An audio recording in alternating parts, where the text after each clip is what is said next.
Chapter 1. I became Gaia Ultraman. Do you believe in light? A whisper echoed in his ear, and Deshuang, in a daze, opened his eyes to find himself surrounded by ruins. Flames flickered around him, and the dark sky was shrouded in ominous clouds, creating an apocalyptic scene filled with the acrid scent of smoke. A little girl clad in a white dress appeared incongruously amidst the desolation, her words repeating in a haunting manner. Where is this place? The suffocating atmosphere made it difficult for Deshuang to breathe. His question went unanswered. This is my classroom, you. Stand at the back for a while.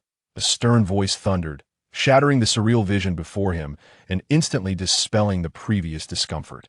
Could it be just a dream? Deshuang picked up a book and quietly moved to the back of the classroom, leaning against the wall, still feeling uneasy. How could I fall asleep in the front row? Have I been under too much stress lately? That as he made his way to the next classroom, Deshuang found himself reflecting on the peculiar dream he had experienced for the first time in his 20 years of life. However, it felt so real. Did you hear? A water monster has appeared in the nearby sea. Really? It must be fake. There have been countless rumors debunking such news in recent years. Could it be true? What if they were secretly eliminated before coming ashore? Your imagination is truly vivid. Hearing the conversation of two classmates passing by, Deshuang was reminded of news from a few years ago. Ever since country are dumped discarded genetic liquid into the ocean, various reports of water monsters had emerged, only to be swiftly debunked each time. Water monsters? Beasts? As a fan of tokusatsu, Deshuang couldn't help but think of the monsters to avoid the awkward situation from the previous class. He chose a seat in the last row this time, concealing his phone beneath his book as he began to browse recent news. Shocking, a gigantic, lizard-like, unidentified creature has appeared in a certain sea. The article described how residents inadvertently captured footage of the enormous creature lurking beneath the ocean surface while using a drone. The accompanying photograph displayed the creature's skin marred by charred wounds, as if it had been struck by heavy weaponry. Such clear images made it difficult to doubt their authenticity. The publication date was this morning. What is that? A piercing scream jolted Deshuang from the digital world, prompting him to lift his gaze toward the window. In the distance, a grotesque, enormous monster crawled ashore, rampaging through everything in its vicinity. With a dark red body adorned with thorn-like fins on its back, its bulging eyes, and the crimson fluid flowing from its gills as it moved painted a terrifying picture. It resembled a giant lizard. Deshuang suddenly recalled the unidentified water monster he had seen online, but unlike it, this creature bore no wounds and had sturdier limbs, emanating an ominous black mist. The monster's sudden assault sent the once quiet classroom into chaos, as everyone rushed to flee, desperate to distance themselves from the terrifying beast that Deshuang assisted. In evacuating his classmates outside the school, that a series of thunderous roars echoed through the air as several fighter jets swiftly targeted the monstrous entity before them, unleashing their full arsenal upon it. Yet, no assault seemed capable of inflicting harm, and instead, the creature's dorsal fins began to shimmer, growing increasingly luminous. Once the flickering ceased, the beast raised its head and unleashed a formidable beam of blue light from its maw. The moment the aircraft made contact with the beam, they were obliterated in an instant. Who, then, could hinder its advance? As the creature continued its rampage, the once familiar skyline was reduced to mere ruins, fiery flames engulfing every corner of the streets, while the air was thick with the echoes of countless cries and sobs permeating the city. The visions from his dreams had come to life. Help! Save me! A sudden voice interrupted Deshuang, who was busy directing the crowd on the street. He swiftly turned towards the source of the sound and spotted a young boy trapped beneath a collapsed wall. Deshuang dashed towards the child. Do not fear, brother will rescue you now. He exerted all his strength to lift the debris, pinning the boy down. Hurry, come out. The boy quickly crawled through the gap Deshuang had created. Watch out! A few massive concrete slabs tumbled down from the ruined skyscrapers, about to crush Deshuang's position. With a swift motion, he pushed the boy aside and looked up at the impending doom hovering just inches away. Is this how it ends? But at least I saved a life. Deshuang closed his eyes. Seconds ticked by, yet the imagined pain never arrived. The colossal concrete remained suspended, mere centimeters from him, refusing to descend. What on earth is happening? It was as if the world had been paused, all cries had vanished, and both the child he had just saved and the distant monster stood frozen in place. Yu Deshuang glanced around, and a little girl clad in a white dress and red shoes caught his eye. "Who are you?" he inquired, recognizing the girl from his dreams. "Do you believe in light?" Her question mirrored that of his dreams, as she gazed at him, awaiting his response. "I believe." Yu Deshuang hesitated momentarily before replying. This world held no Ultramen. They were merely characters from a fantastical tokusatsu series introduced in the 1960s. For most, light was merely a childhood fantasy. Though it may seem naive, Yu Deshuang had always held onto the belief that when darkness truly descends, each individual has the potential to become a beacon of light. A sphere of crimson radiance materialized in the little girl's hands. "Are you willing to embrace the remaining light and protect this world from the darkness?" "Why choose me?" Yu Deshuang was perplexed. Why him among the countless souls on this planet? "Because within your heart lies a light known as hope." Her gaze seemed to pierce through Yu Deshuang's very soul. This light appears rather frail even without direct contact. Yu Deshuang could still perceive the imperfections of light. The girl gracefully waved her arms, and silvery beams emerged from her hands, forming luminous screens that depicted a somber sky, a murky sea, and barren land. This planet is grievously wounded that humanity's pollution of the oceans and skies, coupled with the encroachment of darkness, has caused the once resplendent light of the sea and sky to dissipate, leaving the remaining light of the earth dimmed significantly. The darkness has yet to reveal its true form. It merely erodes silently. And this recent surge of aggression likely indicates that it has sensed the imminent extinction of light on this planet. Even after such actions committed by humanity, do you still wish to believe in them? As she gazed upon the ravaged world, Yu Deshuang felt an overwhelming sense of guilt. "Certainly, for there remains a flicker of brilliance within your heart.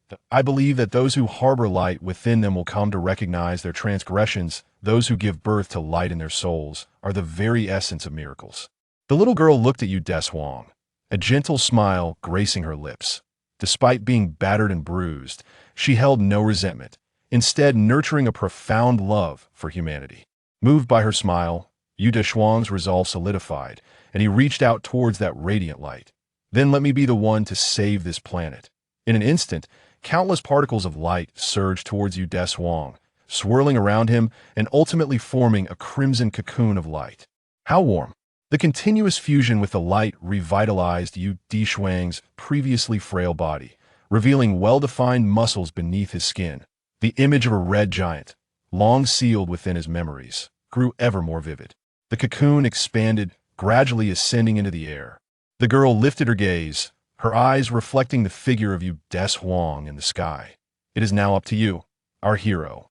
As her words faded, her form began to dissolve. Time flowed on, as if the preceding events had never transpired, leaving only the recently rescued boy, gazing vacantly at the sky on the battlefield. The monstrous creatures continued their relentless advance, while aircraft and tanks fought valiantly to halt their progress, yet to no avail. When the monsters appear, will Ultraman come to save us? A child in a room asked his father, seated before the television. Ultraman is merely a fairy tale.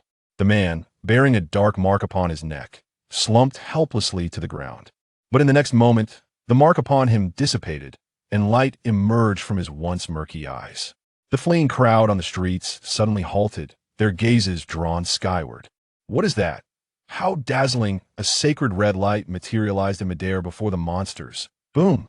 As the brilliance faded, a giant landed with a thunderous crash, sending shards of rock soaring into the air, the earth trembling as if to welcome the arrival of this colossal being, with a head adorned with a few golden accents, pearly white eyes, a body of alternating crimson and silver, a red breastplate, and the iconic blue inverted triangle timer.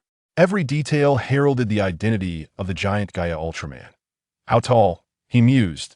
The towering skyscrapers he was accustomed to now barely reached his waist, and the once mountainous monsters appeared diminished, standing shorter than he. Yu Deshuang gazed at his silver hands, clenching his fists, feeling the immense energy coursing through him. But is this truly me? I have transformed into Ultraman. The monster, upon seeing the giant before it, charged at you Deshuang with eyes aflame, as if recognizing a bitter foe. Caught off guard by the sudden assault, Yu Deshuang could only roll aside to narrowly evade the strike. After missing its target, the beast halted abruptly, swinging its tail menacingly. In a half-crouch, Yu Deshuang raised his arms to defend himself. Bang! I blocked it. A slight sting resonated in his arms, yet it was bearable. The force of the blow revealed to Yu Deshuang that the creature before him was not particularly formidable. He possessed the strength to vanquish it. Seizing the monster's tail, he steadied himself and exerted his power, flinging the creature aside with a mighty throw. The wounded beast howled in pain, but upon regaining its footing, its dorsal fins began to shimmer ominously. What should I do about this move?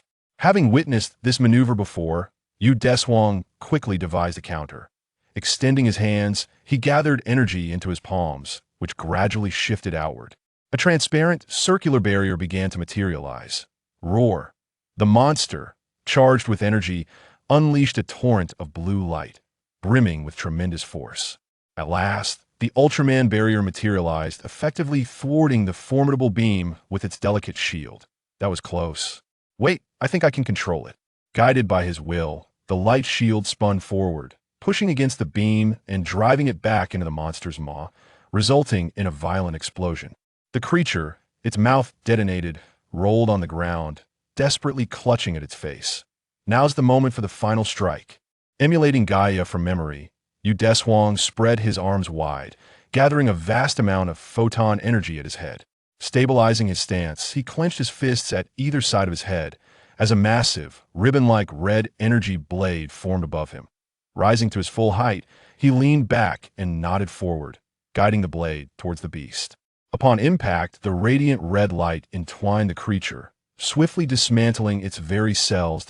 In the aftermath of a crisp explosion, the monster was utterly obliterated. With the battle concluded, Yu Deshuang slightly bent his legs, leaping into the air with arms outstretched, quickly transforming into a point of light that vanished into the sky. A flash of red light illuminated the space, and Yu Deshuang reappeared on the ground. Gazing at his hands, he pondered, is this the feeling of saving others? I have become Ultraman, yet it seems something is amiss. He patted his pockets, discovering them empty, and noticed the absence of the mysterious light orb before him. Though I lack a transformation device, the light within me remains. So, how shall I proceed? Yu Deshuang began to sense the light within him, skillfully manipulating it until a blue gem swiftly materialized in his hand. Indeed, it is as such. The transformation device is merely a medium, not a necessity I can conjure it at will. With this realization, he waved his hand, dispersing the blue gem into luminous particles that returned to his being. Casting a glance at the school, now reduced to ruins, he pondered. Tonight, it seems I have nowhere to stay. I am modest in. Before the wash basin, Yu Deshuang turned off the faucet, gazing at his reflection in the mirror. His handsome features still bore traces of youth. A few droplets of water clung to the tips of his tousled black hair, causing him to close one eye. As deep and enigmatic as the night, he flung himself onto the soft bed. How delightful! Reclining on the bed, he reminisced about the day's events. Truly a remarkable day. He had become an Ultraman and saved countless lives. I have been a hero. A faint smile crept upon his lips. However, as he pulled out his phone, the smile abruptly vanished. Running low on funds. At the age of 20, Yu Deshuang had long since adapted to supporting himself. His parents had departed from this world during an earthquake while traveling when he was just a child, leaving behind savings that merely sufficed for his tuition, while his living expenses were earned through part-time work. Considering that classes would surely be suspended, he resolved to seek work the next day and soon fell asleep, murmuring to himself, "Working is utterly impossible. I shall never work in this lifetime." In a bustling restaurant, Yu Deshuang, now a server, diligently attended to his duties. Though he claimed that working was out of the question, his body was undeniably obedient. During the lunch break, his colleagues engaged in animated discussions about the previous day's events. Did you see? A monster appeared in our city, and then an Ultraman showed up too. That Ultraman was so dashing he seemed to be. Ultraman Gaia, the one I watched on TV as a child. Ultraman and monsters have leaped out of the television. What on earth is happening in this world? Some were elated to see their childhood hero, while others were filled with apprehension for the future. Deshuang listened quietly, choosing not to partake in their chatter. Yet, just as he prepared to clear a table, he noticed a peculiar figure seated at a solitary table. The man, clad in a black suit and adorned with a black top hat, wore polished black shoes. The wrinkles on his face and his white beard indicated that he was no youth. That person is quite strange, dressed so formally in the middle of summer. Deshuang elbowed a nearby colleague, gesturing discreetly towards the man in black. "Who are you talking about? Surely, you must be imagining things due to the heat." His colleague appeared bewildered, picking up the remote to confirm that the air conditioning was indeed functioning. With a hint of skepticism, he approached the peculiar gentleman. "Good day. May I assist you with anything?"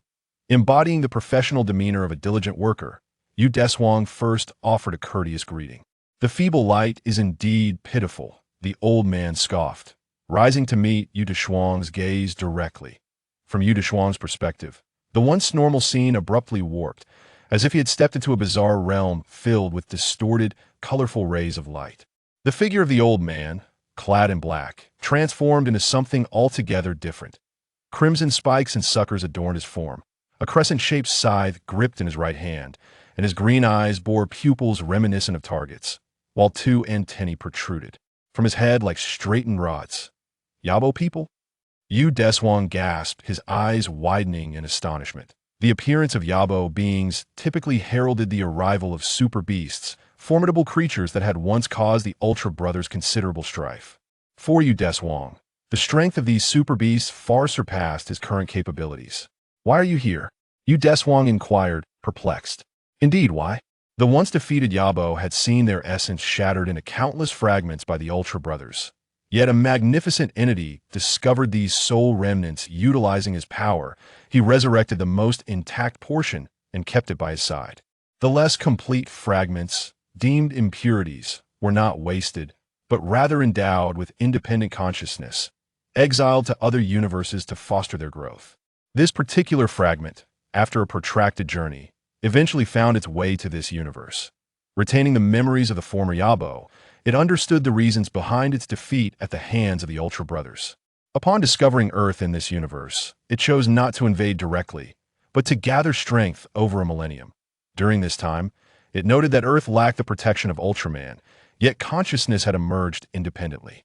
This Yabo fragment, aware of its past failures, recognized the rarity of its current sentience. Another defeat would mean total annihilation.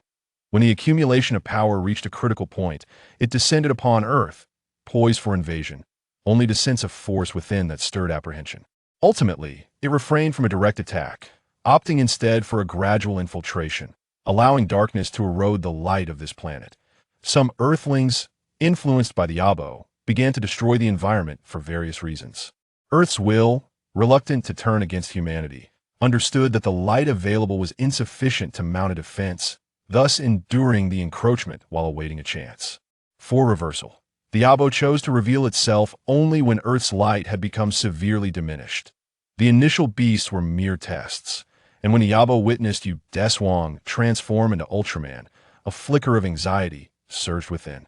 However, he soon realized that the light emanating from Deshuang was not formidable, easing his concerns that all his preparations had not been in vain.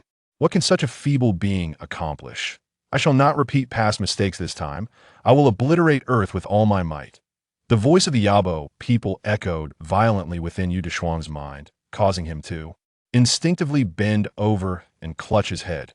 Before long, the bizarre space vanished, and Deshuang opened his eyes to find himself still in the restaurant. Cold sweat had drenched his collar, and the words of the Yabo people filled him with deep concern. He had spoken of full power. What are the enemies to come? "Hey, Deshuang, what are you standing there for? The sky." A colleague beside him attempted to call out to the dazed Deshuang, but was rendered speechless by the strange phenomenon unfolding before their eyes. A section of the azure sky shattered like glass. Within the rift in the heavens lay a blood-red dimensional portal, from which a bolt of lightning suddenly struck down to the earth. A monstrous creature materialized at the point of impact, bearing a head reminiscent of a rhinoceros, its gray skin adorned with coral-like launchers. The missile super beast Balakan had been dispatched by the Yabo people as a harbinger of destruction for Earth. Its crimson eyes flared to life, unleashing a barrage of missiles from its countless launchers towards the surrounding structures. A monster has appeared again. The streets erupted once more with alarms and the cries of the populace, while Deshuang hastily began evacuating the patrons of the restaurant before dashing to the kitchen. Amidst a flurry of red particles, the blue gem cone materialized in Deshuang's hand. Drawing the blue gem cone across his chest, he raised it towards the heavens, shouting, "Gaia!" The earth trembled as Gaia manifested before the super beast. This time, Deshuang faced a creature significantly more powerful than ordinary monsters, compelling him to adopt a cautious approach. Balakin raised its arms, launching fiery rockets from its fingertips. With the crowd still not fully evacuated, Deshuang could only conjure a light shield to protect against the impending onslaught of the super beast. True to its nature, the super beast's ferocious attacks forced Deshuang to struggle to maintain his defense. Fortunately, local authorities proved effective, swiftly ensuring the safety of the crowd, leaving only Deshuang and Balakin on the battlefield. Deshuang lowered the light shield and dodged to the side as Balakin opened its mouth, firing several missiles. While Deshuang evaded back and forth, yet was still struck by 2 missiles. "That hurts. I need to engage it in close combat." Deshuang reformed the light shield and charged toward the super beast. Missiles flew toward him. The light shield absorbed several impacts before it began to crack, just as Balakin entered its reload cooldown. Getting close to Balakin, Deshuang delivered a straight punch to the super beast, exclaiming, "Ouch, so hard." The modified body of the super beast numbed Deshuang's fist upon impact. A swift side kick destabilized Balakin, followed by a left hook and a powerful kick that sent the creature staggering backward. Just as Deshuang intended to continue his assault, Balakin unleashed flames from the air, forcing him to evade. After rolling and maneuvering, Deshuang crouched low, seizing an opportunity to release a rapid burst of quantum streams with his hands in a shape. The orange-eyed quantum streams struck Balakin's mouth, igniting the unlaunched flames within it, effectively delivering a secondary blow. In agony, Balakin clutched its mouth, emitting a wretched scream. Truly tenacious, the figures of the Yabo people emerged from the dimensional portal in the sky. "Feel the depths of despair, may your insignificant resistance endure." "Ha ha ha," they taunted. The sky shattered once more, and this time, the unicorn super beast Bakshim, the moth super beast Duragli, and the giant ant super beast Alapana were transported to the ground by the Yabo people through the dimensional portal. The 4 super beasts fixated their predatory gazes on Deshuang, while the Yabo people in the sky unleashed their merciless laughter. One super beast had already placed Deshuang in dire straits, far exceeded the limits of what he could contend with. Ding ding, ding ding. Having expended considerable energy in his previous encounter with Balakin, Deshuang's flickering timer signaled that his energy reserves were perilously low. Despair welled up within him as he clenched his fists and gazed defiantly at the Yabo people above, then charged straight towards the 4 super beasts. Since this was a moment of utter despair, then, let me shine my final light. Deshuang concentrated his energy in his hands, and with a flurry of erratic punches infused with a radiant energy, he managed to drive the 4 super beasts back momentarily. However, this was merely the last rays of the setting sun. The exhausted Deshuang was soon fell to the ground by the super beasts, with Balakin delivering a decisive kick that sent him flying. Struggling on the ground, Deshuang clutched the soil, unwilling to accept his fate. "Is this all I can do? Must I simply watch as the Yabo people wreak havoc upon this planet? Poor light, do you still have the strength to rise?" The Yabo people in the sky seemed to have lost interest. "Let it end." Upon receiving the command from the Yabo people, Balakin aimed at Deshuang, launching a missile intended to extinguish his life. Deshuang braced himself, prepared to meet his end as he watched the missile approach. Yet, a familiar sensation arose. Once more the missile halted a mere 10 meters from him, suspended in the air. The 4 super beasts remained motionless, while Deshuang looked up, the Yabo people hidden within the dimensional portal seemingly unaffected. So you have not entirely vanished yet. But how much longer can you endure? The Yabo people seemed convinced that this temporal stasis would not last long. "Leave this planet." The little girl appeared once again, but this time she was channeling a silvery radiance. As she pointed towards the dimensional portal, the torn sky began to mend under the influence of her silver light. "What is this?"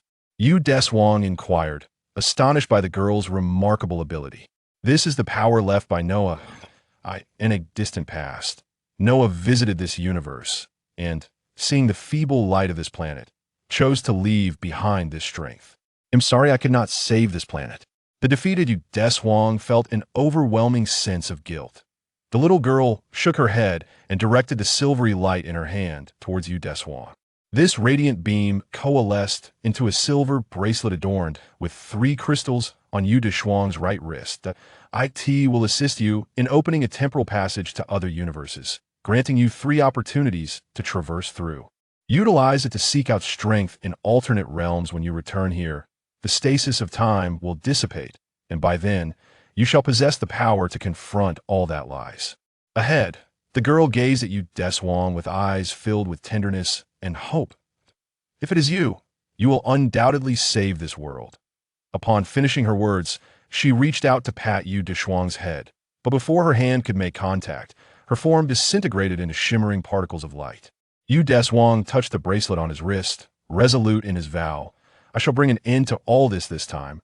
I will fulfill my promise. He turned to face the several super beasts, his eyes brimming with determination. With that, the light within him established a connection with the bracelet, beginning to draw forth its power. A golden halo emerged, rapidly expanding to reveal a swirling passage of intertwining red and green hues. Yu Deshuang cast a final glance at his homeland before stepping into the temporal passage, embarking on his inaugural journey. Inside the temporal conduit, Yu Deshuang lost all sense of direction, merely advancing along the chaotic currents of time. Soon, a cerulean planet materialized before him. This must be the place that he moved toward the blue sphere. Not far from Earth, a mysterious red luminescence observed the planet. Suddenly, the entity within the glow seemed to sense something, but the sensation swiftly vanished. Strange, the fleeting anomaly prompted the being to direct its gaze toward the area where the disturbance had occurred. At the foot of Mount Longyan in Japan, an invisible passage opened in midair, and Yu Deshuang screamed as he tumbled through, landing heavily on the ground. Why did I have to fall from the sky? That hurt. He dusted himself off while surveying his surroundings. Where am I? Yu Deshuang stared at the summit billowing with black smoke. A volcano. For safety's sake, he distanced himself from the volcano, heading toward the direction of the structures. Nearby, a camp had been established by volunteers alongside a town, as the recent eruption of Mount Longyan had brought calamity to the local residents. The Kabian Kanto Volunteer Alliance had come to assist those affected by the volcanic eruption. Upon arriving, he suddenly felt a pang of hunger. It seems the earlier battle drained too much of my energy. Yu Deshuang stepped forward and queued at the camp where volunteers were distributing food. Listening to the language spoken around him, he realized he had likely arrived in an alternate version of Japan. Fortunately, he had studied Japanese in university and often watched anime, allowing him to comprehend their words. Thanks to the volunteers' efficient efforts, it soon became Yu Deshuang's turn to receive food. Enjoy, said a volunteer clad in a blue uniform, handing him several buns and a bowl of soup, while smiling encouragingly. Keep it up. Thank you, Yu Deshuang responded, momentarily. Stunned as he gazed at the individual before him, memories from the past flooding back. You are. Wait. Kaido Doma. No need for thanks. The young man extended his hand and briefly shook Yu Deshuang's. Holding the food, Yu Deshuang sought a suitable spot to begin his meal. Kaido Doma. We are in Max's world. Why Yu Deshuang struggled to recall the plot of Max. As nearly a decade had elapsed since he last watched Ultraman Max, only a few special episodes and general characters lingered in his memory. The energy has been depleted too much. I am unable to transform. I need to find a place to recuperate for a few days. As he ate, Yu Deshuang analyzed the unfolding situation. I truly saw it glaring with those enormous eyes. A child nearby was recounting to a police officer how he had witnessed a monster on the mountain. However, the officer dismissed the child's claims, squatting down to explain that area is indeed called the Dragon's Cave, but dragons are merely figures of ancient legend. It's not a dragon, it's a monster. The child persisted in defending his assertion, but he was soon pulled back by his parents. Regarding monsters, I believe there should be a magma creature and a blue monster appearing at this time. Yu Deshuang pondered while continuing to eat. Boom! Dark red magma erupted amid a billowing cloud of black smoke, the colossal sound reverberating outward. White gas surged from the mountainside as a creature resembling a crocodile turtle, adorned with sharp, pointed horns, emerged from the volcano. My son has gone to the dragon's cave. That's dangerous. Quick, take shelter. The couple realized their child had dashed back into the mountain, attempting to rush in to save him. Such reckless behavior was swiftly thwarted by the police officer. Upon hearing this, Kaido rushed to the van, preparing to drive into the mountains to rescue the child. I will go with you, Deshuang declared as he joined Kaido by the van. Their eyes met. I cannot stand by and watch a life fade away. Kaido hesitated for a moment before nodding and entering the driver's seat, the two driving the van into the mountains. In the 21st century, natural disasters worldwide showed no signs of abating, with even creatures once deemed figments of imagination beginning to appear. To address the human crisis, the United Nations established the Earth Defense Alliance UDF, among which an elite unit known as the Monster Defense Team, Dash, was formed. Although this was Dash's first encounter with a monster, everything was executed seamlessly under meticulous command. The Dash mothership soared from the base toward Longyan Mountain. Kaido and Deshuang anxiously searched for the child's silhouette within the mountains. The monster, Gong, advanced from the mountains toward the town. Dash 1 and Dash 2 mobilize. The Dash mothership finally reached the battlefield, with Ellie in the command room issuing orders to control the hatch system. The front of the mothership split apart, sliding to the sides, as the red Dash 1 and blue Dash 2 soared forth from the vessel. Utilized the Beta 7 formation. Captain Shugo Tokuhao of Dash commenced military operations. Understood. Received. Upon receiving the orders, the members of Team Ruishi in Dash 1 and Team Xian and Team Yudi in Dash 2 swiftly launched their assault on Gong. Missiles were discharged from the flanks of the aircraft, striking Gong and eliciting a series of anguished cries. In retaliation, it expelled fireballs from its maw, attempting to bring down the two bothersome aircraft. The fruits of Dash's rigorous training were vividly demonstrated at that moment, as the two planes effortlessly evaded the fiery projectiles. There, Deshuang, seated in the vehicle, spotted a child lying on the ground and beckoned Kaido to hurry over. I'll retrieve him, he'll be counting on you shortly. Deshuang flung open the car door and briskly dashed over, scooping the child up and placing him into the back seat. Meanwhile, the members of Team Yudi above prepared to deliver the final blow to the monster. Wait, there's someone on the ground. Team Ruishi noticed Kaido and Deshuang's actions. In order to avoid endangering them, Captain Tokuhao was compelled to order a halt to the attack. Gong also became aware of the van on the ground and lumbered toward Kaido and Deshuang with heavy strides. Massive fireballs erupted from Gong's mouth, yet each projectile failed to strike the nimble van. Kaido, demonstrating exceptional driving skills, deftly evaded Gong's fiery assaults time and again. Deshuang, witnessing the fireballs detonating perilously close, felt his heart racing and silently commended Kaido's driving prowess. As the van distanced itself from the monster, Dash 1 launched a cooling projectile at Gong. The cooling missile detonated atop Gong, and after a cloud of icy mist, the creature was encased in a frozen sculpture. Seizing the opportunity, Dash 2 swiftly charged toward the beast. With wings glinting with a sharp white light, the aircraft sliced through the monster, causing its body to shatter into fragments amid a plume of vapor. Outside the volunteer camp, the child was placed into an ambulance as the couple repeatedly bowed in gratitude to Deshuang and Kaido. Once the ambulance departed, Ruishi Ishikawa from Dash approached the two. Please refrain from such reckless actions in the future. Ruishi's expression was grave, as she believed it was exceedingly dangerous for ordinary civilians to rush toward the monster to save someone. You are a member of Dash. Kaido recognized Ruishi's identity. Deshuang chose silence, stepping back to provide space for the two at this time. Escaping unscathed was a mere stroke of luck. Had there been even the slightest misstep, you would not be alive now, Ruishi remarked before turning to leave. However, if I hadn't saved that child, he could have perished, could he not?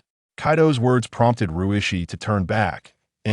Why resolve to protect others shall not be overshadowed by Dashi refuse to be outdone by you. Kaido's gaze, fixed on the Dash insignia on Ruishi's uniform, brimmed with determination. With that declaration, Kaido strode away. Ruishi then looked back at Deshuang. Deshuang shrugged, merely a concerned citizen passing by. He then followed Kaido, intending to check on the child's condition at the hospital. Rue gazed intently in the direction where Kaido had departed, her eyes lingering for quite some time. Chapter 2. The storm approaches. Within the command room of Dash, a discussion unfolded regarding the pertinent information about the monsters. The automatic doors swung open unexpectedly, and Professor Yoshinagi Yukari, along with Kenzo Fukuoka, the highest authority of the UDF Japan branch, entered the room. Professor Yoshinaga enlightened the team members on the phenomenon of monster appearances. Ecosystems possess regulatory mechanisms thus. When a particular species proliferates excessively, natural predators emerge to curtail their numbers. Are you suggesting that monsters are humanity's predators?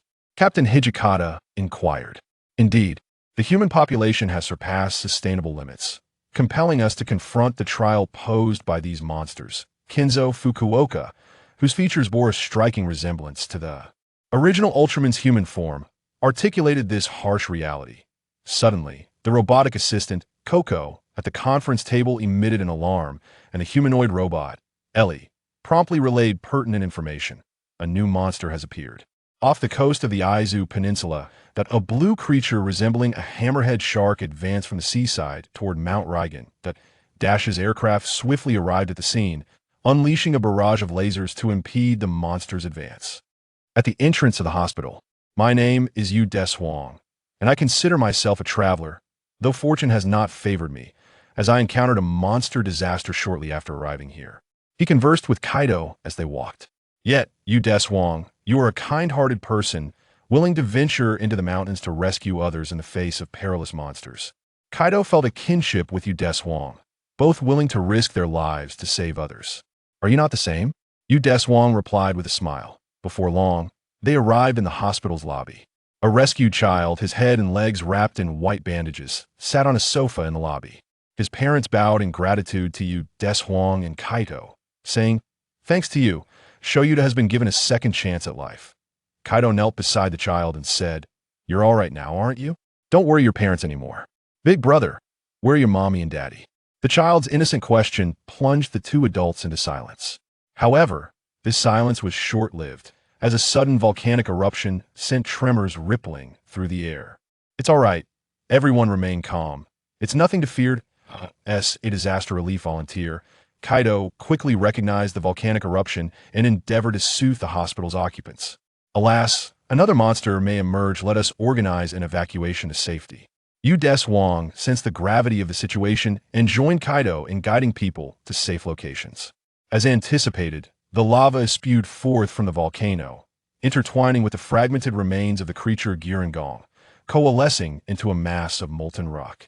The lava monster Gurengong was resurrected.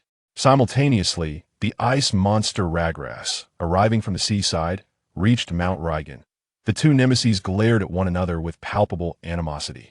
Gurengong charged forth, sinking its teeth into Ragras's thigh. In pain, Ragras propelled Gurengong away with a powerful thrust of its leg, followed by a headbutt that sent Gurengong flying. The fallen Gurengong, undeterred, adjusted its posture and lunged forward, pouncing upon Ragras and fiercely tearing at it. The two beasts engaged in an unyielding struggle, their strengths evenly matched, resulting in a stalemate. After repelling Gurengong, Ragras distanced itself and unleashed a freezing beam from its maw. In response, Gurengong retaliated with a fireball to counter the icy assault. The opposing currents of extreme temperatures collided, generating a unique wave of vibrations that caused the precise instruments aboard the Dash aircraft to malfunction. The aircraft in the sky could no longer maintain altitude, teetering precariously. Captain Tuho quickly regained his composure and commanded, "All units, land and switch to ground combat." Dash 2 and the Dash mothership successfully touched down, but Dash 1 was struck by Gurengong's tail during landing, spiraling downward towards the Earth. On the ground, Kaido, who was busy evacuating the crowd, halted. "Shosen, I leave the crowd evacuation to you. I must go fight." With that, Kaido sprinted towards the descending Dash 1. Observing Kaido's hurried figure, Yudesho hesitated, retracting the arm he had instinctively extended to stop him. Upon reaching the crash site, Kaido adeptly opened the hatch and placed the unconscious Raisher on the ground. You are. From earlier. Reishi's voice was faint. Kaido donned Reishi's helmet. Don't go. Reishi's words trailed off as she succumbed to unconsciousness once more. Kaido returned to the cockpit of -1. So this is the latest fighter? It feels a bit different from the entry test, he remarked while familiarizing himself with the aircraft's controls. Last month, Kaido had participated in the dash entry test, but failed at the final hurdle. However, his determination to protect others ignited his fighting spirit. With a burst of blue flames, -1 re-entered the fray. This time I will not fail, Kaido roared, launching lasers at the two beasts. Lagras swung its arm in an attempt to swat the aircraft down, but Kaido swiftly maneuvered the controls, evading the blow.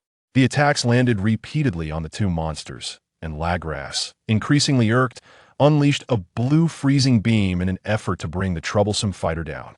The sudden beam caught Kaido off guard, as he was still acclimating to the new aircraft. -1's right wing was struck, causing sparks to erupt from the instruments within, and the craft began to plummet, enveloped in a cloud of smoke.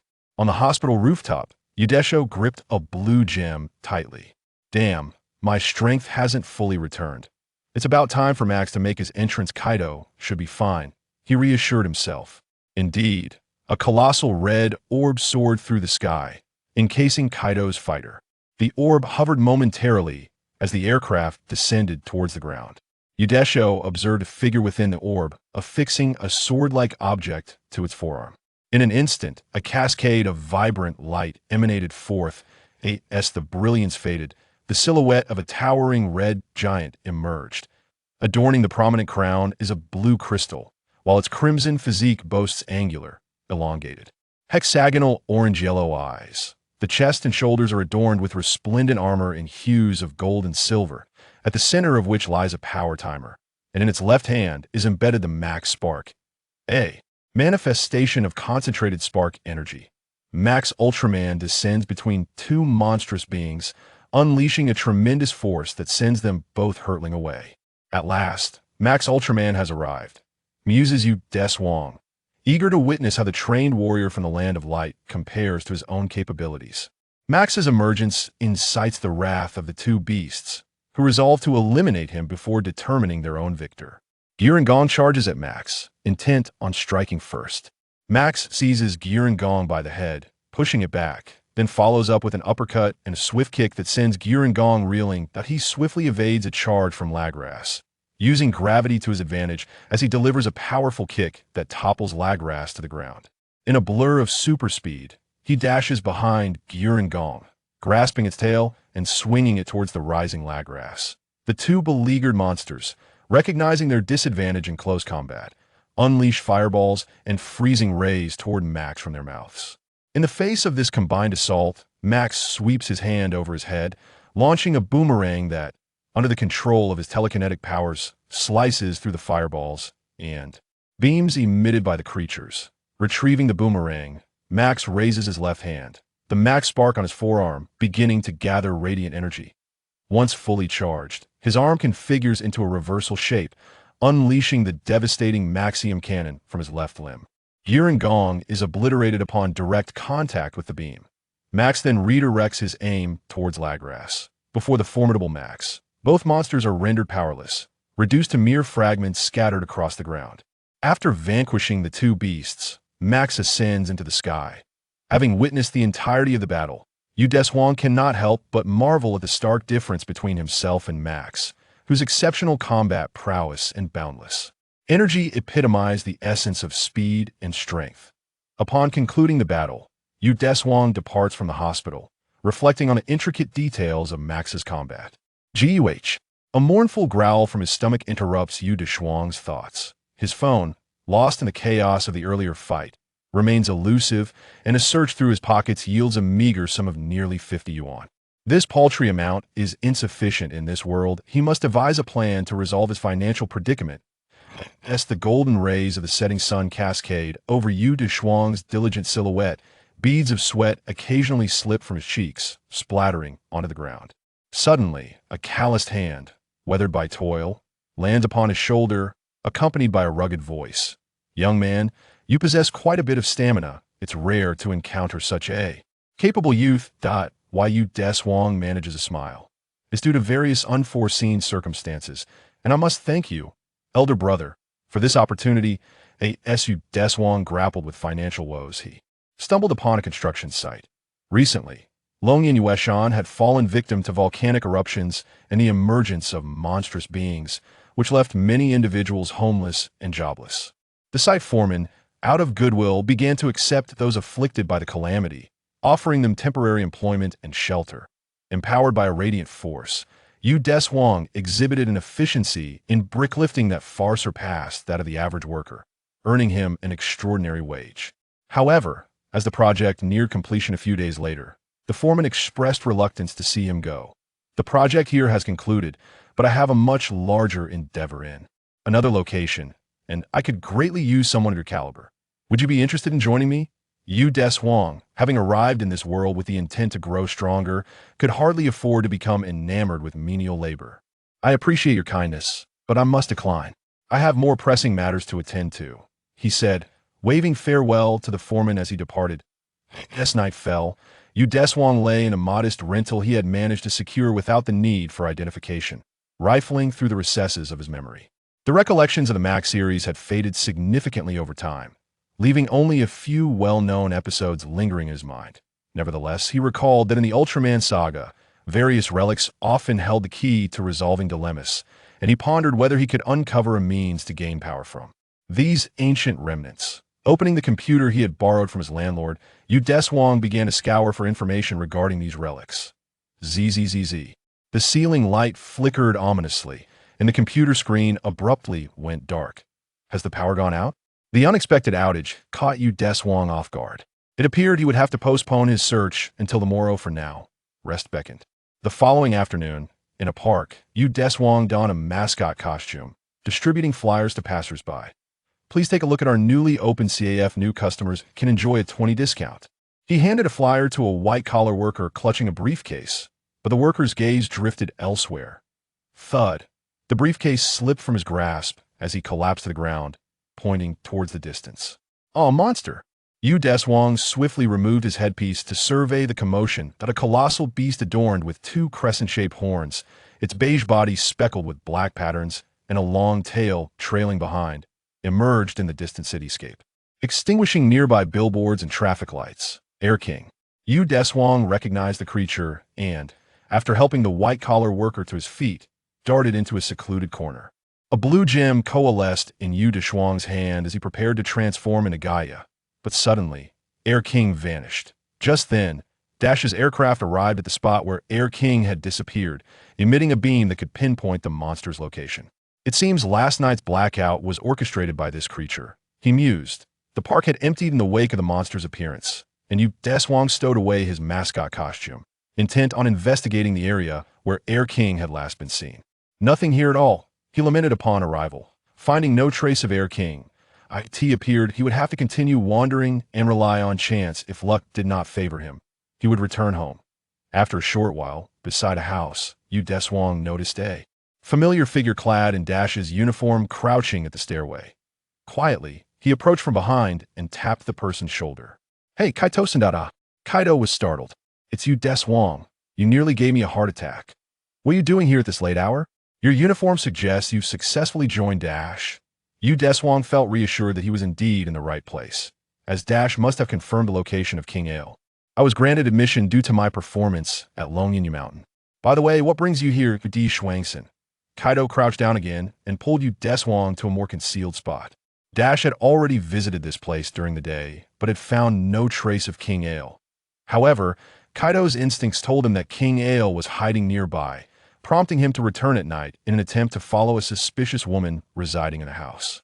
To mention following someone felt somewhat shameful, and involving innocent people in monster-related incidents was perilously reckless, so Kaido diverted the conversation, unwilling to disclose his true intentions to Yu Deshuang.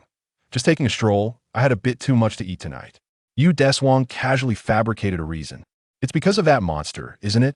I saw it during the day. Why Yu Deshuang surmised Kaido's attempt to change the subject. Do you have any news regarding the monster? If you have any relevant information, it would help me steer clear of it, wouldn't it? Kaido found Yu Deshuang's reasoning sound, especially considering they had previously risked their lives together to save someone from beneath a monster's feet. Just as Kaido was about to explain, someone approached the vicinity. Kaido gestured for silence, wary of being discovered that a young woman, appearing fatigued, approached the stairway. As she prepared to ascend, a small yellow dog obstructed her path. The dog affectionately pawed at her leg, but she cast a cold glare that sent the dog scurrying away before she continued up the external staircase and entered room 204.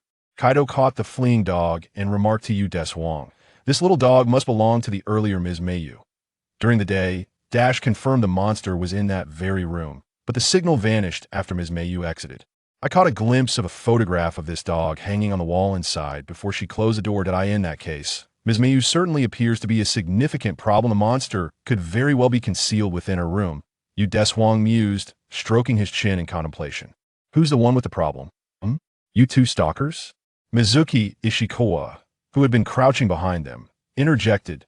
The two men trembled slightly, as if caught in a guilty act. What are you doing here, Mizuki-san? Kaido, already exasperated from being startled twice, asked why Deshuang also recognized the Dash female team member from their previous encounter.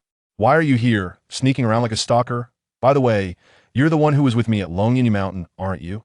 Mizuki recognized Deshuang, though they had only met once and did not know each other well. Hello, I am Deshuang. Currently, I might be described as a traveler exploring this area. Deshuang said, extending his right hand towards Rueishi as he introduced himself.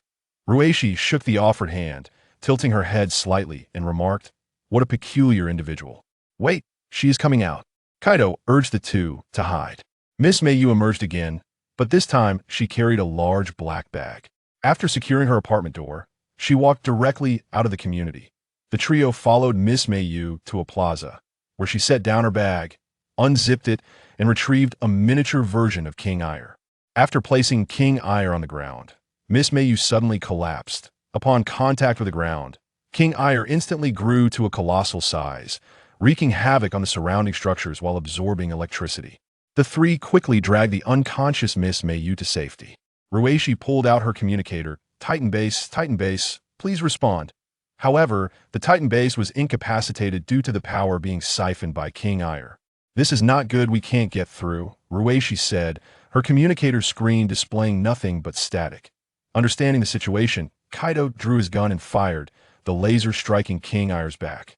The pain prompted King Ire to turn its head towards them, unleashing an electric arc from its mouth. The arc struck the ground near the trio, causing immense static electricity that made them wince in pain.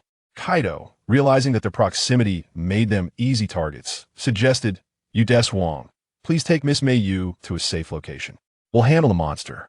Kaido and Rueishi prepared to split up and attack King Ire from two different directions. "Understood, be careful," Deshuang said, lifting Miss Mayu and running away from the beast. King Ire emitted a powerful current, toppling a building that was about to crash down upon Rueishi. Seeing Rueishi in peril, Kaido quickly donned the Max Spark on his left arm. In a burst of vibrant colors, Max materialized, effortlessly swatting the falling debris aside before charging at King Ire. King Ire aimed at Max and shot an electric arc, but Max nimbly dodged the attack with a swift sidestep. Once close to King Ire, Max delivered a series of probing jabs. Seizing the opportunity when King Ire recoiled in pain, he performed a shoulder throw, slamming the creature forcefully to the ground. Max leaped into the air, preparing to execute a flying kick using gravity to amplify the impact. As King Ire noticed Max's ascent, it swung its thick tail, striking Max midair. After being knocked down, Max regained his composure and rapidly maneuvered back in front of King Ire, delivering a powerful right hook followed by a knife hand strike to its neck. Pushing King Ire back slightly, he then pivoted and executed a high roundhouse kick to King Ire's head, sending it flying. Chirp! The flurry of strikes elicited a pained howl from King Ire, which, in its fury, released a surge of electricity that left Max temporarily paralyzed. It then coiled its tail around Max, unleashing a relentless torrent of electric shocks. The battle had reached a tense stalemate. Deshuang found a safe spot to lay down Miss Mayu, his right hand clasped against his chest as red particles of light swirled around, his fist coalescing into the form of a sapphire cone. The The power has nearly returned. Let us commence the first battle in this universe. Raising his hand adorned with the sapphire cone toward the heavens, Deshuang exclaimed, Gaia. A burst of red light briefly illuminated the dim night sky, and the ground trembled with immense force. Ultraman Gaia emerged onto the battlefield. Deshuang concentrated energy at his fingertips and flicked it forward, sending several blades of light crashing against the tail of Eleking, compelling it to retract its appendage. Freed from peril, Max gazed at the suddenly appearing Gaia, somewhat perplexed. However, the immediate priority was to address the trouble posed by Eleking. Deshuang assumed a peculiar stance before Eleking, rolling aside to evade a bolt of electricity as it emitted a bright light from its mouth. Charging towards Eleking, Deshuang unleashed a flurry of punches upon its body, before delivering a side kick that sent Eleking crashing to the ground. Once again approaching Max, Deshuang nodded and, with arms outstretched in a martial stance, prepared to unleash the photon ice blade. Max raised his left hand, gathering energy within the Max spark on his arm. The photon ice blade and the Maxium cannon struck Eleking simultaneously, the tremendous energy obliterating its form. After vanquishing Eleking, Max turned to the unfamiliar Ultraman, inquiring, Who are you? Deshuang, feeling a surge of excitement at the sight of the hero he had idolized in childhood, chose not to express his emotions. Gaia, he stated simply before soaring into the sky. Max remained puzzled regarding Gaia's identity, but the flashing, colorful timer on his chest reminded him it was time to depart. Upon returning to the ground, Kaido glanced at the Max spark in his hand, pondering, Are there other Ultramen besides me? Deshuang entrusted the still unconscious Miss Mayu to the arriving rescue team. Kaido approached Deshuang, relief evident in his voice. It's truly wonderful that you are unharmed, Deshuang. I had already distanced myself, so of course, I am fine. It is a miracle that you emerged unscathed from such a perilous battlefield last time at Longyan Mountain. You survived by a hair's breadth, Deshuang replied with a smile, lifting the corners of his mouth. Well, it was Ultraman Max and Ultraman Gaia who saved me. Kaido wiped away an imaginary bead of sweat from his forehead. Is that so? You are indeed fortunate, but do remain cautious. All right then, I must take my leave. I have a premonition that we shall meet again, Deshuang said as he walked towards the street that had just regained its light. Ruishi joined Kaido, watching Deshuang's retreating figure. He truly is an odd fellow. Kaido absent-mindedly nodded, preparing to return to the Titan base with Ruishi. Gaia. Ultraman, who could it be? Kaido glanced back in the direction Deshuang had departed as he opened the car door. Here you go. This is today's batch. Inside a quaint CAF named Flower of Hope, the young proprietress handed a stack of flyers to Deshuang. Very well. Shall we return to the park as before? Deshuang donned the mascot costume after receiving the flyers, preparing to venture out. Indeed, it is only in that vicinity where foot traffic is substantial, the proprietress remarked, seated in her chair as she watched Deshuang depart. New customers at our premium coffee shop can enjoy a 20% discount. Thank you. Deshuang distributed flyer after flyer, and with the charming bear mascot attire, a thick stack of flyers swiftly dwindled. Come and learn about our newly opened CAF. A solitary figure by the park's fountain interrupted Deshuang's calls. This morning, a meeting at Dash's upper echelons concerning the potential dangers posed by Ultraman as an adversary had left Kaido discontented. As the human embodiment of Max, he fervently sought to demonstrate that Ultraman was indeed a friend to humanity. In the ensuing operation, Kaido disregarded orders and placed himself in peril, intending to transform into Max and vanquish the monster to alleviate the upper management's concerns. However, Kaido received no response from Max. His reckless actions threw the entire operation into disarray, and the monster vanished without a trace. Captain Tokahara reprimanded Kaido, imposing Oneida's suspension for self-reflection. At that moment, Kaido found himself engulfed in profound confusion and guilt. Damn it, I am such a fool, Kaido lamented, seated on the edge of the fountain, burying his head in his arms. Negative emotions lingered heavily in Kaido's heart. Hey, why the long face? Kaido's view was obscured by a black flyer. Deshuang removed the headpiece and sat beside Kaido.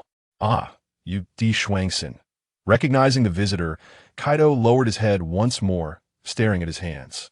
My arrogance led me to disregard commands, resulting in a failed operation, and I nearly lost my life.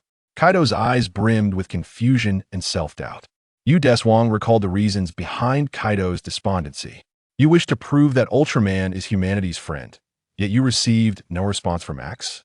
This statement struck like a stone cast upon a tranquil lake, stirring ripples within Kaido's heart.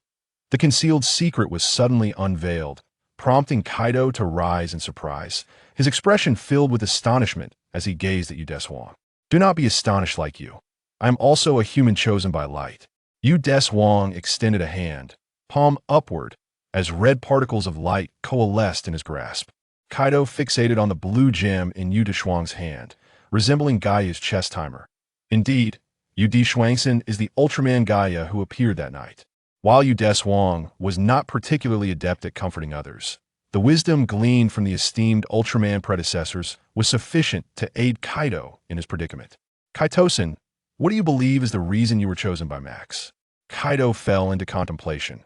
Max once told me that my courage resonated with his spirit, hoping I could lend him my strength. As long as we are united in purpose, Max could gain the ability to operate on this planet for a limited time. Kaido recalled the words spoken by Max during their first encounter. Indeed, your courage to stand firm in the face of sacrifice is precisely why Max has chosen you. As long as you possess this valor, you are united as one. Take a look around. The fountain behind Kaido gushed melodiously, while the sweet chirps of fledglings resonated through the dense greenery, accompanied by the cheerful laughter of people. In the sun-drenched park, children frolicked with joyful expressions. A couple sat on a bench, laughing as they savored the beauty of love, and a blissful couple pushed a stroller, their faces radiating happiness. All of this painted a vibrant and joyous tableau. Previously, Kaido had overlooked everything around him due to his inner turmoil. The smiles of everyone are so blissful. I joined Dash to protect those smiles. Kaido reflected on his original motivation for fighting. Does your courage and determination to safeguard others' smiles truly require validation from others? Deshuang's words thoroughly dispelled Kaido's inner confusion. Thank you, Deshuang-san. Kaido's gaze had regained its clarity. He was surprised by the effectiveness of his own motivational words. I'm glad to see you revitalized. Here, make sure to keep this safe. The last flyer was thrust into Kaido's hands by Deshuang. Kaido tucked the flyer away and asked, Why don't you join Dash, Deshuang-san?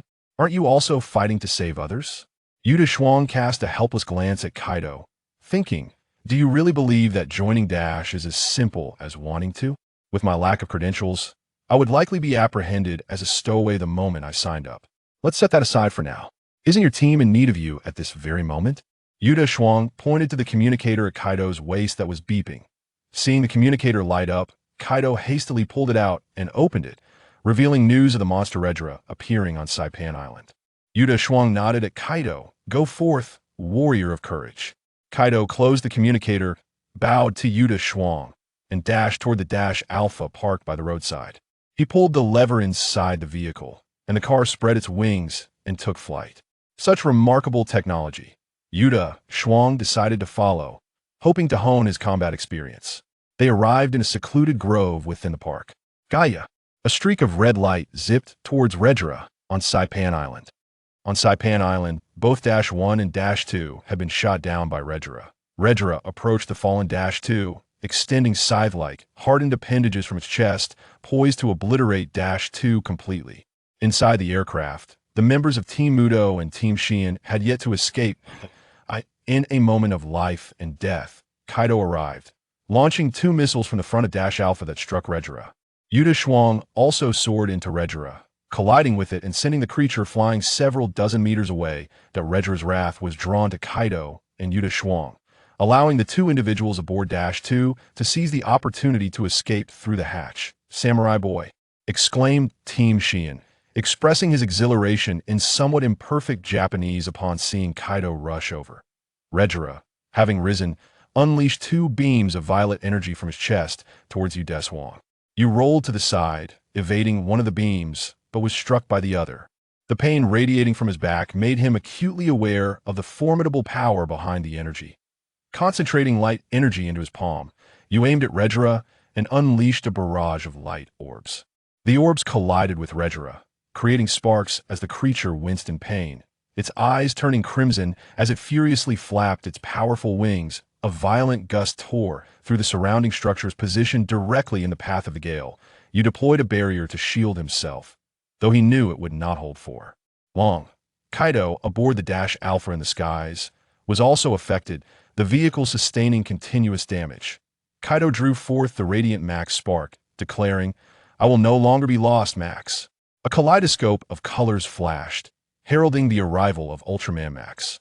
Upon his emergence, Max conjured an ice axe with a wave of his hand, sending it soaring through the air under his telekinetic command, aiming to sever Redra's wings. Redra hastily retracted its wings, retreating, yet still fell victim to the ice axe, which cleaved off one of its wings. The chilling wail echoed across the island as Redra, consumed by agony from the severed limb, lost all semblance of reason, unleashing a torrent of violet lasers from his chest. Max joined Deshuang, and together they erected an Ultraman barrier. The beam striking the barrier produced rippling waves, and after a minute, the colorful timers on Max and Yu's chest began to sound. After such an extensive display of power, Redra was now utterly exhausted. Max and Yu delivered their final blows using the Maxium Cannon and Quantum Stream, respectively. With a resounding explosion, Redra's form shattered into countless fragments. Max turned to Yu Deshuang, saying, "Thank you." It seemed Max understood the events of the day and, given his nature, likely struggled to find words of comfort for Kaido, hence his gratitude towards me. Understanding the reason, Yu replied, "You're welcome." The two Ultramen shook hands beneath the setting sun before vanishing into the horizon. Back in his rental apartment, Yu Deshuang searched online for information about ancient ruins. The ruins he had previously discovered were either fabrications or mere nondescript caves. It was evident that accessing genuine ancient relics as an ordinary person was a futile endeavor. Reclining in his chair, he closed his eyes in contemplation. What could be out there at this time? His gaze inadvertently drifted to the newspaper he had just purchased today. Mysterious island appears over the Pacific. The Phantom Island. This enigmatic isle indeed harbored a relic. Yu began gathering exploration gear into his backpack, preparing to visit the island first thing in the morning. Thought it should be around here. Why can't I find it? Transformed into a life-size Gaia, Yu Deshuang searched the skies over the Pacific for the Phantom Island, but after a thorough sweep, he found no islands resembling the elusive Phantom Island. In a moment of despair, an island suddenly emerged from the depths of the sea. Shrouded in thick mist, as the fog dissipated, the full visage of Phantom Island was revealed. "Found it," Yu Deshuang declared, opting for a cautious approach by exploring from the periphery towards the center. The vast island was enveloped in dense forest, with towering ruins standing proudly at its heart. Shortly after their arrival, the roar of fighter jets filled the sky. Detecting the reappearance of Phantom Island, dispatched a team for investigation. Team members Mu Ting and Sean collected samples from the island to return to Titan Base for analysis, while Kaido and Ruishi remained behind to further explore this enigmatic land. A private helicopter also descended upon the island, from which an archaeologist, accompanied by a bodyguard, alighted. This is undoubtedly the Dream Island, long chronicled in historical accounts. The archaeologist, overwhelmed with excitement upon discovering the fabled Phantom Island, proclaimed, "This secret belongs to me. I shall instigate a revolution in the field of archaeology." Having spotted Dash's fighter jet from the helicopter, he devised a plan to manipulate the aircraft to expedite the dissemination of information about the island. Meanwhile, Kaido and Ruishi encountered Pigmon on the island and engaged in dialogue, quickly forging a bond with the creature. Just as Kaido focused his attention on Pigmon, the bodyguard stealthily approached from behind. With a forceful strike from the butt of his gun, he rendered Kaido unconscious. Ruishi, noticing Kaido's assault, prepared to draw her weapon, only to be pushed down the slope by the archaeologist, who lay in ambush. Their avaricious gazes turned towards Pigmon, who, frightened, fled into the woods. Enough of this. Yu Deshuang interrupted their actions. "I suggest you mind your own business and leave quickly before I pull the trigger," the bodyguard threatened, aiming his weapon at Yu Deshuang. Unable to suppress a chuckle in the face of the dark muzzle, Yu Deshuang quipped, "Have you ever heard the saying, 'Within 7 steps, Ultraman strikes true and swift'?" In a single bound, surpassing human limits, he appeared before the bodyguard and delivered a swift punch that knocked him out cold. He then turned his attention to the archaeologist, who was crouched on the ground. After incapacitating both men, Deshuang helped the fallen Kaido to his feet, awakening him. Kaido blinked in confusion. Why is Deshuang here? Let's set that aside for now. How could two seasoned Dash operatives be ambushed by mere commoners? Deshuang pondered, baffled by their apparent lack of combat awareness. Kaido scratched his head. Well, I wasn't paying attention. Oh, Ruishi. Suddenly recalling Ruishi, his expression shifted to one of concern. Go search for Ruishi. He'll scout the area nearby. After binding the archaeologist and bodyguard together, Deshuang made his way toward the ruins in the distance. The bricks of the ruins were cloaked in moss, resembling a verdant pyramid, with a statue of Pigmon standing sentinel at the entrance. Deshuang stepped into the ancient ruins. The earthy scent mingled with the aroma of fungi, flooded his nostrils. Flanking the pathway at the entrance were towering stone columns that supported the entire structure, behind which lay an array of exquisite murals. Drawing a torch from his backpack, he illuminated the intricate details of the murals, revealing scenes of Pegimon descending from the heavens, countless Red Kings, and monstrous guardians of Pegimon. Venturing deeper into the ruins, a grand mural dominated an entire wall. Atop an altar stood a Pegimon cradling a blue orb of light, accompanied by a smaller Pegimon behind it. The outlines surrounding the mural appeared to depict the contours of Phantom Island, with several Red Kings bearing their fangs within its confines. The history of Pegimon? Deshuang mused, reaching out to touch the immense mural. At the moment his fingers grazed the wall, he felt a small part of his inner light being drawn away by the mural. Startled, he swiftly withdrew his arm and stepped back, fixated on the peculiar artwork. From the blue orb in the mural, particles of blue light scattered outward, coalescing into the ethereal form of a Pegimon. This apparition waved at Deshuang, greeting him with a childlike voice that resonated directly in his mind. Hello, I am Pegimon Hiss. You are the soul of Pegimon? He inquired. The apparition nodded, extending a claw to gently touch Deshuang's forehead. Together with the spectral essence of Pegimon, Deshuang beheld the ancient earth. Our Pegimon clan stumbled upon this beautiful planet by chance. Shortly after arriving in our spacecraft, we were besieged by the malevolent giant beasts known as the Red Kings. Their jealousy of our clan's wisdom led to a sudden assault that destroyed our vessel, forcing us to take refuge on this island. Yet, they were relentless. A gifted member of our clan communicated with the will of this planet, seeking its aid. Our endeavors to spread wisdom on this world compelled it to assist us, granting us a fragment of oceanic power. With this strength, we transformed some of our kin into immense guardian beasts, driving back the invading Red Kings that we believed ourselves safe, but we gravely underestimated their obsession. They united their forces and launched a devastating assault on this island. One by one, my kin fell, transformed into guardian beasts, yet against the hordes of Red Kings. They succumbed to protect the last of my people. I, the clan leader, sacrificed my life along with the earth's bestowed power to seal this island. Now, after the passage of countless ages, your presence here signifies that the seal has weakened. The light of the ocean resides within the statue of the seal. I am but a remnant of my former self. Can you aid my remaining kin? The spectral Pegimon bowed in earnest supplication. While Deshuang lowered his gaze, donning the hat that hung at his waist. Your plea has been heard. With that, he turned and walked towards the exit of the ruins. The soul of Pigmon, having fulfilled the obsessions of its heart, once again transformed into luminous specks, dissipating within the mural. Approaching the statue before the ruins, this figure seemed poised for the moment, shattering to reveal a central blue orb of light.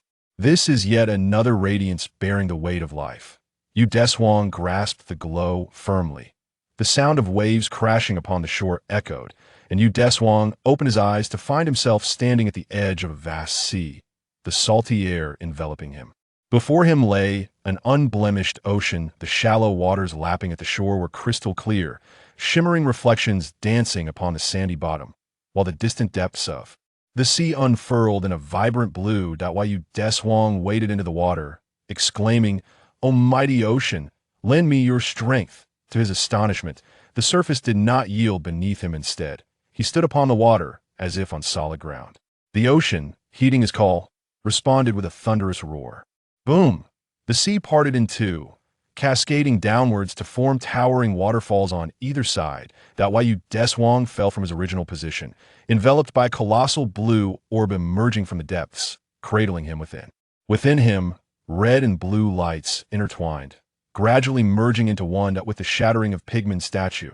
The seal was lifted, and the island trembled violently as three red kings burst forth from the earth. In that moment, Deshuang's consciousness awakened. That was swift, he remarked. The intertwining red and blue lights converged, and the blue gem appeared in his hand. It is time to fulfill our pact, Gaia. The island quaked once more, and Gaia materialized before the red kings.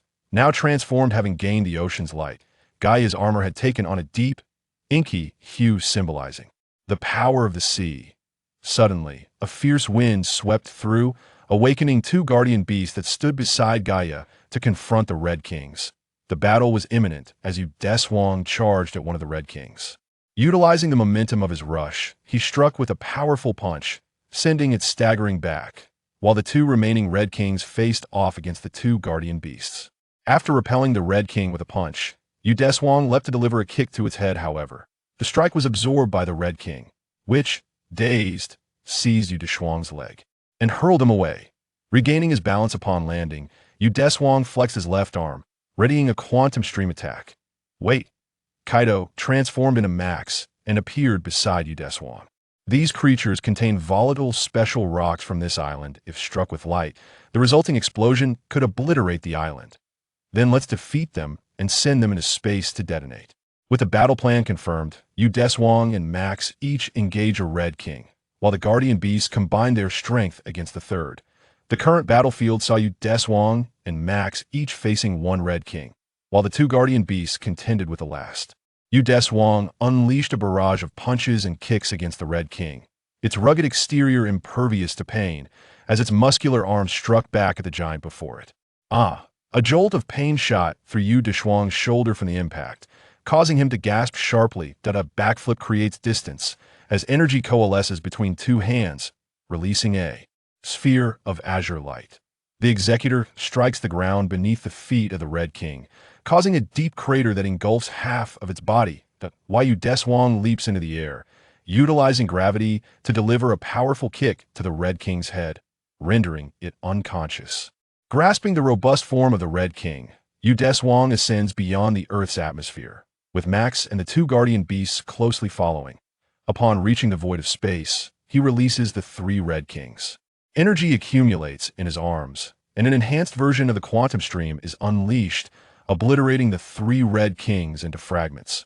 Upon returning to the island, Kaido informs Deshuang the UDF Paris headquarters has issued a command to obliterate Phantom Island. If it is not destroyed, it will collide with Japan in 1 hour. Come with me. Kaido's teammates have already arrived on the island, prepared to escort Kaido and Ricky away. No, I have an agreement yet to fulfill. You may leave without concern for me, Deshuang replies, making his way toward the ruins. Observing the determination in Deshuang's expression, Kaido no longer hesitates and rushes towards the Dash mothership to depart with his companions. In front of the ruins, Deshuang encounters Pigmon, who is prepared to sacrifice itself once more to seal Phantom Island. Gently patting Pigmon on the head, he extends his hand toward the shattered statue. A blue light emanates, reassembling the fragments into a new form, this time resembling Gaia rather than Pigmon. A dense fog envelopes Phantom Island once again, rendering it invisible on radar.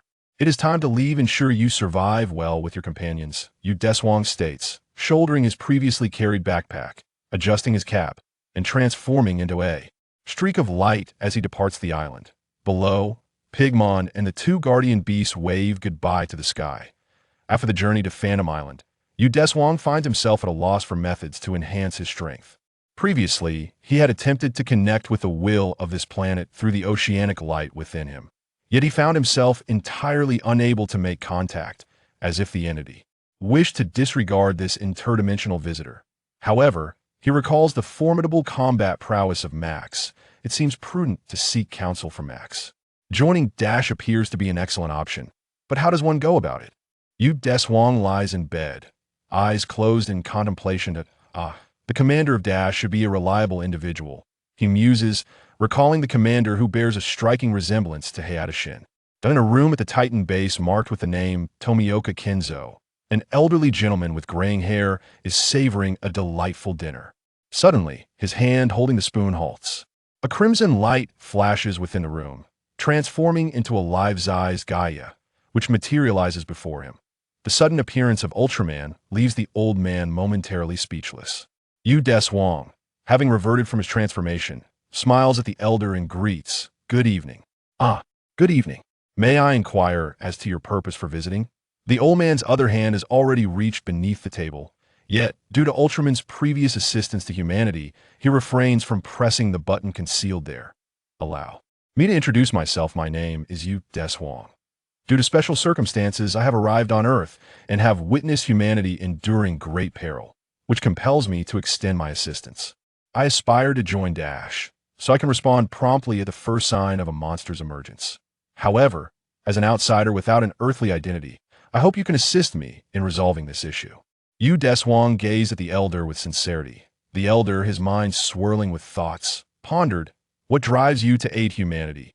Humanity is a race capable of miracles, and the light within their hearts is the most precious treasure in this world." Deshuang recalled the words spoken to him by Girl on the day he transformed into Ultraman. "Moreover, I have another reason. I'm also a human." The elder contemplated this. He then rose and approached Deshuang, extending his hand. "As the highest commander of the UDF Japan branch, I warmly welcome you. I look forward to your guidance." Deshuang grasped the offered hand. "No, I'm the one who should be grateful. Please guide me, Commander Tamanaka." Subsequently, Commander Tamanaka informed Deshuang that he could commence a month-long training session here, starting tomorrow. He also inquired if Deshuang would like to stay for dinner. After politely declining Commander Tamanaka's kind offer, Deshuang departed a week later. The doors to Dash's command room opened automatically, and the team members rose to greet Commander Tamanaka as he entered. "Today, I would like to introduce a new team member, a promising newcomer who has flawlessly passed all of Dash's assessments in just 1 week of training." He called out to the door, "Please come in." As Deshuang stepped through the automatic doors, he immediately noticed the astonished expressions on Kaido and Ruishi's faces. "It's you," Ruishi exclaimed, her eyes wide with surprise. Kaido rushed over with a smile. Deshuang, you finally joined Dash. I knew you would come. It is wonderful that you two are acquainted. I shall leave the rest to you young ones." Commander Tamanaka said before taking his leave that, "I am Kitty Eye Kenjiro, and I look forward to fighting alongside you in the future." A sun-kissed team member spoke first, his cheerful smile instilling a sense of trust. "Welcome. I am Sean White, skilled in mechanical inventions," said the American team member, speaking in somewhat imperfect Japanese, yet his lively personality contributed to the team's camaraderie. "I am Captain Hijikata Shigeru. Welcome to Dash. Over there are Ally and Coco. Ally is an artificial intelligence robot responsible for internal communications and data analysis." Captain Hijikata introduced the two robots in the team. "They're indistinguishable from humans," Deshuang remarked, glancing at Ally. "Hello," Ally responded politely with a nod. Kaido spoke up again. "From now on, we can fight side by side. I'm looking forward to it." "Me too," Deshuang replied. Kenjiro patted Deshuang on the shoulder. "You seem quite sturdy. Let's have a sparring match sometime." He was evidently intrigued by Deshuang's exceptional capability to successfully pass Dash's assessment. Certainly, if given the opportunity, a bead of cold sweat stealthily trickled down his forehead. The resplendent moon hung serenely in the star-speckled night sky. Deshuang knocked on Kaido's door. "Come in." Upon seeing the visitor, Kaido inquired with a hint of confusion, "What brings you here at such a late hour?" "To be precise, I am not here for you, rather. I seek Max's serious demeanor alerted Kaido that tonight's matter was far from a casual visit. "Max?" Kaido realized that aside from their initial encounter, he and Max had not exchanged further words, possibly because Max felt he should not overly involve himself in human affairs. Suddenly, a door radiating a spectrum of colors appeared in the room. Kaido's mind resonated with Max's voice. "Max invites you in." Nodding, Deshuang entered alongside Kaido, revealing a wondrous space filled with vibrant, iridescent lights, where Max, sized like a human, had been waiting for them. "You must be from another parallel universe. I have never encountered an ultra warrior like you in the Land of Light." Max directly expressed the curiosity that had lingered since. Their first meeting. Indeed, my homeland faces an imminent threat of destruction. My powers are insufficient to confront the enemy. Thus I have journeyed to other universes in search of ways to grow stronger. Then your purpose for coming tonight is, indeed, I wish to learn from you the art of combat and the application of power. You Deshuang bowed slightly to Max. I will assist you, however. I am merely an observer of planetary civilizations and may not possess the requisite combat skills to teach you effectively. I almost believed him. The only Ultra who managed to complete the entire TV series using only his ordinary form during the Heisei era, while also resolving a multitude of buggy monsters, and he claims to be a mere bureaucrat. That's quite all right. I would be immensely grateful for your guidance. Why you Deshuang's current combat skills were akin to street brawling. He could handle ordinary monsters, but when faced with an adversary experienced in battle, he would likely find himself at a disadvantage. Being born of Earth's will. As long as he possessed proficient combat experience and a rational utilization of energy, he would find that, barring an opponent of vastly superior strength, there were few adversaries on Earth capable of easily overpowering him. Max distanced himself from Yu Deshuang and assumed a fighting stance. Come, attack me. True to his nature, Max, though taciturn, acted decisively. Please bestow your teachings upon me. With determination, Yu Deshuang rushed toward Max, executing a flying kick drawn from his memories of watching special effects dramas.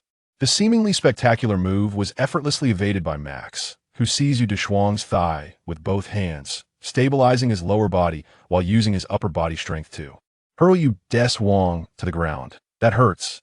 It appeared he was truly a complete novice. Rising from the ground in a swift motion, he cautiously approached Max once more, yet Max remained steadfast, his fighting stance unyielding. As Yu Deshuang approached, he unleashed a powerful hook with his right arm. Yet this strike bore no fruit, for Max effortlessly raised his left arm to deflect the blow, subsequently targeting Yu Deshuang's exposed abdomen with a series of punches and elbow strikes. Seizing the moment when Yu Deshuang doubled over in pain, Max ensnared his neck with the left arm that had just defended, lifting his right leg to deliver a punishing knee strike. Directly to Yu Deshuang's midsection, he then hoisted him up and sent him flying with a powerful kick. While Yu Deshuang was propelled to the ground, gasping for breath. This relentless assault left his vision blurred, ringing in his ears, and his entire body numb and immobile. Quick Do rushed forward to assist him. Are you all right? I'm still alive. Yu Deshuang managed to struggle to his feet, wiping the blood from the corner of his mouth and assuming Gaia's initial stance. Seeing him rise again, Max could not help but feel a sense of admiration. In the midst of an attack, one must not forget defense. While you were striking me, one hand was engaged in offense, yet the other merely hung in the air as if it were a mere ornament. You ought to use your other hand to guard against my counterattacks. Indeed, noticing that Yu Deshuang was running low on stamina, Max decided to change tactics. Transform and employ your light technique. Understood. With a flash of red light, Gaia stood in opposition to Max, drawing his right arm close to his chest before extending it outward. A series of crescent-shaped light projectiles were launched like shurikens. Max swiftly evaded the attack, moving with remarkable speed. How can I even aim? His velocity was so great that Yu Deshuang found it impossible to land a hit. Thus, he resolved to utilize a continuous beam of energy. His left arm curled into a fist while his right arm stretched out horizontally, gathering energy before unleashing a crimson quantum stream. Meanwhile, Max raised his ultra barrier to defend against the assault. The beam relentlessly struck the barrier. After approximately 10 seconds, the timers for both ultras began to flash. While Yu Deshuang ceased his energy output, and Max lowered his barrier. It seems your energy is unaffected by Earth's limitations. Indeed, for my power originates from Earth. My homeland lacks Ultramen. It is Earth's will that bestows light upon me. As he felt the warm glow within, Yu Deshuang recalled the gentle girl from his past. Max reflected with a hint of nostalgia. Even without the aid of the giants of light, humanity could still transform into light. The elders were right, humans truly are a miraculous race. After exiting the space created by Max, Quick Do gazed at Yu Deshuang with a complex expression. So, Yu Deshuang is from another universe, forced to leave his homeland. That must be a profound sorrow. He smiled and shook his head. Though my homeland teeters on the brink of destruction, I am still alive. I have the opportunity to grow stronger. I am still the last hope. In the ensuing days, Deshuang sought out Mac for training every couple of days. Due to energy constraints on Earth, their training sessions were not lengthy. However, fortunate for him, the fusion with light had significantly heightened his comprehension, greatly enhancing his learning efficiency. Moreover, every night, Deshuang diligently worked on his physical fitness and shooting skills in Dash's training room. His strength gradually came under control, and his combat prowess surged rapidly. Chapter 3. A Perilous Situation, Part 1. In the subterranean shooting range of Titan Base, virtual soldiers emerged from all directions. 2 at 3 o'clock behind the barricade. Acknowledged. Deshuang and Muti coordinated seamlessly to take down the approaching foes. The two stood opposite each other at the center of the training ground, suddenly raising their weapons to fire, and the virtual soldiers behind them fell as if on cue. Muti approached the control panel at the entrance of the training ground and pressed the stop button, causing all the fallen bodies to vanish without a trace. Impressive. Your marksmanship now rivals my own, Muti exclaimed, wrapping an arm around Deshuang's shoulder and laughing heartily. Perhaps it's merely a reflection of my genius, Deshuang replied, nonchalantly blowing at the non-existent smoke from the gun's muzzle. Just as he secured the laser gun back to his waist, the communicator emitted a series of beeping sounds. An anomaly has been detected. Return to the command room immediately. The image of Ellie appeared on the communicator. Understood. Understood. Upon their swift arrival at the command room, Ellie began to explain the situation. Dimensional tremors have been confirmed in the JS501 area. ISNT that the foothills of Chao Mist Mountain? I've been there with my daughter, Captain Tachiko remarked, grasping the pendant around his neck, which bore a photograph of his daughter. Ellie continued, the dimensional tremors have ceased. Perhaps something has fallen there, like a meteorite, Sean suggested, voicing his hypothesis. Could you please say that in Japanese? Japanese. The word caught Muti off guard. You should have learned that word back in high school. Ellie's unyielding voice retorted. Captain Tachiko chuckled. To be cautious, Kaido and Ruishi. You two take the Dash Alpha to investigate, and Deshuang, you should accompany them to gain some mission experience. The three stood up, affirming, understood. Kaido drove to Chao Mist Mountain, with Ruishi seated in the passenger seat, turning to Deshuang in the back.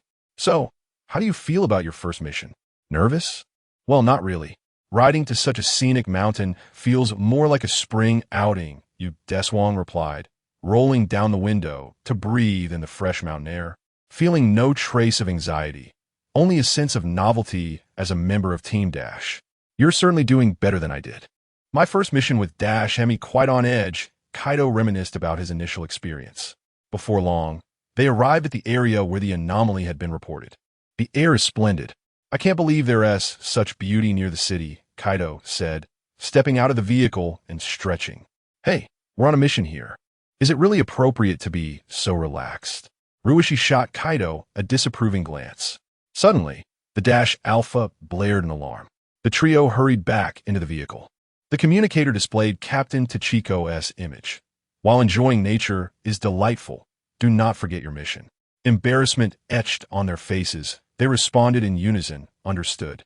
They retrieved the communicator and activated the anomaly detection feature. Let us proceed separately. Upon detecting any anomalies, make immediate contact, suggested Kaido. All right, stay safe. Deshuang nodded and made his way towards the northwestern woods. Mako Riki headed north, while Kaido ventured east. The trio dispersed, equipped with communication devices, scanning for irregularities as they traversed several kilometers without encountering anything unusual. Suddenly, a thick white fog enveloped Deshuang, compelling him to halt in confusion. Fog. It shouldn't be foggy today, he pondered. Quickly, he contacted his teammates.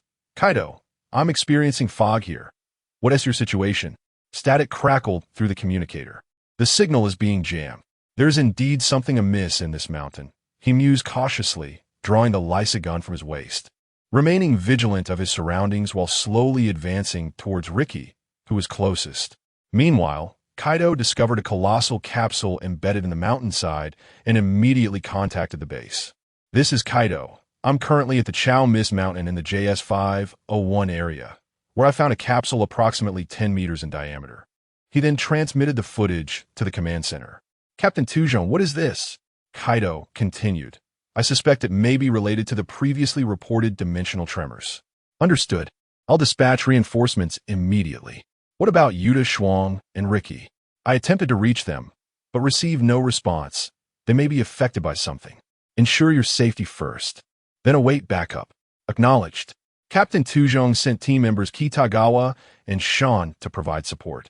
As for Ricky, she found her vision obscured by the sudden fog, misstepped, and tumbled down the slope, injuring her right leg. Upon regaining her footing, she stumbled upon a concealed cave and limped inside. Just as she was about to call her teammates with her communicator, she discovered an unidentified entity, seemingly extraterrestrial, lurking within the cave. This being, disguised in a human form, bore a peculiar device on its chest and left arm, while aiming a gun at Ricky with its right hand, from which blue blood trickled, indicating its injury. Upon noticing this, Ricky swiftly drew her Lysa gun, aiming it at the alien. However, her reaction was delayed, and as soon as she grasped the weapon, the alien's firearm emitted a laser that sent it flying. She attempted to communicate. I am Ricky, a member of the Monster Defense Team Dash. Who are you? And what are you doing here? Could it be? Observing the strange device and blue blood on the alien, she began to surmise its identity. You are correct. I am not from Earth. My device malfunctioned while navigating through the cosmos, and I ended up on this planet, the extraterrestrial revealed in a weak voice. What about your spacecraft? I do not require a spacecraft. I utilize this device for spatial movement. Once coordinates are established, I merely press the switch. He raised his left arm to reveal the device affixed to it, a circle of red arrows pulsating with light. I traverse the cosmos between various planets, he stated, attempting to cultivate an impression of harmlessness in Rue Shi's mind. The dimensional tremors are indeed caused by this device. In that case, I shall immediately contact headquarters to ensure your safety. Rue Shi believed his words and prepared to reach out to headquarters. Alas, the injury to her leg hindered her movement. You are gravely wounded. You cannot ascend. Furthermore, do not divulge my situation to others. I will depart this planet as soon as I repair the device. He feared that his injuries would attract the attention of the planet's armed forces, leading to significant trouble. My wounds are inconsequential. As a member of the Dash team, I have an obligation to report. Rue Shi rose and moved toward the exit. Wait, the extraterrestrial attempted to stand and prevent her, but his severe injuries caused him to collapse once more. Upon witnessing his fall, Rue Shi abandoned her plans to contact headquarters and hurried to assess his condition, retrieving her medical kit to tend to his wounds. What is your name? She inquired, seizing the opportunity. Ko-Sam. He hesitated before revealing his true name. What kind of planet is your homeland? Rue Shi sought to learn more about Ko-Sam. He responded while fiddling with the device on his arm. Suddenly, a voice shattered the fragile tranquility. Stay away from her, alien. Deshuang had discovered the cave, and upon seeing Ko-Sam, recalled that this individual was a terrorist who had arrived on Earth with explosives, intent on annihilating all civilization. Once all 6 arrow-shaped indicators on the device illuminated, the bomb would detonate. Wait, this individual harbors no ill intentions.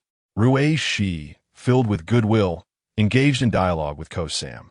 Upon realizing they could communicate normally, she aspired to become a bridge for interactions between human and extraterrestrial civilizations, enabling humanity to understand otherworldly cultures while conveying a message of friendship to aliens. While possessing goodwill is commendable, one must not overlook the necessity of vigilance, correct? Alien? Your bomb must be nearby, yes? The barrel of Deshuang's gun remained trained on Ko-Sam. Astute observation, but I advise against rash actions. Otherwise, her life will be forfeit.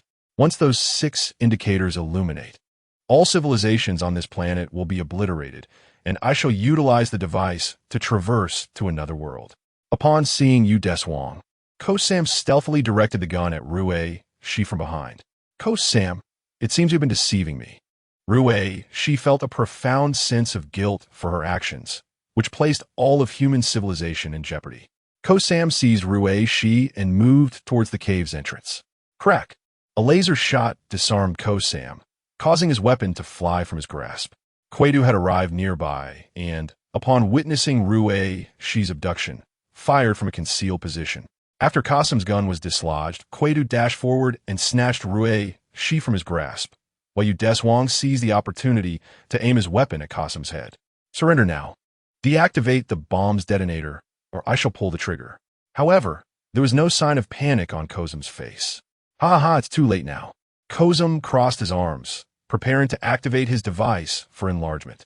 Deshuang immediately fired, but the tornado generated by Kozum's transformation caused the bullet to veer off course, scattering the three individuals on the ground.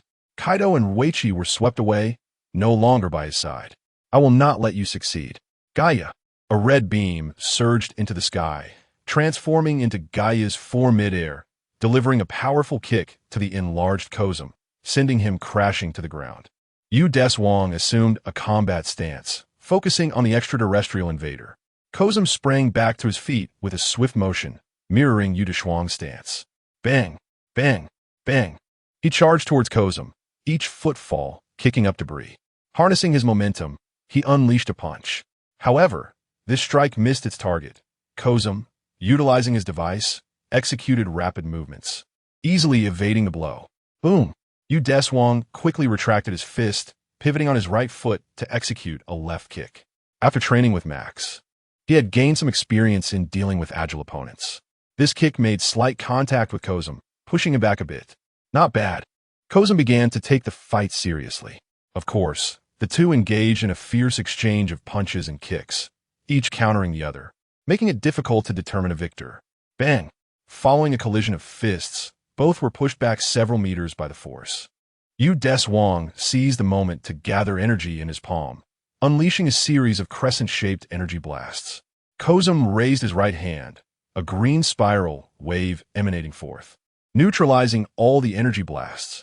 Subsequently, beams of light shot out from the device on his wrist. There's no time to dodge. Deshuang activated the Ultraman barrier to defend himself.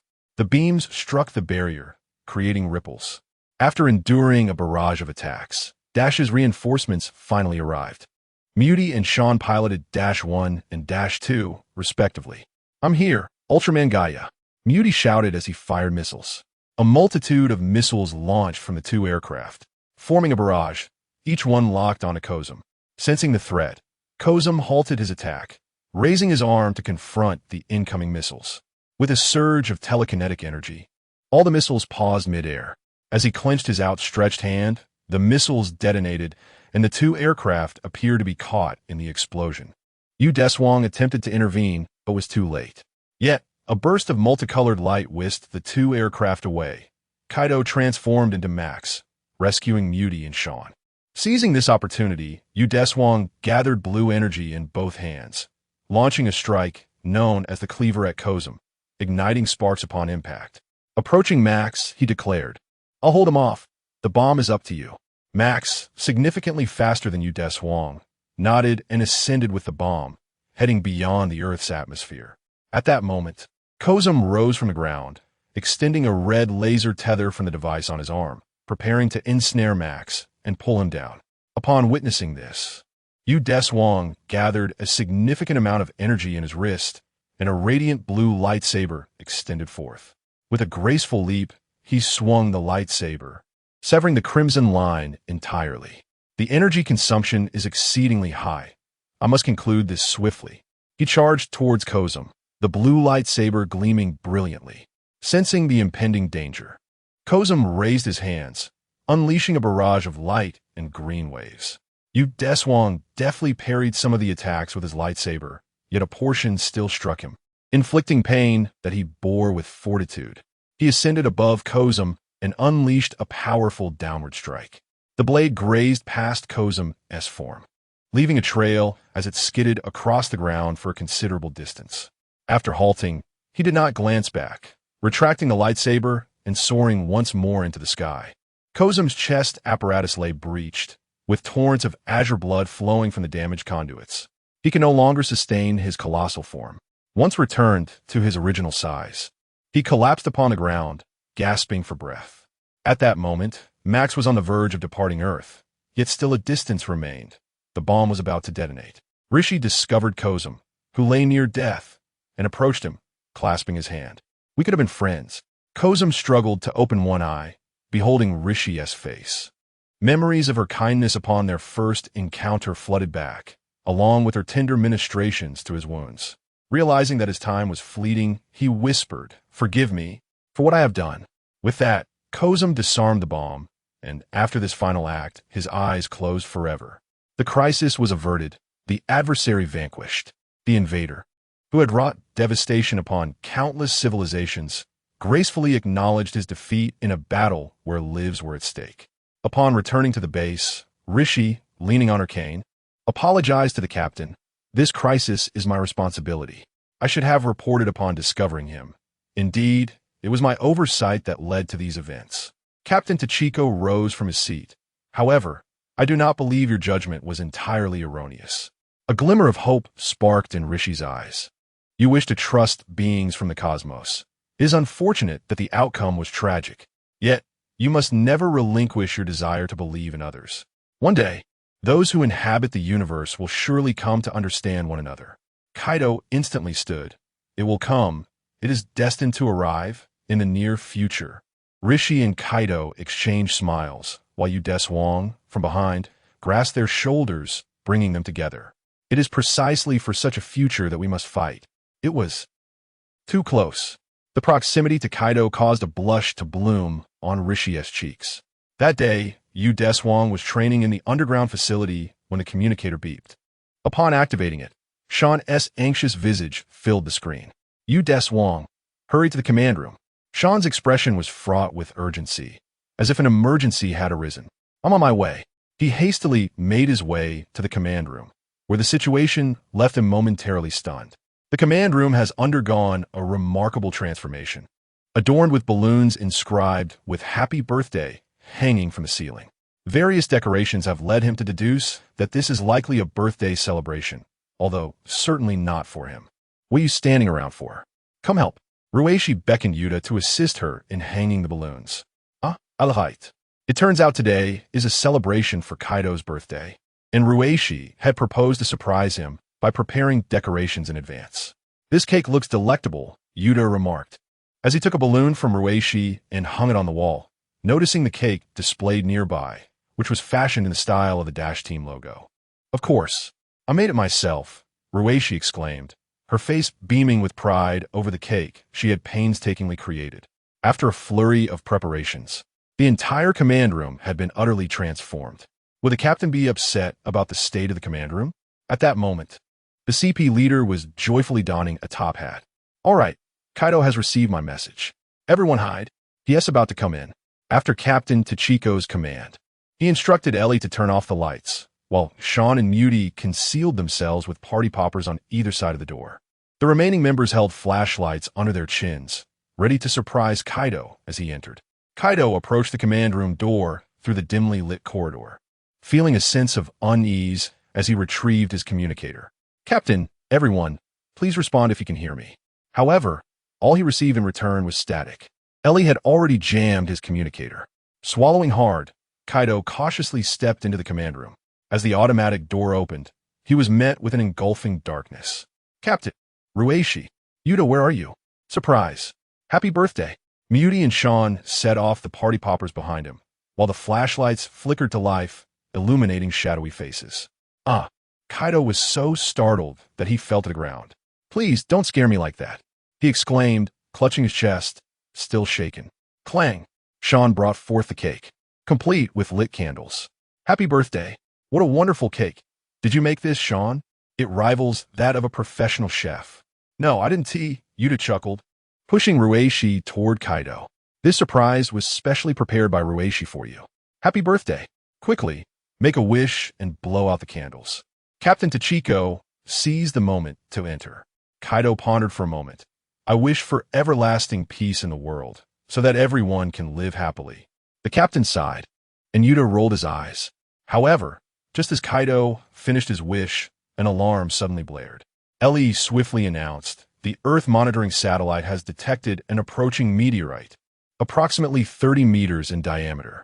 The unexpected situation compelled the birthday celebration to come to an abrupt halt. Captain Tachiko quickly confirmed the situation. "Is there an estimated landing location?" The crash site is located in the JT-303 area, which is in the heart of the city. Professor Jiyoung expressed his concerns.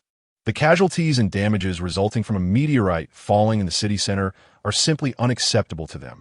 We must alter the meteorite's trajectory to prevent it from descending upon the urban area, Captain Tuho commanded. Understood. Deshuang piloted Dash Number 2 into action, marking his inaugural mission in a fighter jet. Encouragement came from his comrade, Muty, seated behind him. You've got this, rookie. Roger that, just watch me. He had long dreamed of the day he would pilot a fighter jet, and now that dream was realized. Captain Tuho directed operations from the mothership. Open the hatches. Dash 1 and Dash 2, engage. The two aircraft soared from the Dash mothership, flying side by side. Dash 1 approached Deshuang, with Quaidu, the pilot, giving him the thumbs up. Deshuang reciprocated. Soon, they spotted the falling meteorite. Activate the tractor beam, fire. Deshuang pressed the launch button, and a green beam shot forth. The two jets guided the meteorite towards an uninhabited suburban area against the backdrop of the night sky. Excellent. We'll leave the recovery of the meteorite to the ground forces, the captain announced, signaling a return to Titan base. Upon returning to the base, a brief stroll left them hungry. Let us cut the cake. Back in the command room, Muty gazed longingly at the delicious cake, his hunger intensifying. No, we must wait for team member Sean and Professor Jiyoung to return from analyzing the meteorite before we eat, Ruichi interjected, stopping Muty's hand from reaching for the cake. Fine. Muty sighed, reluctantly returning to his seat. Suddenly, alarms blared again, and the command room's large screen flickered to life, displaying the images of team member Sean and Professor Jiyoung, both clutching their necks in evident agony. What happened? Captain Tuho sprang to his feet. We were attacked by an extraterrestrial life form that had been hiding within the meteorite. Before he could finish, both collapsed. They were in peril. Deshuang dashed toward the research lab, with others swiftly following. The extraterrestrial entities that emerged from the meteorite began to assault personnel within the base, emitting beams from their mouths that drained human vitality and energy. Those affected exhibited symptoms of high fever and extreme fatigue, with the injured facing life-threatening risks. Upon reaching the research lab, Deshuang found only a shattered meteorite and the unconscious forms of Sean, Professor Jiyoung, and other researchers. Sean, Professor Jiyoung. The team rushed to assist them, but their temperatures rose alarmingly. Professor Jiyoung regained consciousness first, her immediate concern not for her own condition, but for the unknown life forms that had escaped the meteorite. I suspect that the reason these entities absorb human vitality may be to adapt to Earth's environment, and perhaps to reproduce. Her face was etched with concern as she weakly inquired, will it lay eggs? The investigation was not yet complete, leaving uncertainty in its wake. We should head to the medical center for treatment, Kaido suggested, noticing the frailty of both individuals. Wait, I need to analyze the remnants from these meteorites to investigate that life form. Professor Yashiyama felt a profound sense of duty to continue the examination of the extraterrestrial entity. Understood. Kaido and Ricky will form one team, while Matori and Yudsheng will be another. I shall operate independently in search of the unknown alien life form. Captain Hijikata, perceiving the resolve in Professor Yashiyama's eyes, swiftly devised a response plan. Ellie, search all surveillance footage from the base and relay images of the unknown life form to each team member's communicator upon discovery. Understood. Upon reaching Zone C, Yudsheng and Matori received images of the unknown life form, temporarily dubbed Dallas. This creature resembles a yellow xenomorph, Matori remarked with disdain after viewing the image. It is currently located in Zone D. Let us proceed. Upon their arrival in Zone D, they found Ricky had already been attacked, and the captain had fallen to protect Kaido. Kaido was left to contend with a now considerably larger Dallas, which had absorbed life energy and grown to a towering height of 6 or 7 meters.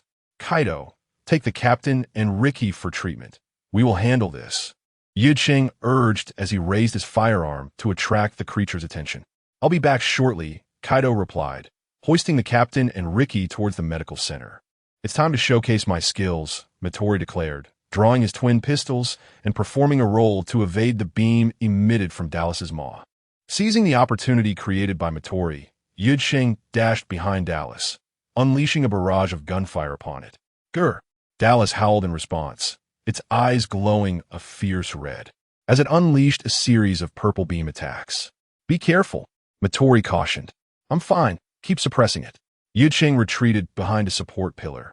D. Munsta, Matori shouted, alternating shots, forcing Dallas to stagger back, though the Lisa gun strikes were insufficient to deliver a fatal blow.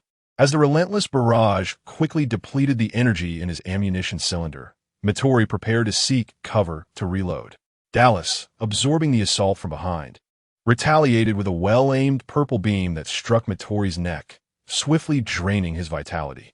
Matori, Yusheng cried out, rushing towards Dallas's flank, drawing his tactical dagger to plunge it into the creature's hind leg. In response, Dallas's tail lashed out at Yusheng. He instinctively clamped his arm around the tail, intending to continue his assault with the dagger, but was met with an overwhelming force. Before he could release his grip, he was flung into the air. Dallas aimed its maw at Yusheng mid-flight, unleashing a purple laser. In a moment of desperation, Yusheng twisted his body in mid-air, narrowly evading the deadly beam. He adjusted his posture, landing in a half-kneel on the ground. Now it's my turn. Seizing the fleeting moment as it unleashed its rays, Deshuang dashed forward, plunging his dagger forcefully into the creature's kneecap.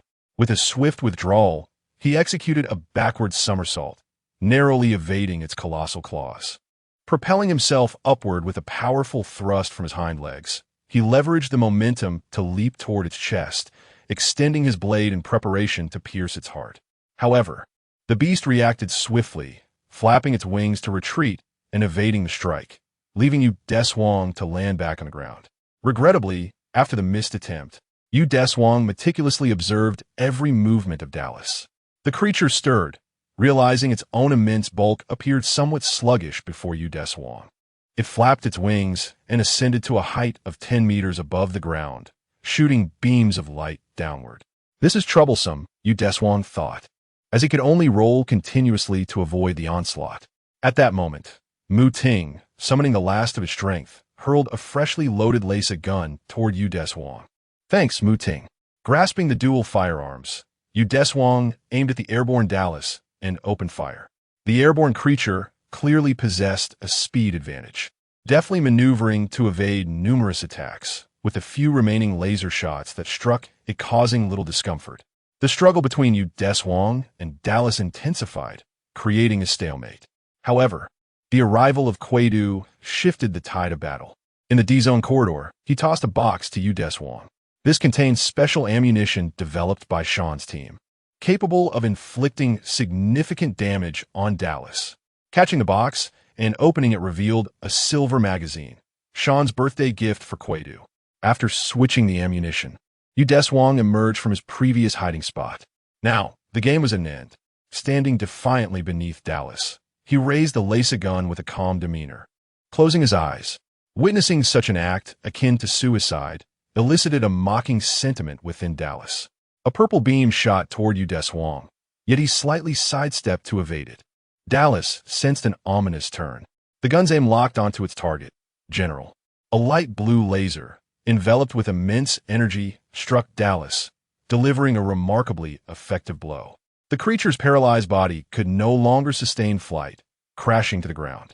Deshuang advanced, continuing to fire until the last bullet was expended before sheathing the laser gun. Good, this creature should be dead. Quaidu, gazing at the lifeless Dallas on the floor, couldn't help but ponder the extent of their caution.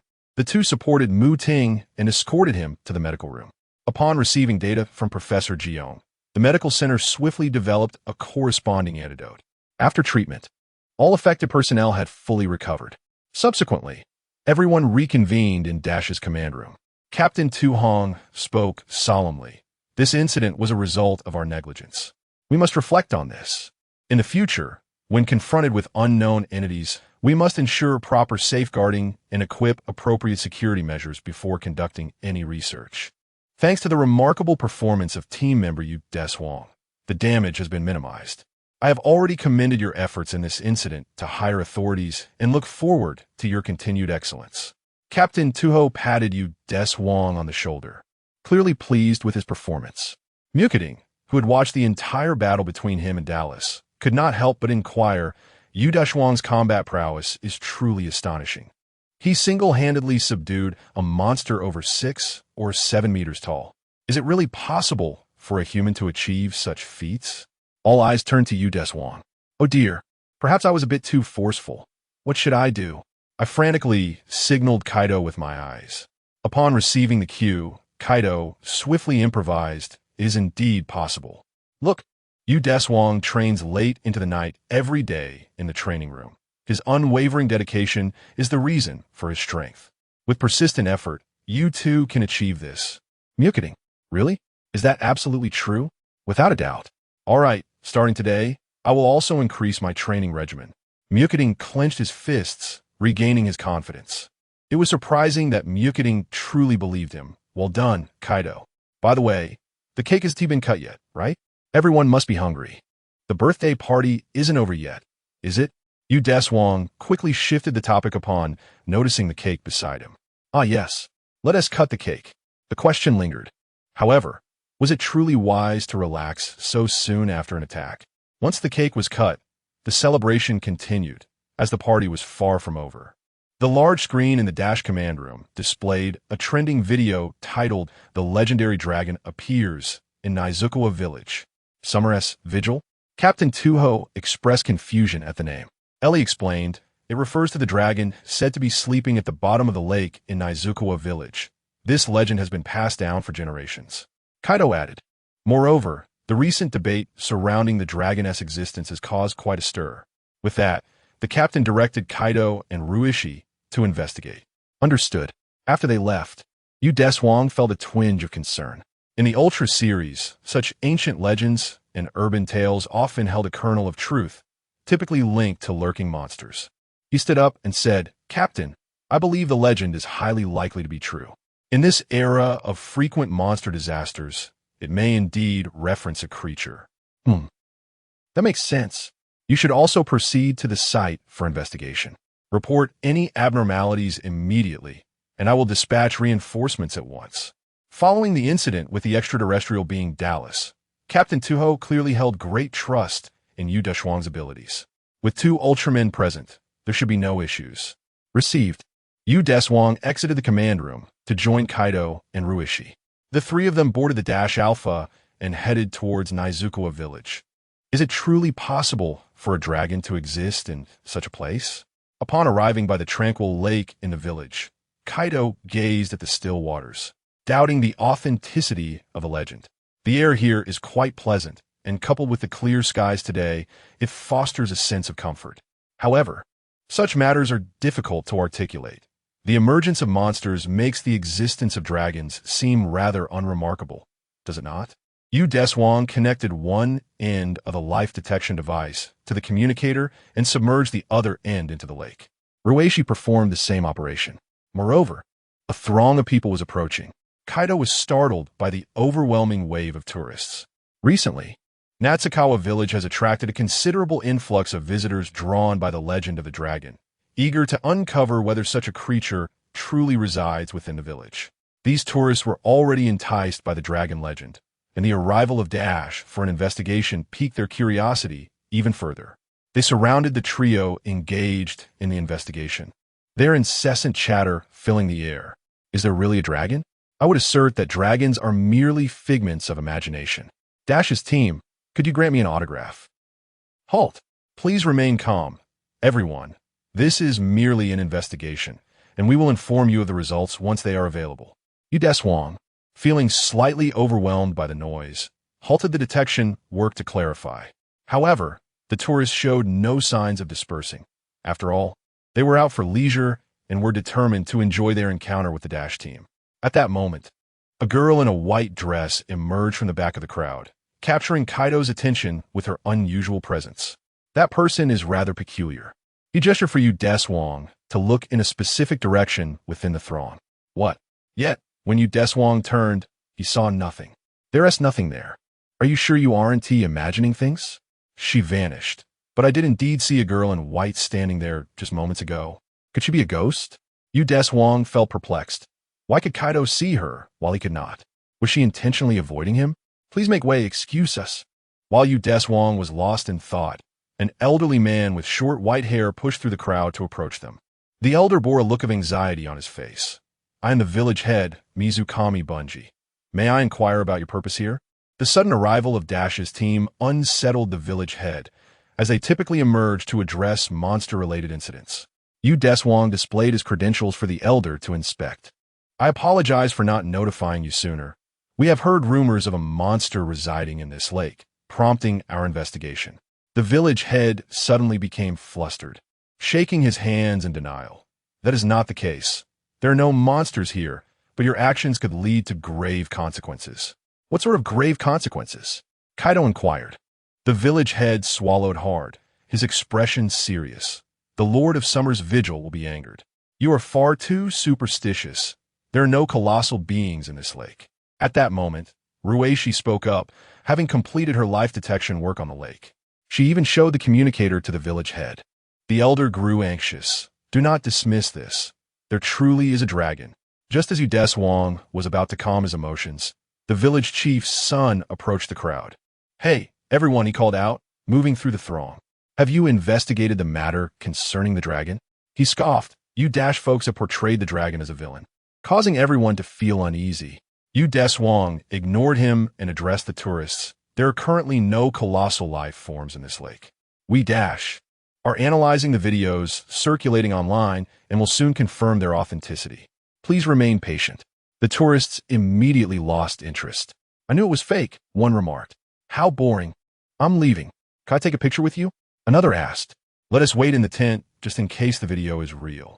Some tourists still held on to hope, but eventually they too departed. The old village chief approached the group once more, extending an invitation.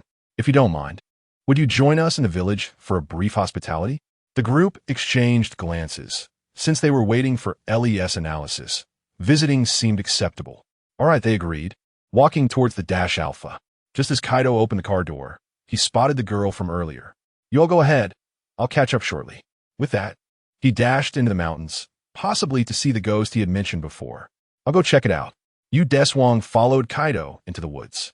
These two, Rueishi remarked, clearly displeased with their sudden departure. They followed Kaido until they reached a peculiar shrine, where Deshuang spotted the girl in white he had previously seen. However, her earlier evasiveness prompted him to hide behind a tree and eavesdrop on her conversation with Kaido. Do you know the legend of the Guardian of Summer? She asked. The Guardian of Summer? Long ago, a dragon named the Guardian of Summer resided at the bottom of the lake, protecting the village. But one day, a dispute among the villagers sullied the forest and waters, inciting the dragon's wrath, which led to an attack on the village. Subsequently, a hero from the village built this shrine to seal the dragon away, and the villagers vowed never to harm the environment again. Now, humanity is about to repeat the same mistakes. If this continues, the dragon will indeed appear, and the village may face destruction. Therefore, I implore you to halt the development plans and protect this village. She was somewhat anxious, pleading for Kaido's assistance. Nijigawa village had long relied on its pristine waters to promote tourism. However, in recent years, the number of visitors had significantly dwindled. The village chief's son, Mizukawa Jinkan, devised a plan to expand and develop modern lodgings, capitalizing on the village's legends to create a buzz and attract tourists. This proposal was dismissed by the old village chief, who firmly believed in the legend of the Guardian of Summer. He feared that expanding the lodgings and damaging the nearby forest would inevitably provoke the Guardian's ire. However, it is an undeniable fact that the village's economy is in decline. In response, Mizukami Rinken adopted a compromise approach, allowing his father to witness how effectively rumors could attract tourists, believing that once the old man saw the results, he would undoubtedly agree to the development plan. Suddenly, Deshuang emerged, stepping on a branch that snapped underfoot. The young girl, upon noticing his presence, immediately vanished. Why is she avoiding me? Deshuang pondered, perplexed. Could it be that she knows I am not of this planet? Do you know her identity? Kaido inquired, visibly unsettled. I do not, came the reply. But do you believe what she said? Though I possess no concrete evidence, I feel deep down that her words hold truth. He wished to ascertain whether the girl was still nearby, but found nothing upon scanning the surroundings. Deshuang placed a reassuring hand on his shoulder. If she wishes to find you, she will appear again. Let us proceed to meet with Ruishi. Very well.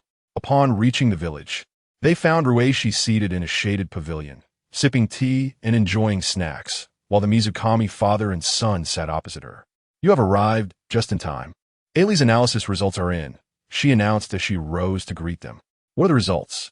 By analyzing the dragon's movements in video, it has been determined that it is an artificial object devoid of any signs of life. Ruishi cast a scornful glance at Mizukami Rinken. I did this for the sake of the village. Ruishi retorted. So you chose to spread rumors, causing us to waste our time. She seemed at a loss for words. Mizukami Rinken scoffed. There was never a dragon. Your foolishness led you to be deceived. He stood up, challenging her. The old village chief quickly intervened. Please, refrain from further provocations. Deshuang regarded Mizukami Rinken, feeling a headache coming on. Suddenly, a resounding slap struck Mizukami Rinken's face, sending his glasses flying. He glared at Deshuang, face covered in anger. If you dare retaliate, I will arrest you on the grounds of obstructing an investigation. Deshuang warned, his gaze sharp. I will definitely file a complaint against you with Dash. Go ahead, Deshuang replied coolly. With Commander Takaoka backing me, your complaints will be futile. Mizukami Rinken departed in disgrace. The old village chief turned to Deshuang, apologizing. My wayward son has always been rebellious. His actions reflect my failure as an educator. Nevertheless, his love for this village is genuine, so I ask you not to hold it against him. Rest assured, but the legends of the village are indeed true. While we currently lack evidence to substantiate their existence, I recommend that the village chief ensure the protection of the shrine of Summer's Vigil. The chief sighed in relief. Very well.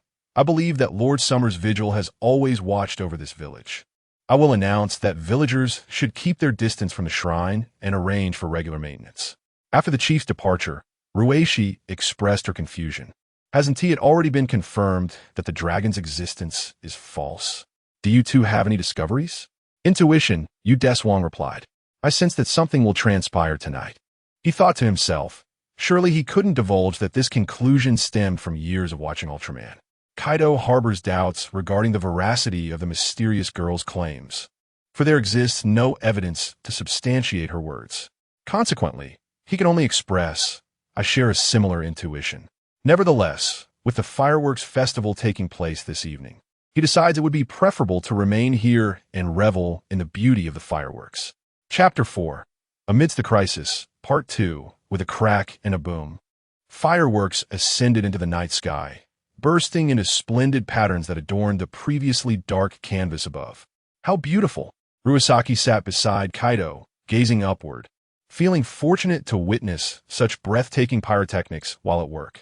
After all, the Dash Team's holidays were nearly non-existent. Yet, Kaido appeared lost in thought, showing no interest in the fireworks, which stirred a hint of annoyance in Ruisaki. Hey, at least show some reaction. Kaido, as if awakening from a dream, finally responded. Sorry, I was just thinking. What were you thinking about? Nothing much. With that, Kaido earned a disapproving glare from Ruisaki. Deshuang discerned that Kaido was still preoccupied with thoughts of that girl. Let us head over to the shrine. That girl must be connected to the Summer's Vigil shrine, and we may encounter her again. Upon this thought, Kaido readily agreed. All right, but let us wait until the fireworks finish first. Ruisaki sighed, but as a teammate, she followed along. Before they arrived at the shrine, Deshuang heard the ominous sound of a chainsaw. Sensing trouble, he quickened his pace. The trio reached the shrine, only to find it in ruins, shattered pieces strewn about, all engulfed in flames. Mizukami Rinken sat atop a stone pedestal, a cigarette dangling from his lips. Upon seeing them, he chuckled. So it's you? Didn't the village chief assign anyone to guard this shrine? Haha, my old man is soon to retire. Do you think they would heed anyone else? The burning shrine reflected the flames in his eyes. As long as there are inns and hot springs, this village can be saved. The foolish legend will meet its end today. There is no turning back now. Some people will not realize their mistakes until they face the consequences. Suddenly, the dragon statue on the ground began to glow. Gurgle, gurgle. From the once tranquil lake, large bubbles erupted, and a towering column of water shot into the sky, revealing a colossal dragon amidst the spray.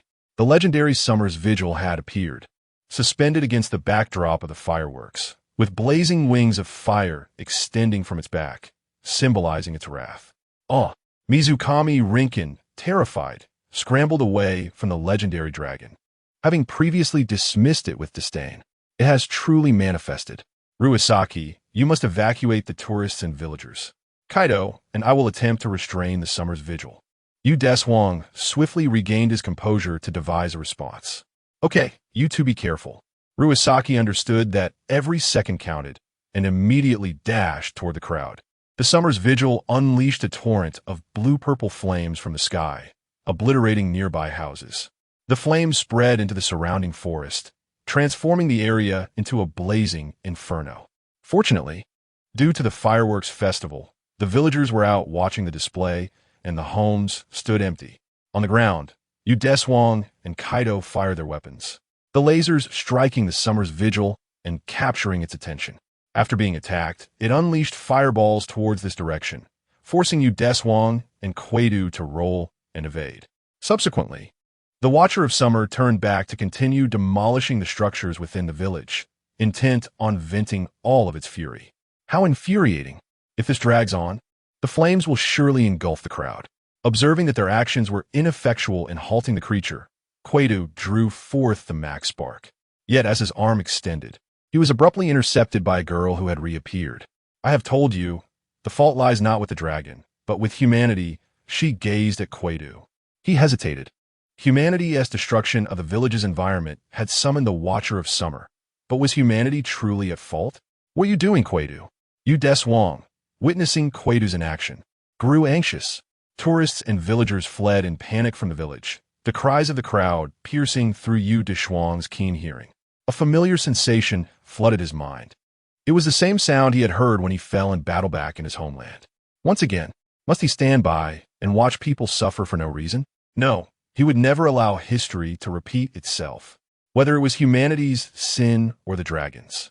Deshuang shifted his gaze from the girl to Quaidu. Look at those innocent travelers and the villagers forced to abandon their homes. What is our duty as Dash? Ignoring Quaidu's response, he positioned his right hand diagonally across his chest, intertwining red and blue particles into a brilliant blue gem. Deshuang focused on the two radiant beams within the gem. As long as I possess even a shred of strength, I shall not allow the monster to harm humanity.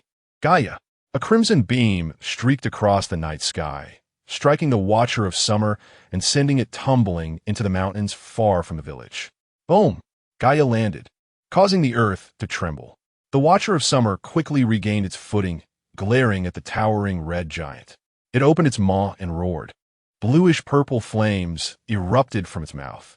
Deshuang thrust his hands forward, forming a barrier to resist the onslaught. The flames halted before the barrier, unable to penetrate, their energy absorbed. Your rage should not be unleashed upon humanity. The transparent circular shield began to rotate, pushing forward against the flames. However, just as it approached the Watcher of Summer's mouth, it ceased its fiery assault, wings of searing flame shielding its face. Bam! The light shield shattered, yet the damage was absorbed by the wings. The Watcher of Summer soared into the sky, looking down upon Deshuang. You wish to fight me in the air? Perfect. Deshuang leaped into the air, delivering an upward kick to the Watcher of Summer, knocking it back a distance. In retaliation, the Watcher swung its long tail, striking Deshuang, who could only brace himself with his arms. Thud! The tail collided with his arms, producing a dull thud. Utilizing the force of the strike, Deshuang ascended, creating distance between them. The Watcher of Summer flapped its wings and flew swiftly, and Deshuang quickened his pace as well. The air rushed past him with a thunderous roar, breaking the sound barrier, as layers of clouds parted, and soon they ascended to an altitude of 10,000 meters. A resplendent moon hangs clearly in the sky, while the clouds beneath appear somewhat dim under the night's embrace. As the Guardian of Summer draws near, it unleashes a torrent of flames towards Deshuang, the inferno rapidly encroaching upon him. In a sudden burst of speed, Yu Deshuang alters his course, descending backwards, revealing the back of the Guardian. Red energy coalesces in his hands, his arms forming an L shape as he releases a stream of quantum energy. Taken by surprise, the Guardian falters under the impact of this assault, momentarily suspended in the air, its once yellow eyes now transformed into a fiery crimson. In the celestial arena, the two combatants, Aoi and Long, stand in opposition. Yu Deshuang strikes first, gathering blue energy as the Enforcer is unleashed from his clenched fists. The Guardian dives downward to evade this strike, the Enforcer fading into the horizon as the Guardian unfurls its immense fiery wings, unleashing a barrage of flaming feathers towards Yu Deshuang.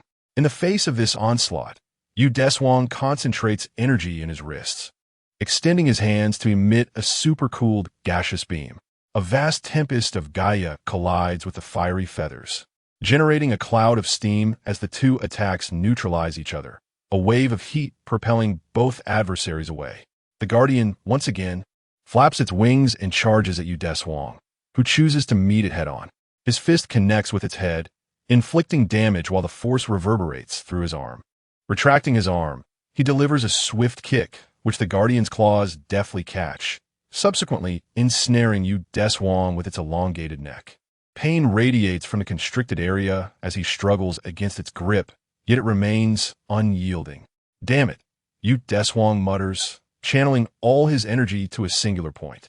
As the energy intensifies, his body emanates a radiant red glow, releasing a tremendous force that inflicts substantial harm upon the Guardian entwined around him. The constricting neck loosens its hold, and the timer on Yu Deshuang's chest begins to blink ominously.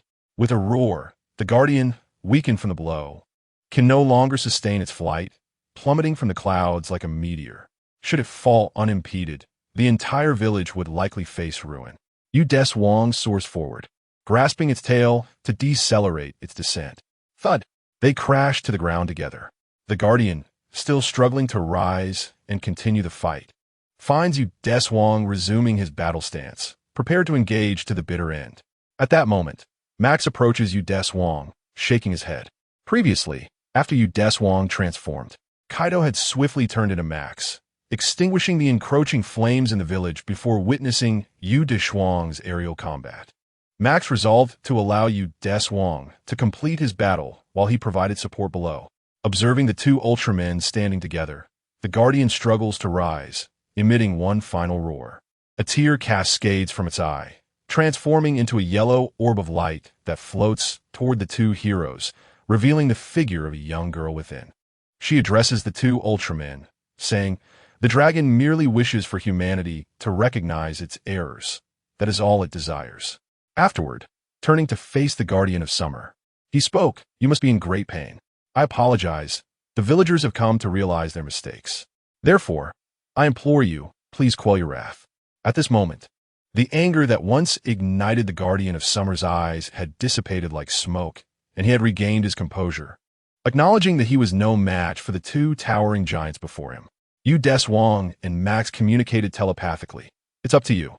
Max approached the Guardian of Summer, his left arm positioned across his chest. As sparks illuminated, his left palm extended, radiating waves of verdant light upon him. The Guardian of Summer, impacted by this luminous wave, began to emanate a spectrum of colors. Outside the village, the old village chief observed this phenomenon, murmuring, "In the end, the village's hero has quelled the dragon's fury, sealing it within a prism of colors. The legendary hero has returned." Wings once again sprouted from the Guardian of Summer's back, still composed of flames. Though now the fire had softened considerably, the maiden beamed at the two Ultramen, expressing her gratitude. "Thank you." Then, she vanished alongside the Guardian of Summer amidst the kaleidoscopic radiance. Ultimately, the development plan was scrapped, leaving the village unchanged, and the shrine of the Guardian of Summer was reconstructed. However, due to this incident, the influx of visitors to the village increased. Following the events, Kaido approached Yu Deshuang, saying, "I apologize for hesitating during the battle." Yu Deshuang stood atop the Titan base, feeling the sea breeze against him. Leaning against the railing, he gazed at the distant city. "It's all right. After all, The Guardian of Summer's emergence was largely a consequence of the villagers' own actions. Yet, he continued, Kaido, when I heard the cries of the crowd, I was reminded of my battles in my homeland, where I was unable to defeat the enemy and could only watch helplessly as the Ultra Beast ravaged the city, obliterating countless joyful families. He reflected, when I departed from my homeland, I vowed that once I possess sufficient power, I would save it, ensuring that such calamities would never befall again. The sea breeze tousled Deshuang's hair, and the shimmering waves cast reflections upon one side of his face, while the other remained shrouded in shadow due to the light's angle.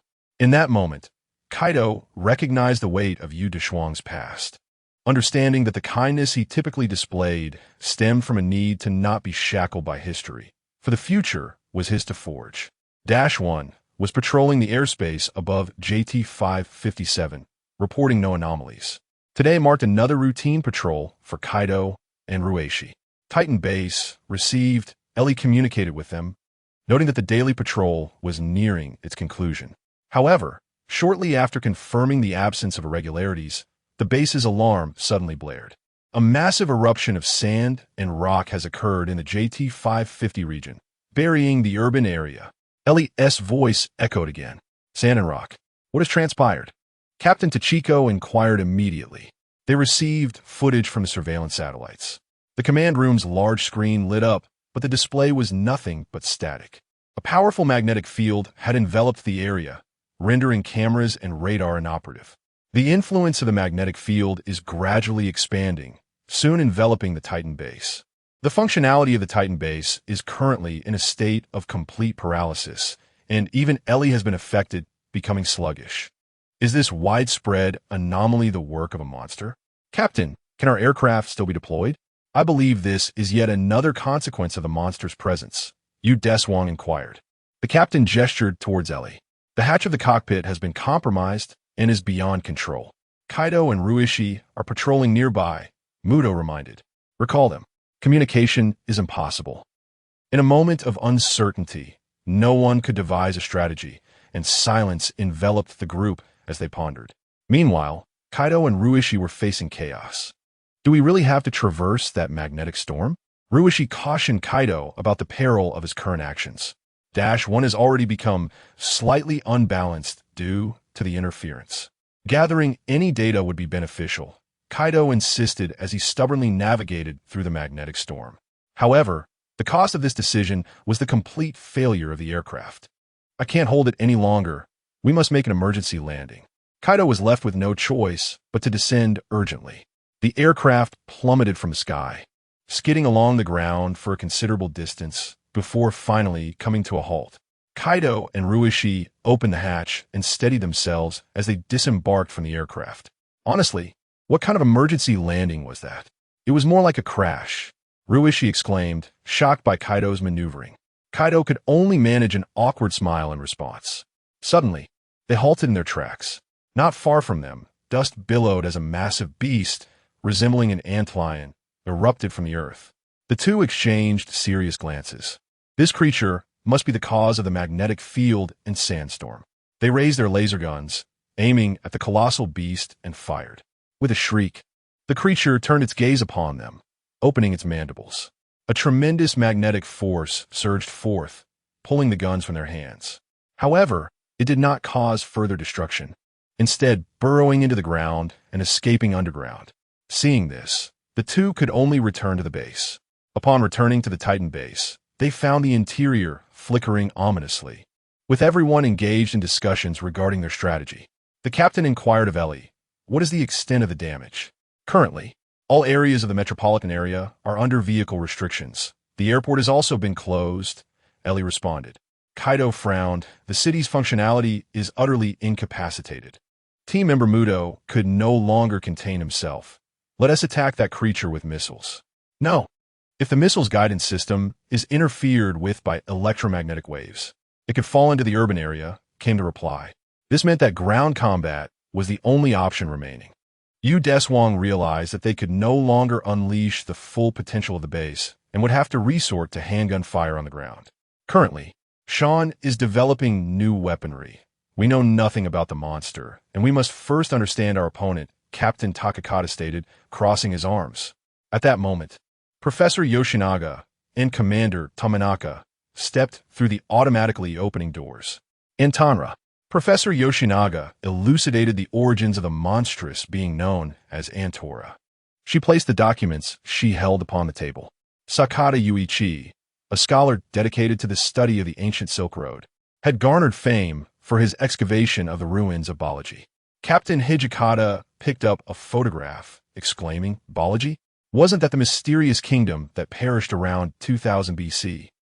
The name Balaji stirred within you Deshuang recollections of certain legends concerning Noah. Indeed, however, Professor Sakata, after interpreting the stone tablets unearthed from the ruins, posited that Balaji was not destroyed by an earthquake, but rather by the enigmatic creature Antora. He cautioned that after 400 years, Antora would awaken to wreak havoc upon modern civilization. Remarkably, it had been precisely 4,000 years since the fall of Balaji to this very year. Upon concluding, Professor Yoshinaga's words instilled a palpable sense of urgency among the attendees. Captain Hijikata immediately inquired, "Where's Professor Sakata now?" "It is said he succumbed to depression at home 5 years ago," lamented Commander Tomonaka.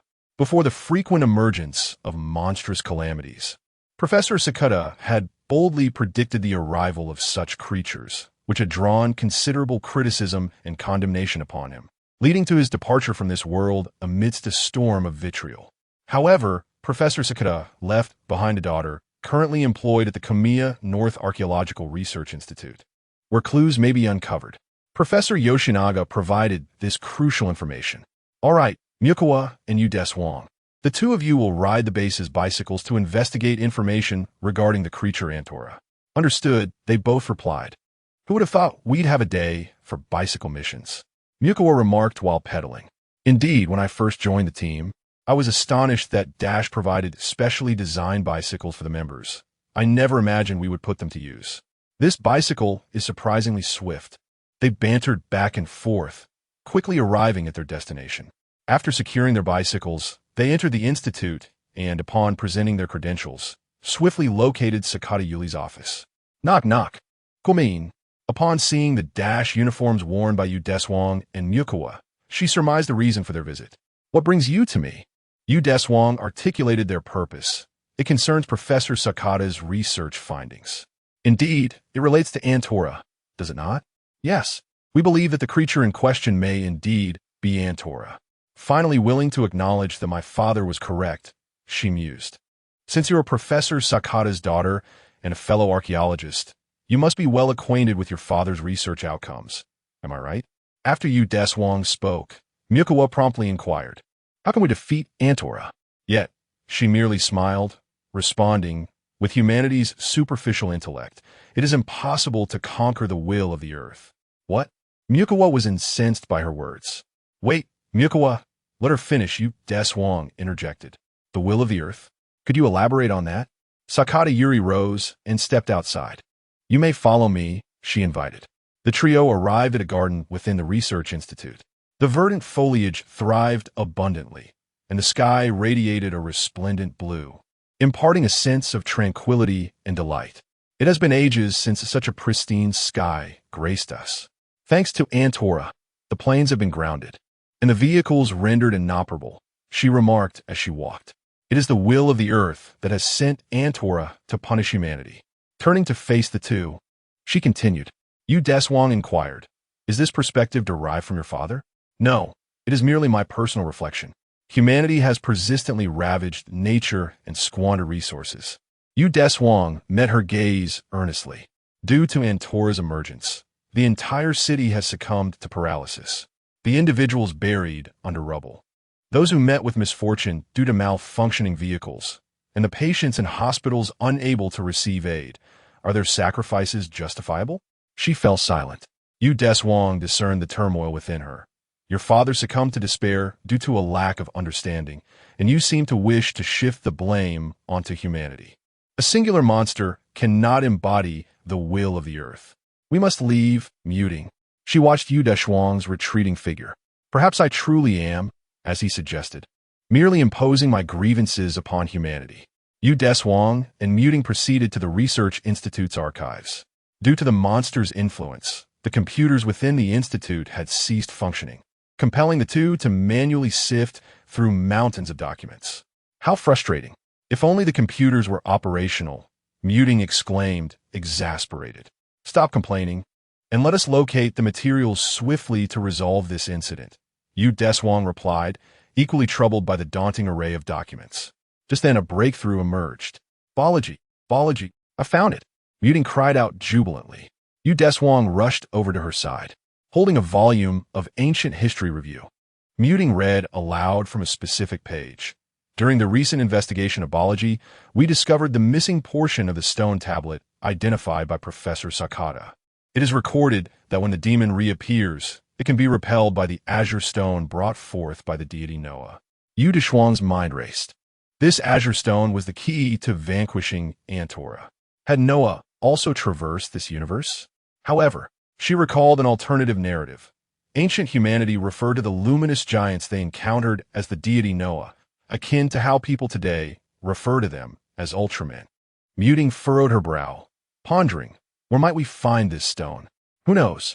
Yu Deshuang replied dismissively, yet deep down. She believed that the stone likely resided with Miss Sakata Yuri. Suddenly, a tremor shook the ground, causing documents from the shelves to cascade to the floor. An earthquake? It seems the monster has re-emerged, they surmised. The two hurriedly exited the Research Institute, witnessing Antora once again erupting from beneath the city. Just as they prepared to confront the beast, they noticed Captain DeChico had already arrived on the scene with the remaining team members. The security forces have commenced the evacuation of the populace. Our task now is to impede the advance of the monster. Captain Tachikawa directs his team to assault Antora. Team member Sean produces his newly developed weapon, the Dash high-frequency cannon, and hands it to Mukatani, saying, "It's in your hands now." "All right, leave it to me," Mukatani replies, raising the new weapon to aim at Antora. Upon pulling the trigger, a disc-shaped projectile strikes Antora, resulting in a violent explosion.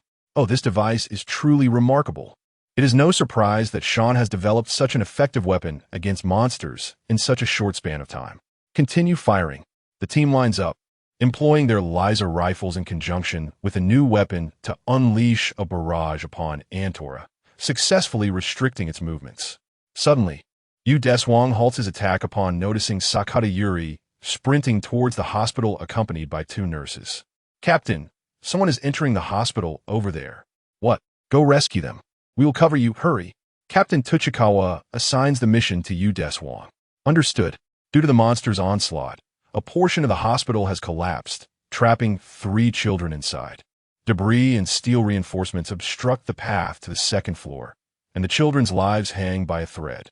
The nurses arrive at the corridor's entrance, calling out loudly, "Children, how are you? Are you all right?" Hearing the voices, the children gather, their dirt-streaked faces stained with tears. "I'm so scared. Help us." Yu Deshuang hastens into the hospital, encountering the nurse on the first floor and Sakata Yuri. "This place is perilous. Please follow me to safety." The nurse, her face a mask of anxiety, responds. But the children are still. Yu Deshuang notices the trapped children above. "Leave this to me." He braces against the steel blocking the corridor, straining to push it aside. "We'll help too." The two nurses and Miss Yuri join him in the effort. In a short while, the obstruction is cleared. The nurse swiftly gathers the children in her arms, and Yu Deshuang leads them quickly out of the hospital to a safe location. "All right, you may proceed with the children towards the evacuation point. I must return to the front lines," he declares, turning to leave. "Wait," Sakata Yuri calls out to Yu Deshuang. "Thank you, not just for the children, but for helping me realize my own heart." She places her hand over her chest in gratitude. "You're welcome, but it is too soon for such sentiments. Without the biology blue stone, it will be challenging to eliminate the monster." Yu Deshuang nearly forgets that the biology blue stone is in her possession. Just as he prepares to ask for it, her words interrupt him. "The biology blue stone. Is this it?" She produces a blue-green stone wrapped in sheepskin from her pocket. "Yes, that's the one. Please take it.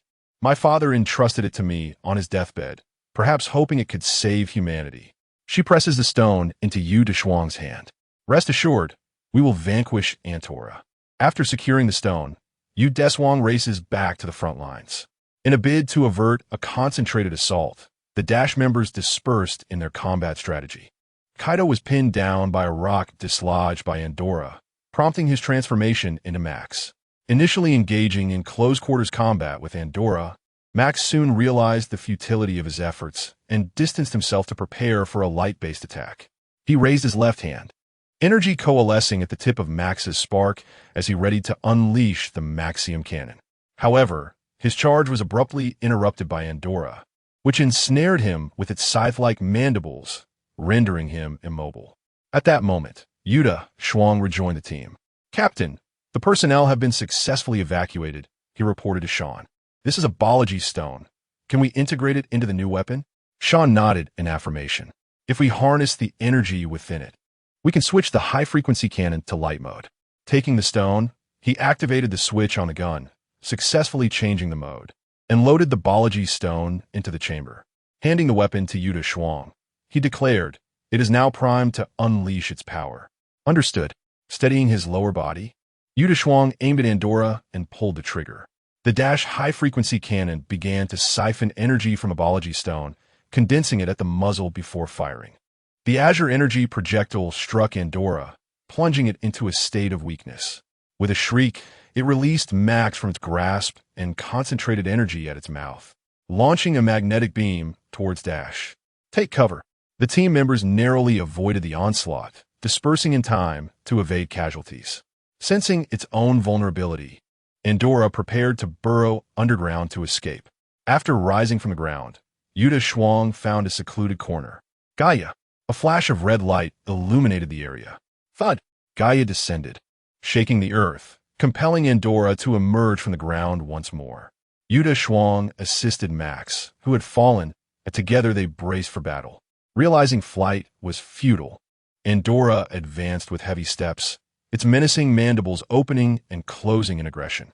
Deshuang positioned himself to halt its advance while Max grasped the formidable mandibles, clearly incensed by his earlier entrapment. "Now's our chance," Max communicated telepathically to Deshuang.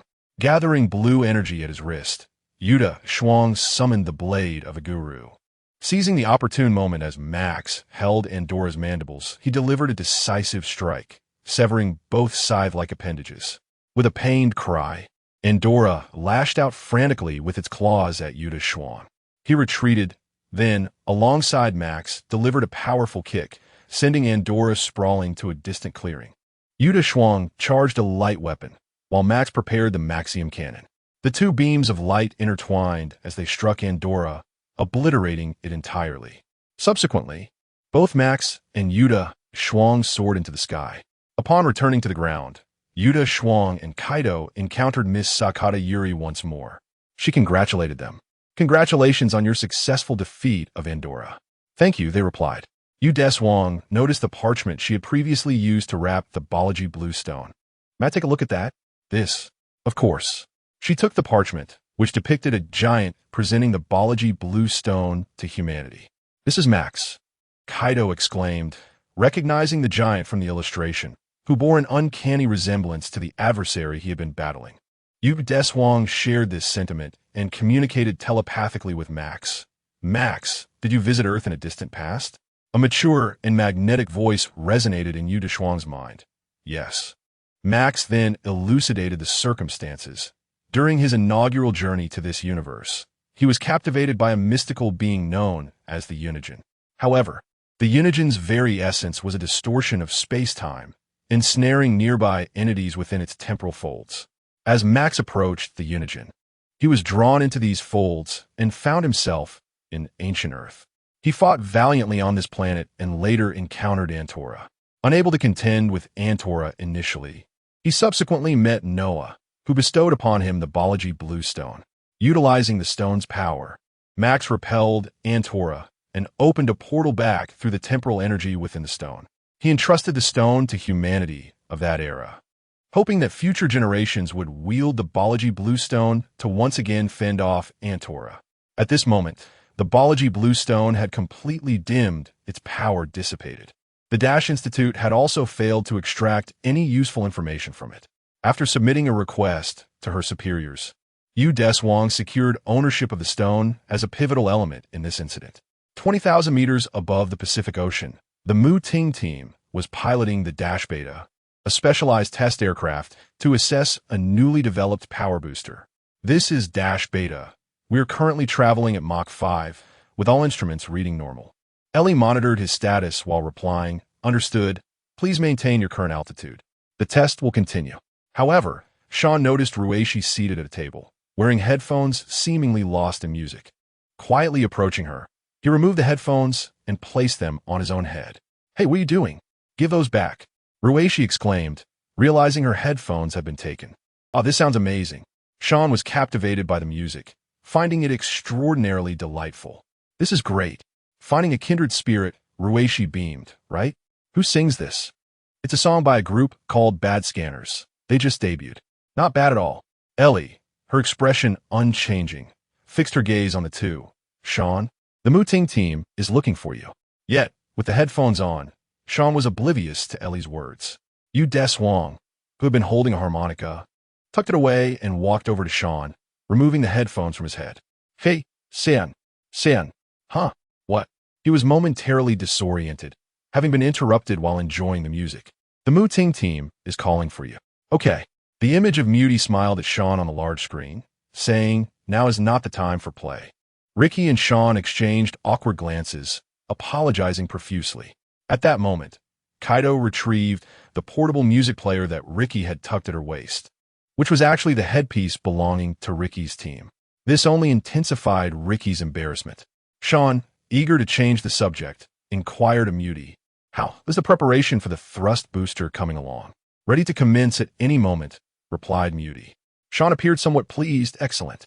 With this, no one can catch up to Dash's fighter jets." He felt a profound sense of joy at the success of his research contributions. Ellie announced the detection results near the test aircraft. "No obstacles within a 10-kilometer radius. Please begin testing." At this juncture, Kaido plugged the music player into Coco. "If we're going to listen, let us all enjoy together." The pulsating rhythm of rock music reverberated throughout the command room. Deshuang reclined in his chair, appreciating the occasional rock tune. Sean, invigorated by the 3D surround sound, began to sing, Muty, go rock roll, yeah." Upon hearing the exhilarating music, Muty initiated the test. "All right, testing commences." He pushed the throttle, controlling the jet's speed to its maximum, causing the jet's exhaust to widen dramatically. The supersonic jet traced a long white streak across the sky. 7, 6 Mach 7, 7 Mach 7, 8, 7, 9. As the speed escalated, Muty began to feel a slight discomfort. Yet as a professional pilot, he managed to suppress the unease brought on by supersonic flight. The speed swiftly surpassed 8 Mach and continued to climb. Incredible speed, Deshuang marveled, recognizing that typical Ultramen only achieve such velocities on Earth.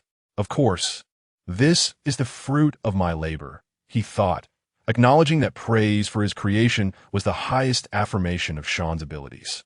The music continued to play in the command room when Captain Tokahara returned after a meeting. Upon hearing the somewhat cacophonous music, he paused in confusion. What on earth is going on? Ricky, oblivious to the gravity of the situation, smiled and said, "We are conducting a thrust booster test." "Not that. I mean this noise." Kaido blankly explained, "This is music." "Music?" The captain's expression darkened. Deshuang sensed trouble and quickly pressed the switch on Coco's head to turn off the music. The captain's demeanor softened slightly. "Do you all consider this music?" He felt that his team had a misguided definition of music and was prepared to instill the correct understanding. When it comes to music, it is the organic combination of melody and rhythm that allows the listener's heart to feel directly. That is what music truly is. What is this nonsense? Suddenly, Ellie interrupted the captain. "Unidentified flying objects have appeared at 135 degrees, approaching the Dash Beta. Can anything really keep up with that speed?" Kaido harbored some skepticism. "What is the current speed of the Beta?" "The speed is 9.5 Mach." A large screen displayed the positional map of both parties, revealing that the unidentified flying object was gradually approaching the Dash Beta. Remarkably, it was faster than the Beta. Deshuang stood from his chair, gazing at the that represented the unidentified flying object. If this entity were a monster, it would pose a significant challenge. Mu Ting, can you discern what it is? Mu Ting scanned the cockpit, attempting to locate the traces of the unidentified object. What is that? He noticed an object resembling a jet aircraft approaching from the lower right of the cockpit. The unidentified flying object was closing in on their craft at an alarming speed. It was imperative to terminate the test and adjust to an evasive altitude. Mu Ting endeavored to elevate the aircraft, yet he was still pursued. The turbulence generated by the unidentified object caused the beta to lose balance. Mu Ting's agonized scream echoed through the communications, reaching the ears of those in the command room. Mutin. The communication ceased, leaving only static on the command room's large screen. Captain Tuho swiftly responded. You Deshuang and Sean. Immediately pilot -1 to search for the signal emitted by the beta to locate Mu Ting. Understood. Understood. Upon reaching the skies above the Pacific, the Beta-S signal was captured by radar, and the two quickly proceeded to that location. I hope he is all right, Sean expressed concern. Rest assured, he will be fine. Yu Deshuang reassured, accelerating the aircraft. Upon arriving at the signal point, they found Mu Ting leisurely lounging in a yellow lifeboat, his legs swinging back and forth. Huh, I knew he would be fine. Yu Deshuang chuckled at Mu Ting's appearance. After returning Mu Ting to base for treatment, the Dash team gathered around his hospital room. Ruiski felt relieved upon seeing that Mu Ting had not sustained serious injuries. That's wonderful. Nothing major. Mu Ting crossed his arms and smiled. How would he go down so easily? Seeing him still in good spirits, Yu Deshuang inquired, what actually happened back there? Mu Ting struggled to recall the scene he witnessed. It resembled a large jet aircraft. By the time I noticed it, it was already too late. No. It was definitely not an ordinary jet. I suspect it might be another monster, Yu Deshuang conjectured. But why would this creature attack the beta? Kaido queried, perplexed. Why indeed? Yu Deshuang fell into contemplation. By the way, Sean, has the beta's black box been recovered? Yes, the data is now in the analysis room's computer. Good. Leaving the hospital room and entering the analysis room, Yu Deshuang sat before the computer to analyze the data. Before long, Kaido arrived, holding 2 cups of coffee. I'm here to help as well. He handed a cup to Yu Deshuang. Thank you. The two collaborated in analyzing the data from the black box. Kaido noticed something peculiar in the audio from when Mu Ting was attacked. What is that sound? Yu Deshuang took the headphones that Kaido passed him. The audio contained the anguished cries of Mu Ting, accompanied by a cacophony of an inexplicable melody. Is this the sound of the propulsion booster? Kaido nodded. It sounds almost like music. Music. The two spoke in unison. However, before their voices could fade, an alarm blared throughout the base. Chapter 5. An emergency situation. Upon arriving at the command room, Ellie announced, a monster has appeared over the CJ region. What? Captain Tokahara swiftly issued orders.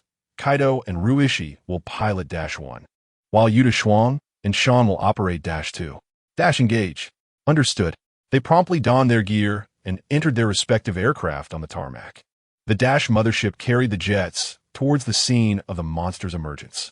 A colossal avian creature resembling a jet fighter, Black Rain, dove into the city at an astonishing speed, its movement generating a hurricane that scattered pedestrians below. Upon landing, Black Rain began scratching its ears, seemingly agitated by something. Nearby, a high-rise building displayed the rock music of the band bad scanners on its screen. Confirming its target, it unleashed fireballs from its mouth, shattering the screen and obliterating surrounding structures. At last, the world fell silent. The Dash jets arrived at the scene. Yu Deshuang piloted -2 and launched an attack on Black Rain. Missiles shot toward the creature, yet it paid them no heed. Expanding its wings, it soared into the sky, effortlessly breaking the sound barrier. The missiles followed, but were utterly unable to match Black Rain's velocity. Through internal communications, Captain Tokahara commanded, -1 and 2, continue the pursuit of the monster. Understood. Receiving the order, Yu Deshuang adjusted the jet's course, trailing Black Rain into the sky. Sean, following closely, cautioned, be careful. This might be the one that attacked Beta. Acknowledged. Yu Deshuang maneuvered the controls. Target locked. The screen indicated a successful lock. However, Just as he prepared to strike, black rain accelerated once more, vanishing in the blink of an eye, leaving Dash 2 far behind. Damn it, can't we accelerate again? Deshuang aimed to boost speed, yet discovered the controls had already reached their limit. No, Dash 2 has hit its maximum velocity. Sean reminded him. Dash 2, mission aborted. Return to base immediately. Captain Tokahara issued the order to abandon the mission. Understood. It's clear we can no longer pursue. Let us head back. Upon returning to the base, Professor Yoshinaga convened a strategy meeting in the command room. The large screen displayed data on Black Rain. Professor Yoshinaga analyzed. A few days ago, the monster that attacked Beta in the Pacific is likely the same one causing destruction in the streets today. According to our analysis, its speed exceeds 10 times the speed of sound, which means over 10 Mach. Commander Tamanaka remarked.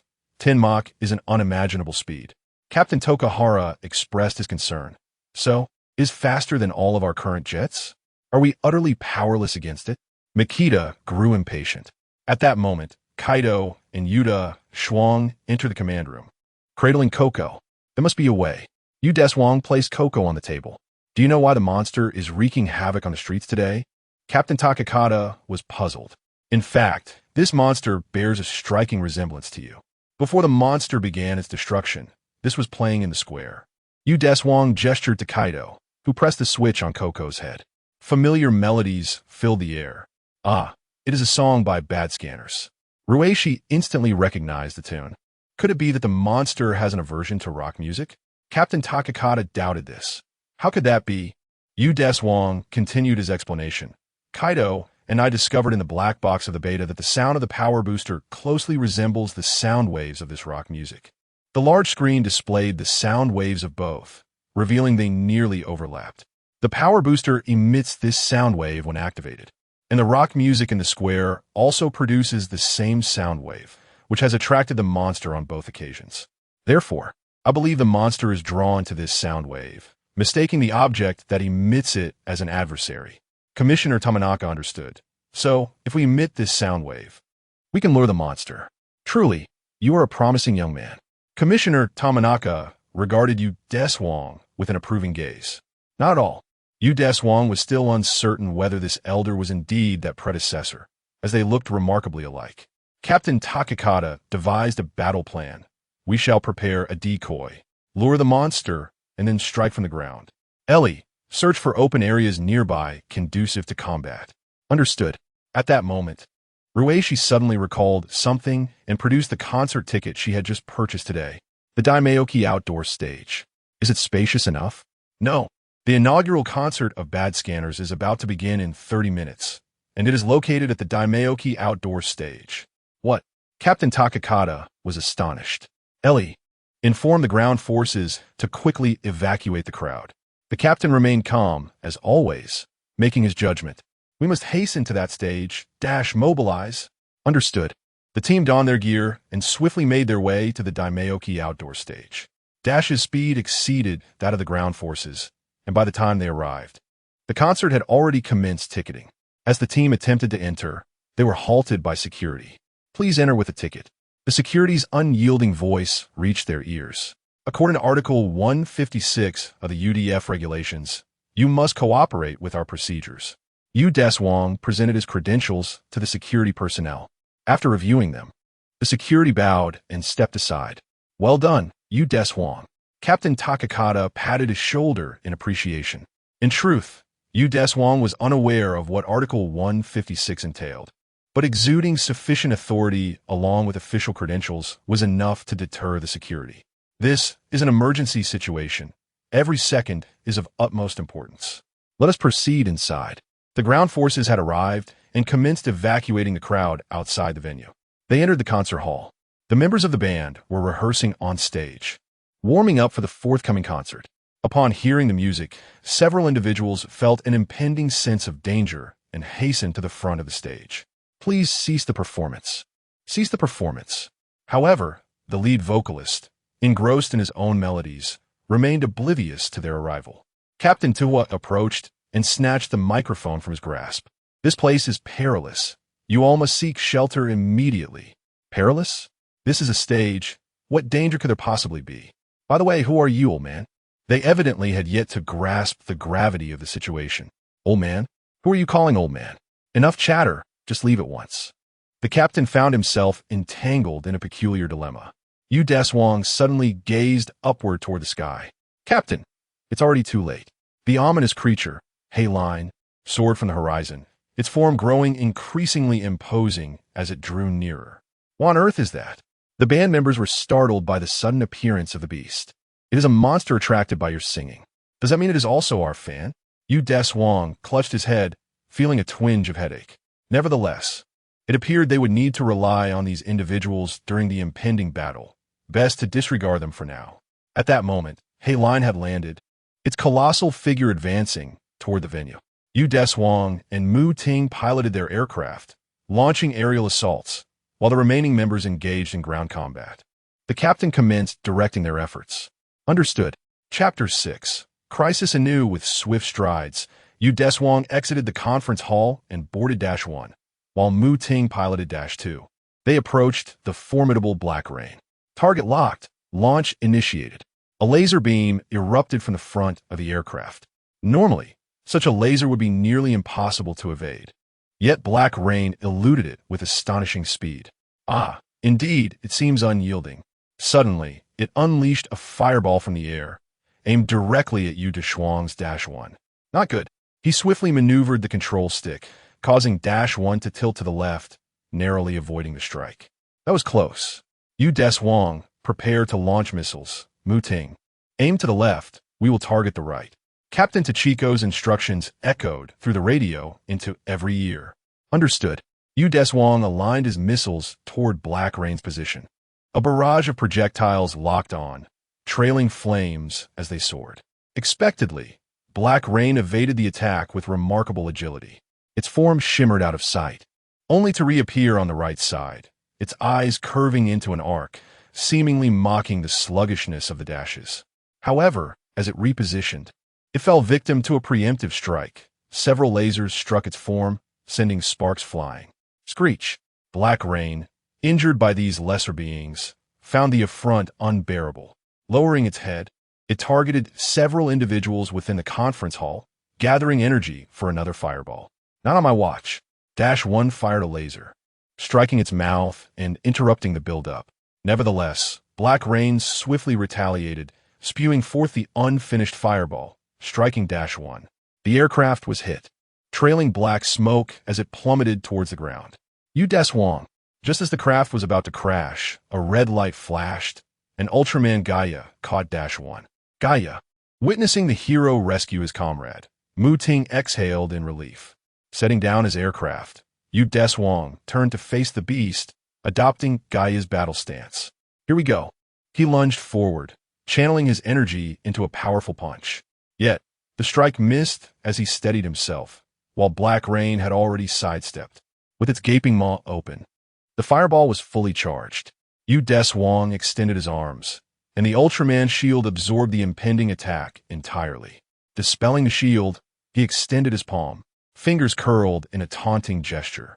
This provoked Black Rain's fury, which charged directly at Deshuang. It was surprisingly easy to enrage it. He too surged toward Black Rain. Boom! The collision of two rapid entities produced a thunderous sound. In this moment, the fruits of Deshuang's training were realized.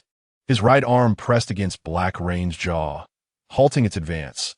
Then he exerted force upward, lifting its head. Following this, he delivered a powerful knife-hand strike to the exposed abdomen of Black Rain. Screech. Black Rain howled in pain from the blow. Yet, Deshuang was not inclined to show mercy. He delivered a series of punches to its abdomen, seizing the opportunity as it doubled over in pain to ensnare its head with his arm. With a swift upward leap, he forcefully drove its head into the ground. Thud! The impact reverberated through the earth, creating a substantial crater at the center. Black Rain, dazed from the blow, began to flail its limbs wildly, its wings beating at an astonishing frequency. In its desperate struggle, Deshuang was compelled to release his hold, performing a backward somersault to reposition himself while channeling energy for a quantum stream. As Black Rain regained its footing, it furiously flapped its wings. Although small, The rapid motion generated two powerful gusts that surged towards Deshuang, interrupting his energy accumulation. The fierce winds knocked him down, forcing him into a crouched stance as he deployed the Ultra Barrier for protection. Seizing this moment, black rain ascended into the sky, now in its element. It unleashed a barrage of fireballs from above, targeting Deshuang. He leapt into the air, but was swiftly struck down by black rain's rapid descent. Crashing to the ground, several fireballs followed, some striking him directly, while others exploded upon the surrounding earth, sending clouds of dust into the air. Ding-ding. The timer began to flash. Observing Gaia at a disadvantage, the Dash team sprang into action. Captain Tokahara addressed the band, urging, "You must play now, quickly." The band members, bewildered, protested. "Weren't we just told to stop? Won't this attract the monster? Play now. Listen, Ultraman Gaia needs your assistance. Your music can save the Earth." Captain Tokahara's expression was grave. Strumming his guitar, the lead singer declared, "We understand. All right, everyone. Ultraman needs our help. Let us respond with passionate music." As they began to play, the resounding chords of rock music filled the air, and the Dash team joined in, dancing to uplift the atmosphere and quell their fears. Caw! Black rain, irritated by the cacophony, turned its gaze towards the venue. It's looking this way. Don't stop. Be even more fervent." The music surged on, unable to withstand the noise. Black rain dove from the sky towards the gathering. Deshuang seized the opportunity, gathering energy in his wrist, where a blue energy sword materialized. He sprang to his feet and leapt, positioning himself behind the descending black rain. Swish! A pair of wings were severed and fell to the ground, causing black rain to plummet from the sky in agony. Phew, it's over. Deshuang spread his arms wide, channeling a massive amount of photon energy to his head. The photon ice blade was unleashed, dazzling light swiftly entwining around black rain, dismantling every cell within its being. Yeah, best rock, best Ultraman. With the enemy vanquished, the band members erupted into celebration. Deshuang gave them a thumbs up, acknowledging their efforts. He then soared into the sky, disappearing beyond the horizon. On their way back to the base, a few of them held signed albums in their hands. "This is rather splendid, true rock music," muttered Muting, attempting an unskilled tongue roll, which elicited laughter from the others. The excitement was palpable, and it was evident that Kaido also had a fondness for rock. Upon reaching the command room's entrance, Deshuang gestured for silence. "Let us pause this topic for now. The captain is inside the command room, and he likely does not appreciate such discussions." However, as the automatic doors opened, familiar rock music wafted into everyone's ears. Captain Hijikata, donning sunglasses and wielding a toy guitar, was dancing animatedly to the music. Upon noticing his team members enter, he formed an inverted L shape with his thumb and index finger against his chin, remarking, "This music is quite enjoyable." The team's laughter erupted at the captain's antics. "Ha! Captain, who are you trying to imitate? Hey, isn't it stylish?" Recently, the UDF had deployed the latest surveillance satellites in various cosmic regions across the globe to defend against extraterrestrial invasions. The Arctic, Antarctic, Eurasia, the Middle East, Africa, North America, South America, and areas centered around East Asia were all under the watchful gaze of 32 satellites in space. Captain Hijikata briefed the team on the surveillance satellites, with the command room's large screen displaying each satellite's monitoring range, effectively covering the entirety of Earth. "This is perfect. We can observe disasters occurring anywhere on the planet from a 360-degree perspective." Kaido marveled at the potency of the satellite system. The captain nodded, continuing, "Especially the 6th to 9th satellites. These 4 monitor the areas under Dash's jurisdiction." "Do not forget." "Understood," the team responded in unison. Muting was particularly excited. "With this, not even an ant, oh no, a space intruder, can slip through. Moreover, these satellites can autonomously pursue extraterrestrial invaders." The captain chuckled. Kaido joined in the laughter. "In that case, we can launch a comprehensive attack as soon as we arrive on the scene." The reverse is also true.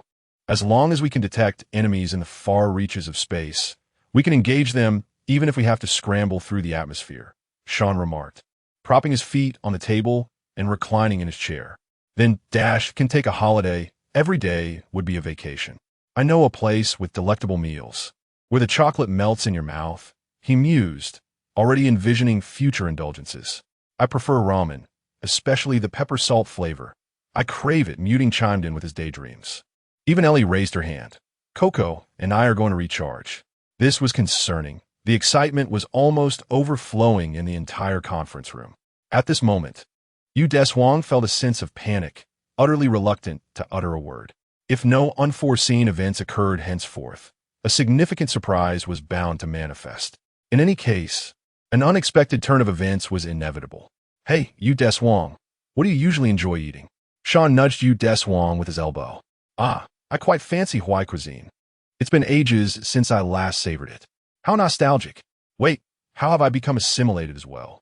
This is disastrous. Indeed, Deshuang hails from Huaxia. In a few days, you might return home for a visit.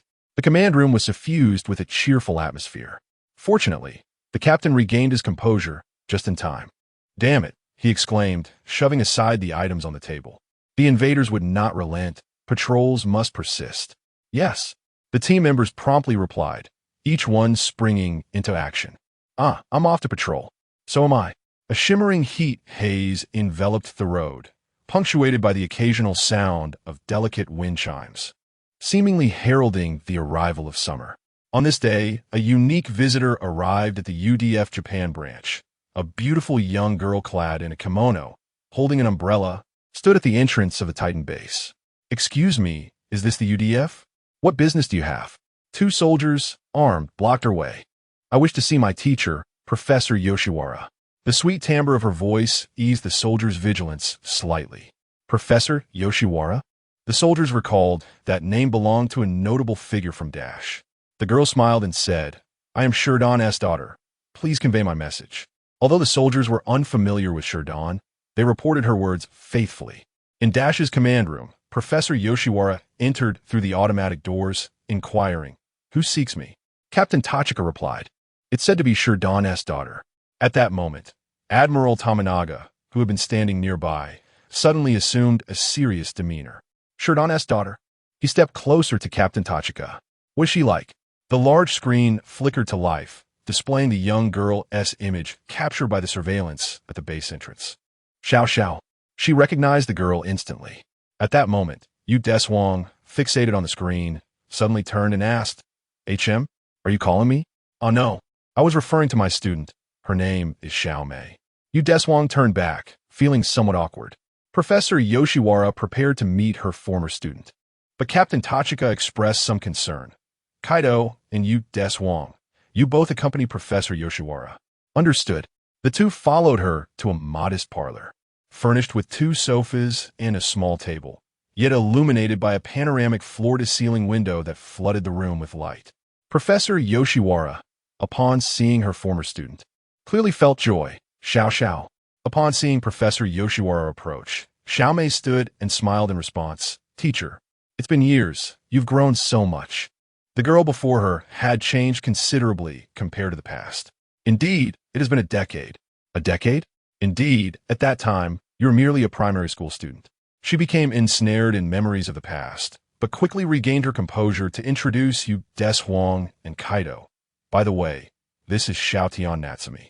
Turning to Natsumi, she continued, this is team member Deshuang, and this is team member Kaido. The two responded with a nod. Hello. After the introductions, Natsumi and Professor Yoshinaga sat across from each other on the sofa. So, what brings you here today? It has been 10 years since we last met, and such an unexpected visit must signify something important. Natsumi's ever-present smile faded. Ultraman is going to be killed. Ultraman is going to be killed? Professor Yoshinaga sensed something was amiss, because the monster Jiduin from the universe is coming, and it is exceedingly fierce. A look of concern crossed Kaido's face. Interrupting Natsumi, who told you this? The Jiduin alien, my father. Are you here to amuse yourself with Dash? Kaido could not help but feel agitated upon hearing such absurdity. Wait, Kaido, let her finish. Deshuang urged Natsumi to continue. Please do not be angry. I am merely relaying a message from my father. She gazed through the panoramic window at the Titan base on the sea. Father said that base has also become a target, so please remain vigilant. The Jiduan alien said this? Deshuang inquired. Yes. Regardless of the enemy we face, we at Dash will not retreat. Protecting Earth is not solely the duty of Ultraman, but also of us at Dash, Deshuang stated, looking into her eyes. Indeed, we at Dash will never succumb to monsters, Kaido wholeheartedly agreed. The young girl smiled. That is reassuring, but we must still proceed with caution. I shall take my leave now. After a slight bow, she prepared to depart. Xiaoxia, Professor Yoshinaga called out to her. Are you already working or still studying? In response to the concerned inquiry, she smiled. I am a kindergarten teacher. Although I'm still in my internship period. Your dream has come true. That is wonderful. Natsumi nodded and departed. The three also left, heading towards the command room. Upon returning to the conference room, Professor Yoshinaga began to elaborate on Natsumi's past. Xiaoxia was once a girl with extraordinary abilities. Kaido inquired, what is an extraordinary abilities girl? 10 years ago, Xiaotian Natsumi garnered the world's attention. We sought to uncover the secret behind her extraordinary powers, with scholars from various fields participating in this research. However, it ultimately proved futile as she reverted to an ordinary girl. Reverted to an ordinary girl? After a moment of distraction, she had transformed back into an average person. Professor Yoshinaga sighed. This is our conclusion. There are no other explanations. So, today, 10 years later, she has once again. Deshuang speculated that she might have regained her extraordinary abilities. At that moment, Commander Tominaga returned to the conference room after a meeting.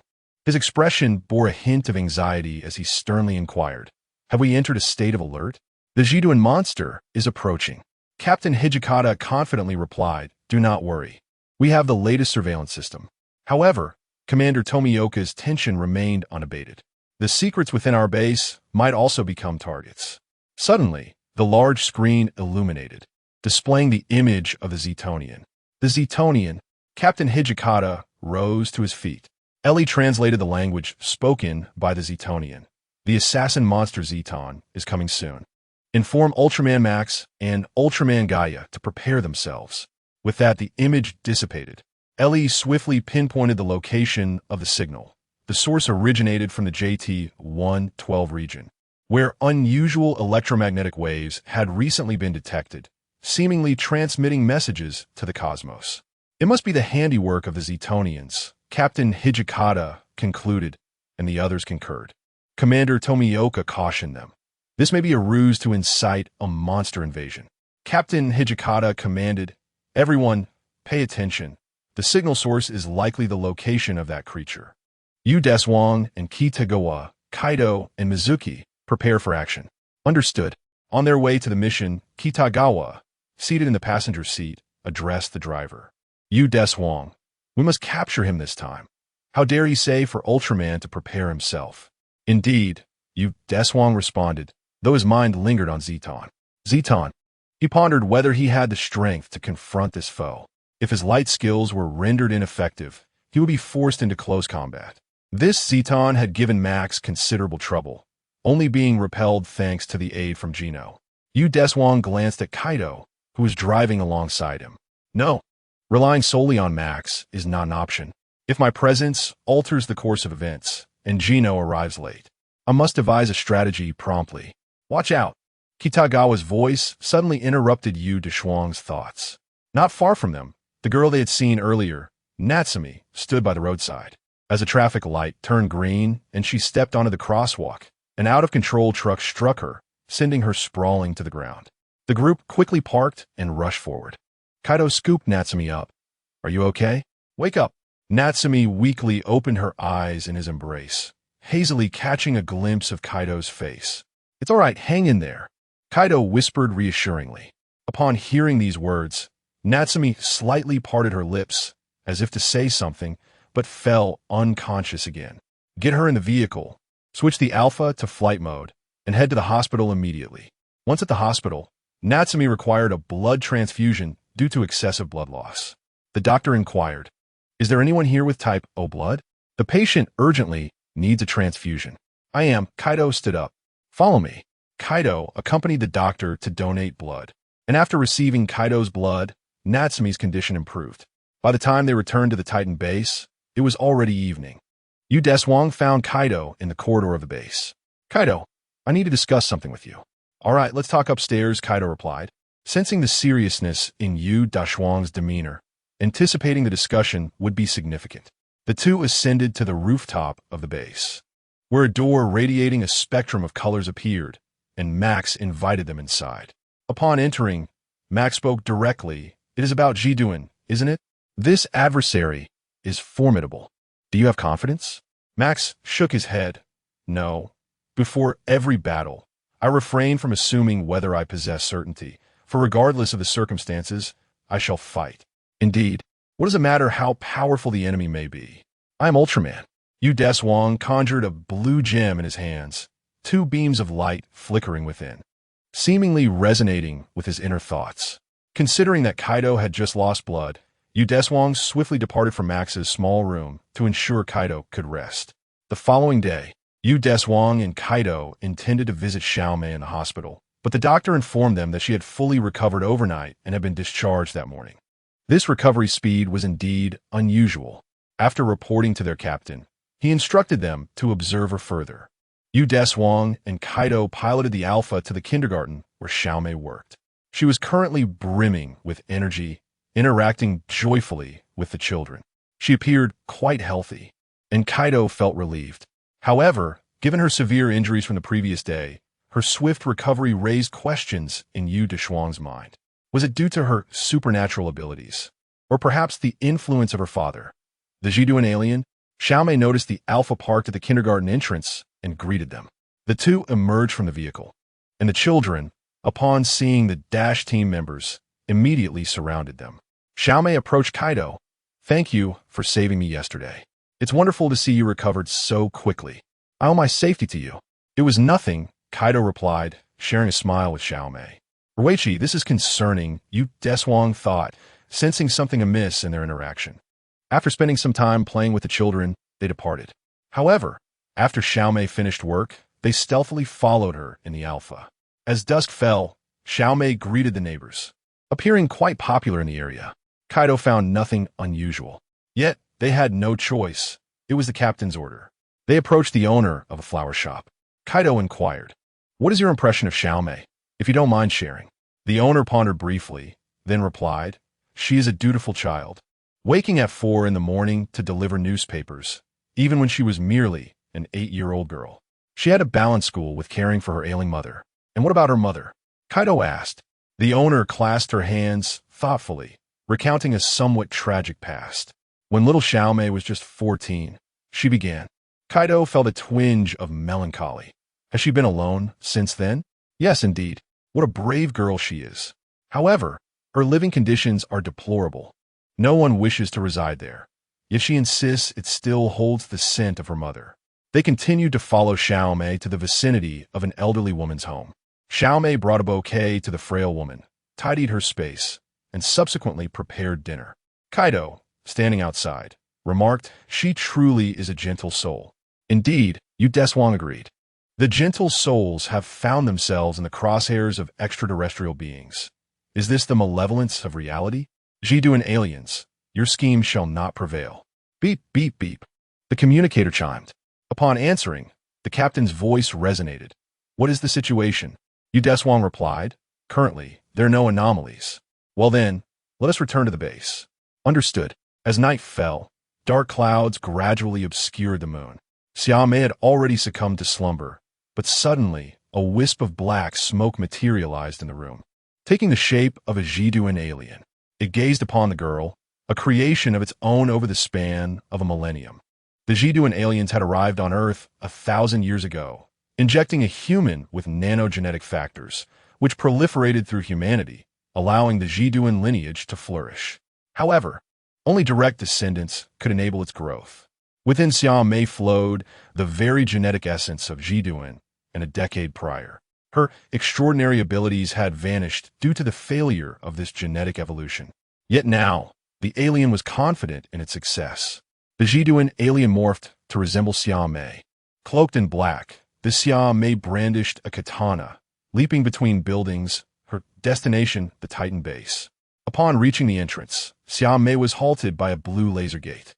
At that moment, She turned her face toward the recognition device. Kaido. She uttered these two syllables, her voice echoing Kaido's tone. The facial recognition system confirmed Kaido's identity. Earlier that day, when Xia Mei had encountered Kaido, the Jiduan alien had already collected his biological data. Gaining entry to the Titan base was seamless. Entering the command room, Ellie and Coco were stationed within. Upon noticing the intruder, Ellie was roused. Intruder detected. An alarm blared from Coco. Xia Mei pointed her hand towards Coco, unleashing a red laser that incapacitated the machine. Approaching the computer, she directed her palm towards a blue light screen, gradually siphoning Dash's internal information. That was the limit of her endeavor. Responding to the alarm, Dash's members swiftly arrived at the command room. Witnessing Xia Mei in the act of stealing information, Captain Tuhong bellowed, "Barrier." A cylindrical laser shield materialized instantly around her. Dare to move and see what happens. Yet she remained unfazed, drawing a red lightsaber from her back. Slicing through the barrier, Xia Mei charged towards the team, swinging her sword, prompting them to dodge, and seizing the opportunity, she dashed out of the command room. After her, switched the Lysa gun to tranquilizer mode. She must be captured alive, commanded the captain as the team pursued her. The chase led them to the rooftop. Xia Mei deftly closed the rooftop door, toppling several chairs to barricade it and buy herself time. She then raised her lightsaber, signaling into the air. As the door burst open, the captain fired a tranquilizer dart, narrowly missing her hand and leaving a crimson mark on her wrist. Xia Mei licked the blood from her hand, casting a gaze towards the Dash team members. Yet another anesthetic dart struck her, yet it failed to yield any effect. Mu Ting, Shan, apprehend her, commanded the leader. The two stepped forward, intending to restrain her shoulders from either side, but the girl's arms suddenly unleashed immense strength, sending them flying. "Captain, allow me," spoke Deshuang. "Very well, be cautious. She is likely possessed by a Jiduan alien. Thus, we must exert some force." With a powerful thrust from her rear foot, her entire body surged forward like an arrow, kicking up a cloud of dust where she had just stepped. In midair, her right fist coiled back before striking out. Bang!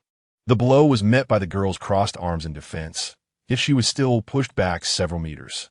"Well done, keep it up, you Deshuang," cheered Mu Ting and Shan as they scrambled to their feet. The girl rubbed her sore arms, gripping her lightsaber tightly. With a diagonal slash from the left, she unleashed a crimson afterimage. Yu Deshuang dodged to the right, but the left sleeve of her uniform was torn. Seizing the opportunity as the lightsaber swung wide, Yu Deshuang threw a hook punch, but she eased her force just before it struck the girl's waist. The girl leaped back swiftly to evade a follow-up attack from Yu Deshuang.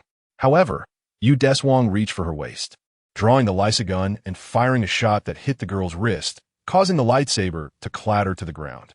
In unarmed combat, you wield a sword, and I a gun. How reasonable. Yu Deshuang advanced to conclude the battle. Yet, in a swift roll, the girl retrieved the lightsaber and held it against her chin.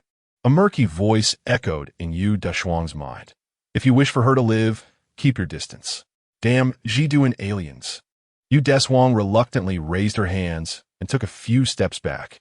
Seizing the moment, Xia Mei leaped backward, plunging directly off the rooftop of the Dash base, vanishing into the night. Suddenly, alarms blared throughout the base, prompting everyone to hasten back to the command room to assess the situation. "What happened?" asked the captain. Ally replied, "Satellites 6, 7, 8, and 9 have been compromised." Captain Tudo recalled the surveillance range of these satellites. "Does that encompass the entire East Asia region?" "We are currently substituting with satellites 5 and 10, said Ally. "How long will it take?" 3 minutes. Yu Deshuang frowned. "If it's an invasion, 3 minutes is sufficient." "Are you referring to the Jiduan monsters?" Mu Ting inquired. "For monsters are attacking simultaneously. That's impossible," Captain Tudo dismissed. "Moreover, the positions of the surveillance satellites are classified. It was the intruder from earlier. She must have stolen the data before we arrived and then pointed at the rooftop to transmit it into space," Sean exclaimed, clapping his hands. "However, that doesn't add up. Satellites 6 and 9 are 3,000 kilometers apart. How could they be compromised simultaneously? Could there truly be 4 Jiduan monsters?" Mu Ting expressed disbelief. No, there is only one Jiduin monster. The other three. The other three are definitely not Jiduin, Yu Deshuang remarked, unable to recall what the remaining three monsters might be. Turning to Captain Tado, she stated, "At present, we are unclear about the identity of the enemy, but we should confirm the intruder from earlier. If it were to be stated directly that Shumi has been possessed by the Jiduin alien, then given her actions tonight, it is highly likely she would spend a lifetime behind bars. You are correct. You and Kaido should now proceed to Shumi's residence to verify whether she is indeed the same person. The previous intruder had an injured hand, so by checking for any signs of injury on Shumi's hand, we can confirm her identity." Understood. The two drove the Alpha ship to Shumi's doorstep. Upon knocking on the wooden sliding door, Shumi emerged, still drowsy. "What is the matter?" she inquired. "Let's take a look," Kaido replied, grasping Shumi's right hand to inspect her knuckles. However, her fair skin bore no marks whatsoever. Kaido finally breathed a sigh of relief. Wonderful, it is not Shumi. Yu Deshuang also realized that the Jiduin alien had not possessed Shumi, but had instead assumed her appearance. The Jiduin alien is most adept at mimicry. "Hey, Kaido," Yu Deshuang said, patting Kaido's shoulder and gesturing for him to look skyward. A blue orb of light plummeted from the heavens like a meteor. Upon crashing to the ground, dust dispersed, revealing the cosmic dinosaur Jiduin on Earth. Fireballs erupted from the crystalline features of Jiduin, obliterating numerous structures below. "Shumi, you must seek shelter." Kaido urged her to distance herself from the monster. Subsequently, the two faced the creature. "Are you ready, Kaido?" "Yes, let us go." The blue gem cone coalesced in Yu Deshuang's hands as Kaido retrieved the max spark from his pocket. "Gaia." The earth trembled in response. The two Crimson Ultra Warriors materialized simultaneously before Jiduin. Yu Deshuang and Max seized the initiative, lunging toward Jiduin while delivering powerful kicks. However, the strikes merely caused Jiduin to take a single step back. The two Ultras delivered swift chops to Jiduin from either side, yet the creature remained unmoved. With a push of its hands, Jiduin sent both Yu Deshuang and Max sprawling. Jiduin unleashed fireballs aimed at Yu Deshuang, who promptly conjured an ultra barrier to deflect the attack. Jiduin then targeted Max with another fireball, and he too summoned a barrier for protection. Seizing the opportunity, Yu Deshuang stepped forward, summoning all his strength to execute a high-sweeping kick to Jiduin's head. The blow finally inflicted some damage, causing Jiduin to stagger slightly. Done. A deep, resonant growl emanated from Jiduin as it seized Yu Deshuang in a powerful embrace, delivering a crushing blow with its hand. Yu Deshuang struggled to break free, but found himself entrapped by Jiduin's immense strength. Gathering energy within, he unleashed it in a powerful explosion at his surface. Sensing danger, Jiduin released Yu Deshuang, enveloping itself in a crystalline barrier. All energy that struck the crystalline shield was effortlessly repelled. Just as Yu Deshuang turned to warn Max against utilizing energy beam attacks, he noticed Max already poised to unleash the Maxium Cannon. Before he could utter a word of caution, Max had already initiated the assault. The multicolored Maxium Cannon struck Jiduin's crystalline barrier, but failed to penetrate it. Yu Deshuang recalled that, in the original tale, this very move had nearly shattered the shield. "Then I shall lend my strength as well." With arms outstretched and crouching low, a multitude of luminous particles converged to form a photon ice blade. This blade entwined with the Maxium Cannon, relentlessly assaulting Zaiden's crystalline barrier.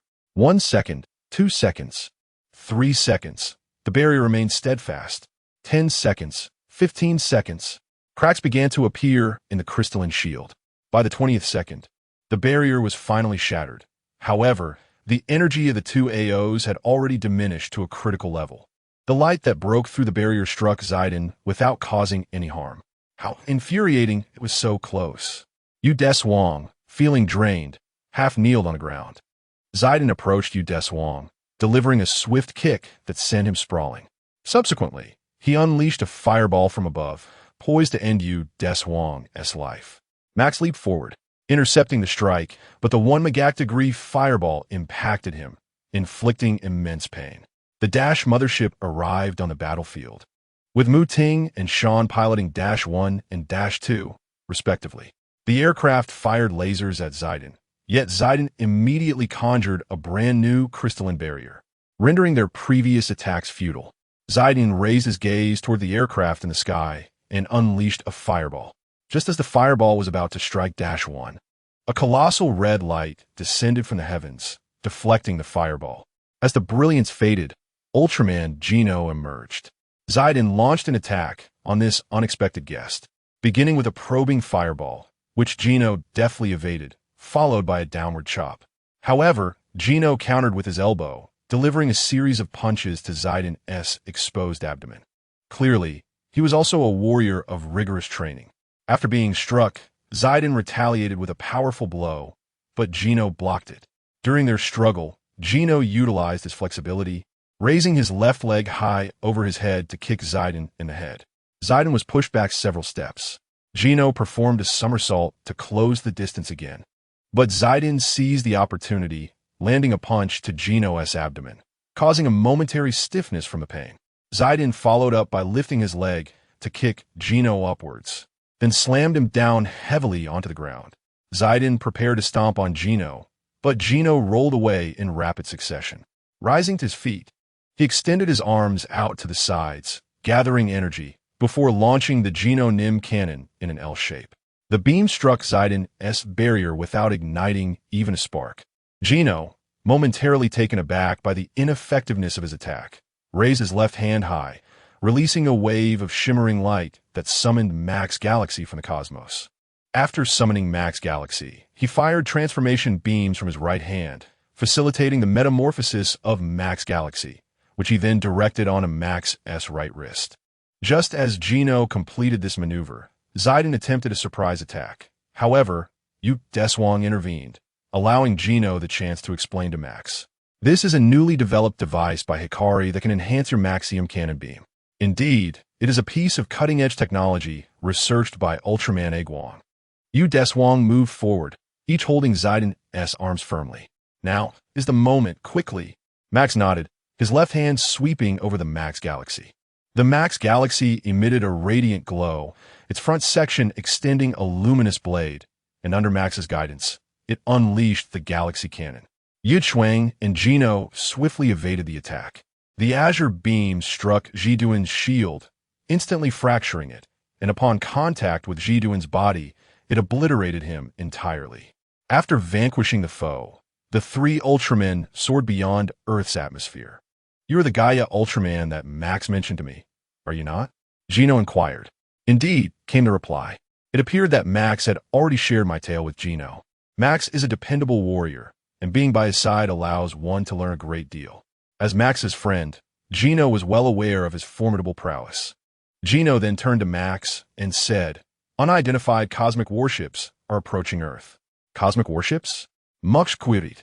"There are 4 of them, but after destroying the satellites, they mysteriously vanished en route to Earth. I have other missions to attend to, so I leave Earth in your capable hands. Exercise caution." With that, Geno departed. Back in the Dash command room, Commander Tomioka commended the team. "Well done, everyone. You have all worked hard." The captain nodded. "Those were truly fearsome monsters. However, we must not let our guard down. We have identified the culprits behind the destruction of the surveillance satellites." Commander Tomioka gestured to Ellie. "This is the footage captured before the surveillance device was compromised." Ellie projected the image onto the large screen. The screen displayed a peculiar, metallic-hued, unidentified flying object approaching the satellite, after which the footage devolved into static. "That is not a monster," Captain Tokahara remarked. Kaido turned to explain, "It's a cosmic warplane. And there are 4 of them. No, they are not merely cosmic warplanes. This is Kintani Joe. It disassembles into 4 segments to destroy the surveillance satellites, allowing Ziduan to arrive on Earth unimpeded." Deshuang instantly recognized the notorious cosmic robot. Makiba asked Kaido, "How do you know it's a cosmic warplane?" "It was mentioned by Geno Ultraman," Kaido replied. "Geno Ultraman?" Captain Tokahara questioned, puzzled. Rueishi realized. He is the cosmic warrior who saved Max and Gaia. Kaido smiled indeed. Sean interjected, "Wait, samurai boy, do you understand Ultraman language?" Didn't you hear that?" The other team members shook their heads in unison. No. Upon hearing his inadvertent revelation, Deshuang quickly intervened. I heard it too. Perhaps it was because Kaido and I were standing closer together. Kaido nodded eagerly. Yes, yes. That's exactly it. Good job, Deshuang. You're welcome, Kaido. The two exchanged knowing glances. Kaido continued. However, the cosmic warplanes vanished while en route to Earth. Vanished? The group fell into contemplation. Where could the missing cosmic warplanes have gone? The following day, intelligence regarding the cosmic warplanes finally emerged. Unidentified flying objects have been detected in Area 7. Ellie's voice echoed alongside the alarm. At long last, Dash has made its appearance. Captain Tsukikata swiftly issued the command to mobilize. Understood. The team members rose, donning their helmets in preparation to board their fighter jets. However, Ruishi noticed the absence of one individual in the squad and inquired of the captain, Captain, where's the member Kaido? He requested leave, which I granted. Kaido has taken leave? The captain reminded her. Listen carefully. The adversary is likely the cosmic fighter responsible for sabotaging the surveillance satellites. We must not let our guard down.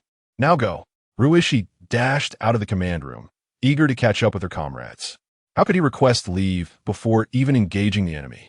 Kaido won't escape my ire for this, Ruishi jested. Yu-chan explained. Kaido has a special mission. Trust him. A special mission? What might it entail? Such details cannot be divulged. Kaido is currently safeguarding Natsumi from being targeted by the Zidane aliens again. However, should Ruishi discover this, she would likely feel a twinge of jealousy, though she would suppress it for the greater good. If we can stall for time, we shall. As for the specifics of the special mission, inquire with Foam. With that, Yu-chan entered the cockpit of Dash 1, while Makute was already seated and ready in the back. What a situation! Ruishi, at Sean's beckoning, boarded Dash 2. The engines roared to life, emitting blue flames from the exhaust. The two fighter jets soared from Titan Base. According to the information sent by Ellie, they soon reached the designated coordinates. Unidentified flying objects detected. Good, initiate the attack. Captain Tsukikata's voice resonated through the team's radio. Yu-chan quickly locked on the target, unleashing a laser from the front of the fighter jet. Before them lay what appeared to be the leg of Kanegawa Kyo. As a product of alien technology, it possessed formidable defensive capabilities. The laser merely sparked upon impact, inflicting no substantial damage. Even as a mere limb, it retained the ability to retaliate. A missile was launched from its protruding cannon. The two fighter jets swiftly evaded, the missile detonating in the space between them, enveloping the area in thick smoke. Seizing the opportunity, it vanished into the haze. The enemy has disappeared, Yu-chan reported via radio. That thing is remarkably swift. However, as it traversed the smoke, it left behind a series of characters. Kanegawa Kyo? Captain Tsukikata recognized the characters relayed through the fighter jet's imagery. The Zidane aliens must be behind this. Commander Tomioka exclaimed in frustration. Ellie, what is the status of the other cosmic fighters? There have been no sightings reported worldwide, nor has any terrestrial imagery revealed the presence of the cosmic fighters. Ellie replied, after quickly sifting through a multitude of data. Where could they have fled? We must return to base for now, Captain Tsukikata commanded. Understood. Upon returning to the command room, Yu-chan approached the captain. Captain, I have made some discoveries regarding the cosmic fighters. Captain Tsukikata raised an eyebrow, intrigued. Please, share your findings. Yu-chan stepped forward to the screen. Ellie, please project the images collected by Dash 1 onto the large screen. Ellie complied. The team, along with Commander Suji and Professor Yoshinobu, sat attentively as Deshuang analyzed the data. Behold the spacecraft we encountered today, he announced, displaying its image on the screen. Its peculiar design struck Sean as almost unrecognizable as a conventional fighter jet. Indeed, he affirmed, turning to the second image, which was captured from above. Deshuang inclined it to a 90-degree angle. What does this resemble? He inquired. It appears to be the torso of something, Matsutaka pondered. Precisely. It is a torso, with the upper section comprising two arms fused together. I believe this so-called quartet of spacecraft is actually a singular entity divided into 4 parts. This segment represents its torso and arms. When assembled, it should manifest as a colossal robot, previously referred to as Kintaro Joe, Commander Suji applauded, an imaginative concept, yet highly credible. Well done. However, we are currently unable to ascertain the precise location of Kintaro Joe, Sean remarked. Indeed, without confirming the enemy's position, we can only retaliate once they reveal their vulnerabilities, Captain Tokamoto added. At that moment, Kaido arrived at the kindergarten where Natsumi worked. Natsumi's face brightened upon seeing Kaido. What brings you here today? I came by because I have a day off, Kaido replied with a smile. I see. Natsumi lowered her gaze, a faint blush gracing her cheeks. I'm grateful for your help last time. Thank you. Oh, it was nothing, Kaido responded modestly. Subsequently, he spent time at the kindergarten, assisting Natsumi in caring for the children. Meanwhile, in the Dash command room, Ellie projected this scene onto the large screen via roadside surveillance. Look, it's Kaido, Sean remarked. Matsutaka chuckled. So this fellow is on a date, the little traitor.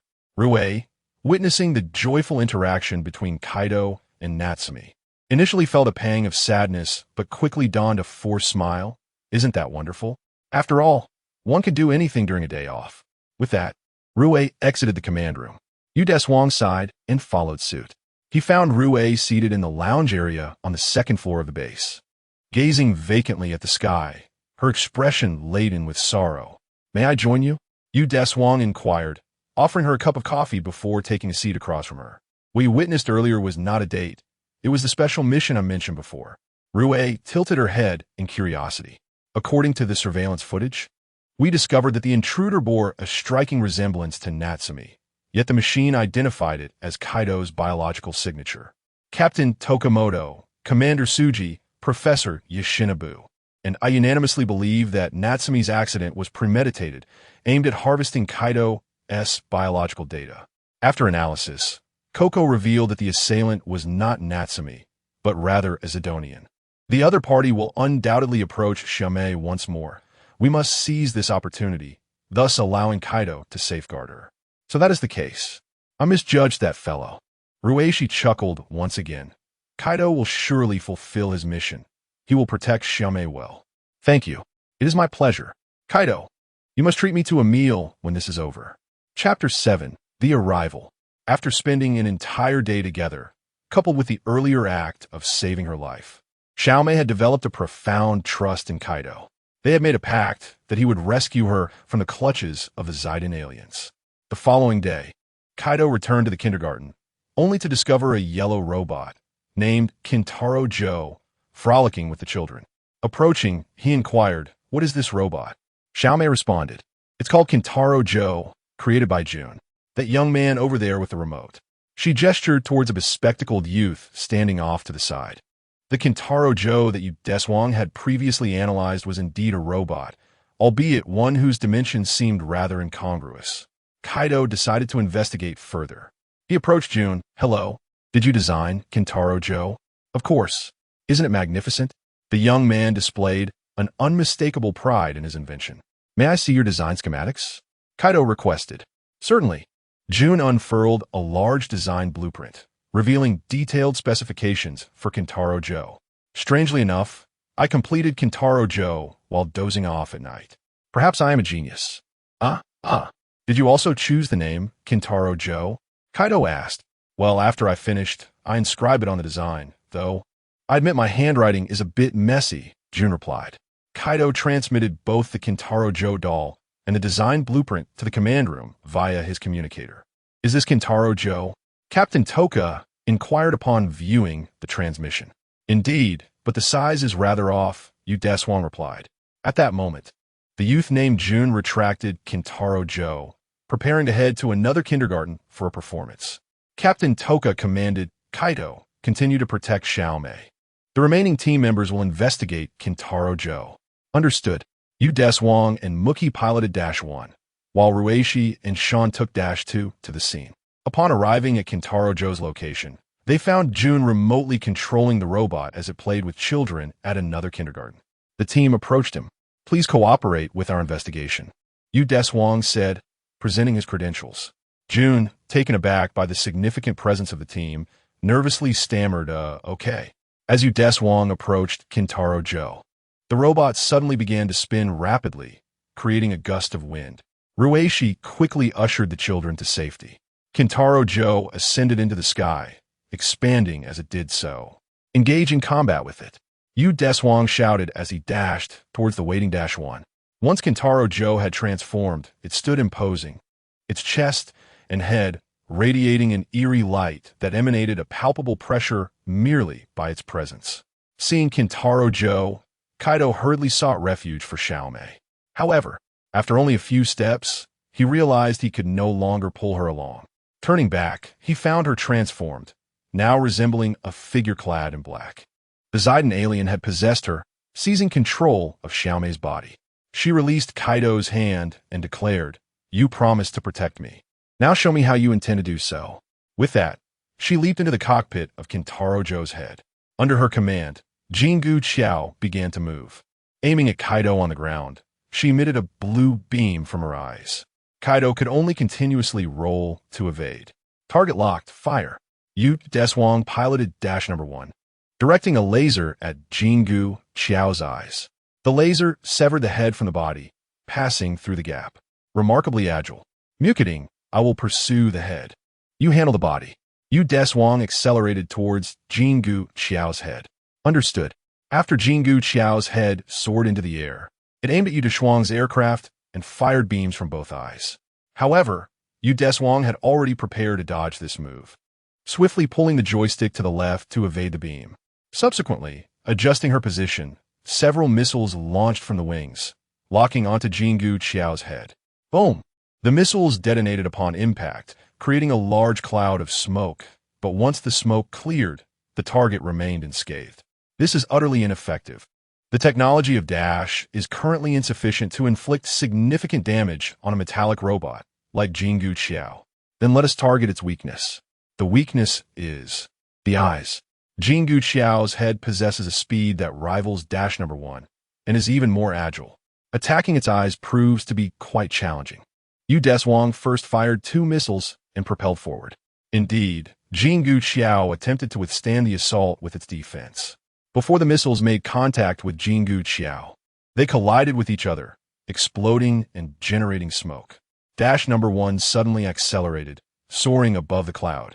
Jingu Qiao's head charged straight through the smoke, searching for -1 after it disappeared. Deshuang had already pulled the joystick to the highest position before crossing the smoke, causing the aircraft to arc backward. Perfectly positioned above Jingu Qiao as it looked up, the operation was successful. Pressing the button, a laser shot forth from the front of the aircraft, successfully striking Jingu Qiao's eyes. After a burst of electric sparks, her left eye dimmed and ceased functioning. On the ground, Muketing piloted -2, engaging with the body of Jingu Qiao. Upon sensing the head had been attacked, Jingu Qiao's body disassembled into 3 components, ascending into the sky. The 4 parts of Jingu Qiao surrounded -1, unleashing electric shocks towards the center.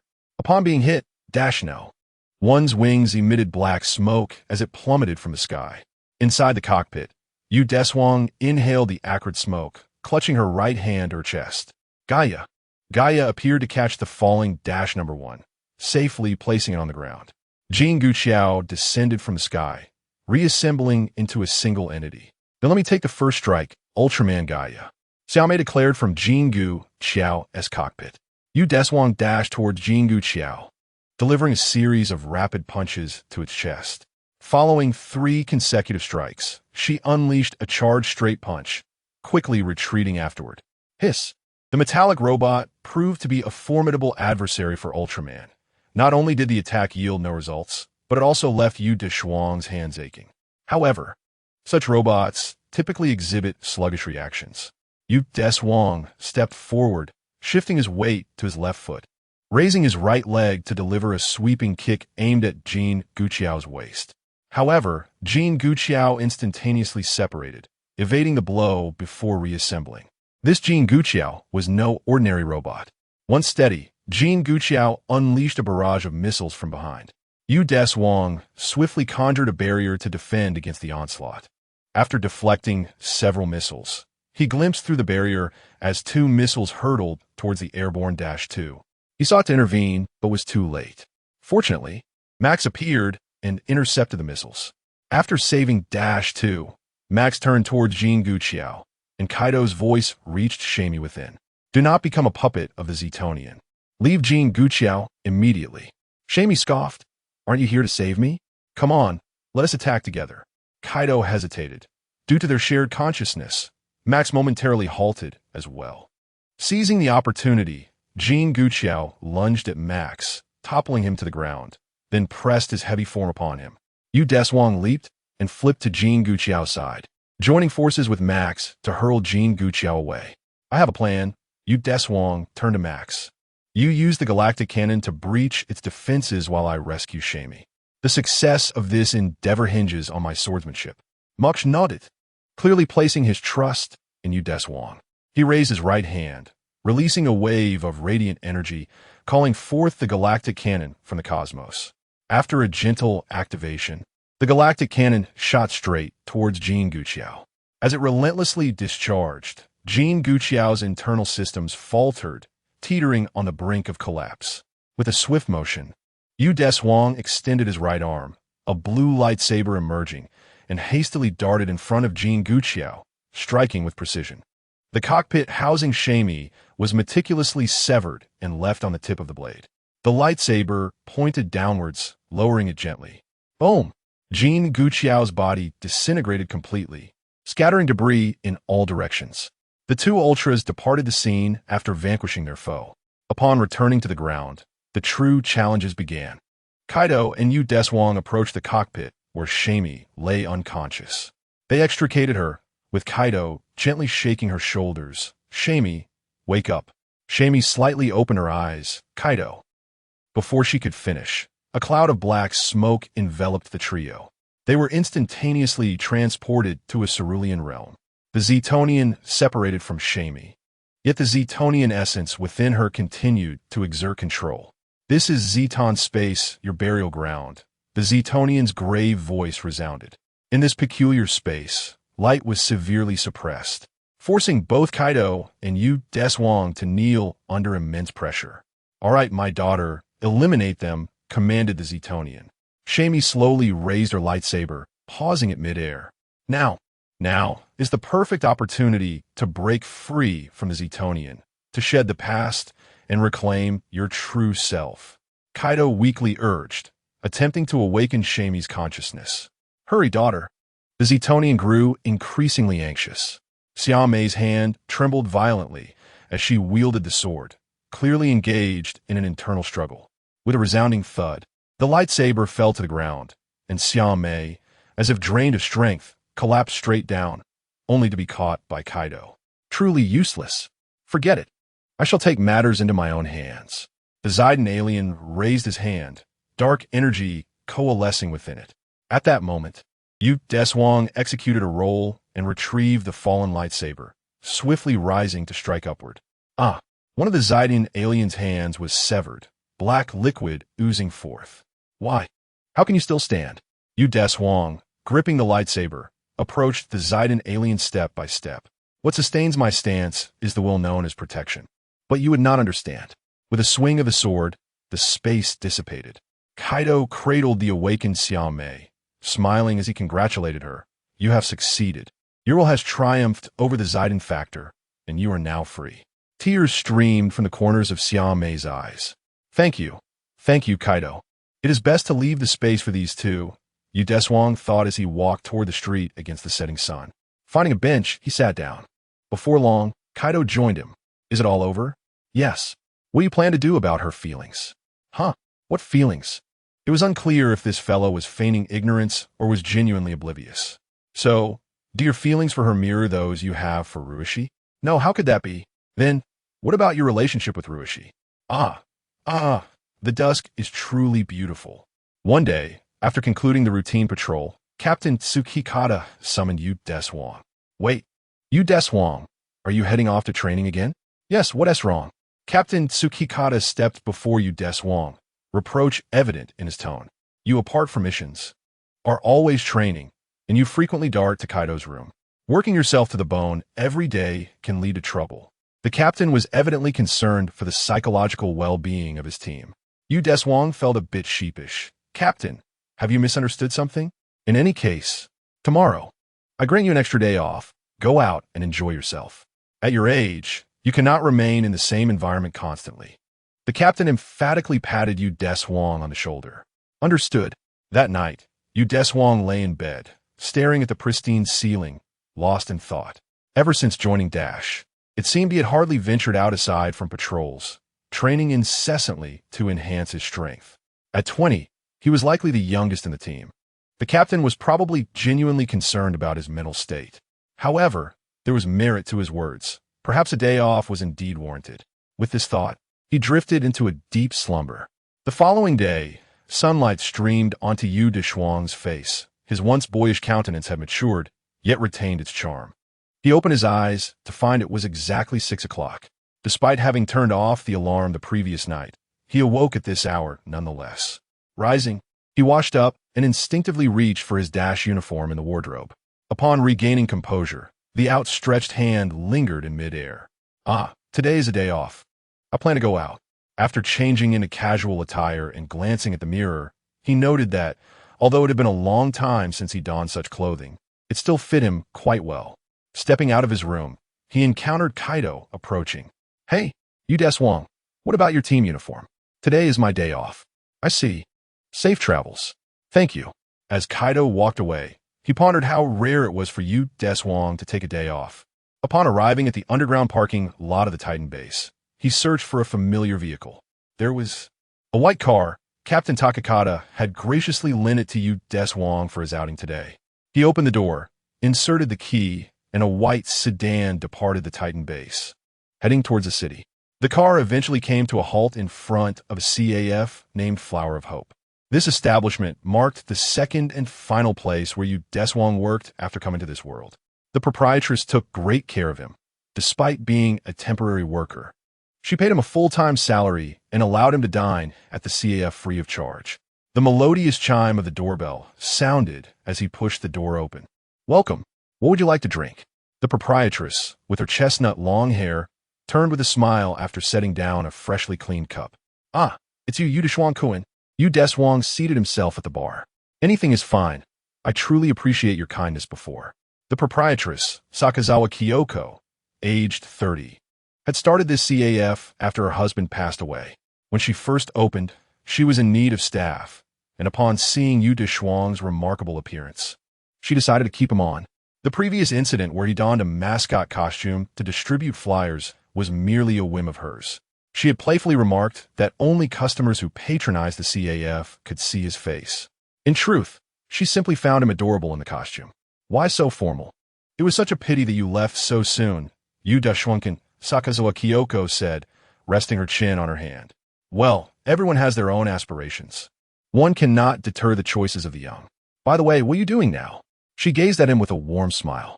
I have joined Dash, and since today is my day off, I thought I would come see you. Deshuang presented his credentials from his pocket. After reviewing them, Sakazawa Kyoko gasped in surprise. I never imagined you would join Dash. I must thank you. Thank me? Why?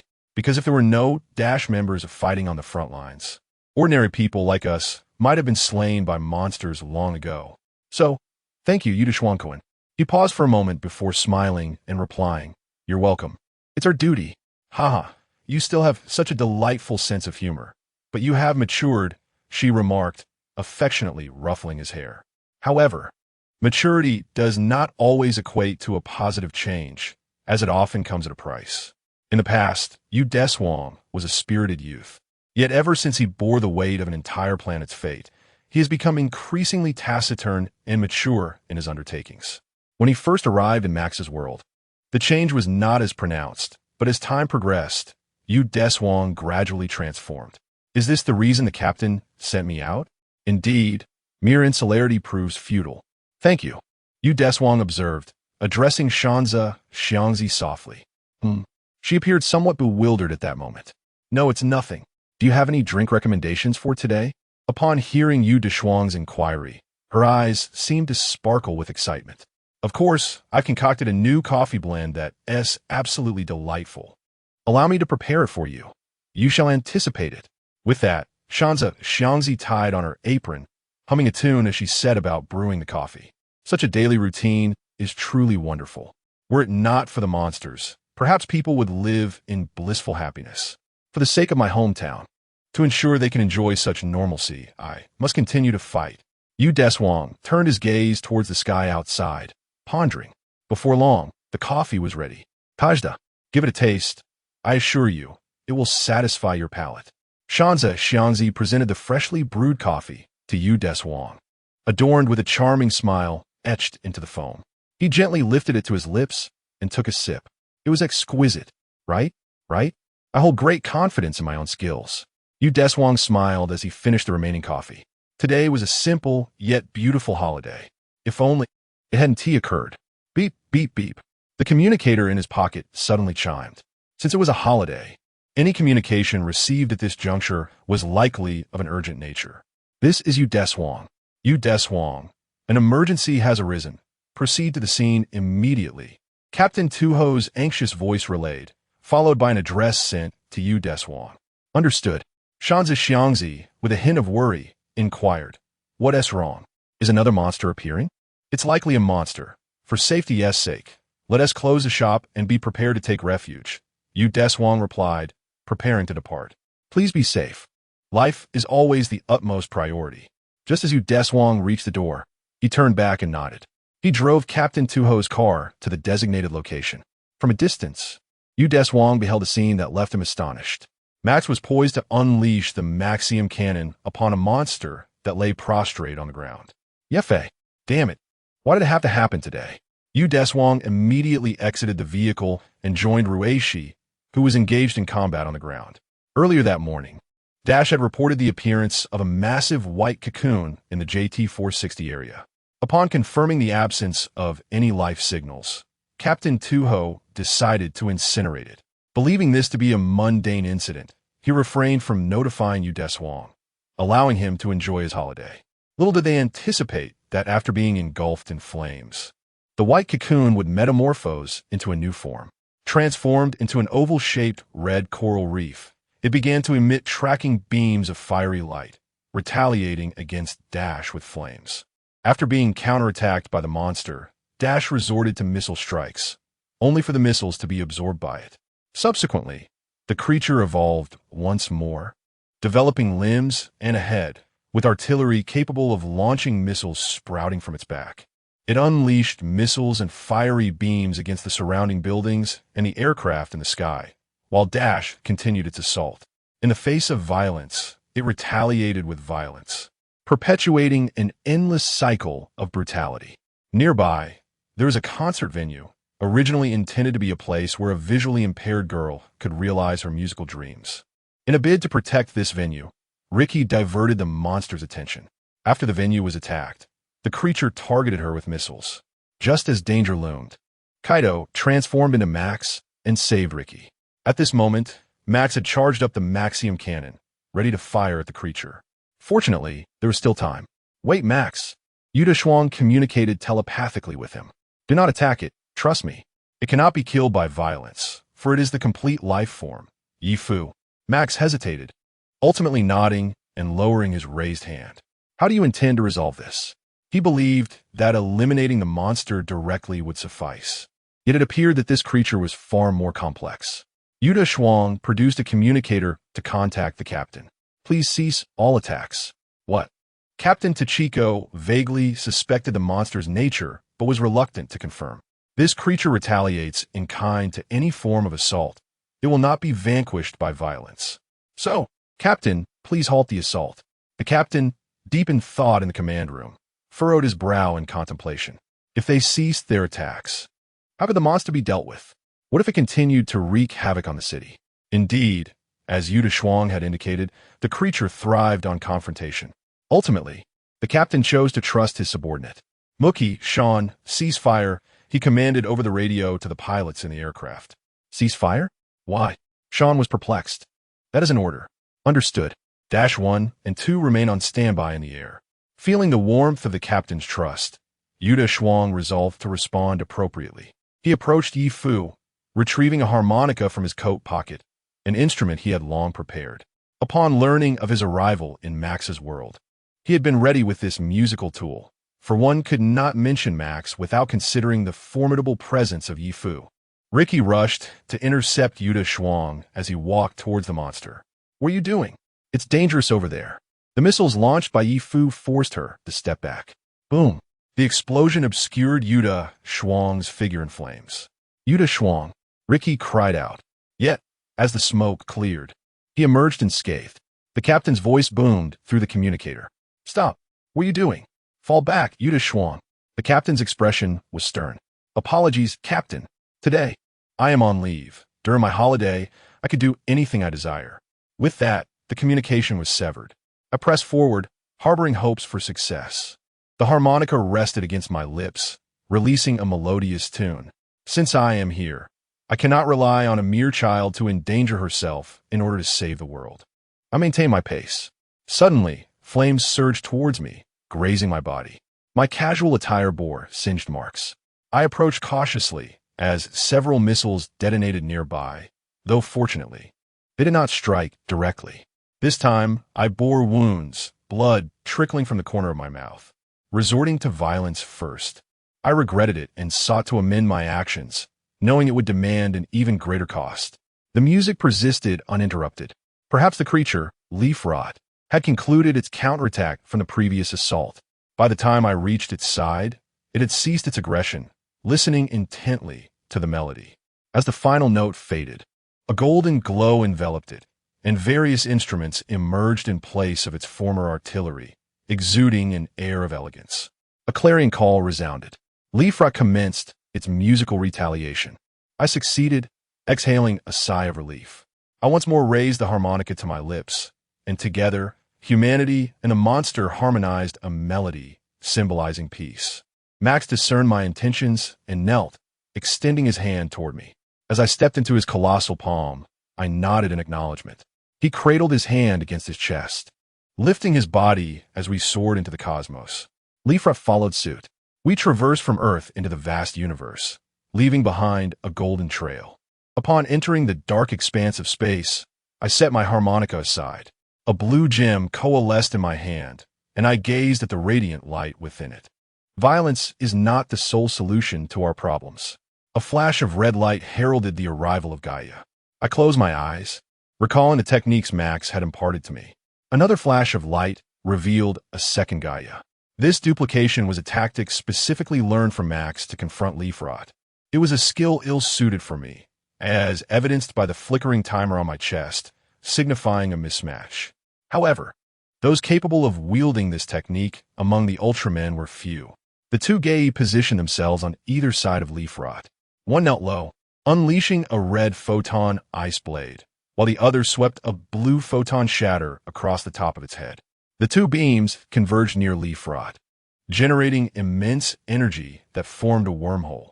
The wormhole's gravitational pull ensnared leaf rot, subsequently closing behind it. The crisis was averted. No one could ascertain where the other side of the wormhole led. If we treated leaf rot with music, it could have become a legendary tale. Yet if we resorted to violence, we returned to Earth. The concert hall, where a little girl's dream was realized, remained intact. No one had perished due to violence. Yet, someone would face repercussions for abruptly severing communication. In Dash's command room, "Do you have any idea how perilous this is?" The team leader incessantly prodded Deshuang's chest with his finger. Ignoring orders, he had unilaterally severed communication and placed his life in jeopardy. The leader was beside himself with rage. As the atmosphere grew tense, the other team members discreetly retreated, feigning concentration on their tasks, deliberately averting their gazes. The leader's voice rose an octave. "A slight deviation in such an assault could cost you your life. Do you even value your own existence?" He shook Deshuang's shoulders vigorously. "I'm sorry, Captain," was all Deshuang could feebly reply. After all, this was indeed a perilous situation, yet he reassured himself that, being Ultraman, he would emerge unscathed. However, he could not divulge this to his captain. The leader's frustration was understandable.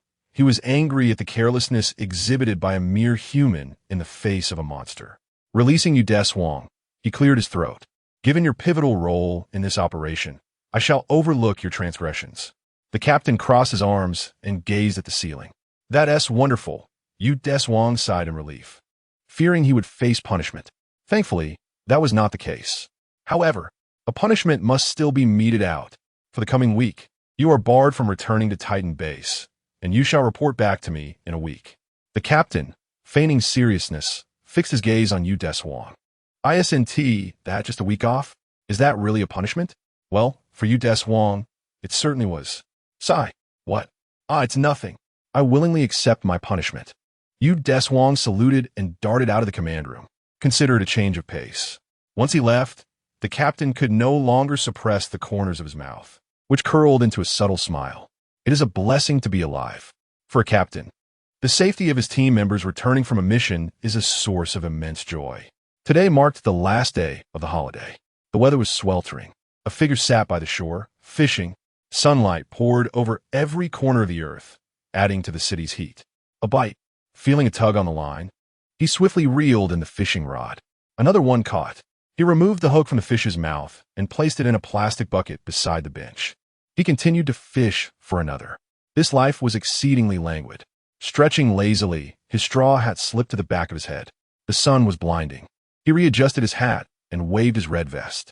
I am destined to be the king of pirates. This individual raised his hands and fists, shouting this declaration towards the vast sea. Whose words are those again? He scratched his head, but only managed to dislodge his straw hat. Never mind, back to fishing. What is this? He glanced down and noticed a white piece of paper tucked in the pocket of his vest. He pulled it out and began to read the contents written upon it. You are called Deshuang, and this is a message you penned yesterday. Recently, I have noticed that I occasionally forget certain matters. This is quite peculiar, as my current memory should not falter in such a manner. I suspect that this may very well be the influence of a monstrous entity. The Cosmic Cat, it must be these fiends at work. You are a member of Dash, surrounded by a remarkable cadre of companions. Moreover, you are an Ultra, specifically Gaia Ultraman. By concentrating a blue gem in your hand and raising it skyward while shouting Gaia, you can transform. Above all, do not forget that there is a planet awaiting your salvation. Do not forget the reason behind your struggle. Do not forget that you are Deshuang, and you are the final hope. Deshuang furrowed his brow. He recalled that this was the content he had inscribed the previous day. Upon realizing that his memory was faltering, he made a prudent decision to inscribe the things he must not forget onto a slip of paper.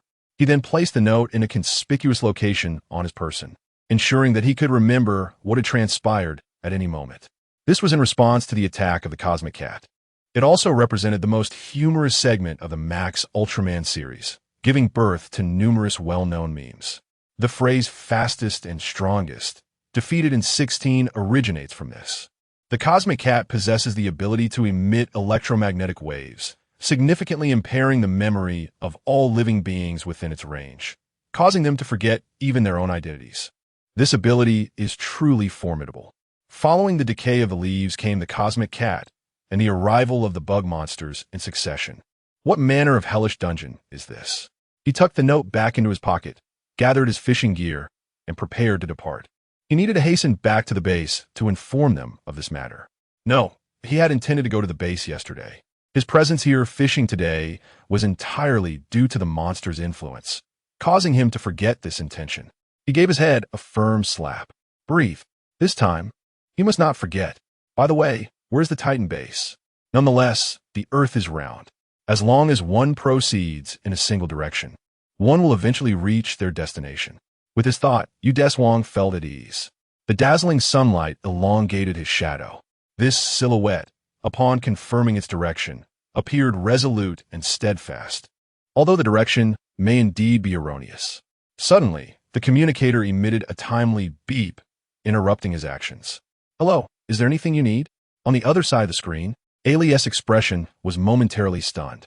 Team member Deshuang, a monster has appeared near the base. Please return promptly. Her voice remained devoid of emotional fluctuation, as always. Deshuang stared at the communicator in his hand. What is the principle behind this device? So small yet capable of speech, truly marvelous. Team member Deshuang, please respond if you hear me. Ali prompted again. Apologies, he muttered to the communicator, bowing his head in contrition. Then, with a serious tone, he inquired, where's the base? May I inquire about the location of our base?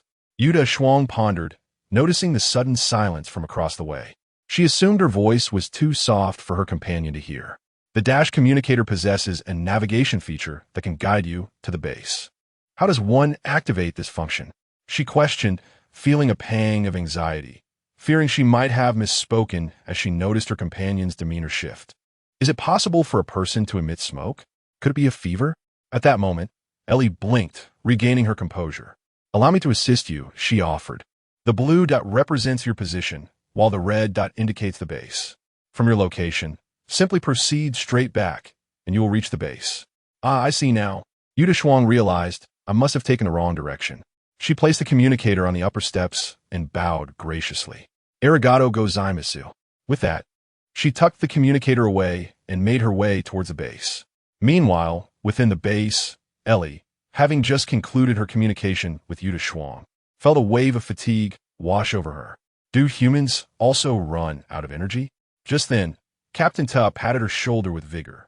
Oh, Ellie, who are you speaking with? Have you found love?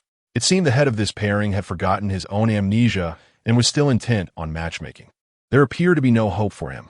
However, the captain's attention was suddenly drawn to the monstrous figure displayed on the large screen. No, this is not the time for such matters. A creature has appeared.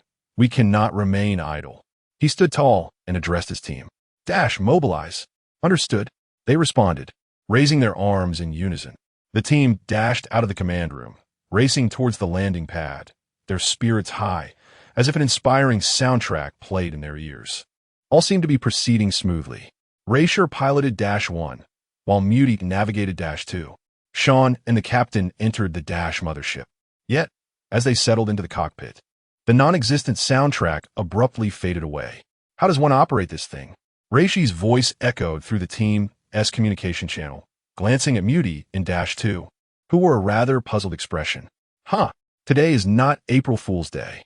Raisher joked, eliciting a chuckle from Muty despite the gravity of the situation. Monsters were afoot, and yet Raisher was still cracking jokes. However, on a positive note, perhaps she aimed to lighten the mood and ease the tension among them. With this thought, he smiled back at Raisher, who looked confused. What are you laughing at? She asked. Yet, when Muty redirected his focus to the cockpit, he found himself bewildered by the array of buttons. What is the purpose of these buttons? Why is there a stick lodged in my trousers? No. The priority was to engage the creature. His expression sharpened. Dash 2, mobilize, he commanded, pressing the red button on the joystick. Boom! The hatch opened, allowing for a proper sortie. Unfortunately, it was exploded open by the missile clearly. This was not the outcome Muty had envisioned. Cold sweat cascaded down his forehead, enveloping his face. Something's broken. Something's broken. Sean's voice resonated through the internal communications, even breaking into song. Mutying maintained a stern expression. No, I haven't broken anything, he retorted, grateful for the missile sent by still being obstinate.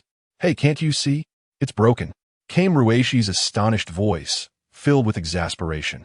Ellie, at this rate, we can't deploy. Put Dash 1 into the Dash mothership.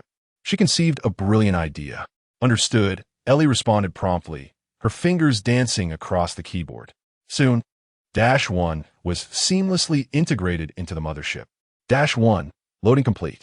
Upon hearing that preparations were ready, Captain Tuho secured his seatbelt and took a deep breath before issuing the command. Then, Ellie paused for a moment. Please execute my instructions. Very well, someone guided, and he obediently replied, okay. Ellie began directing operations. First, press the orange button to open the hatch above. All right, the orange one. This one. Now press the gray button to ascend. Okay, the gray one. Found it. The Dash mothership lifted from the base, hovering just above it. Now, it was time to strike.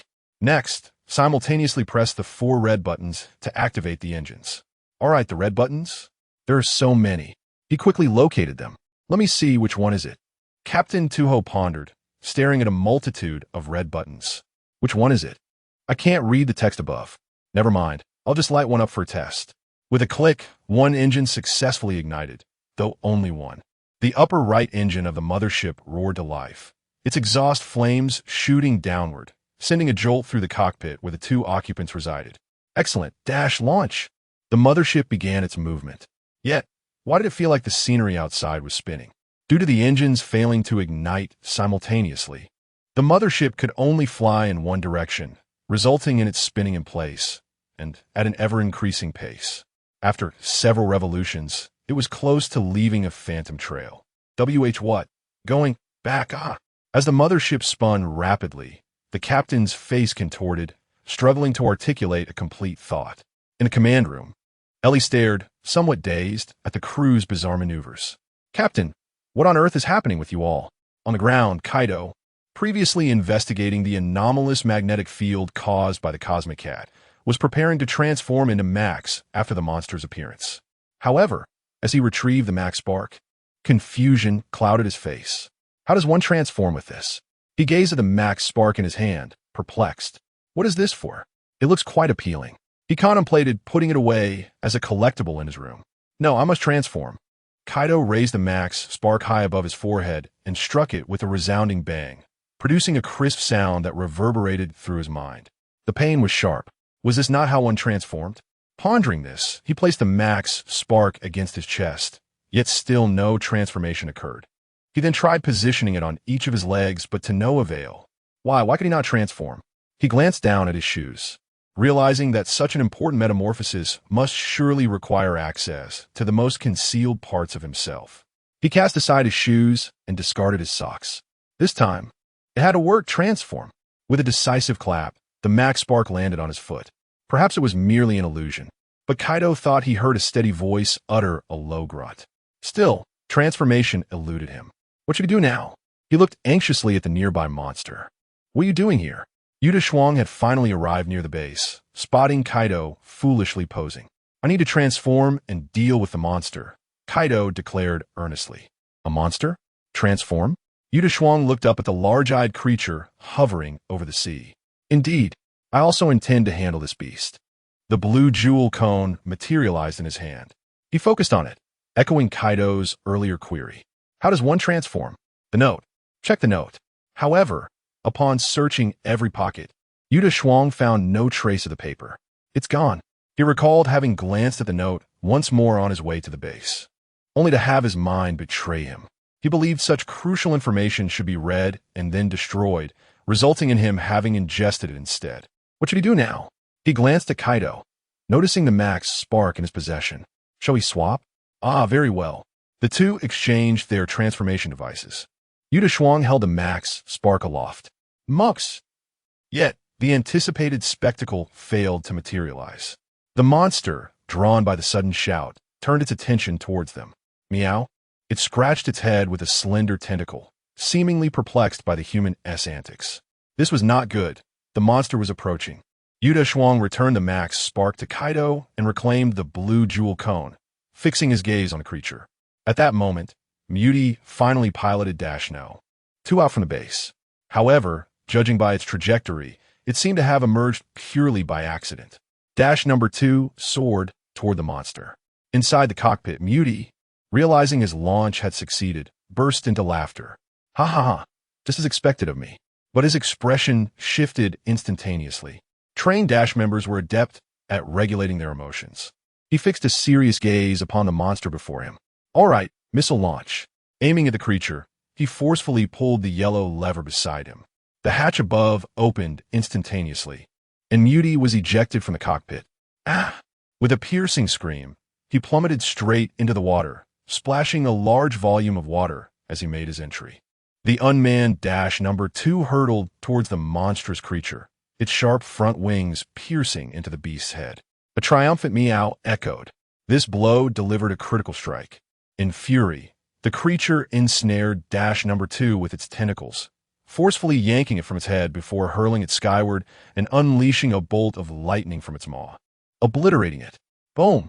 The Dash number 2 exploded, the shockwave toppling Kaido and Deshuang to the ground. After being knocked down, a spark from Max escaped from Kaido's hand, soaring into the sky before ultimately landing back in Kaido's palm. A cascade of vibrant colors illuminated the scene as Max materialized, albeit lying down. Deshuang, reeling from the impact, clutched a blue diamond cone, falling backward. Oh no! A flash of red light heralded Gaia's arrival midair. Thud! It landed with a force that sent tremors through the earth. Max, momentarily lifted by the shock, scrambled to his feet in alarm. Deshuang, having fallen from the air, could not regain his balance and slipped, collapsing to the ground. Inside the command room, the team members who had finally descended from the mothership gathered before the large screen, observing the two giants. Who were they?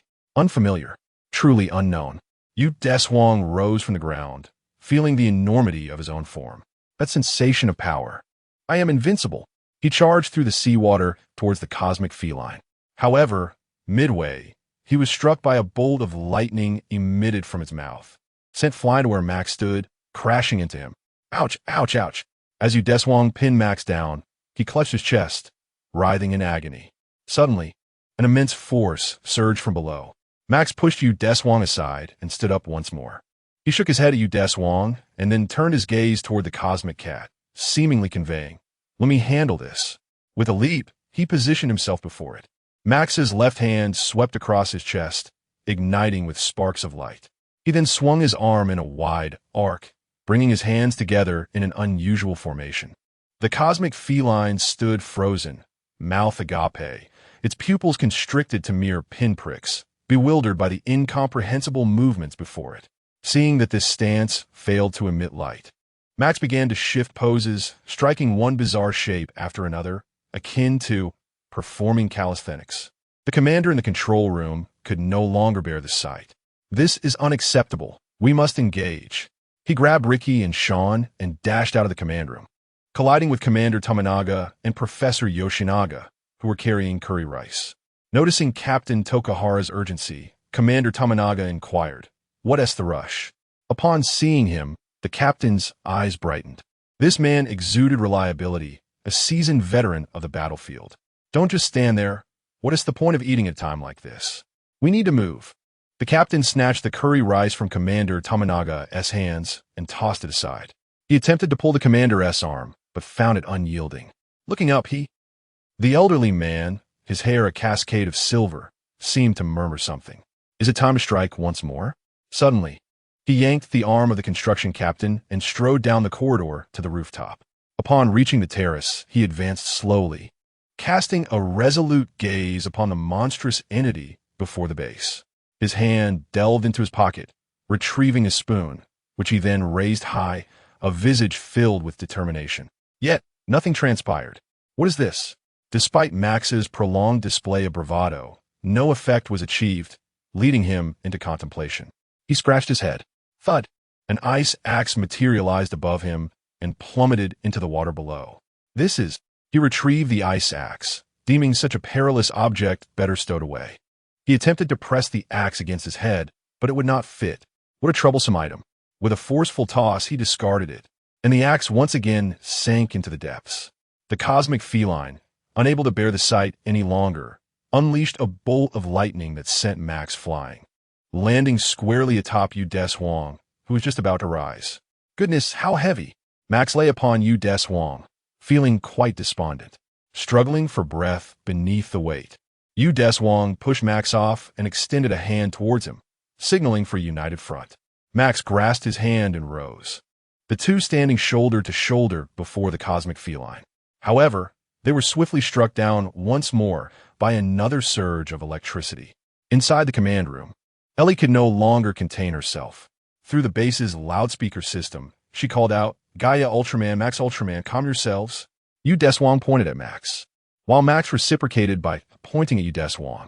Confirming each other's identities, they noted that the triangular timer belonged to Gaia, while the pentagonal timer was Max's. Upon hearing her words, they glanced down at their timers. "I'm Gaia Ultraman. He is Max Ultraman.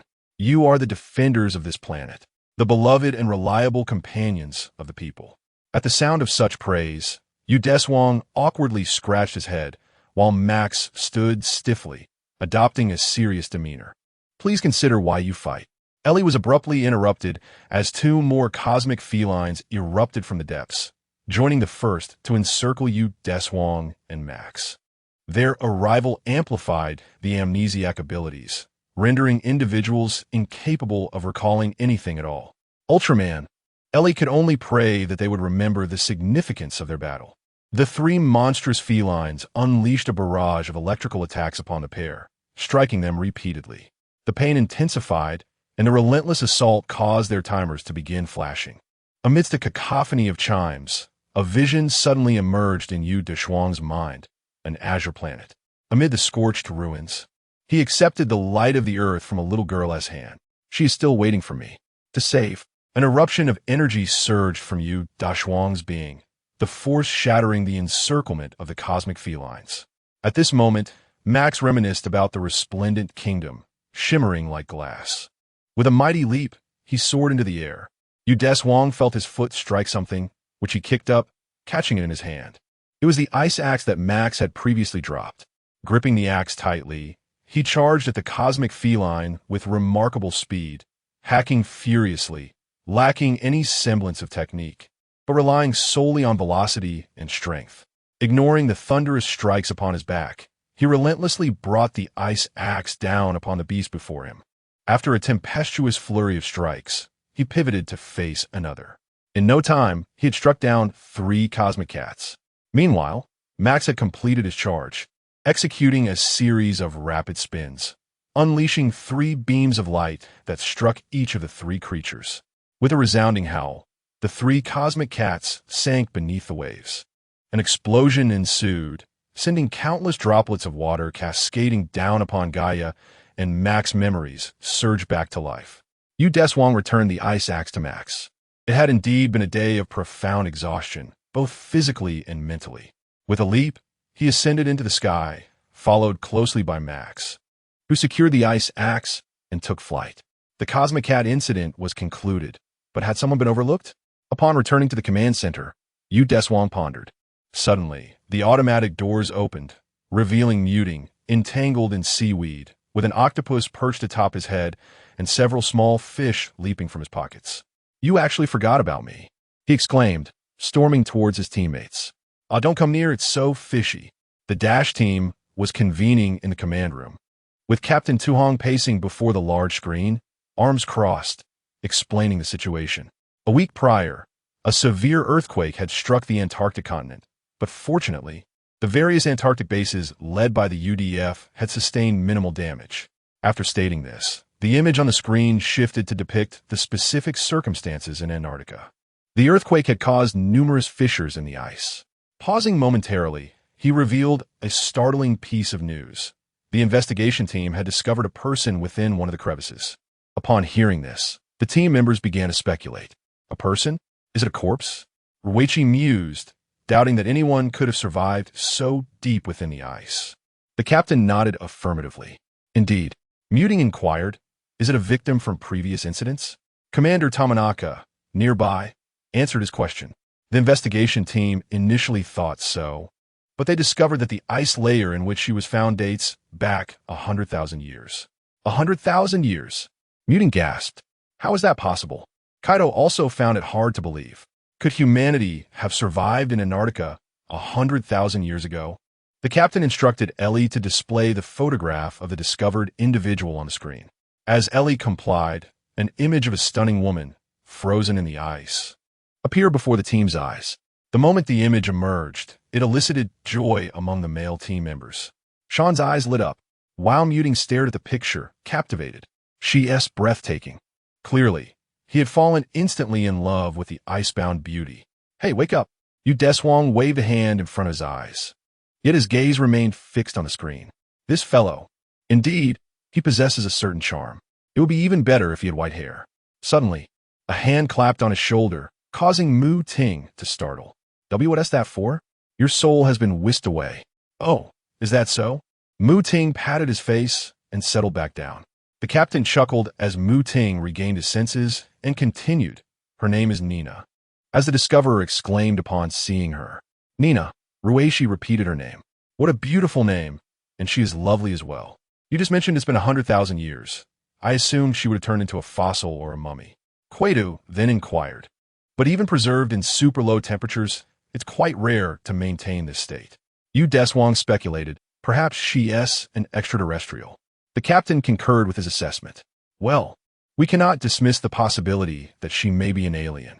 The UDF is preparing to intervene and will need to utilize the Titan base. Commander Fujioka rolled up his sleeves to check the time on his wristwatch. Yes, they should be arriving shortly. The relevant personnel in Antarctica have gathered the ice block enclosing Nina's body, and it is now being transported to the Titan base. Calculating the time, they are about to reach the base. Subsequently, Professor Jeong led everyone to the chamber where Nina was stored. Upon arriving at the research facility, she explained, "Before the research team is officially established, we must safeguard her for about a week." Captain Hijikata gazed at Nina, perfectly preserved for 100,000 years, voicing his doubts. Is she truly human? Although a detailed report has yet to be released, based on the DNA collected from her hair, she should indeed be human, Professor Jeong stated, leading a group of white-coated researchers to attend a discussion meeting about Nina, leaving the team to visit the metal chamber encasing her. Quaidu leaned in closer for a meticulous observation. She appears as if she is alive. From any angle, she looks human, Sean whispered from behind. Do you think she might awaken? Perhaps. She could emerge from the chamber like a ghost, Deshuang said behind him. Oh, don't scare me. Sean shrunk back. I already feel a chill. Sean, you are feeling cold because the temperature inside the metal chamber preserving Nina is -50 degrees. We are too close. Ellie analyzed with an impassive expression. So that's the case. It seems that ghosts do not exist after all. Moreover, all vital signs of Nina are absent, scientifically speaking. Her chances of revival are 0. Deshuang shook his head at Ellie. Throughout our encounters with various monsters, many cannot be analyzed scientifically. For instance, the leaf rot, which is entirely detached from reality. Furthermore, this person will undoubtedly awaken. Whether she is friend or foe remains unknown. Ellie tilted her head, seemingly in contemplation. The captain clapped his hands, drawing the attention of his team towards him. All right, we must depart now. He was the first to leave the research room, followed closely by the remaining members of the team. Only Mu Ting remained, gazing blankly at Nina. What? He reached out, yearning to touch the enigmatic smile that perpetually adorned her face. Yet his fingers only met a layer of icy glass, freezing them to its surface. Mu Ting. After Deshuang exited, he realized someone was missing and turned back to take a glance. I'm coming. He tugged hard at his hand, pulling it from the glass, resulting in a layer of skin peeling away. 3 distinct fingerprints were left upon the glass, cradling his aching fingers. Mu Ting dashed past Deshuang to reunite with his companions. This fellow always seemed so flustered. Just as Deshuang prepared to leave, he hesitated, glancing in Nina's direction. Had her expression changed? Previously, she always bore a hint of a mysterious smile, but now it seemed to have vanished. He approached for a closer observation. Was it merely an illusion? It's time to go. Rueishi and Deshuang ventured to the data room to retrieve some pertinent materials. Carrying a stack of documents, they entered the command room, where they found Sean and Kaido huddled conspiratorially over a notebook. Upon seeing the content on the computer screen, Rueishi teased, "Oh my, have you set her as your wallpaper?" Startled, the two quickly stood, shielding the screen with their bodies. "We're merely interested in academics." Indeed. Deshuang set aside the materials, intrigued by their defensive explanations. Rueishi brought the documents over to Ellie, initiating an inquiry. So why is Nina considered a remarkable discovery for humanity? Kaido's mind raced, and he blurted, "That's because she was found in the ice layer from 100,000 years ago." This seemed rather trivial. Turning to his partner Sean, he questioned, "But why exactly?" "Oh well, we were just about to investigate," he stammered, appearing quite flustered. Rueishi chuckled at their comical display, ready to let them off the hook. "Ellie, do enlighten them." Based on the fossils and DNA analysis discovered to date, humans are believed to have emerged in Africa approximately 200,000 years ago. Then, around 80,000 years ago, humans began to spread across the globe. This means that her existence in Antarctica 100,000 years ago. Sean suddenly exclaimed, "What a groundbreaking discovery." As Rueishi flipped through the materials, he remarked, "To think you could be so intrigued by such a finding without even understanding it. She must truly be a beauty. Right, Ellie?" Ellie, devoid of emotion, could not comprehend. Deshuang shifted his gaze to Mu Ting, who had been fixated on the desktop wallpaper since earlier. He felt somewhat exasperated. This fellow was beyond saving. Approaching him, he patted his back. "Hey, you're about to fall in." Mu Ting was suddenly jolted awake.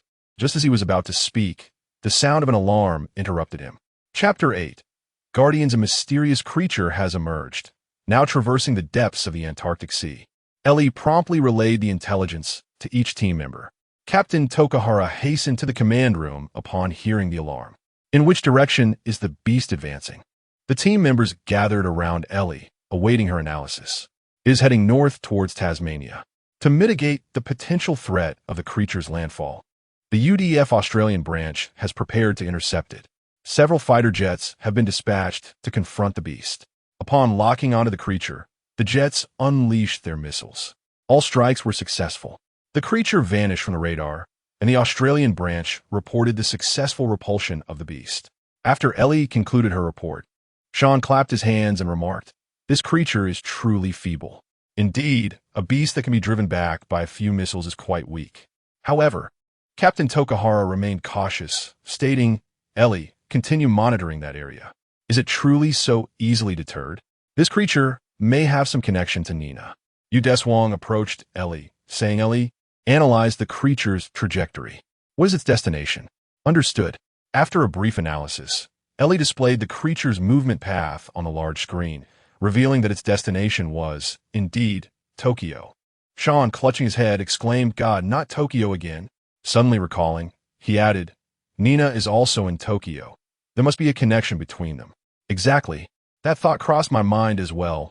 Deshuang nodded in agreement. Captain Tokahara instructed, "Ellie, calculate its speed and predict its exact location in 5 hours.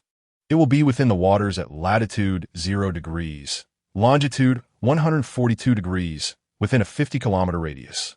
Let us strive to eliminate the creature. Deploy." "Understood." The team members equipped their helmets and exited the command room. From preparation to departure, it would take precisely 5 hours to reach the mission site, just in time to track the creature. Upon arriving at the designated location, the creature surfaced at latitude 0 degrees 1 minute, longitude 142 degrees, matching the data indicating its emergence in the Antarctic waters. After hearing Ellie's analysis, the captain promptly ordered, "Commence operations." "Understood." Kaido and Ricky piloted -1, while Mickey and Deshuang operated -2. The aircraft launched from the Dash mothership, descending slightly. Targets locked, missiles launched. Multiple missiles were fired from both jets, all striking true, and the creature's life signs began to wane. Ellie's voice echoed through the team's communications, signaling the start of the second wave of attacks. The captain issued another command, the final blow. Deshuang initiated the assault, and the missiles struck home once more. The creature was bombarded repeatedly, finally collapsing to the ocean floor. Its life signs extinguished. However, no one noticed that the instrument constantly monitoring Nina's vital signs displayed a fleeting fluctuation in the line representing her heartbeat. "All right, return to the base." "Understood. Understood. Understood." One person, however, did not respond. Deshuang glanced at the back seat. "Hey, Muting, we are heading back to the base." "Ah, got it," Muting replied, as if awakening from a dream. Something felt amiss. This was beyond mere distraction. It seemed as though he was being controlled. "Muting, if you sense anything unusual, you must inform me." He appeared somewhat dazed. All right." The group made their way back to the base. In the corridor of the base, Muting, walking at the end of the line, felt as if someone were calling out to him. "Kenshiro! Kenshiro!" He turned to seek the source of the voice, but found nothing. "Kenshiro, come over here." The voice echoed again in his mind. It must be Nina. He swiftly turned and ran towards the research room, arriving before the metal capsule encasing Nina. Beep, beep. The instruments behind him emitted a sound. He hurriedly approached to check, revealing that Nina's bodily data had returned to normal. The ice within the metal capsule was melting. With a hiss, the capsule's door opened, releasing a flow of gas. Nina stepped out, a smile gracing her face as she approached Muting, gently caressing his cheeks with her hands. At that moment, Deshuang and the others had just entered the command room. "Where's Muting?" Deshuang noted his absence. "I don't know. I remember he was just following us," Kaido recalled. "This is bad." Deshuang dashed out of the command room towards the research room, arriving at the chamber where Nina was stored. Upon entering, He discovered Muting lying on the floor, alongside Nina, clad in white, her expression devoid of emotion. What have you done to him? Deshuang drew his gun, aiming it at her. I merely accessed his memories. She approached Deshuang, locking her gaze onto his, her mysterious eyes seemingly penetrating his very being. You chose humanity. But do humans truly deserve it?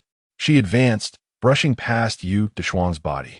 He reached out to stop her, but his hand grasped nothing but air. In an instant, Nina vanished from the room.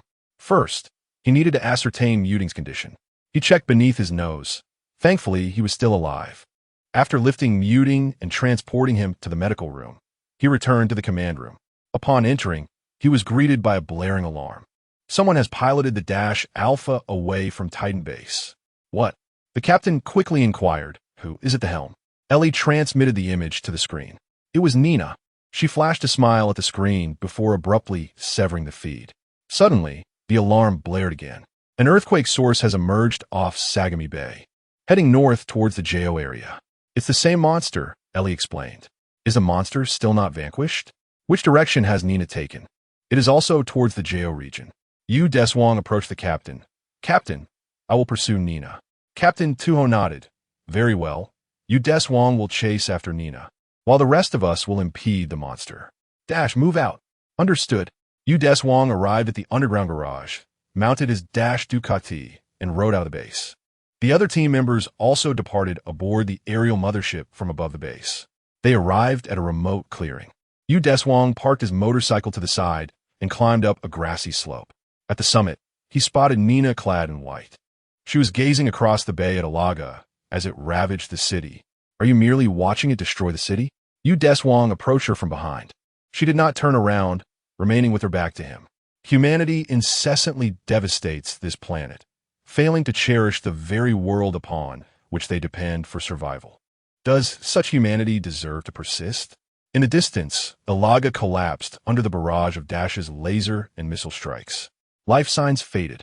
Yet, at Nina's behest, it revived once more. Spikes sprouted from its back, and a horn emerged from its head, significantly augmenting its power. Upon rising, Alaga, Nina beamed with joy. As long as she remained alive, she could ceaselessly enhance the monster. Deshuang raised his laser gun, aiming at it, and swiftly pulled the trigger. However, before the laser could reach her, it dissipated. Perhaps it is best for an outsider not to intervene in the affairs of this planet. Deshuang was taken aback. How'd she know? Apart from mentioning it to Kaido and Max, I had never disclosed this matter to anyone else. Earlier, in the research room, she remarked about choosing humanity. Was she referring to the act of entrusting this light to my planets while back in my homeland? You are the will of this earth, aren't you? She finally turned to face Deshuang. Perhaps, or maybe just a part of it. A part? Is it the part harboring prejudice against humanity? I initially intended to eradicate humanity entirely, but I changed my mind after seeing you. The Earth from another world has chosen humanity, even bestowing the light upon you. Now she's uncertain whether humanity should exist. It is true that humanity is destroying the Earth. Yet the other Earth holds such faith in humanity. She wishes to explore the potential of humankind. Can a human named Kentaro Maki defy their own instincts? She selected Maki as the subject of her examination, amplifying his inner instincts to the extreme, compelling him to fall utterly in love with her corporeal form named Nina. At this moment, Maki had awakened, following the path that Nina had conveyed to him in his mind, hurrying towards her. Alaga, the monster she summoned, can be infinitely strengthened by her, possessing nearly immortal strength. If Maki arrives here and overcomes his instincts with sheer will, he could terminate Nina's corporeal form, thus halting Alaga's enhancement. However, if Mushing fails to conquer her instincts, she too will cease to stop Alaga, for a humanity incapable of overcoming its own nature is destined for self-destruction. Yet, a more poignant reason lies in her reluctance to harm the race she has created, as she is merely a fragment of the Earth's will, harboring biases against humanity. Despite his reckless demeanor and oftentimes foolish utterances, Deshuang gazes intently into her eyes. Nevertheless, the fervor of his justice, his passionate heart, and his unwavering desire to protect humanity burned brightly within him. And I hold this belief with unwavering conviction. The enhanced Alaga continues to wreak havoc upon the surrounding structures. Fortunately, the evacuation was timely, and thus far, there have been no casualties. However, the longer the situation persists, the bleaker it may become. Particles of red and blue light intertwine and coalesce around Deshuang's right hand, forming a sapphire spear. He positions it across his chest and then raises it skyward. Gaia, a stream of crimson light shoots into the distant battlefield. Boom! The ground trembles violently as Gaia manifests. Deshuang charges toward the Laga, wrapping his arms around its massive form and forcefully pushing it backward. The ground is scarred with deep grooves as Alaga is propelled far away. It swipes at the giant before it, but Deshuang rolls away just in time. Gaining distance, Alaga unleashes destructive beams of red lightning from its horns.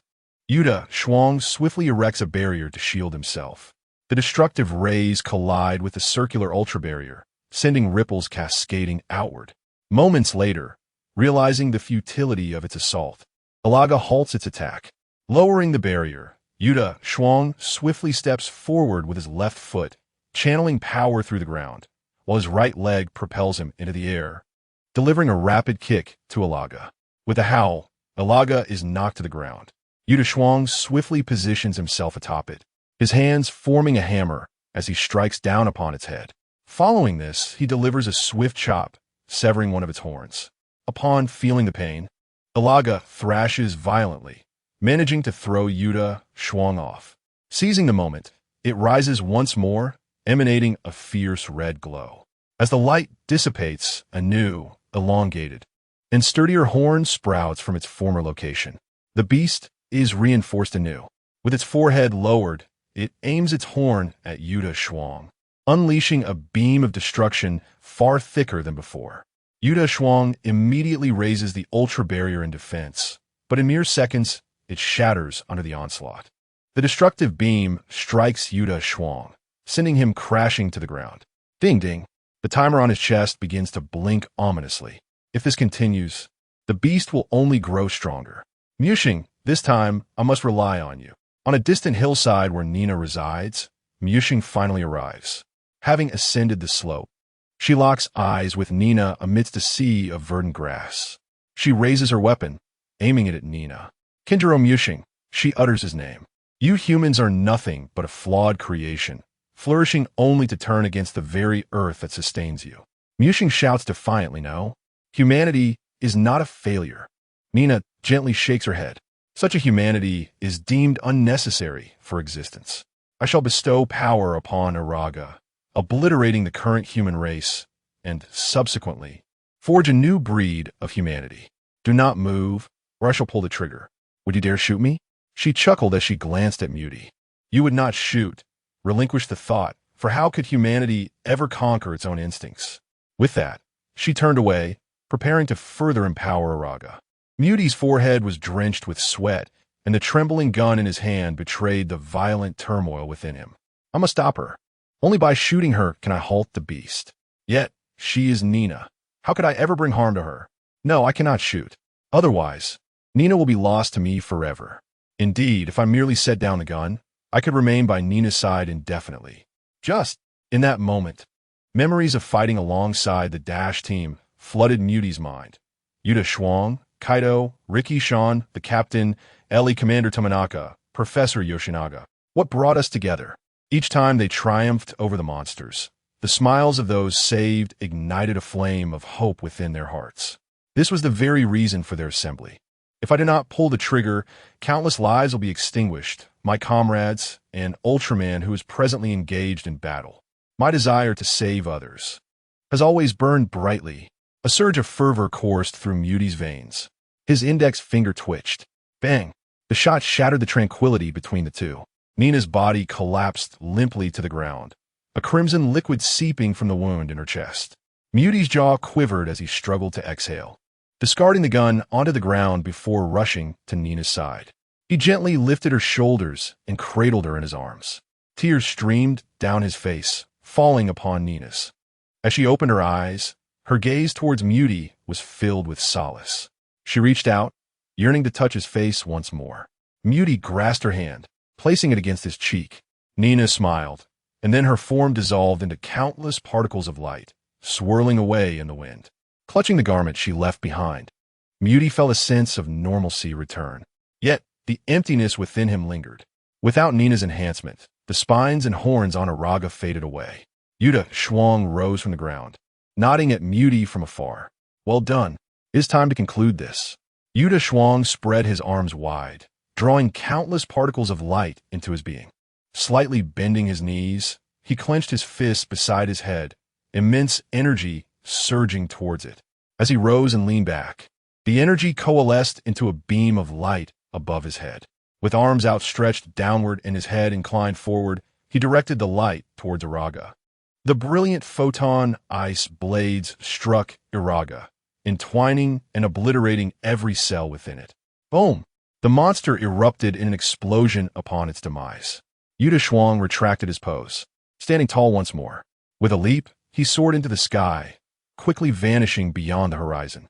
Upon returning to the ground, he found Mu Ting sitting on the hillside, gazing blankly at the sea. In the twilight cast by the setting sun, his silhouette appeared somewhat desolate. Noticing Deshuang approaching, he spoke. Perhaps humanity is indeed a failed creation. He rose to his feet. I truly hope we are not a failure. Deshuang stood beside him, remarking, indeed, humanity is far from perfect. However, as long as one is courageous enough to acknowledge their mistakes and strive for redemption, isn't that sufficient? Mu Ting turned to look at him, his eyes glimmering. Humanity has always been advancing. We are certainly not a failure, Deshuang continued. You have a way with words. Mu Ting said, regaining his former enthusiasm as he draped an arm around Deshuang's neck. Absolutely, we are consistently moving forward. Let go. It's time to return. No, this is the fervor of brotherhood. Let us set forth. That day, after completing his daily training, Deshuang arrived at the command room. The automatic doors slid open, revealing Shan and Mu Ting engrossed in a game of Go. I should step outside to confirm. Indeed, it was the command room. You two seem rather leisurely, Deshuang remarked as he approached to observe. Shan picked up a black stone with his right hand, hesitatingly swirling it above the board before finally placing it down. It seemed he was deliberating on the optimal position. After all, it had been a month since the last monster appeared. He then picked up another stone. Indeed, life without monsters is quite serene, if only it could remain this peaceful. Mu Ting, pinching a white stone between his fingers, hesitated to place it on the board. Deshuang decided not to watch any longer. Observing these two play was sheer torture. A glance around the command room revealed the absence of two individuals. Where are Kaido and Ruishi? They both took the day off and went out together, Shan said, his last stone placed with a speed several times faster than before. Ha, checkmate. Mu Ting pouted, this ISNT chess. Whereas the checkmate. Such details are trivial. What matters is acknowledging defeat, Shan said with a smile, extending his hand to Mu Ting. Reluctantly, Mu Ting retrieved a large lollipop from his pocket and placed it in Shan's hand. Let us play another round. The atmosphere was truly lighthearted. The fact that Kaido and Ruishi were on a date brought him a sense of comfort. However, considering that these two often went out alone, it seems a monster is likely to appear soon. Deshuang exited the command room and settled by the window in the base S hall. Which monster was about to emerge next? He gazed outside. The brilliant sun hung in the sky, as usual. Why is it so bright this morning? Morning? Deshuang pulled out his communicator. The displayed time read 5:42 p.m. It should have been dusk, yet outside was ablaze with light. Beep, beep, beep. The communicator chimed. What is it, AI Lee? An anomaly has occurred. Please return to the command room immediately. Understood. He made his way back to the command room. The team leader, initially engaged in a meeting, hurriedly returned upon receiving alarming news. What is happening? How has another sun appeared? Currently, we are analyzing the situation. Ellie was engrossed in her computer operations. What is the status from the space station? Communication with the space station has been interrupted, and we are unable to gather data from Earth-S surveillance satellites. What? A formidable interference wave envelopes the planet. Soon, the results of the data analysis emerged. That is not the sun. Ellie turned to her teammates and explained, to illustrate, it resembles a colossal reflective object. It is not a natural phenomenon. She projected the image of the object onto the large screen. The dazzling white light of the sun gradually revealed its true form after layers of illumination were removed. It was a flying saucer, equipped with numerous reflective panels on its underside. Ellie assessed, it captures sunlight, amplifies it, and then reflects it back to Japan. The energy generated from the amplified light manifests as interference waves, incapacitating all communications. Sean furrowed his brow. The culprit is an extraterrestrial? Just then, the automatic door swung open, and a soldier rushed in, flustered. Someone wishes to discuss the matter of the second son. He handed a business card to the team leader. Esiaka Malians. He read from the card. Indeed, the soldier nodded in affirmation. Fool, we have no time for childish pranks. Send him away. The team leader prepared to discard the card. Do not move. Declare your identity and intentions. Deshuang suddenly raised his weapon. At that moment, a middle-aged man in a suit appeared behind the team leader. Upon noticing this unexpected guest, all the other team members aimed their weapons at him. Observing their actions, the leader slowly turned to see the suited man, startled by his presence. The man, witnessing the leader's surprise, broke into a broad grin, exuding a mischievous demeanor. To be mistaken for a prank is quite disappointing. I have come specifically to make introductions. He approached the leader, squinting with one eye and speaking with a lopsided grin. No need to be so unfriendly, is there? It seems Earthlings lack even the most basic manners. The team leader bellowed. Who are you? Are you a fool? He mocked. Does it not say Shama alien on the card? I have introduced myself. Now it is your turn. He clasped his hands in front of him, adopting a gentlemanly pose. Muting trembled. The sound of metal clinking drew the Shama alien's attention toward him. Behave yourself. What I hold is no toy. The Shama alien immediately raised both hands, then feigned an attempt to flee. I am quite harmless. Do Earthlings point their weapons at friendly extraterrestrials? He bent down, covering his head, portraying an innocent victim. The team leader sighed. All right, lower your weapons. Ricky hesitated. Can this person be trusted? The Shama alien entered the command room with an air of frivolity that made it exceedingly difficult to trust him. Just as the captain was about to speak, he was interrupted by the Shama alien. Please believe me, he said, turning to the captain with a sycophantic smile, producing a business card from his pocket. Greetings. I'm the Shama alien. The captain, equally prepared, presented his own card. You are too courteous. I am. But you are an illegal intruder. Kaido interjected. With one hand in his pocket, the Shama alien gesticulated animatedly. Otherwise, you would likely hesitate to let me in. I am merely sparing you some trouble. He then turned back to the captain. Here you go. The two successfully exchanged cards. Captain Tashikawa adopted a serious demeanor. All right, please get to the point. However, upon glancing at the captain's card, the Shama alien appeared utterly astonished, his eyes widening. Oh my, you're the commander? What nonsense! I'm Tashikawa, he retorted, pointing at the captain. Affecting a serious tone, the Shama alien declared, Mr. Tashikawa, from this moment forth, Earth shall be governed by us, the Shama aliens. He then grinned playfully. As the first step in our governance, Japan must surrender to us. Mikito glared at him. What do you mean by friendly? This is nothing short of invasion. The Shama alien clapped his hands in laughter. Ha ha ha, one could certainly say that. Captain Tashikawa lunged at him, but missed completely. This fellow, does he lack a physical form? Deshuang helped the captain up and began to ponder. The smirking Shama alien, the sudden appearance of a second son. Don't bother. You will never catch me, ha ha. He taunted the Dash team members. Reiki approached Ellie. Ellie, what is this guy's deal? Unable to analyze. The alien scanner is completely unresponsive, she replied. The Shama alien strolled about the command room as if it were his own backyard. Even if I waste my breath here, you are probably the stubborn types who refuse to surrender. I assume you think Ultraman will save you. Mikito stood before him, gritting his teeth. To deal with a hefty creature like you, we are more than sufficient. The Shama alien smirked. Oh dear, have I struck a nerve? Ha ha. Deshuang leaned closer to Ellie and whispered a few words before stepping forward. Is this invasion amusing to you? The Shama alien's smile faded, and he spoke earnestly. Invasion is undoubtedly a wrongful act. The next moment, he added, but we Shama aliens simply revel in invasion. Ha ha. Well, you should know the fate of most invaders. Deshuang said, looking down at the Shama alien, who was half a head shorter than him. Of course, but what can you Earthlings do to me? He laughed heartily. Suddenly, the lights in the command room went out, plunging everything into darkness, and the man in the suit vanished. It has vanished, but why? Ricky was somewhat bewildered, and the other team members shared his confusion. Deshuang approached the spot where the Shama alien had previously stood, bending down to grasp something.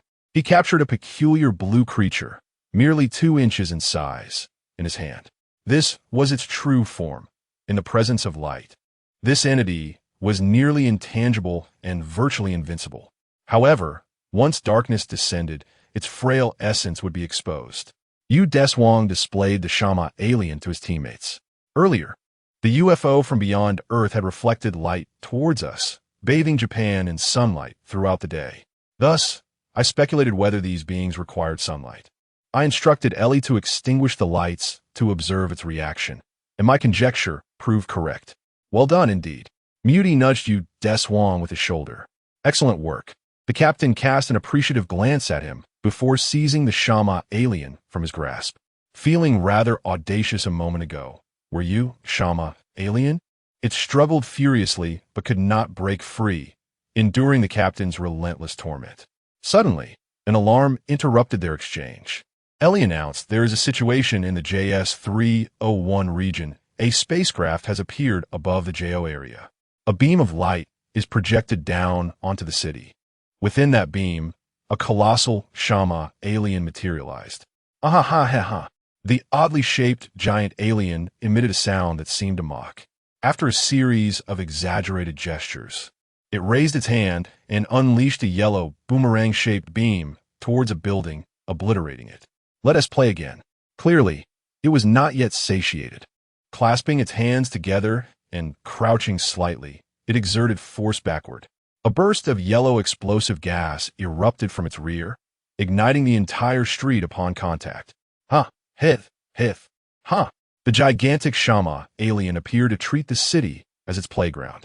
The members of Dash, upon witnessing the enemy's assault, hastily donned their gear, preparing for action. Dash. Mobilize. Understood. As they soared above the city, Captain Tachikawa issued the combat orders. Kaido and Ricky set off to sabotage the spaceship reflecting sunlight in space, while Deshuang and Muty provided cover. Understood. Dash-1 ascended into the cosmos. Deshuang piloted Dash-2 to intercept the Shama alien. Lasers erupted from the aircraft. However, they passed through the Shama alien. The enlarged Shama alien, enhanced by sunlight, was indeed incorporeal, just as I suspected. Deshuang missile, which detonated in front of the Shama alien, creating a cloud of smoke to obscure its view and buy time for Dash-1. Not on my watch. The Shama alien lifted its hand towards Dash-1, unleashing alternating yellow boomerang beams from both hands. Kaido, evade quickly. Deshuang shouted a warning. But it was too late. Dash-1's wing was struck, engulfed in black smoke as it plummeted to the ground. Due to the sturdiness of the fuselage, it did not explode, but during the emergency landing, Ricky lost consciousness from the impact. Kaido opened the hatch and donned a Max Spark on his left arm. After a dazzling display of multicolored lights, Max appeared before the Shama aliens. He nodded in acknowledgement to Deshuang in Dash-2. It's in your hands now. Deshuang piloted the fighter jet into the cosmos. The Shama aliens attempted to unleash beams to bring him down, but as soon as they fired, Max soared into the air and shattered their attack with a swift strike. Dash-2 swiftly breached the atmosphere. That's the one. Let's go. Mushing assisted from the rear, guiding the aim towards the colossal spacecraft in the distance. The underside of this vessel was adorned with reflective panels, densely populated with cannon emplacements. Multiple lasers erupted from its turrets, hurtling towards Dash-2. Be careful. Don't worry. Deshuang maneuvered the fighter through the beams, evading all assaults as he approached the ship. All missiles launched. Every missile aboard Dash-2 was unleashed, creating a concentrated barrage that struck the Shama's vessel. The ship erupted like fireworks, illuminating the cosmos momentarily. Nice. Well done, you Deshuang. Muxing encouraged, patting him on the shoulder from the back seat. With the mission accomplished, Dash number 2 prepared for its return to Earth. Yu Deshuang communicated with the captain via radio. On the ground, the Shama aliens, deprived of light, rapidly diminished in size. The now harmless aliens were successfully captured by the ground forces. At that moment, the previously deployed massive Shama spaceship reappeared, targeting Max with a robust laser. This combat vessel was significantly more formidable than the one serving as a reflector in space. Yet, even the solitary Ultraman was not intimidated. Max deftly rolled away from the laser, raising his left hand to gather energy, then launched the Maxium cannon at the ship with his arms shaped in an L. The beam, infused with immense power, obliterated the vessel. Glancing at the flashing timer, Max knew he could not linger. He leapt away from Earth. Upon returning to the base, he coincidentally met with the ground forces who had just completed their retrieval. The Shama aliens were confined within transparent containers, visibly struggling in a futile attempt to escape. Including the previous capture, they had apprehended too. Rishi showed no sympathy for these creatures. Shaw made a face at the Shama aliens and remarked, "They'll probably be sliced up for research. Who knows? Their fate will undoubtedly be grim," Muxing said, crossing his arms as he watched the ground forces depart. Indeed, this is the price of invasion. After finishing, Yu Deshuang called out to them, "Let us go. We still need to write the report." "Ugh, I really don't want to write it," Rishi lamented. "Kaido, can you help me with it?" "Sure, but you owe me a treat next time we have udon noodles." "Deal." Due to the frequent natural disasters, various relics were unearthed by the UDF, subsequently managed by the archaeological teams under UDF. On this day, Professor Yoshiyuki received a request for assistance in archaeological work. Meanwhile, the members of Dash gathered in the command room to discuss the matter. Indeed, we are witnessing a new era in the field of archaeology, with numerous relics being unearthed. As Sean gazed at the images of these discoveries displayed on the large screen, he could not help but express his admiration. However, for amateur archaeology enthusiasts, this surge of discoveries is not particularly advantageous, as the coveted relics remain under the strict control of the UDF. Yu Deshuang reminisced about his archaeological endeavors prior to joining Dash. During that time, he had invested considerable effort in searching for relics, yet he always returned empty-handed, having found nothing more than a few small pits. It later dawned on him that the true information regarding relics could hardly be accessible to outsiders. To put it bluntly, amateur archaeologists might be described as unlicensed practitioners, or perhaps even thieves, as the regulation of relics serves to prevent theft by outsiders. She turned to Yu Deshuang. "Ah, you make a valid point." Fortunately, they had not been discovered during the incident on Phantom Island. Only Kaido had seen him, and ultimately, the island vanished into the mists. At that moment, the excavation team leader entered the command room. "Is everyone here?" He surveyed the room. "Where's Kaido?" "I don't know. He might still be asleep," Yu Deshuang replied, stroking his chin in thought. "When I passed by Kaido's room earlier and knocked, there was no response. I assumed he had already risen, but it seems he has been sleeping all along. Quite a rarity." The leader's gaze swept over each team member before settling on Shi. "Oh, Huishi, go fetch him." "Me? Why?" Shi questioned, pointing at herself in confusion. "Because you're closest to the door. Now off you go." Yu Deshuang nudged her, chair and all, toward the door. "Wait, I'll go by myself." She rose from her chair, casting a disdainful glance at the two, and exited through the automatic doors. As she walked, she imagined them as scarecrows, prodding them with needles one by one. Upon reaching Kaido's door, she hesitated momentarily. A faint blush crept on her cheeks. After taking a deep breath, she gently knocked. "Kaido, are you awake?" No response. "Kaido, come on." She twisted the doorknob, and the door swung open. This fellow doesn't even lock his door when he sleeps. She tiptoed to the bedside. Kaido was drenched in sweat, his eyes closed, appearing to be in a state of painful struggle. He was dreaming. In his dream, he fought a giant clad in heavy armor, wielding a long blade. From the perspective of Max, the battle was fiercely contested, with neither side relenting. The struggle continued until Max's timer nearly extinguished. "Kaido, hey, wake up!" Seeing his anguished expression, Rue, she speculated he was having a nightmare and hurried to rouse him. His tightly shut eyes suddenly opened, and Kaido sat up abruptly, gasping for breath. Oishi, did I have a nightmare? Yes. Do you realize what time it is? The clock beside the bed glaringly displayed 8:29. No way. I've overslept, Kaido exclaimed, throwing off the blankets and frantically searching for his team uniform. However, clad only in his underwear, Kaido was fully exposed to Ricky's gaze. Hey, she shouted, pointing at the underwear. Oh, my apologies, Kaido exclaimed, hastily retreating beneath the covers, revealing only his head. Hurry and put on your pants, humph, she scolded, grabbing a pillow and striking it against the blanket. Ricky then exited the room, waiting for Kaido to dress. Together, they proceeded to the command room. Next time, make sure not to be late, Captain Hijikata remarked, casting a glance at Kaido. Understood, Kaido replied, taking a seat as the meeting was about to commence. Regarding the artifacts unearthed from Mount Mikazuki, it appeared that regardless of the technological era employed, they could not be replicated. The captain paced around the table as he elaborated. If we could analyze them, it would undoubtedly unravel many ancient mysteries. Due to the significance of these artifacts, we must dispatch 2 team members to meet with Professor Yoshinaga and escort the artifacts for transport.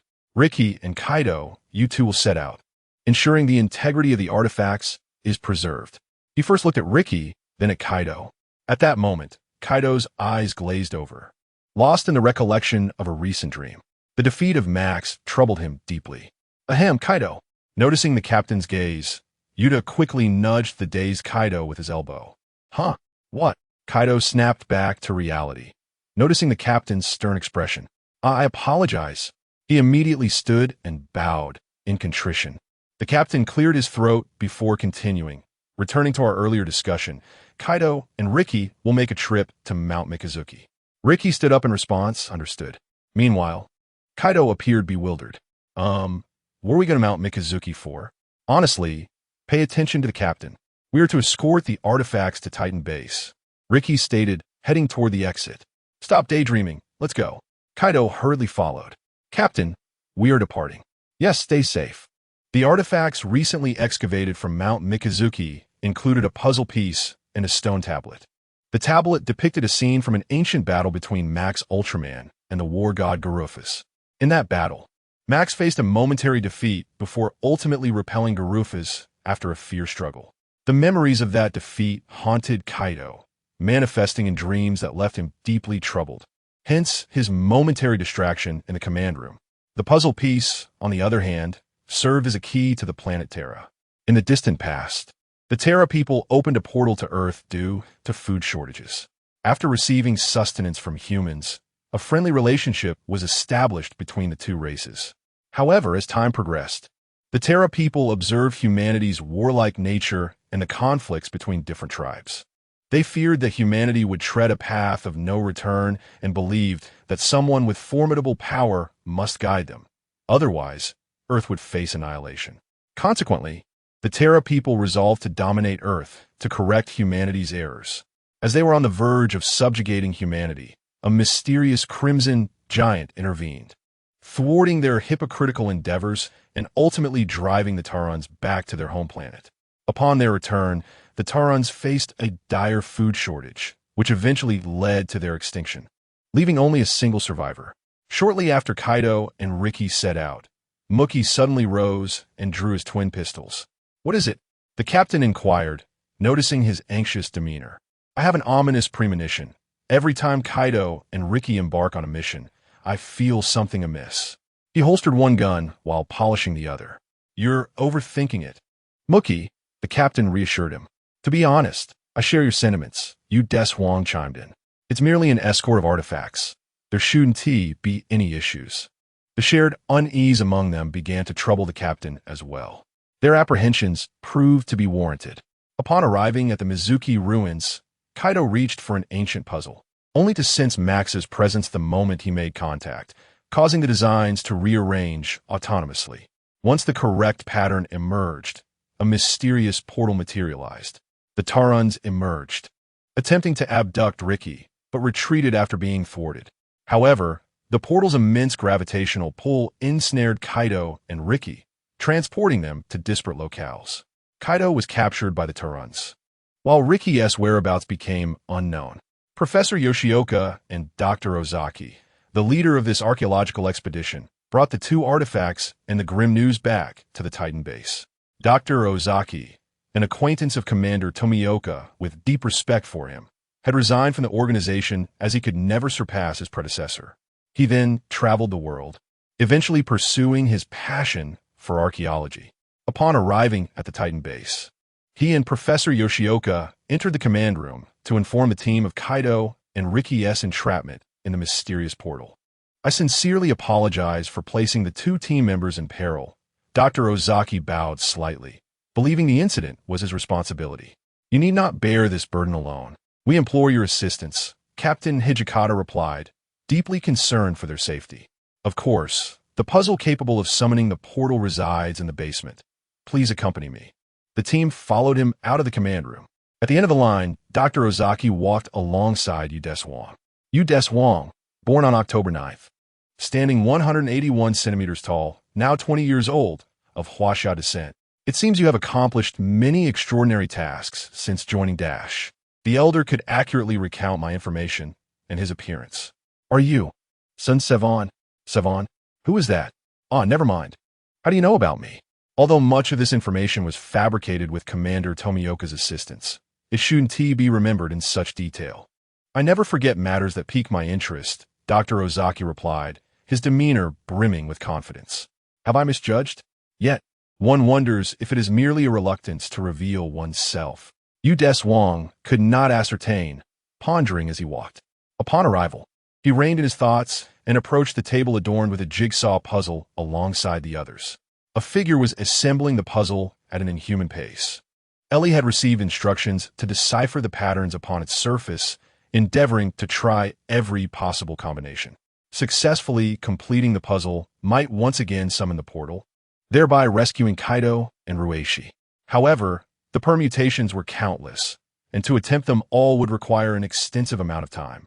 Professor Ozaki stepped forward. Allow me, he offered. Deshuang hesitated, contemplating that human speed could hardly surpass that of a machine, yet he considered that this individual might not be ordinary. Professor Yoshinaga reminded him, there are innumerable arrangements. Yet, with a slight smile, he replied to Deshuang, did I not mention that I never forget matters that pique my interest? He then reached for the puzzle, methodically assembling it at a leisurely pace into the configuration he had seen during the day. Upon placing the final piece, a surge of mysterious energy emanated, coalescing into a portal upon the ground. The transportation gateway had reappeared. Upon witnessing this uniquely shaped portal, Deshuang was suddenly reminded of this narrative. Thank you immensely for your assistance, he expressed to Professor Ozaki. No need for gratitude. Go forth and rescue your comrades. Captain Hijikata instructed the team. All members, prepare for battle. Return here promptly once ready. Understood. The team donned knee guards, secured their helmets, and equipped themselves with combat and reserve ammunition, even bringing along the long-and-used Dash high-frequency cannon. Ellie also joined the mission this time. They returned to the portal, fully aware of the perilous nature of their undertaking, as they might confront unknown adversaries. Yet, for the safety of their companions, they were resolute in their success. Understood. Let's proceed. Captain Hijikata turned the handle on the portal, revealing the passage within, and stepped inside first, followed closely by the other team members. Commander Tsuji also arrived in the basement, addressing their departing figures. You must return safely. They would surely succeed. Professors Ozaki and Tsuji stood together, gazing at the vibrant young souls, their hearts filled with solace. Traversing through the passage, they arrived on Terra Star. Before them lay a desolate expanse, the ground strewn with rubble and yellow sand, while 3 suns glimmered in the sky, casting a reddish hue upon the planet's surface. The air here was breathable for humans. Ellie emerged first, confirming the area was secure before the team followed suit. How desolate it is here, Sean remarked, surveying the surroundings with astonishment at the planet's visage. Indeed, but our immediate priority is to locate the 2 of them. Deshuang observed the environment keenly. Ellie, Can you trace their whereabouts? The mode for detecting vital signs has been activated. I implore you. Captain Deshuang leads the way once more. Let us proceed.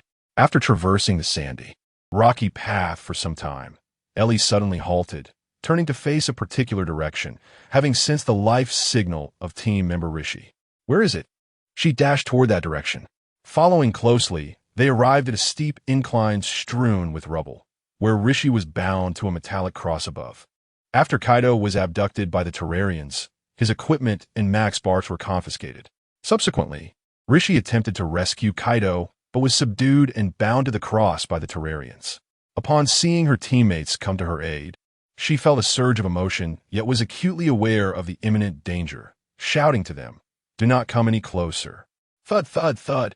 A titan clad in armor approached, each step causing the ground to tremble violently. It was the war god Galufas. Upon recognizing the giant, Deshuang swiftly moved aside. "You must rescue Rishi. I will divert its attention. Do not act recklessly," the captain bellowed. Yet, seizing the opportunity, he fired to shatter the handcuffs restraining Rishi. Once freed, Rishi urgently stated, "Kaido is nearby. Ellie, locate Kaido's position. We cannot delay, or Deshuang will be in peril." Understood. Galufas amassed energy, launching a fireball from its chest towards the swiftly moving Deshuang. Not good. Deshuang promptly dove to evade the fireball. Rolling to his feet, he continued to sprint forward, firing lasers from the Lisa gun as he ran. The lasers struck Galufas, producing no sparks, a testament to its formidable defense. Another fireball hurtled toward him, but this time there was no space to evade. Gaia, a crimson beam, shot skyward. Boom! The ground quaked with even greater intensity than before. Gaia materialized before Galufas, spewing forth another fireball. Deshuang concentrated to form an ultra barrier to deflect the attack before charging forward. Midway, he crossed his arms to shield against another fireball. Reaching Galufas, he unleashed a powerful punch to its abdomen, but immediately withdrew his fist. Ouch! His hand tingled from the impact. The hardness of this creature was nearly equivalent to that of Jin Guqiao. Galufas moved, swinging its heavy fist with a menacing whoosh. Deshuang swiftly raised his arms to block. Bang! The immense force of the blow sent pain shooting through his arms, causing him to stagger back several steps before regaining his stance. No, I absolutely cannot engage it in close combat. He swiftly evaded, energy coalescing in his palms, unleashing a series of crescent-shaped light orbs. Yet, Galufas remained steadfast, allowing the light orbs to collide against it, igniting only faint sparks.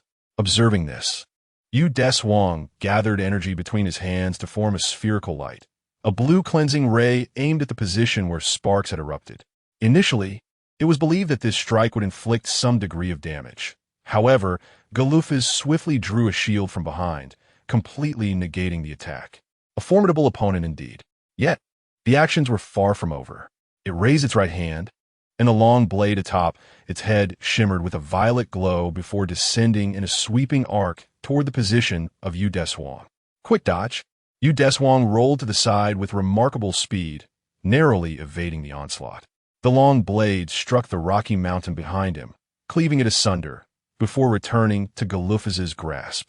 Now, wielding the sword in its right hand and the shield in its left, it struck a pose reminiscent of a war deity. Undoubtedly, this would be a fierce battle. With both hands poised in readiness and feet gradually shifting, it remained vigilant, closely monitoring every movement of its opponent. Deshuang could not afford to be distracted for a moment in this confrontation. Galufas advanced with heavy strides, swinging the long blade with an overwhelming force. Deshuang leaped upward, evading the downward strike. Taking flight, he resolved to exploit his aerial advantage. Recognizing that such a ponderous form as Galufas could hardly ascend into the skies. Observing his enemy take to the air, Galufas resorted to ranged attacks, launching several fireballs from its chest, all of which Deshuang deftly dodged. That shield posed a significant obstacle. Gathering energy between his hands, he sent two projectiles, known as clears, toward Galufas.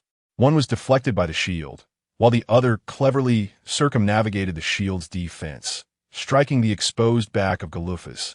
This blow caused the creature to stagger momentarily before it regained its composure and unleashed a barrage of fireballs from its chest once more. 2 fireballs were successfully evaded by Deshuang, but the third could not be dodged and had to be blocked by his ultra barrier. The impact sent violent ripples across the barrier. Continuing to employ his previous strategy, Deshuang launched another pair of clears toward Galufas. This time, after blocking the first with its shield, Galufas swiftly twisted its body to shatter the second clear with its long blade. A miscalculation. The twist exposed half of Galufas' back, and Deshuang seized the opportunity, channeling energy with a sweeping motion above his head, directing a beam of light toward the vulnerable area. The photon blast maintained a relentless assault, and with Deshuang's renewed focus, the energy intensified, transforming into a vibrant blend of red and blue light. The strike detonated upon impact, causing a tremendous explosion. However, the immense output of energy caused the timer on Deshuang's chest to flash wildly, and he felt himself drained, plummeting to the ground. Upon regaining his footing, he prepared to revert his transformation.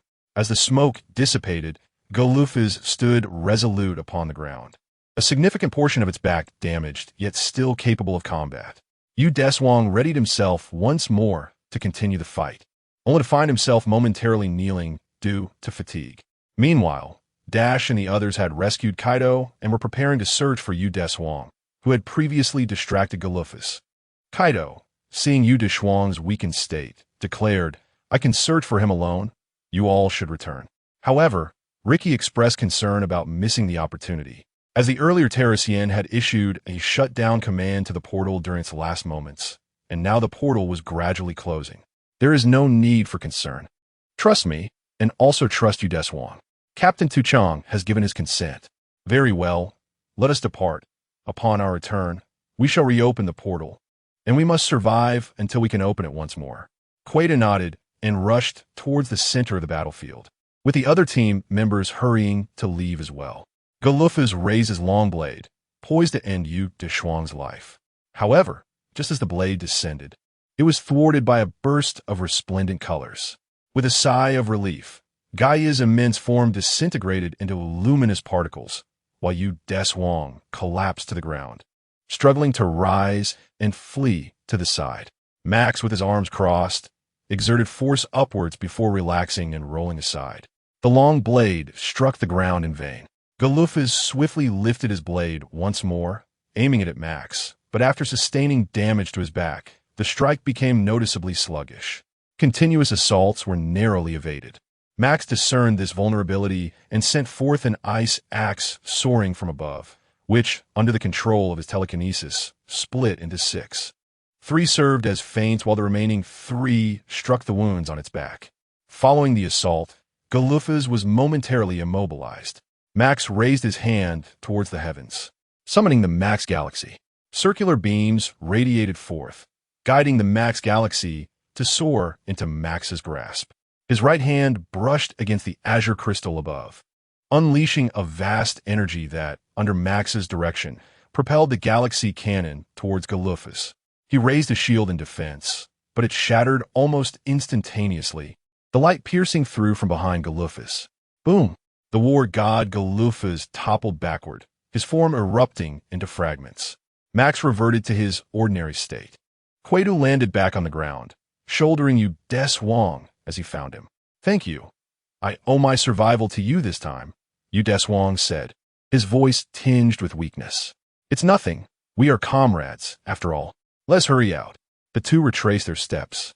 The portal had not yet fully closed, allowing them to catch up with Dash's teammates. "Hey, everyone!" Quaidu exclaimed joyfully upon spotting his companions. "They've returned. What a cause for concern." Shan and Mu Ting approached from either side, assisting Deshuang as they made their way back. "You enjoy showing off, don't you? Thankfully, you're all right this time," Mu Ting remarked, relieved to see him unscathed. Indeed. Refrain from such reckless ventures next time," Shan added, a hint of reproach in his tone. "Well then, let us return." Deshuang felt a warmth in his heart. Being cared for in such a manner was truly a blessing, and he considered himself fortunate to have such a group of teammates. The mission was completed successfully. Boom! Boom! In the Titan base's physical training room, a somewhat muscular figure relentlessly attacked the sandbag before him. Each punch landed upon the bag resonated with a dull thud. Sweat trickled down his handsome cheeks, his bare torso glistening with fine beads of perspiration. Seemingly growing impatient, the figure suddenly leapt into the air, delivering a whip kick to the sandbag. Thud! Crash! The bag was split in two, its contents scattering across the floor. He grabbed a towel from his side and draped it around his neck. Finding a chair, I settled down and tilted my head back, pouring water down my throat. If that day had not involved Max, I might have. The memories of the battle against Galufis incessantly replayed in Deshuang's mind. Despite exhausting every ounce of strength, I had failed to vanquish Galufis. My power was still insufficient. The blue gem shimmered in my grasp, emanating red and blue beams of light. The radiance from the earth of my homeland and the light of this planet's ocean had not fully converged. Indeed, the light from two worlds cannot seamlessly intertwine. I spread my palm, and the blue gem transformed into particles of light, vanishing. Rising, I retrieved a broom to sweep away the sand leaking from the sandbag. Beep, beep, beep. What's the matter, Ellie? An emergency has arisen. Please proceed swiftly to the command room. Understood. I quickly rinsed off the sweat from my body, donned my uniform, and hurried to the command room. The team was already assembled at the table. Deshuang pulled out a chair and sat down, ready to listen to the captain's briefing. Good, everyone is present. Captain Tuho gestured to Ellie. A video was transmitted onto the large screen. The footage depicted two young men frolicking in the mountains, posing for a photograph on a dirt slope when suddenly the camera shook, and a small Gamora broke through the earth. The video ended as the two fled. As Captain Tuho began to explain the creature featured in the video, he was interrupted. Sean raised his hand to answer. I know. It's called Gamora, a rare monster that only inhabits the central mountain region of the Republic of Eldonia. But how strange. How could it appear in Japan? Isn't it even stranger that it's so small? This is the first time I've seen such a diminutive Gamora. Deshuang felt a twinge of surprise. This Gamora was quite different from the colossal monsters he had envisioned. What are you talking about? Ruishi looked at him in confusion. The largest Gamora is only 2 meters tall. How could you have seen a larger one? That. I might have misremembered. It seems Gamora in Max's worldview has undergone some modifications. However, this small Gamora does appear somewhat adorable. Captain Tuho continued. The reason for its appearance in Japan remains uncertain.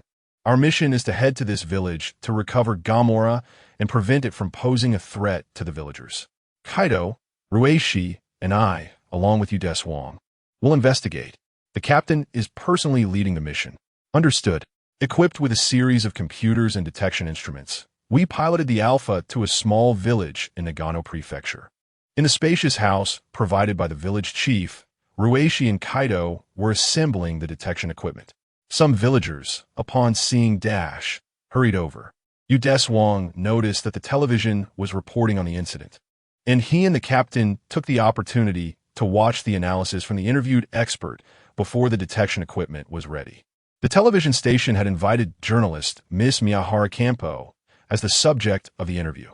She stated that this Gamora was smuggled in 20 years ago and suspected that this matter was related to the GSD organization, which had smuggled 5 Gamoras into the country from Welfordonia prior to their disappearance.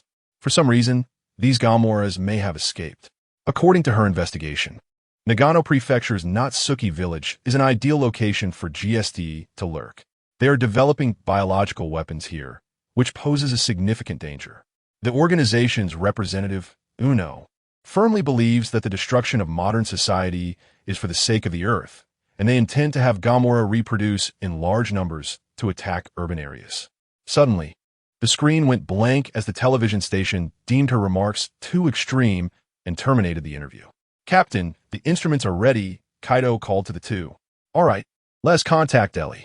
After establishing a network link with Ellie, data regarding Gamora was transmitted and displayed on the screen.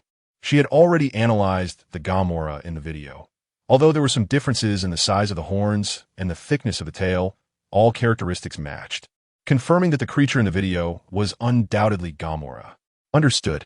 The captain then disconnected the communication and instructed the device to automatically search for Gamora's life signals. The village chief, sitting nearby, hurriedly inquired, "Is it truly a dangerous monster?" "It's still uncertain," the captain replied, rising to address the villagers behind him. "We do not yet know the specific number. If the monster has hidden deep underground, we will have no way to track it. It must be concealed somewhere. Once we investigate." At that moment, Miss Miyahara Campo, who had previously been interviewed, entered the house. "Allow me to guide you. I have a rough idea of where it is." However, she was declined. "Even if you are well acquainted with the situation, I cannot allow ordinary civilians unrelated to this matter to take risks."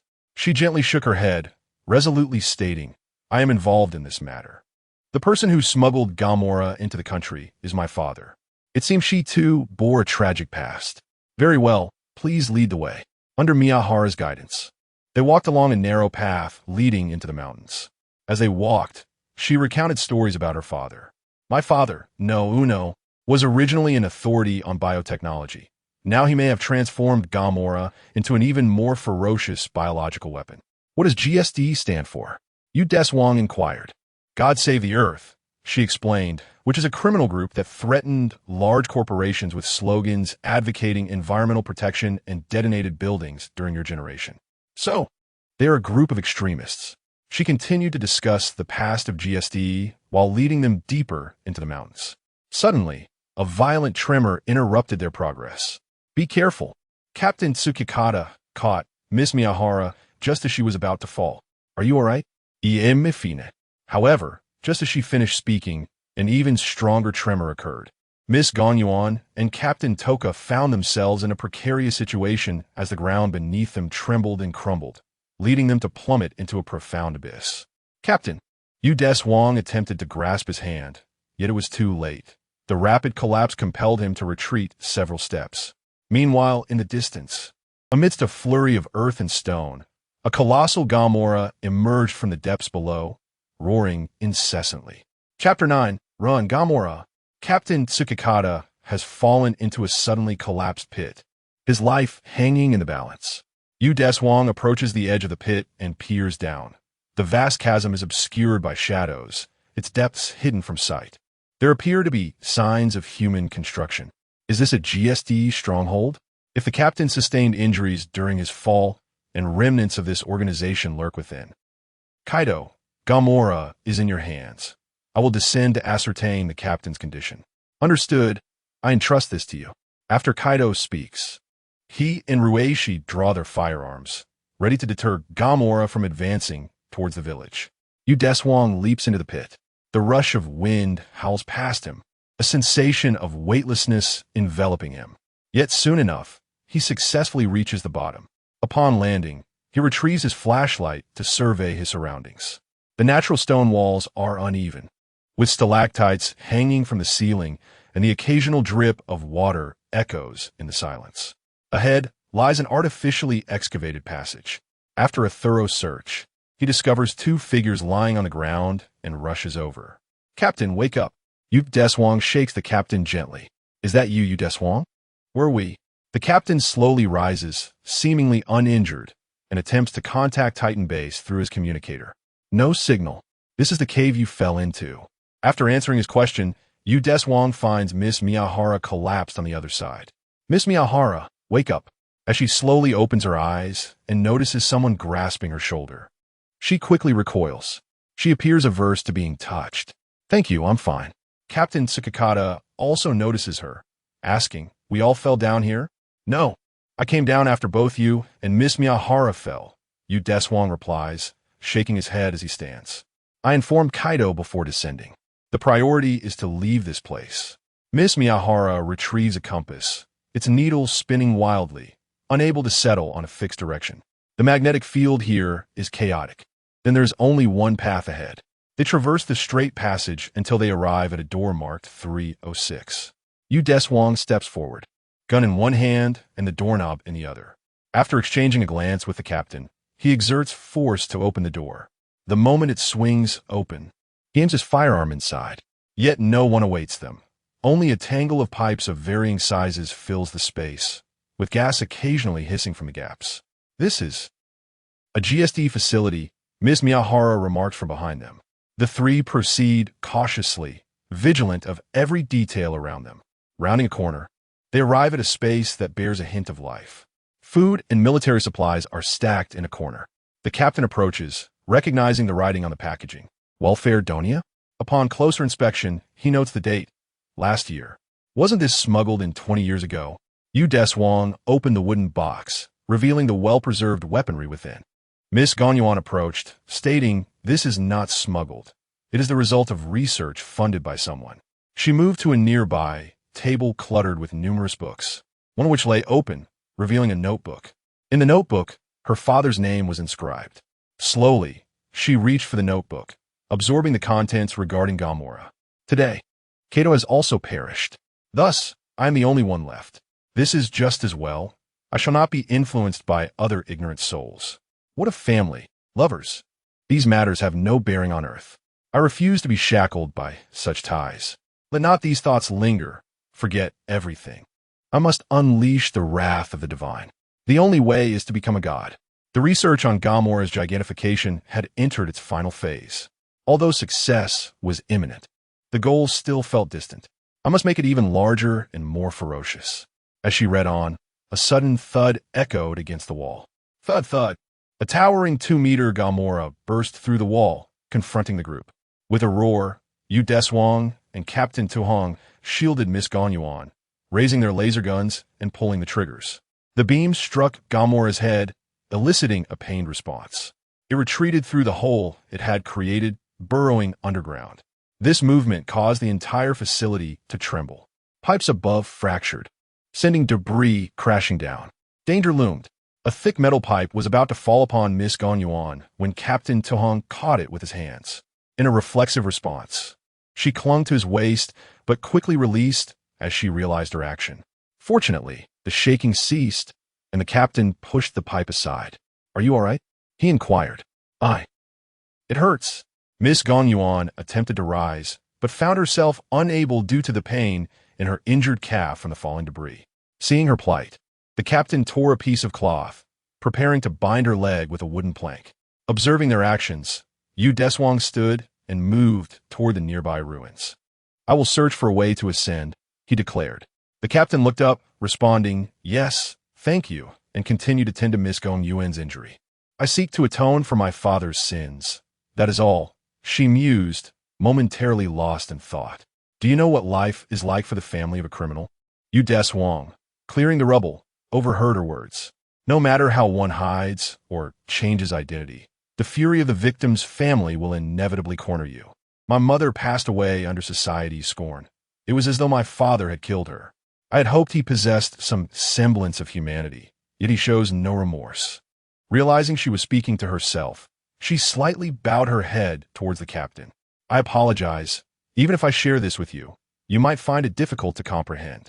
The captain wished to console her, but recognized his inability to fully empathize with her plight. Thus, she rose to assist Deshuang in clearing the debris. She had hoped that the captain would offer her some comforting words, yet it appeared that such solace was not forthcoming. Perhaps it was best to let her be alone for a while.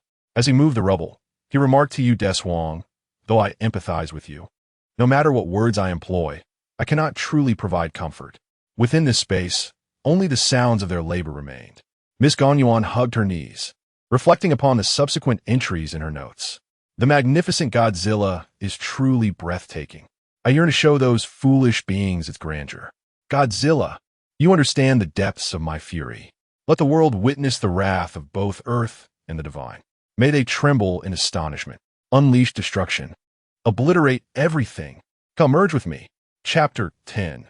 Misfortunes Never Come Alone, Part 1. The path ahead was now clear. Deshuang removed the final pipe obstructing the passage, revealing the staircase behind it. The captain nodded, assisting Miss Ganyuan to her feet as they prepared to depart. They ascended the stairs and traversed a tunnel. Before them lay a chamber adorned with colossal handcuffs and shackles. Bloodstains were starkly visible against the rocky walls, and a faintly musty odor mingled with the metallic tang of blood lingered in the air. It appeared that this organization conducted experiments on Gamora within these confines. In one corner of the room, small carcasses of Gamora, presumably the unfortunate outcomes of failed experiments, lay scattered. Upon witnessing this, Miss Gonyuan seemed to reach a resolute decision. Please kill Gamora. That monster is my father. Captain Tachiko speculated that it was her delusion, believing her father had perished at the hands of the rampaging Gamora. No, he is alive, thriving even, and has descended to wreak havoc. She shook her head vehemently. Perhaps due to their blood connection, coupled with the contents of her notes, she felt that this Gamora was the very embodiment of her father, or perhaps merely a fragment of him. Suddenly, a familiar tremor surged through the ground, dislodging small stones from the ceiling. We have no time. We must move. Deshuang interjected, leading the way toward the exit at the rear of the chamber. They followed closely behind.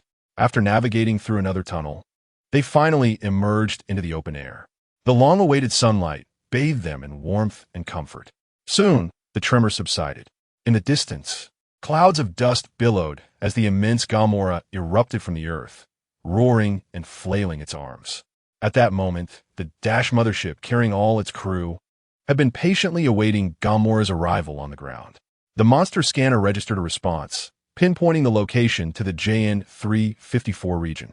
Upon receiving LES intel, Muty immediately placed his hand on the thrusters. Dash mothership, mobilize! The engines roared to life, and the mothership ascended, trailing flames towards the sky above Gamora. Seeing the mothership appear on the battlefield, Captain Tachiko retrieved his communicator and made contact. This is Tachiko. Everyone, are you all right? His message of safety released the tension they had been holding, and joy blossomed in their hearts. It is we who should be asking you that, Captain. Quaidu replied with a smile. Like a mother receiving the care of her children, Captain Tachiko felt a wave of relief wash over him.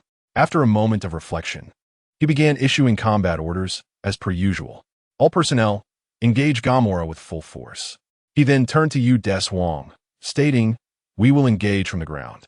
However, Deshuang shook his head in refusal. Captain, you command from here. I shall handle the battle.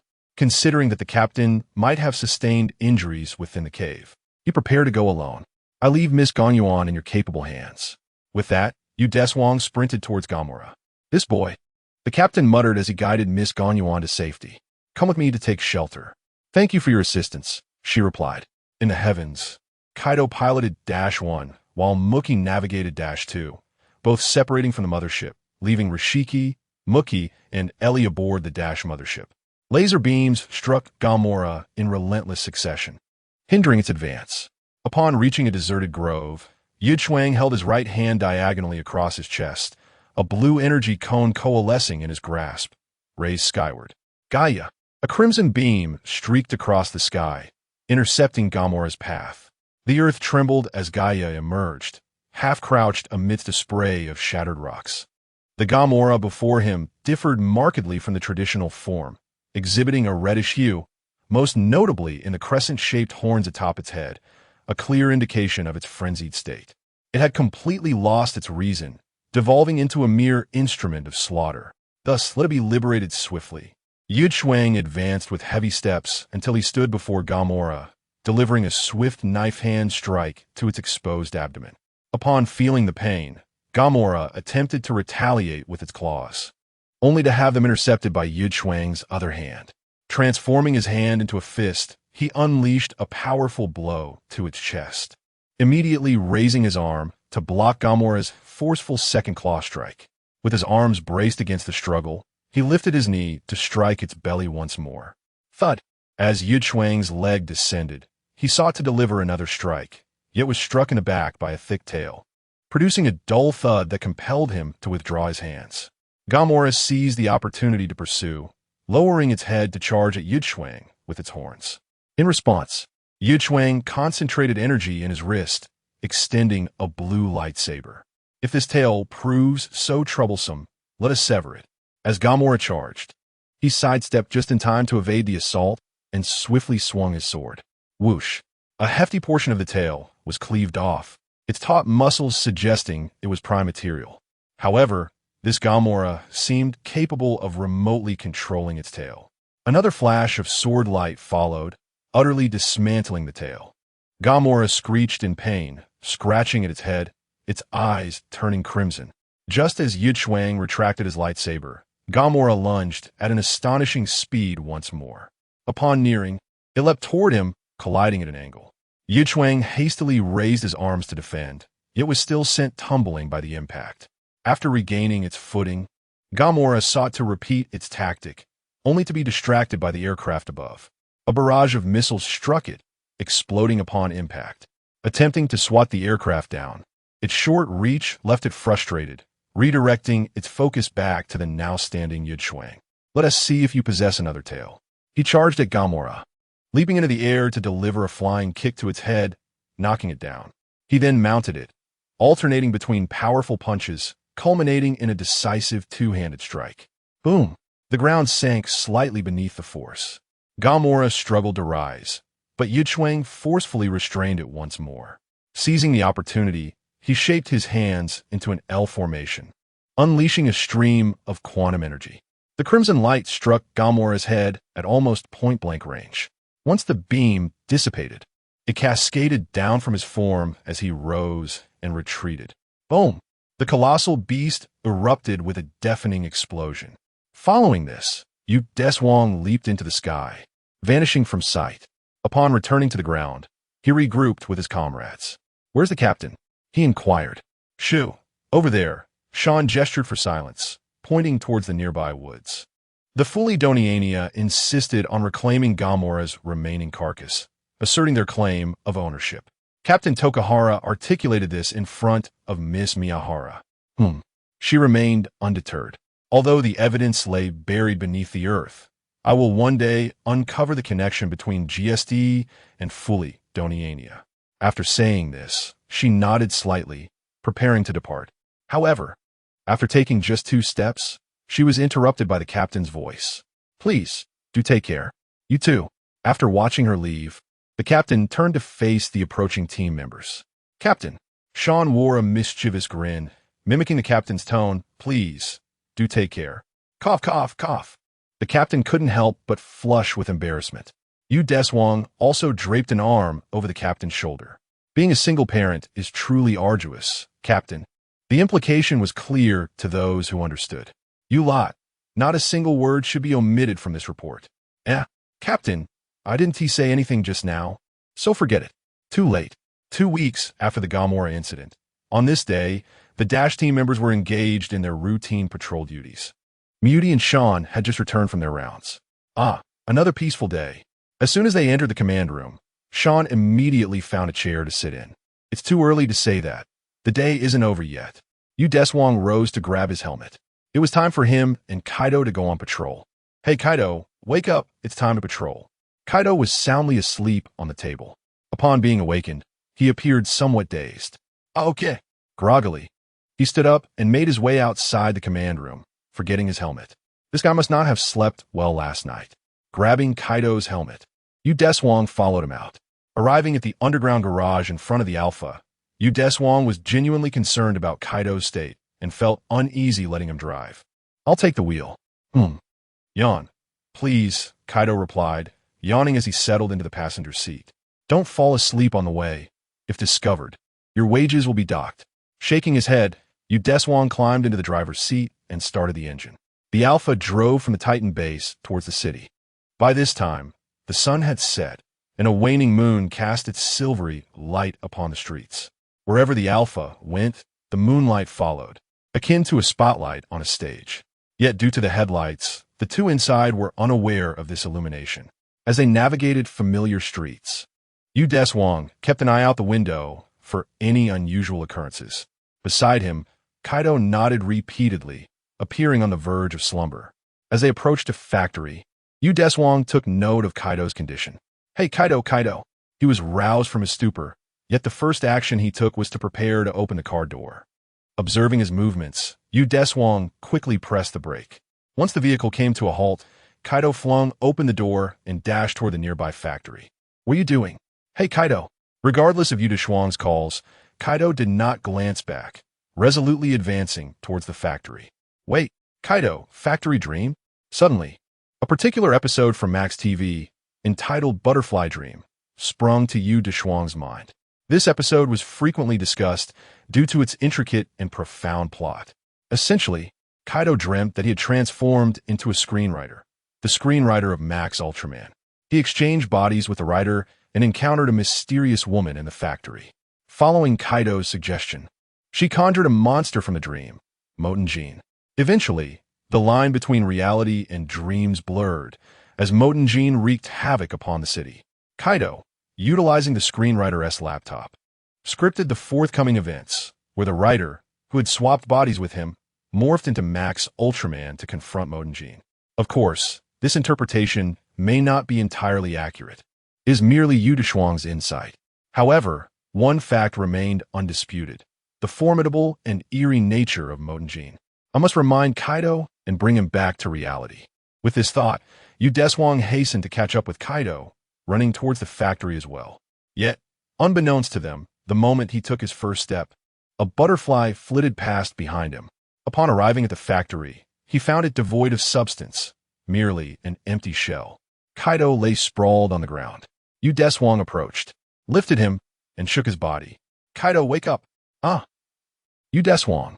Kaido sat up and stretched. "I think I had a dream." "That was no dream. A monster invaded your consciousness." Kaido, somewhat puzzled, replied, "But it felt like an ordinary dream. In it, I became a screenwriter, crafting a story for Max Ultraman. What if, Deshuang, the world we inhabit is merely a script imagined by someone else?" With a sharp clap, Deshuang struck Kaido's back. "In any case, whether real or illusory, we must live each day to the fullest, right? Let us go. We still have patrol duty." Deshuang made his way toward Alpha outside. You have a point." Kaido stood and followed suit, settling into the driver's seat and fastening his seatbelt. The factory contained neither a mysterious woman nor models of monsters. It was completely devoid of anything.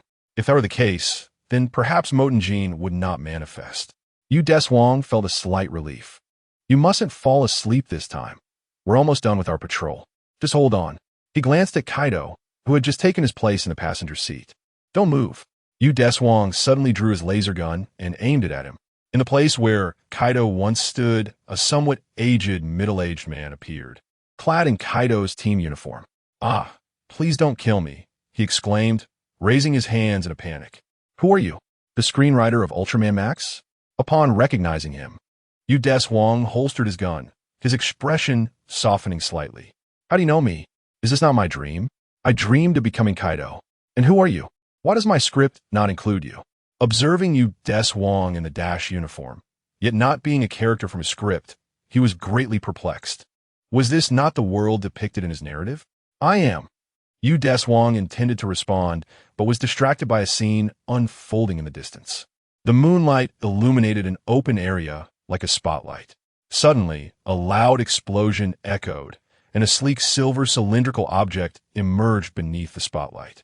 It levitated slowly, wreaking havoc upon the city, demolishing building after building.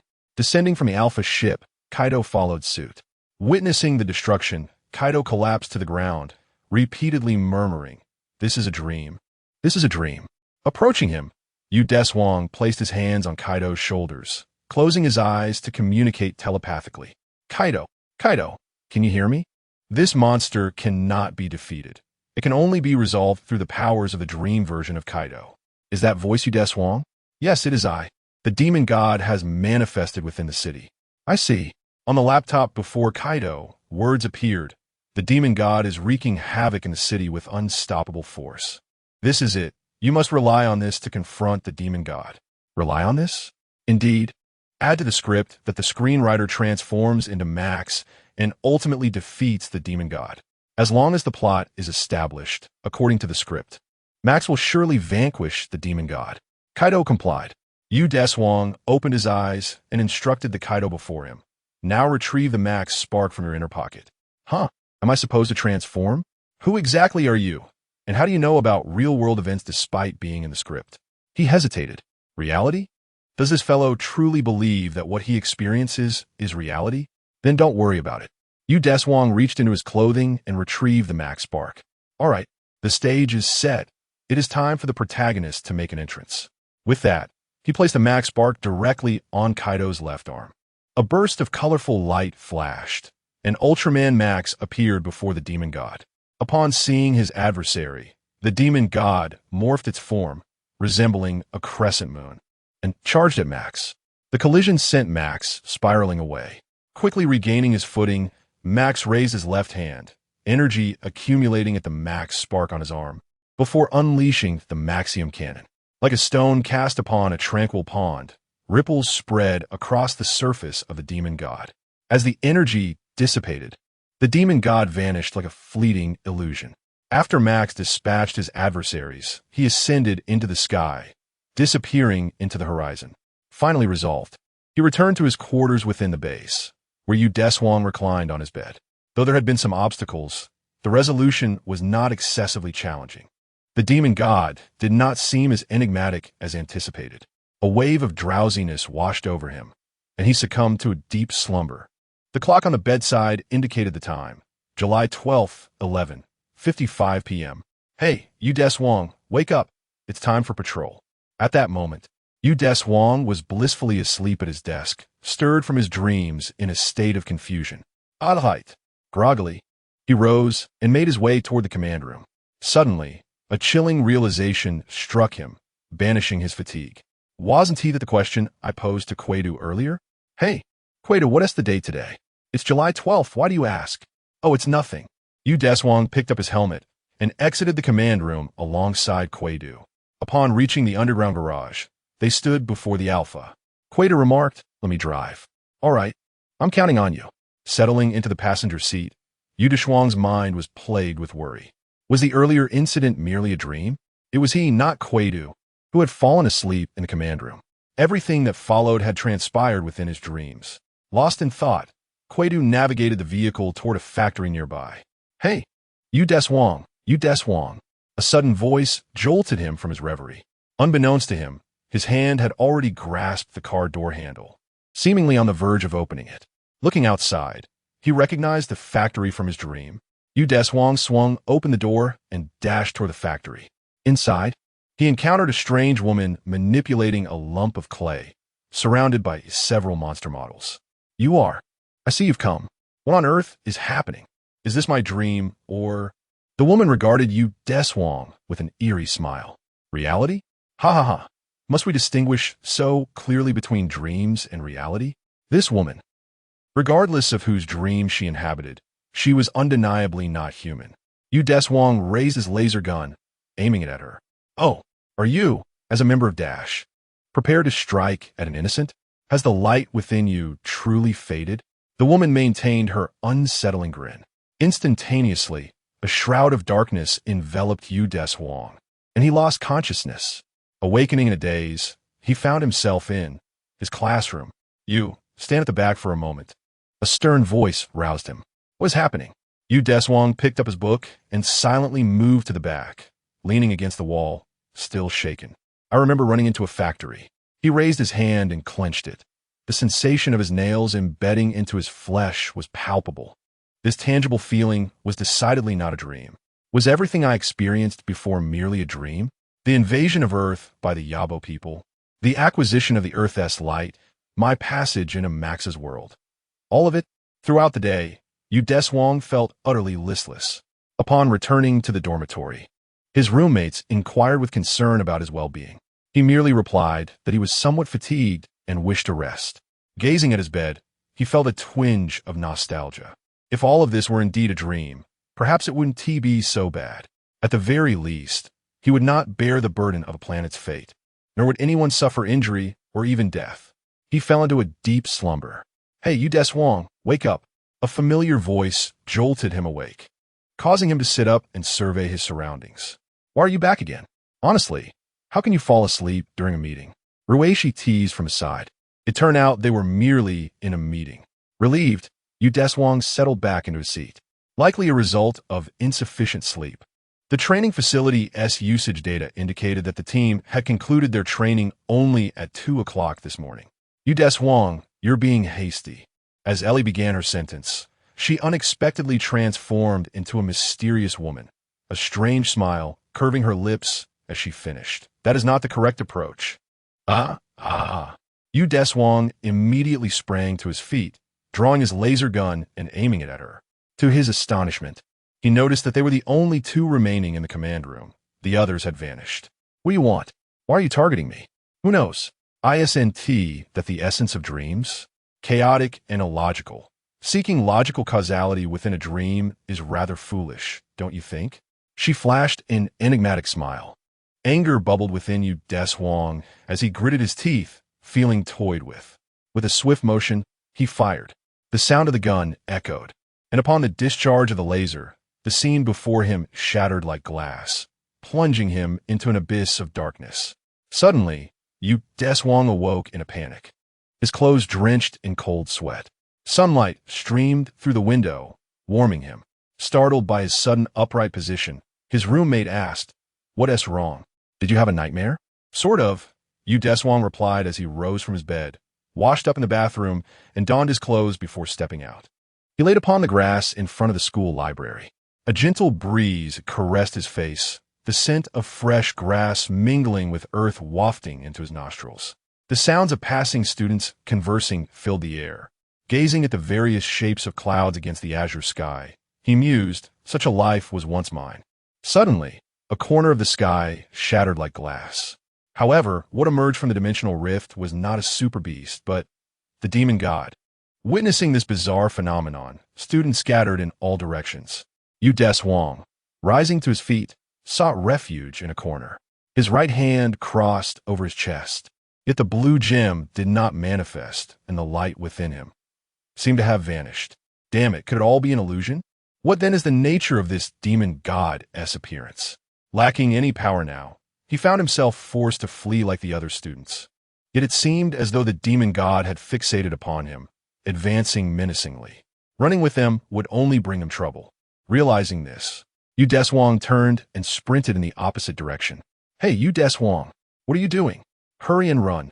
The anxious voice of his roommate echoed behind him. However, there was no time for him to look back. The demon god loomed directly above him, its spherical form descending, poised to crush Yu Deshuang beneath its weight. He shut his eyes tightly. Just as the demon god was about to strike, his consciousness was once again engulfed in darkness. When he opened his eyes once more, he found himself in the corridor of the base. Kaido approached him head-on. "Wait, Kaido." The two made their way to the rooftop, leaning against the railing. They were greeted by the ocean breeze. Yu Deshuang inquired, "Kaido, have you ever contemplated what you would do to protect humanity if you were to lose Max's powers one day?" Kaido paused, momentarily taken aback. However, he soon responded, "I have not yet considered what losing Max's powers would entail, but I initially joined Dash to rely on my own strength to save others. It was only after witnessing my courage that Max chose to become one with me. You asked me about this before, didn't you?" "Indeed, it was my desire to save others that led me to be chosen by the light. It seemed he had slept too long." "Thank you, Kaido." Yu Deshuang chuckled, then leaped over the railing. Standing outside, gazing down at the ocean, he took a plunge. The instant he made contact with the water's surface, his consciousness was once again plunged into darkness. Upon opening his eyes, he saw the massive form of the demon god plummeting directly above him. Yu Deshuang raised his right hand high. "Light shall never fade." The intertwining red and blue hues coalesced into a sapphire cone in his grasp. "Gaia!" The crimson light surged, enveloping Yu Deshuang within its embrace. Meanwhile, the demon god split apart mid-fall, a gaping maw ready to consume him. The interior of the demon god was filled with an enigmatic blend of light and darkness. Amidst the chaos, there seemed to be some underlying order, yet it appeared chaotic nonetheless, resembling a realm of pure tumult. In this pandemonium, the light surrounding Yu Deshuang began to take on a blue hue. The energies from two worlds within him finally melded completely, and within this extraordinary space, extraordinary events began to unfold. As the radiance dissipated, the pinnacle of power emerged. With both hands raised high, Yu Deshuang waved his wrist to gather an immense amount of photonic energy. As his palms converged, the right hand shifted downward, unleashing a torrent of energy between them. The photonic stream wreaked havoc upon the corporeal form of the demon god. Seconds passed, and the chaotic space vanished. The defeat of the demon god had long been foreordained. Beep, beep, beep. The sound of an alarm clock jolted Deshuang awake. He reached out to silence it. Noticing the time displayed, July 12th, 6 o'clock a.m. So it was merely a dream. He turned over, his consciousness still somewhat hazy. It was merely a dream, was it not? Deshuang rose from his bed, a sharp intake of breath escaping him as the movement tugged at his muscles, sending waves of soreness coursing through him. What could be the reason? Apart from the basic training yesterday, it seemed he had engaged in nothing else. Never mind, let me tidy up first. Approaching the wash basin, he turned on the faucet in preparation for his morning routine.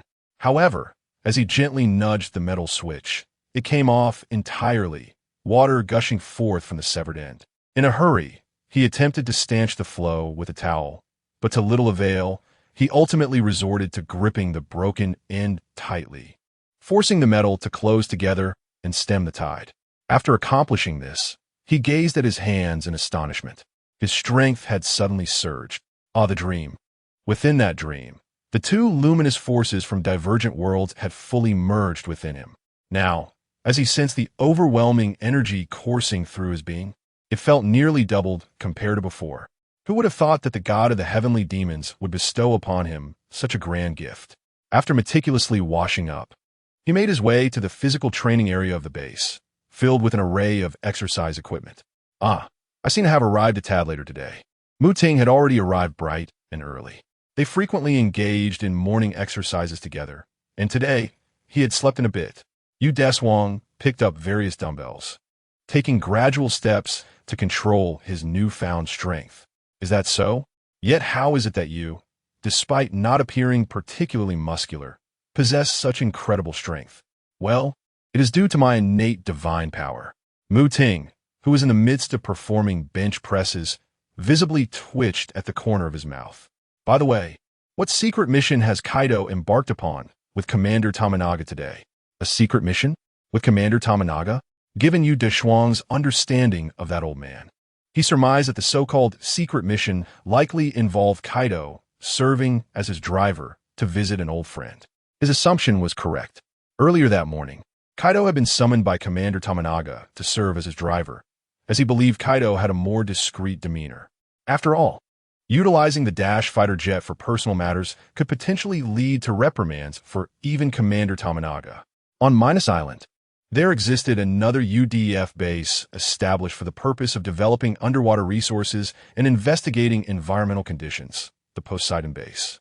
Commander Tamanaga's old friend was stationed there. That friend bore an uncanny resemblance to Dr. Ida, the commander of Team Corte.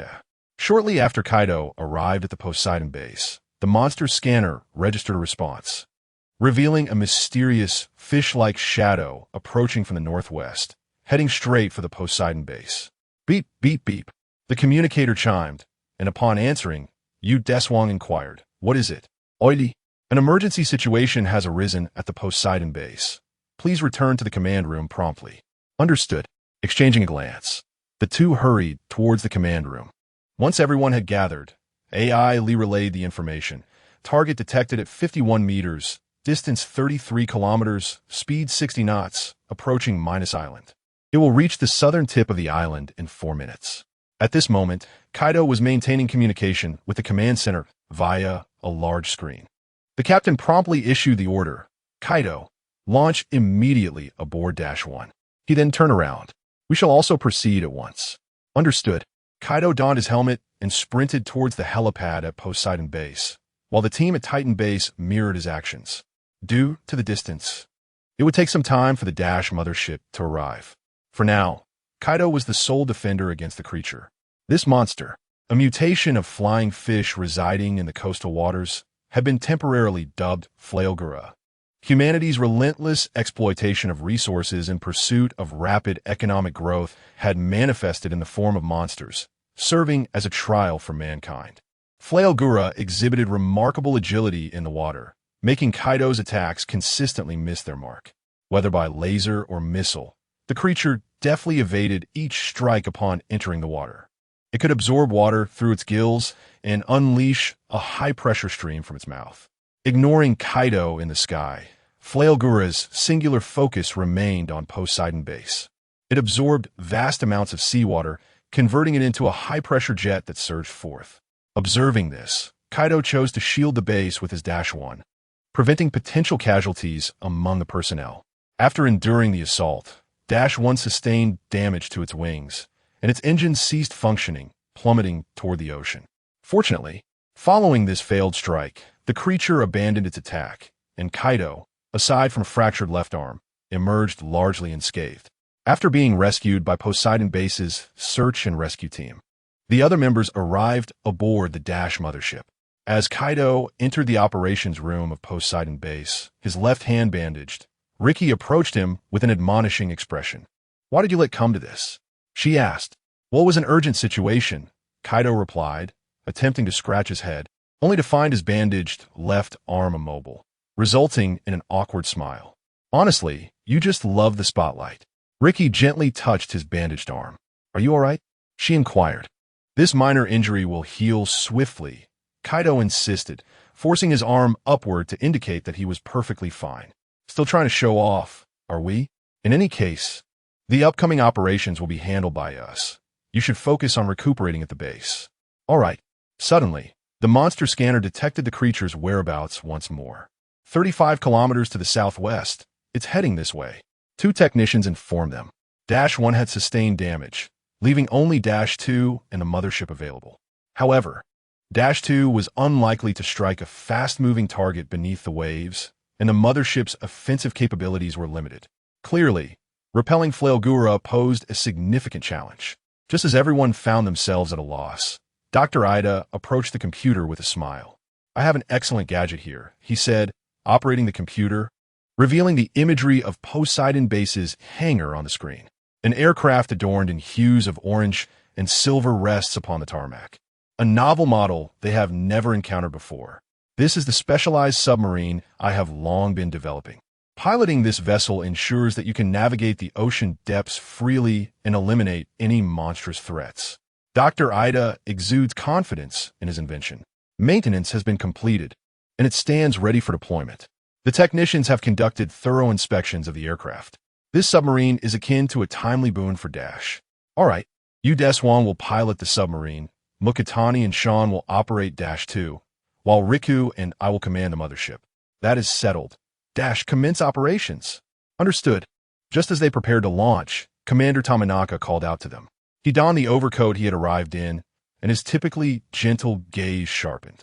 A seasoned veteran of the battlefield, he resembled a slumbering lion, ready to unleash an indescribable force upon awakening.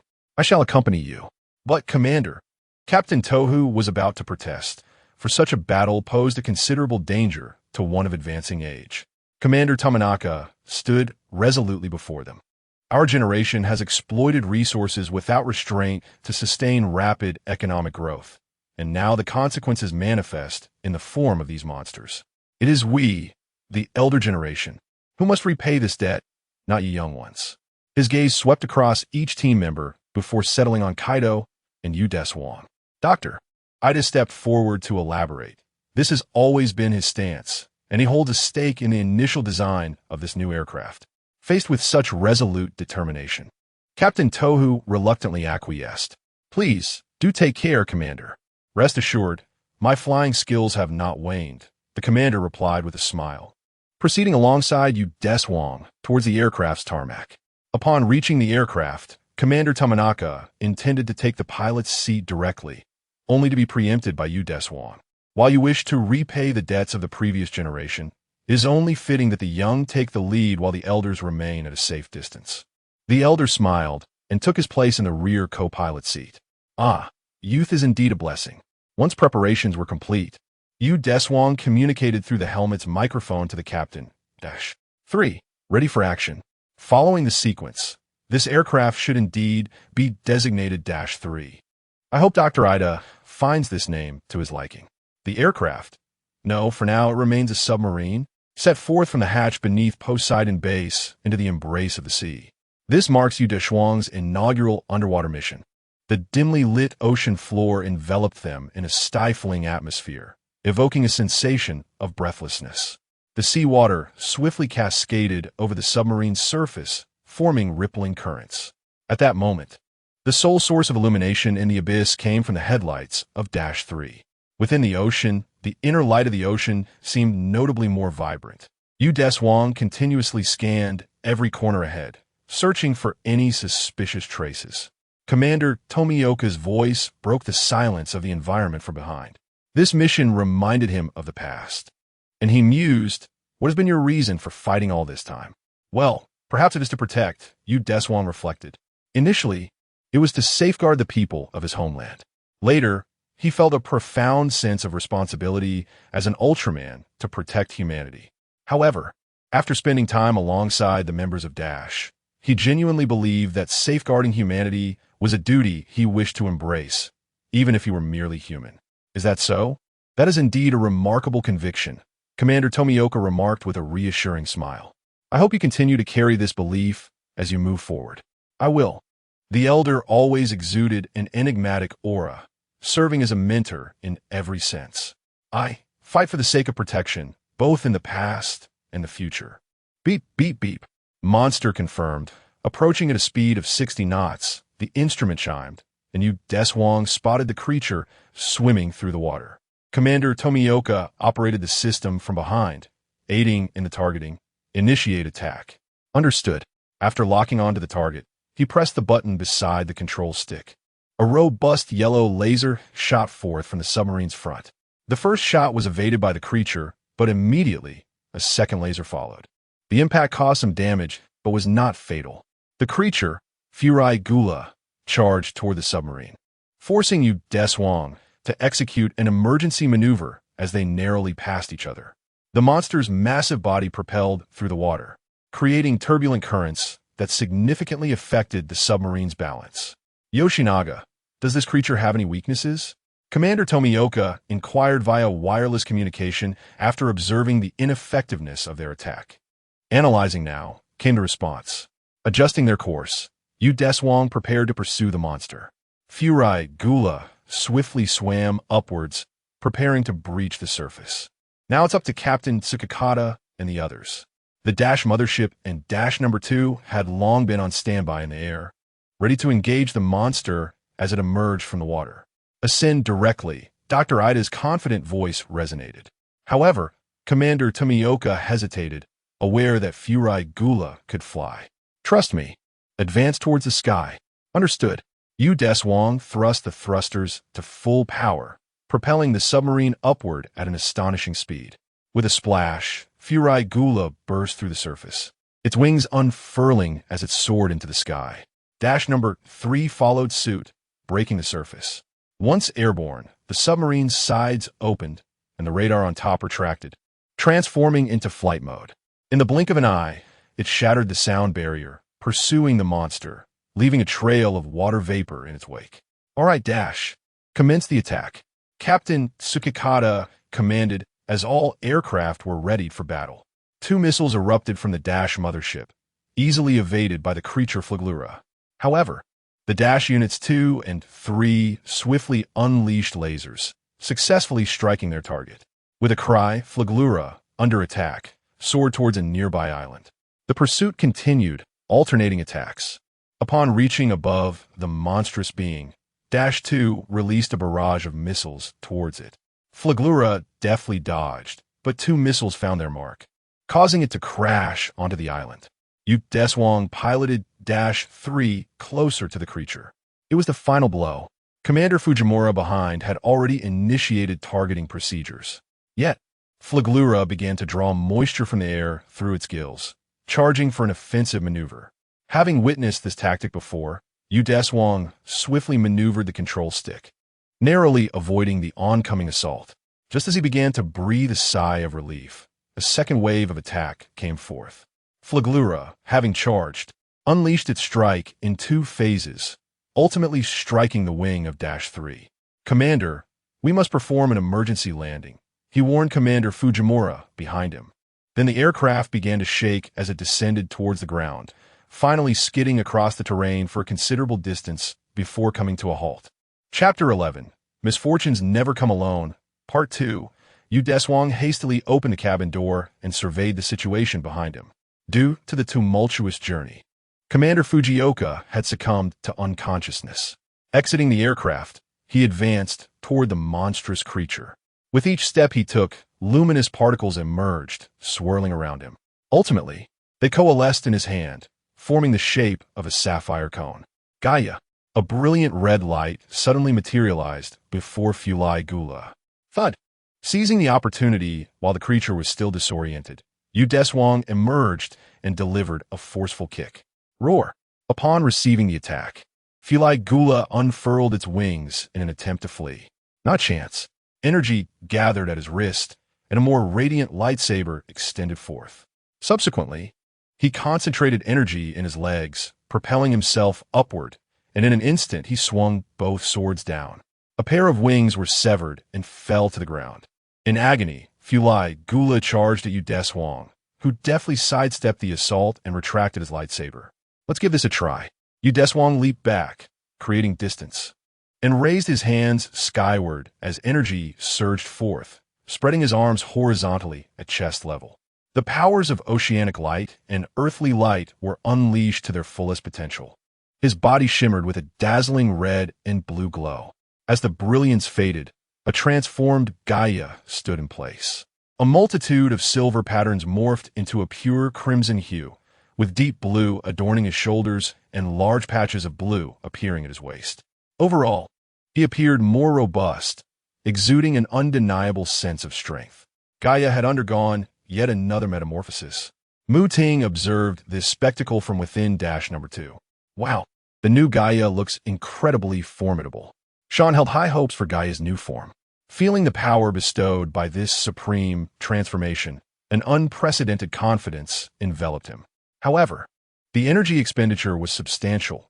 Thus, a swift resolution was imperative. Fulai Gula opened its jaws wide, this time drawing an immense quantity of moisture from the air.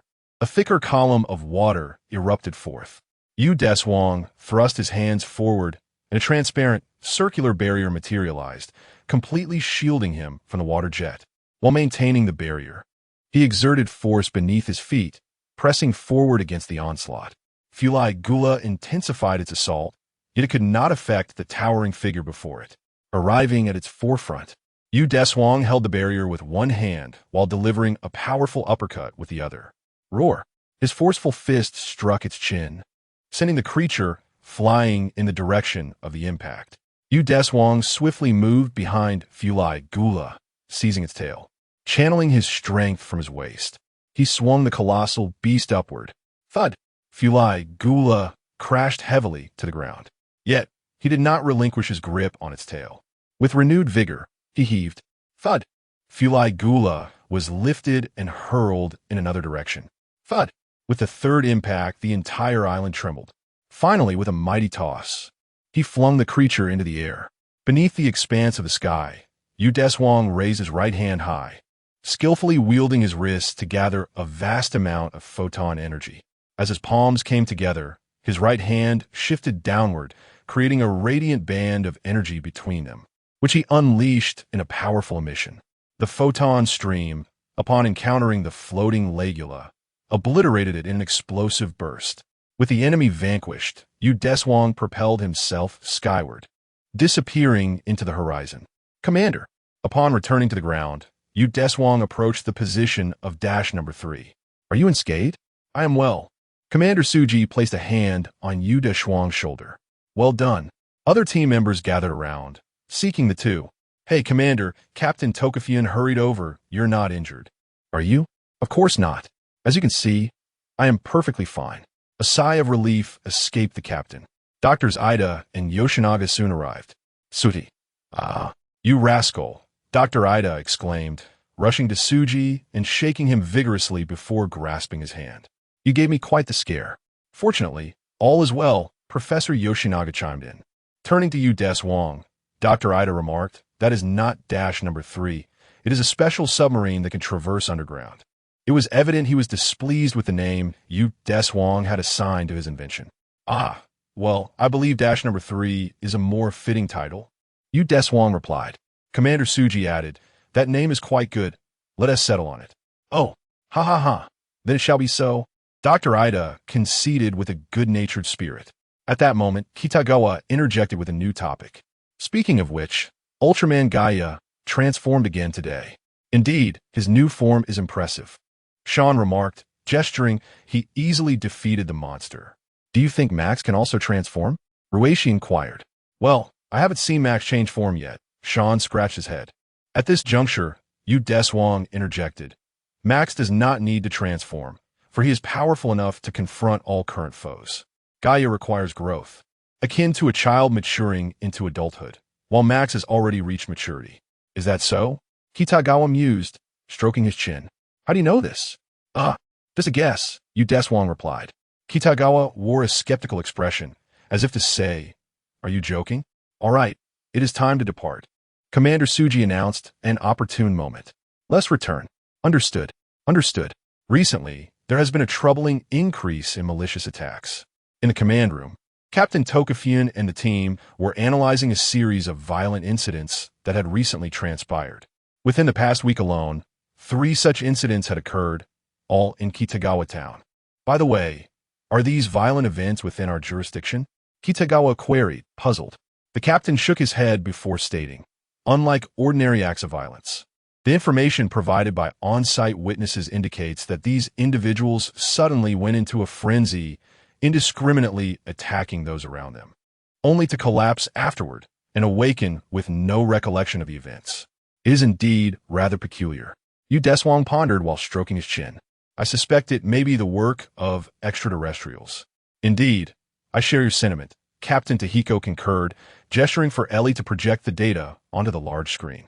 40 years ago, frequent incidents of human aggression in Kitagawa town were reported, during which the security team discovered a red crystal in the cigarettes smoked by the assailants, a substance that incited irrational behavior. This was a scheme by invaders to sow distrust among humanity, ultimately leading to its downfall. The screen displayed the invaders, unmistakably the Matronians, who had been defeated by 4 decades prior. Have these invaders returned to Earth? Mookie inquired, a hint of anxiety in his voice. It is too early to draw conclusions, but the likelihood is considerable, Captain Tahiko replied solemnly. For safety's sake, Kaido and Deshuang, you two should investigate. Understood. Understood. On board the Dash Alpha, Deshuang contemplated while driving.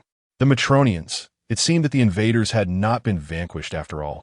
In the past, they had induced madness through cigarettes, and now they were employing. We've arrived, Kaido interjected. Their mission was to assist the local officers in interrogating the recently apprehended assailants. The two exited the vehicle and entered the interrogation room. Inside, 3 officers were present. One, bespectacled and seemingly refined. Another, portly with a shaved head, and a female officer taking notes. 2 suspects, young men in their 30s clad in work uniforms, were also present. The interrogation had already commenced, and Kaido and Deshuang stood at the back, listening intently to the dialogue. I truly remember nothing, one suspect explained. Firstly, I had no motive to attack my companions. The slimmer officer approached him. You might be feeling overwhelmed by workplace relationships, bearing excessive stress. Isn't this a common experience lately? He pointed to the other suspect. You too. I don't feel that way. The second suspect protested. At this moment, the plumper officer spoke up. Could you recount what transpired before your amnesia? They began to reminisce, one of them stating, well, it was during our regular lunch break. We went to the convenience store to buy food, and then we simply had our boxed lunches together. Suddenly, the other recalled, oh, right? A friend called me at that time, and then you lost your memory? Yes. The plumper officer sighed, producing a pack of cigarettes and gesturing toward the two. We don't smoke, they replied. He lit one and gestured to Deshuang and Kaido. Thank you. But we shall abstain as well. In this contemporary era, a man reached for his lighter, ready to ignite a cigarette, only to be thwarted by a slender officer who swiftly snatched the cigarette from his lips.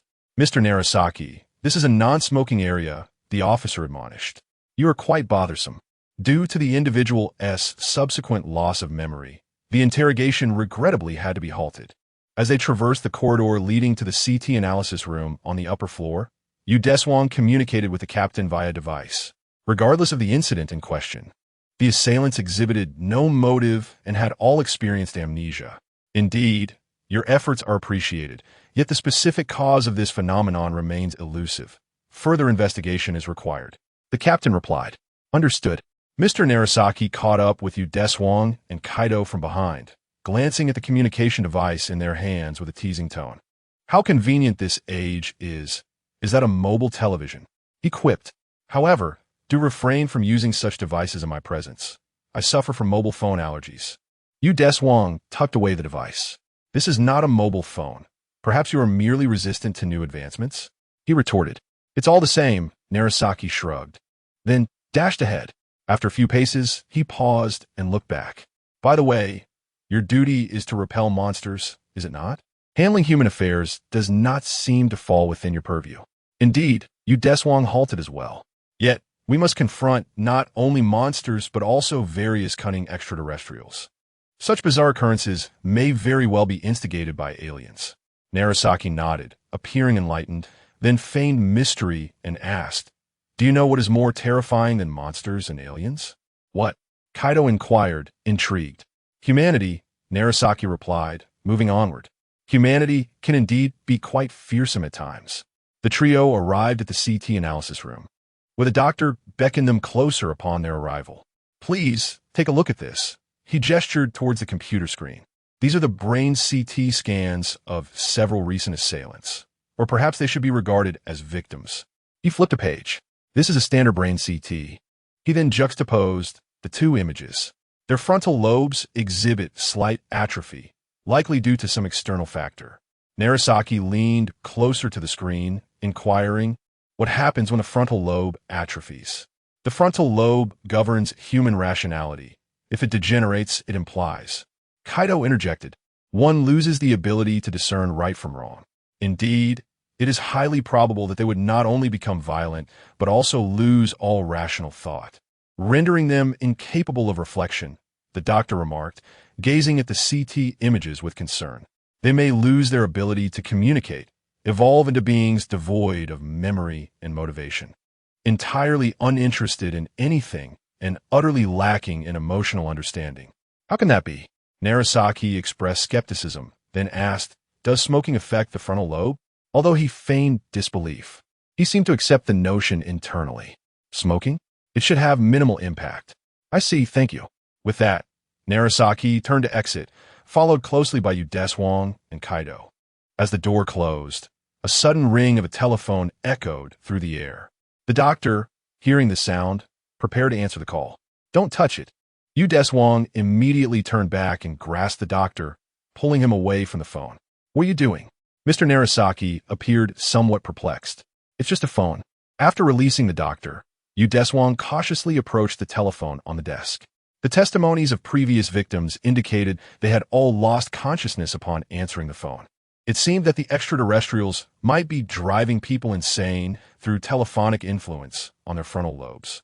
He picked up the phone and pressed the reject button, silencing the ringing. Swiftly descending to the lower floor, he gathered all the mobile phones possessed by the victims and laid them out on the table, meticulously inspecting their similarities. The antennas of these phones were identical.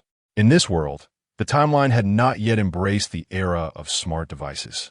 People were still using flip phones equipped with antennas in their daily lives.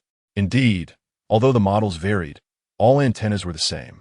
Kaido picked up two phones, affirming Deshuang's assertion. Mr. Narasaki extracted the antenna from one of the phones. Is this tiny gadget what has incapacitated humanity? How could it achieve such a feat? Kaido scrutinized the antenna closely and speculated. Perhaps the invaders crafted these antennas from alien metals, possibly infused with substances harmful to humans. Deshuang refuted his theory. No, that would be too cumbersome. They are utilizing something far more convenient, radio waves. If we can locate the source of these special radio waves, we might uncover the extraterrestrial layer. With that, he produced a communicator and began matching the frequencies emanating from the antenna, subsequently transmitting the data to Titan Base. Ellie, can you trace the source of this signal? Yes, Ellie confirmed, marking the location of the signal on the communicator. All right, let us set forth. Deshuang prepared to descend and operate the Dash Alpha towards the indicated coordinates. Mr. Narasaki, I must concede that advancements in technology have indeed provided humanity with numerous conveniences. Well, perhaps, came the hesitant reply. The trio arrived at the base of a building in the Dash Alpha. This is the place. According to LES indicated location, they were to proceed to the rooftop. Nodding at Kaido, Deshuang grasped the Lisa and slowly entered the stairwell. Ascending 5 flights, they reached the door leading to the rooftop. Upon opening the door, they were greeted by rows of white sheets drying in the sun. They drew closer to the source of the signal, 6 meters, 4 meters, 2 meters. Don't move. Deshuang threw aside the sheets obstructing their path and raised his weapon. What are you doing? However, instead of extraterrestrials, they found a group of factory technicians testing the accuracy of mobile signals. In that instant, the marker on the communicator vanished. Yet, it was undoubtedly here. Apologies. Have you encountered any suspicious individuals or witnessed any peculiar phenomena? Deshuang presented his Dash credentials to them and inquired. Well, not at all. Have we committed any wrongdoing? Please do not apprehend us. We were merely conducting a test. The lead had gone cold. Their presence emanated nothing more than that of ordinary individuals. It is nothing. You may carry on. Deshuang retracted the communicator and signaled to Kaido and Mr. Narasaki to depart. Truly cunning extraterrestrials, Kaido realized they had been deceived. The invaders from the cosmos, indeed, were shrewd, much like the Shama aliens from before. Undoubtedly, as they descended, just as Kaido and Deshuang were about to enter their vehicle, they simultaneously caught sight of a mysterious figure. An elderly man, donning a black hat and sunglasses, swiftly passed around the corner ahead of them. Something felt amiss. Kaido pursued him directly, while Deshuang first reported back to the base before following suit, with Mr. Narasaki trailing behind him. They navigated through the narrow streets, arriving at a temple. At that moment, Kaido lay on the ground, clutching his head in agony, next to a cell phone that had fallen. I had warned you. How could you still fall for it? Deshuang helped Kaido up, exasperated. Sorry. I was completely focused on that person. Suddenly, Deshuang caught sight of the figure from earlier, scampering away with an amusing gait. Mr. Narasaki, I entrust Kaido to you. Wait. Deshuang set Kaido aside and gave chase. The two pursued one another, racing down the streets behind them. Abruptly, the figure slowed down, gestured invitingly towards Deshuang, and then darted ahead once more. Is this beckoning me forward? Let us see what this individual is up to. They eventually arrived at a dilapidated house, where the bespectacled elder ascended the stairs leading to the second floor. He turned to face Deshuang, who followed closely with a firearm in hand. No need to brandish such a dangerous object. Follow me. Upon entering the room, several monstrous costume models drew attention. Amidst a collection of miscellaneous items that coalesced to form this run-down abode, the elder removed his hat and sunglasses, seated himself at a round table on tatami mats. Gulme, take a seat. After saying this, he handed Deshuang a bottle of drink. Deshuang recognized this humble dwelling, recalling a classic conversation that had transpired here 40 years prior. With nothing left to hesitate over, he sat directly across from the elder, grabbing the rabbit dragon tea from the table and taking a hearty sip. Oh, how refreshing. The elder also took a substantial gulp through a straw. Ah, delightful indeed. Suddenly, the elderly figure transformed into that of a Matronian. As expected, it is indeed you. You are not even surprised. The Matronian tilted his large head. Did you see through my disguise from the very beginning? Somewhat. So what is your intention now? Deshuang took another sip of his beverage, calmly gazing at the extraterrestrial before him. Such calmness is quite tedious, remarked the Matronian with a sigh. Do not worry. I shall not engage in further acts of aggression. And what comes next? I'm about to bid farewell to Earth, for my spacecraft has arrived to take me away. He gestured towards the sky, which was now bathed in the hues of dusk. A sense of nostalgia, is it not?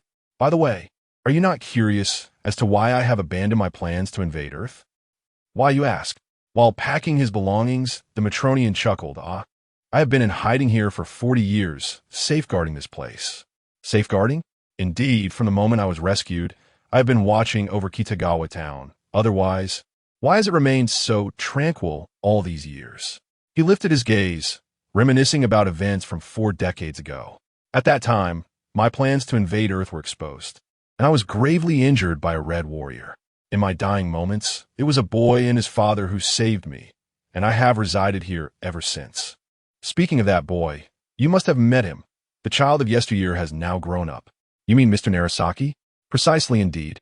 Time truly slips away unnoticed. After years of observation, I am convinced that even without invasion, Earth will eventually fall into our hands, so I must return home. He raised a mobile device, presenting it before you, Deshuang. Humanity, having acquired convenient tools, has gradually begun to regress. The city is filled with monkeys who will inevitably march towards extinction. New tools have caused human brains to atrophy, rendering the need for conquest through battle unnecessary. With that, he fastened his suitcase and stood up. Is that so? Just an extraterrestrial, yet so easily pronouncing judgments on the future of humanity. Yu Deshuang scoffed at his assertions. Is it to be deemed arrogance or foolishness? Well, it matters not. I am leaving Earth shortly regardless. The Matronian took his luggage and stepped outside, silhouetted against the setting sun, transforming into a colossal figure. With hands clasped behind his back, he admired the exquisite twilight. Such shadows of reverence are indeed the finest of treasures. In silence, a red light appeared beside him, materializing into the form of Gaia. The alien and the Ultraman stood together in the city. However, the Matronian found himself in the developing old town, while Gaia stood amidst the bustling modern metropolis. A boundary line separated the two, one representing the ancient past and the other the bright future. I hope that when I return to Earth, I may still behold such beautiful vistas. The Matronian began to run in place, arms and legs in motion, recreating the joyous sprint of 40 years ago beneath the setting sun. Though this time, it was not for battle. Time has come. I must depart. Farewell. A spacecraft descended from the horizon, and the Matronian transformed into a beam of light, soaring into the vessel. I hope we shall not meet again. The giant's form was cloaked in the vast twilight, ultimately vanishing alongside the setting sun.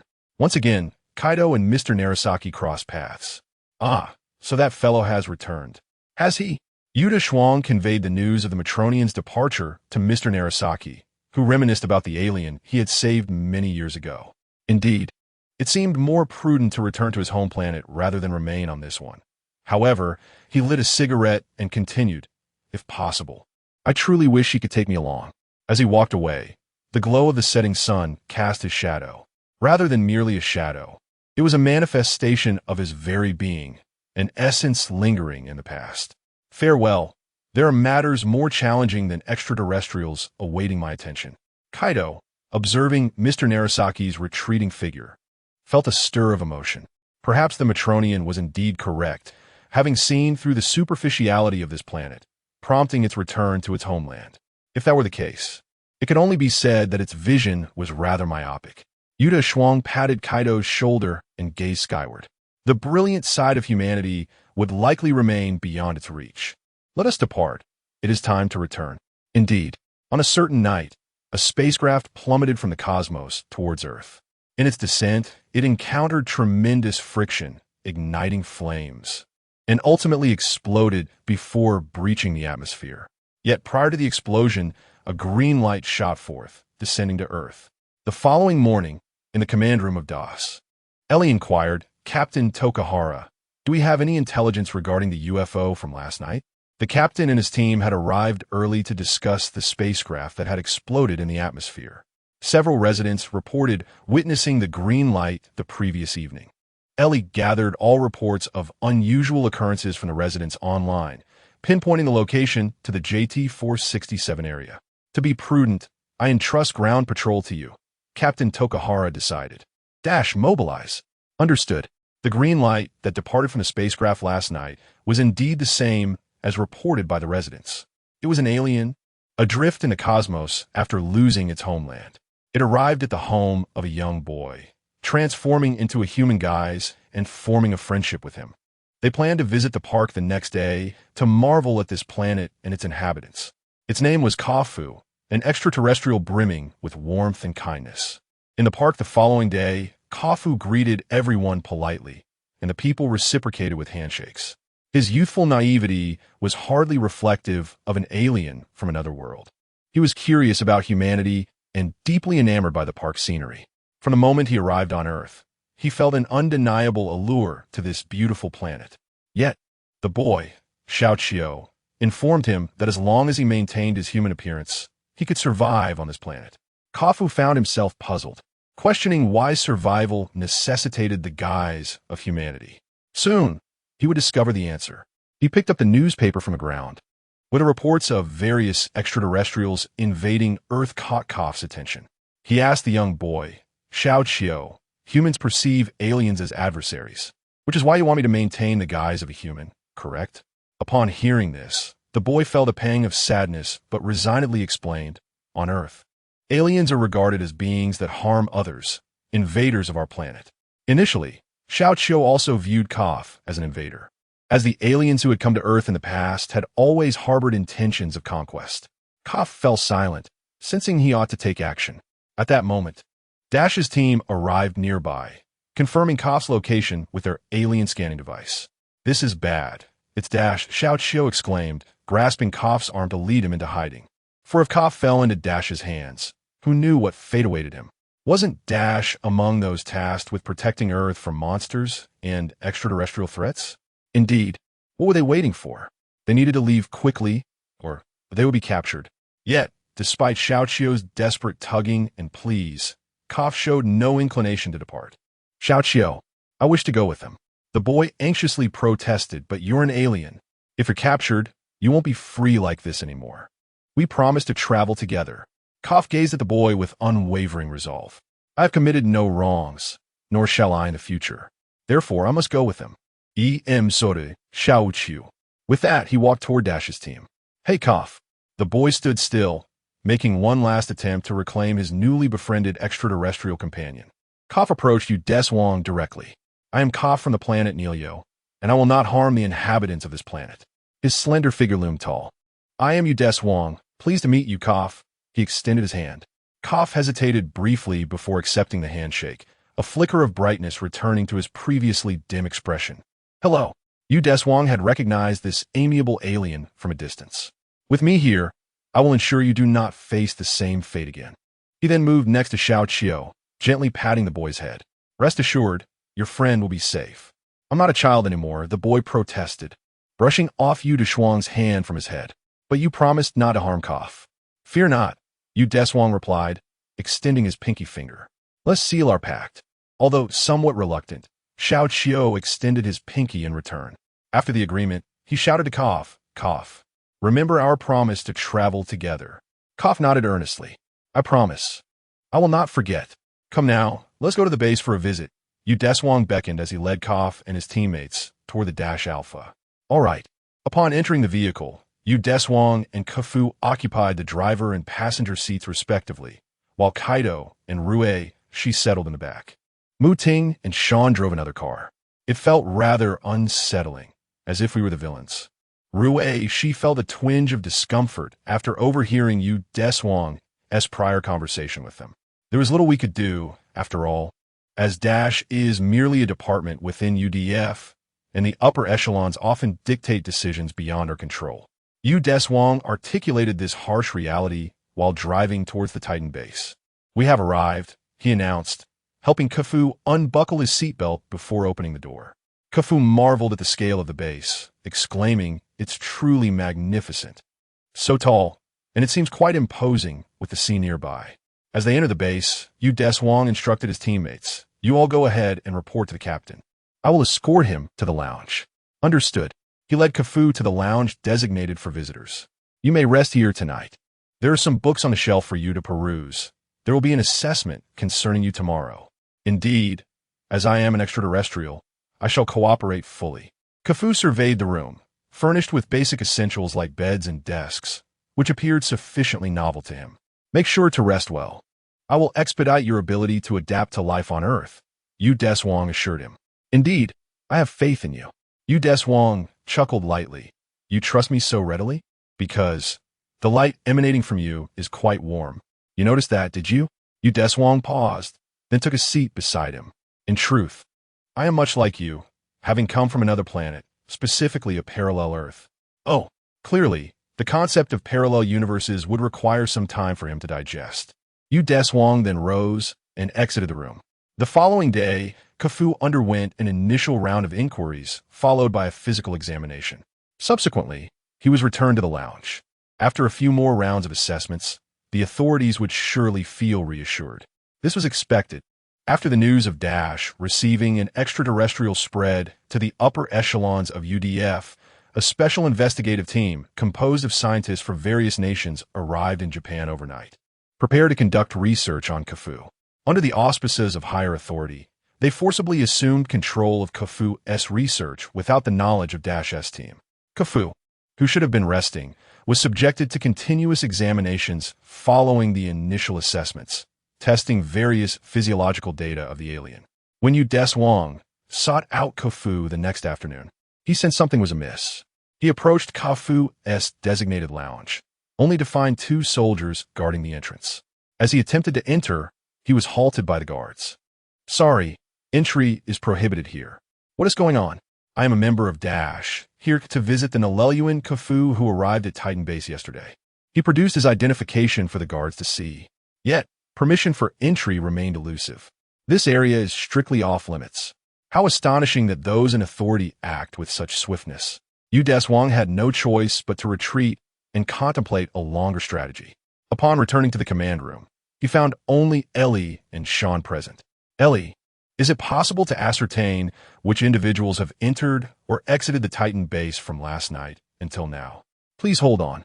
She meticulously searched through all the camera footage and subsequently provided her findings. While no entry permits could be located, surveillance cameras had indeed captured a group of scientists arriving at the base in the early hours of today. It was confirmed they were sent from above. "Where is Kafou now?" "In the inspection room on level -1. Sean stood up and inquired, "What has transpired?" "Someone has taken control of Kafou without our knowledge." Deshuang prepared to gather information about this group of individuals. However, before he could step outside, the automatic door slid open. A contingent of researchers clad in white lab coats entered the command room, with the leaders sporting a slicked-back hairstyle and an air of haughty superiority. Is this truly all there is? Dash has indeed grown complacent. He produced a notice bearing the approval of the UDF High Command. "I am Shuhei Kawada, and as of today, we shall assume ownership of this extraterrestrial being. What are your intentions?" Deshuang stood before him, fixating on the man whose demeanor clearly spelled malice. He carelessly tossed the notice onto the table, observing the slightly fatigued image of Kafou displayed on the large screen. "Is this even a question? This is a rare opportunity to study an alien. We must seize the moment. Every minute counts, and we shall unearth all the secrets he possesses," Kawada scoffed. "Do you not see that he is already quite exhausted?" Kafou, visible in the inspection room, was clearly taking deep breaths, an evident sign of overexertion. He had hardly rested since his journey from the cosmos to Earth. Yesterday, he should have been sleeping in a lounge, but was abruptly pulled aside for examination. The so-called examination was not merely a matter of measuring height and weight. It involved testing his energy and mental state. Blood draws, attack assessments, resilience testing, and unending psychological interrogations. Had it not been for his unique constitution, he might have already succumbed to exhaustion. Kafou had voluntarily come to the base, approaching with goodwill. He deserved better treatment. And so what? As long as he still draws breath, does it matter? Kawada retorted. He is merely an alien. Why extend sympathy? Deshuang seized his collar in anger. Truly, no matter the race, there will always be scoundrels. Yet Kawada laughed.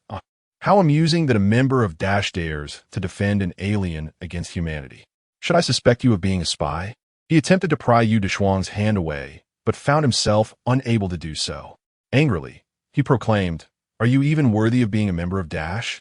If you do not cherish this identity, it could be lost in an instant." Sean stepped forward to offer counsel. "Calm down. Do not forsake the entire tooth for the sake of a single worm." The utterance once again drew the ire of this individual. It appears that Dash is merely a congregation of imbeciles. He was unceremoniously cast out by Deshuang, landing heavily upon the ground. "You are quite correct, Sean. We must remain composed. If we resort to violence to seize Kafou, his existence on this planet would be rendered even more untenable. Coughing. You. A band of barbaric fools. He rose from the ground, leaving that remark before retreating in disarray. Another day has passed. The members of Dash gathered in the command room. Kafue was undeniably benevolent.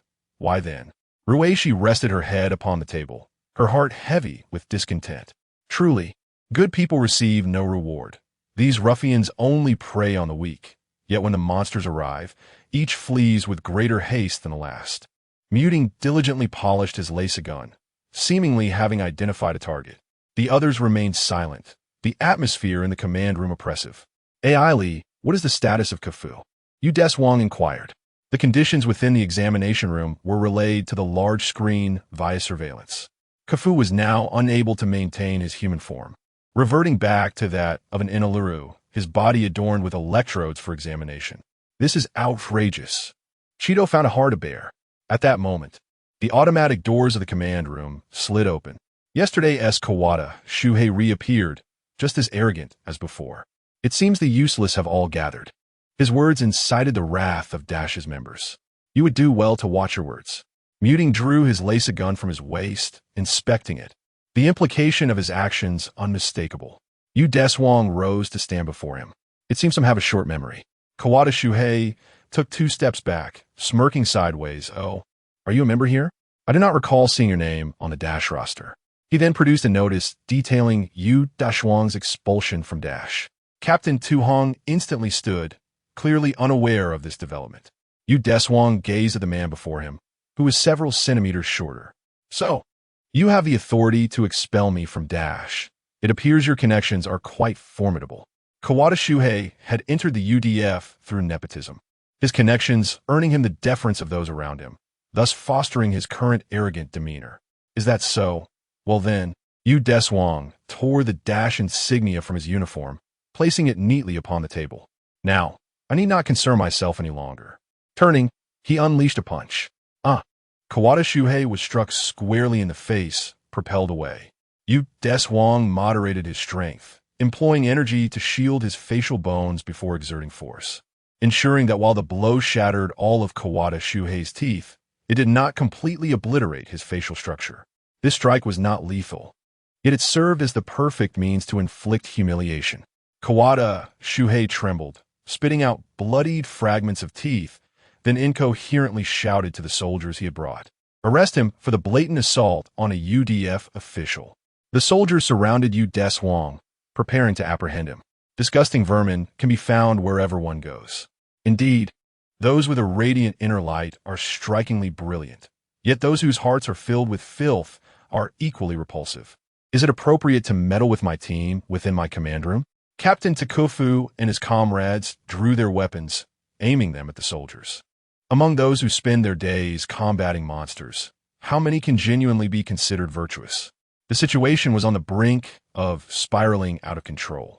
Fortunately, the automatic door opened once more, halting the impending chaos. It seems that during my absence, flies have infiltrated the base. Commander Fujioka entered with an imposing presence. He had been attending to matters at other bases, followed by a vacation, resulting in his prolonged absence from the Titan base. Yesterday, upon Deshuang contacting this venerable figure and upon learning of the situation, he promptly concluded his leave and rushed back. As the highest commander of the UDF Japan branch and the founder of the entire UDF organization, he amassed a remarkable record of achievements in his youth. In terms of background, no one could rival this esteemed elder. It appears that Kawada's educational standards have plummeted. Commander Fujioka cast a disdainful glance at Kawada Shuhei, showing no sympathy despite the blood smeared across his face. "Leave, or your worthless father will suffer the consequences as well." Originally, he intended to seize the opportunity presented by Commander Fujioka's absence to suppress the burgeoning team, Dash. Little did he anticipate that someone would call this elder back over the matter of a mere extraterrestrial.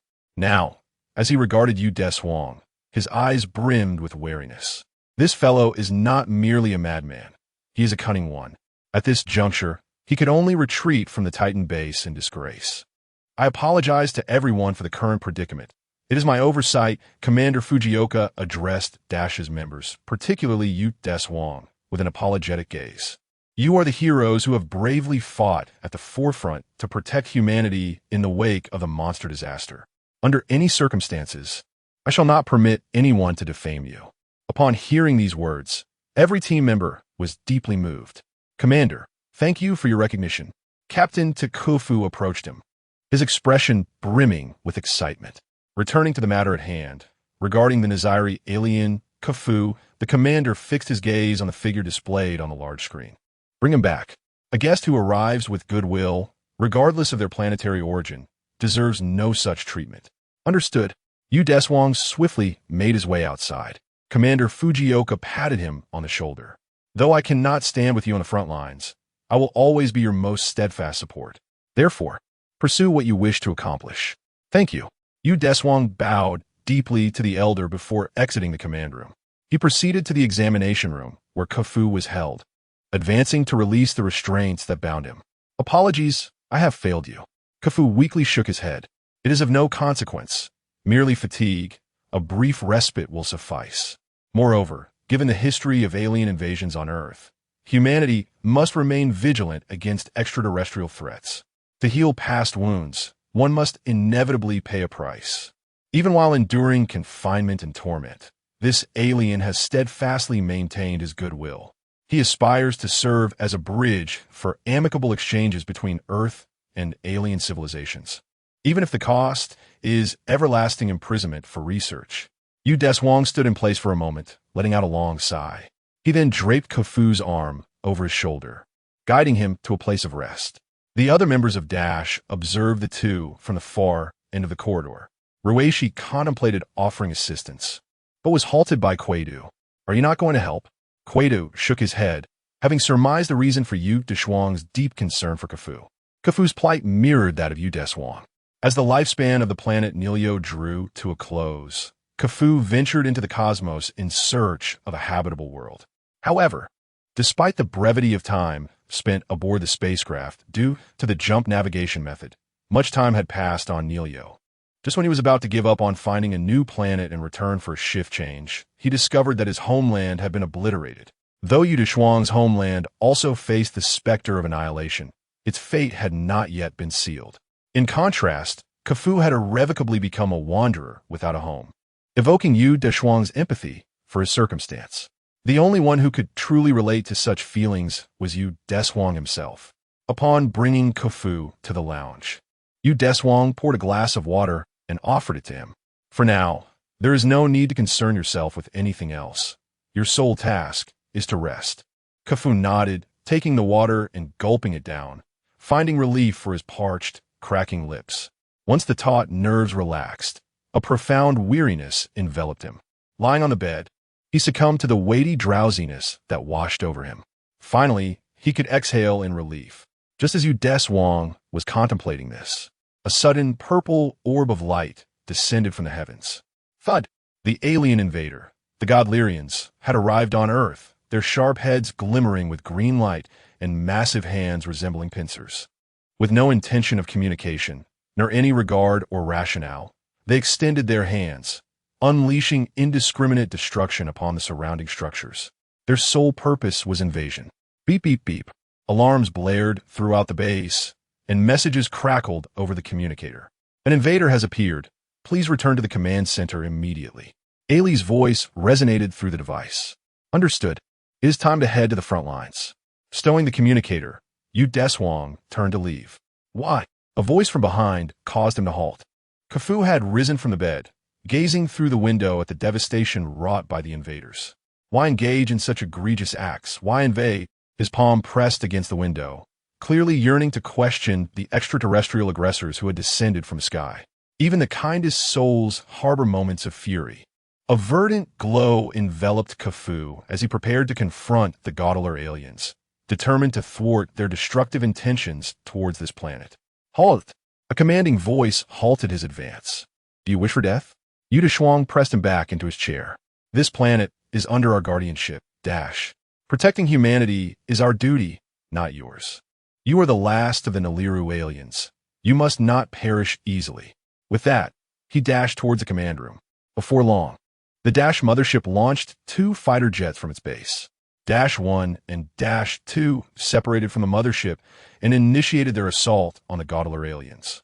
Target locked, fire. Kaido assisted Yuta, Deshuang in aiming, and a barrage of missiles erupted from Dash 1. Meanwhile, on Dash 2, Mu Ting and Shan executed the same maneuvers. A torrent of missiles streaked towards the Gaudeler aliens, trailing fiery tails. The aliens clasped their massive claw-like hands before them, deflecting the onslaught.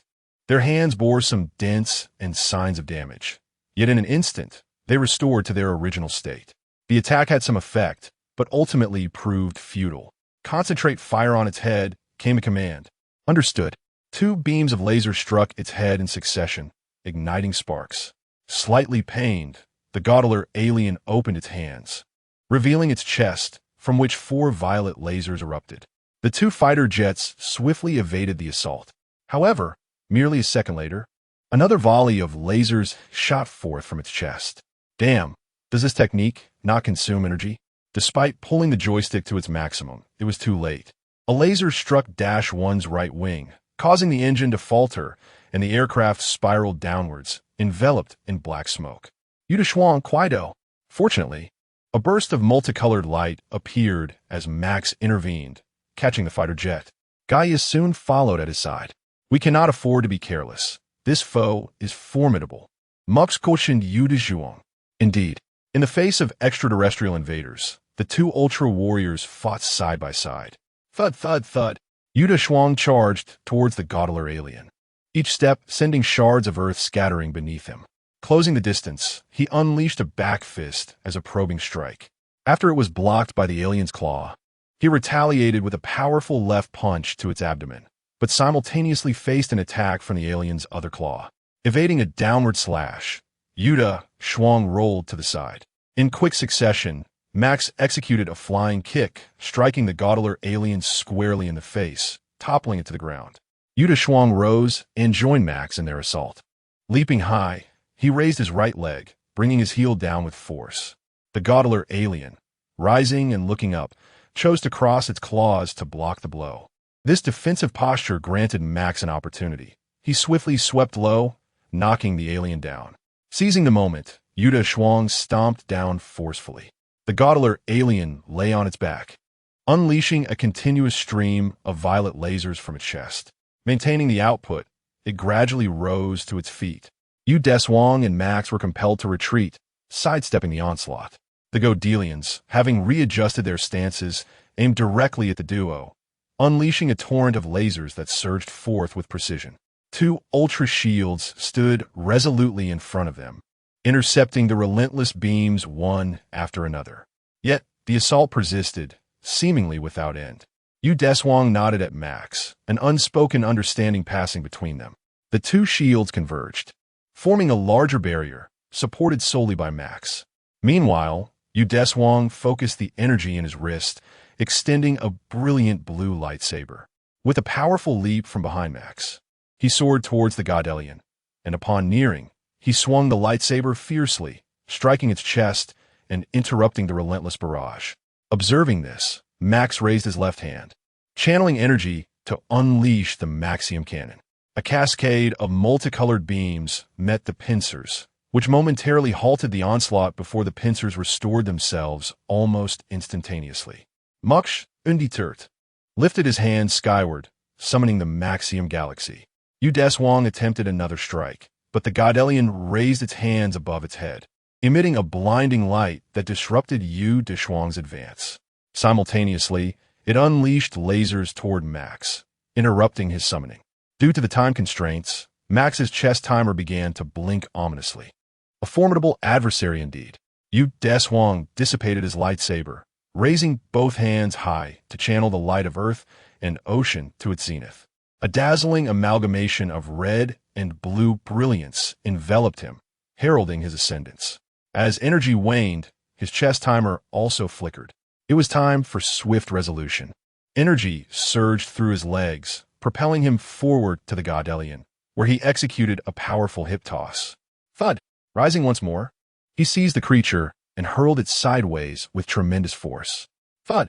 Each time, the Godelian was caught off guard, crashing to the ground before it could react. At this moment, Max had summoned the Maxium Galaxy, his palm gliding over the sapphire atop it, energizing the weapon. Deshuang again seized the God Alien, launching it upwards towards Max.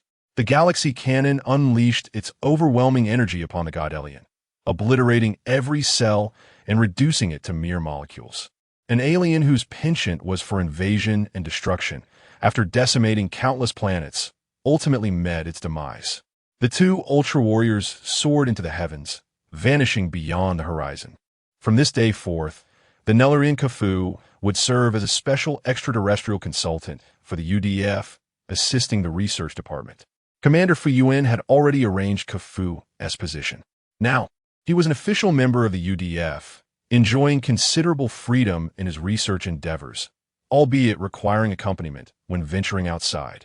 Nevertheless, he could finally fulfill the promise of traveling with Xiao Qiao. How splendid! Ruishi raised her hands in joyous celebration. Happy end, yay!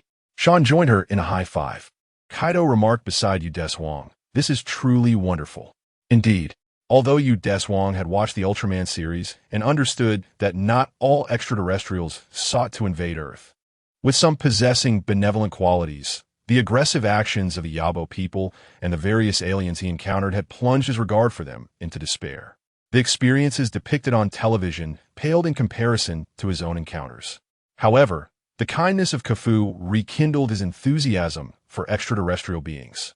In the vast cosmos, the exchange between civilizations is inherently a wondrous phenomenon, an indelible fervor for compassion, understanding the plight of the weak, and extending mutual assistance can foster friendships with beings from any planet, preserving that bond even after experiencing betrayal countless times. The words of Ultraman Ace finally resonated with him today. Chapter 12. MVP. It has been 2 months since the last appearance of the monsters. The members of Dash have entered a period of leisure, their taut nerves from battle finally relaxing. Silently, snowflakes dance down from the sky, their crystalline forms refracting light in the air, twinkling and adorning the world in a silvery veil. It is snowing. Deshuang, patrolling the streets, extends his hand through the car window to catch the glistening snowflakes, which melt into tiny droplets in his palm. Mu Ting also reaches out, then remarks, "If I calculate the time correctly, Christmas is approaching. Isn't it? Yes, just 2 days left." Christmas is one of the rare holidays when the Dash team members can enjoy extra time off. Sean asked me yesterday if I wanted to throw a party. Deshuang nods thoughtfully. If it's a Christmas party, gifts must be prepared. What kind of gifts would be suitable? There S. Kaido, Captain Tokahara, Ruishi, Sean, Mu Ting, Eli, Commander Tsumugi, Professor Yoshinaga. Oh, and I must get one for Kafu as well. The patrol duty concludes swiftly, and they drive back to the Titan base. On the way to the command room, Deshuang encounters Kaido. Wait a moment. Deshuang halts. What is the matter? Kaido, a bit hesitant, replies, "This isn't the place to talk. Let us head to the lounge on the 2nd floor." Once in the lounge, the two sit across from each other at a table, coffee in hand, courtesy of Kaido. Clutching his coffee cup with both hands, Kaido hesitates before asking, do you know what kind of gifts girls like? Cough, cough. Deshuang nearly chokes on the words. How would I know? With his looks, Kaido continues, "I'm sure many girls pursued you in school, so I thought I'd seek your advice." Deshuang sets his coffee down, arms crossed on the table. "Well, to be honest, I have been single my entire life." "What does being single mean?" Kaido inquires. "It means I've never been in a relationship." In his hometown during school, due to his natural charm, he indeed had many admirers. However, he was always preoccupied with work and studies, leaving no time or money for romance, and thus remained single until now. From Kaido's expression, Deshuang discerns a mix of disbelief, teasing, and a hint of "Are you joking with me?" His demeanor hardened, an earnest look on his face.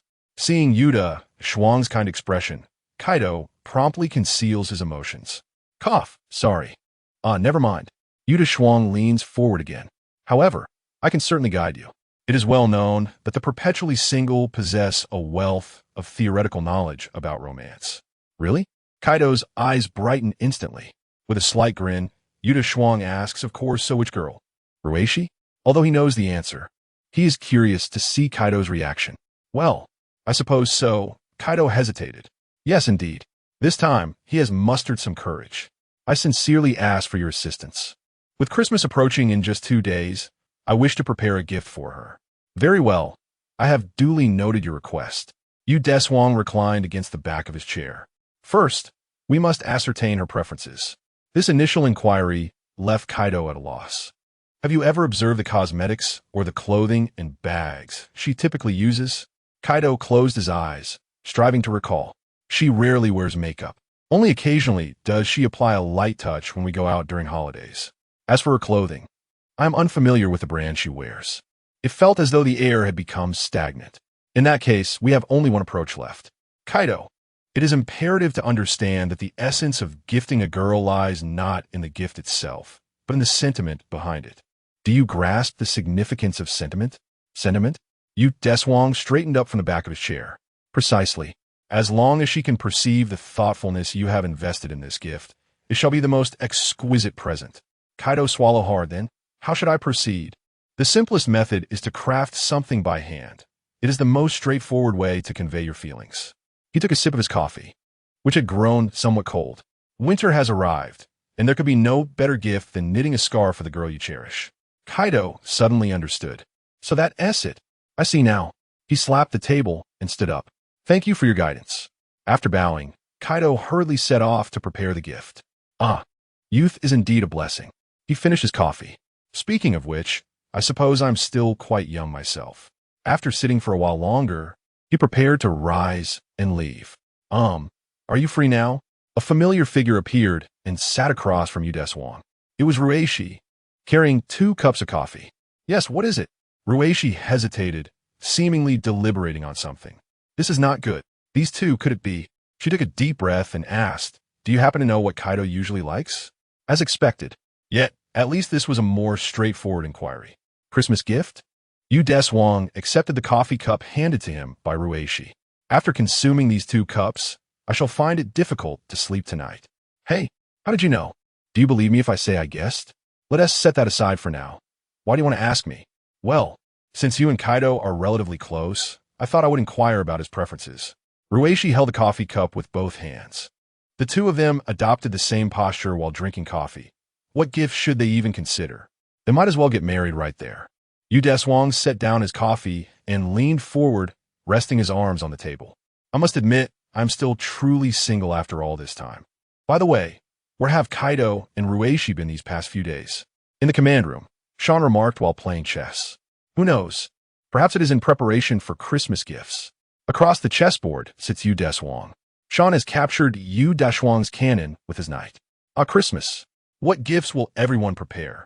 I am filled with anticipation, General. Deshuang reluctantly hands over the lollipop he had in his pocket. How is it that you can even play Shanchi? Sean appears somewhat foolish, yet his skill in chess is indeed remarkable. Truly, he is a scientist. I have studied this extensively. After securing the wager, he unwraps the candy and pops it into his mouth. Be cautious with all that sugar. You might get cavities. Deshuang rolls up his sleeves. Let us play again. I refuse to believe I can be defeated continuously. Amidst this harmonious atmosphere, time swiftly passes. Upon the arrival of Christmas Day, Merry Christmas, the command post has been transformed into a festive scene, adorned with balloons and fairy lights, with a Christmas tree standing majestically in the center of the room, surrounded by a pile of gifts. Sean neprouchis, quering a saquielen terki, baftin delicious aromas. Merry Christmas, this is the turkey I made. As an American, Sean's turkey can be considered the most authentic. It looks absolutely delectable. I'm diving in. Slow down. Save me a bite. Amidst laughter and joy, the party reaches the moment of unwrapping gifts. Here you go, Mu Ting. Deshuang hands out the gifts he prepared one by one. Wow, not bad. Mu Ting unwraps his gift to find a holster, clearly a perfect match for his taste. Here, S1 for the captain. The captain receives a remote-controlled airplane. Oh, just right for my daughter to play with. Here, S1 for Sean. Sean is given a set of Ludo. It looks so interesting. I bet I can master it in a day. Sean confidently accepts the gift. Here, S1 for Ellie. Ellie receives a pair of hairpins. Thank you. Wearing the hairpins makes me look more human. Now it's time for Kaido and Rueishi to exchange gifts. The captain, Deshuang, Sean, and Mu Ting huddle together, whispering. What do you think they will exchange? This is Mu Ting. I guess it will be something like a necklace. This is Sean. You seem to know something. Captain Tokihiko says to Yu Deshuang. Yu Deshuang smiles without speaking, exuding confidence. Kaido and Ruishi each present their prepared gifts. Merry Christmas. Here's a gift for you. Kaido becomes incredibly nervous at this moment. Thank you. This is mine. Ruishi hands her gift to Kaido. So should I unwrap it? Of course. Just as the gifts are about to be unwrapped, both say in unison, "This is the result of my efforts over the past 2 nights." They both stand frozen. Kaido gazes at the blue scarf in his hands, while Ruishi looks at the red scarf she holds. Puffed. Was that your idea as well? Ruishi laughed. It certainly appears so. I truly appreciate it. Thank you. Ruishi helped Kaido don his scarf. Kaido stood frozen, paralyzed by uncertainty. What should I do? Who am I? Where am I? Ruishi's arms encircled his neck, enveloping him in a fragrant haze that left him somewhat dazed.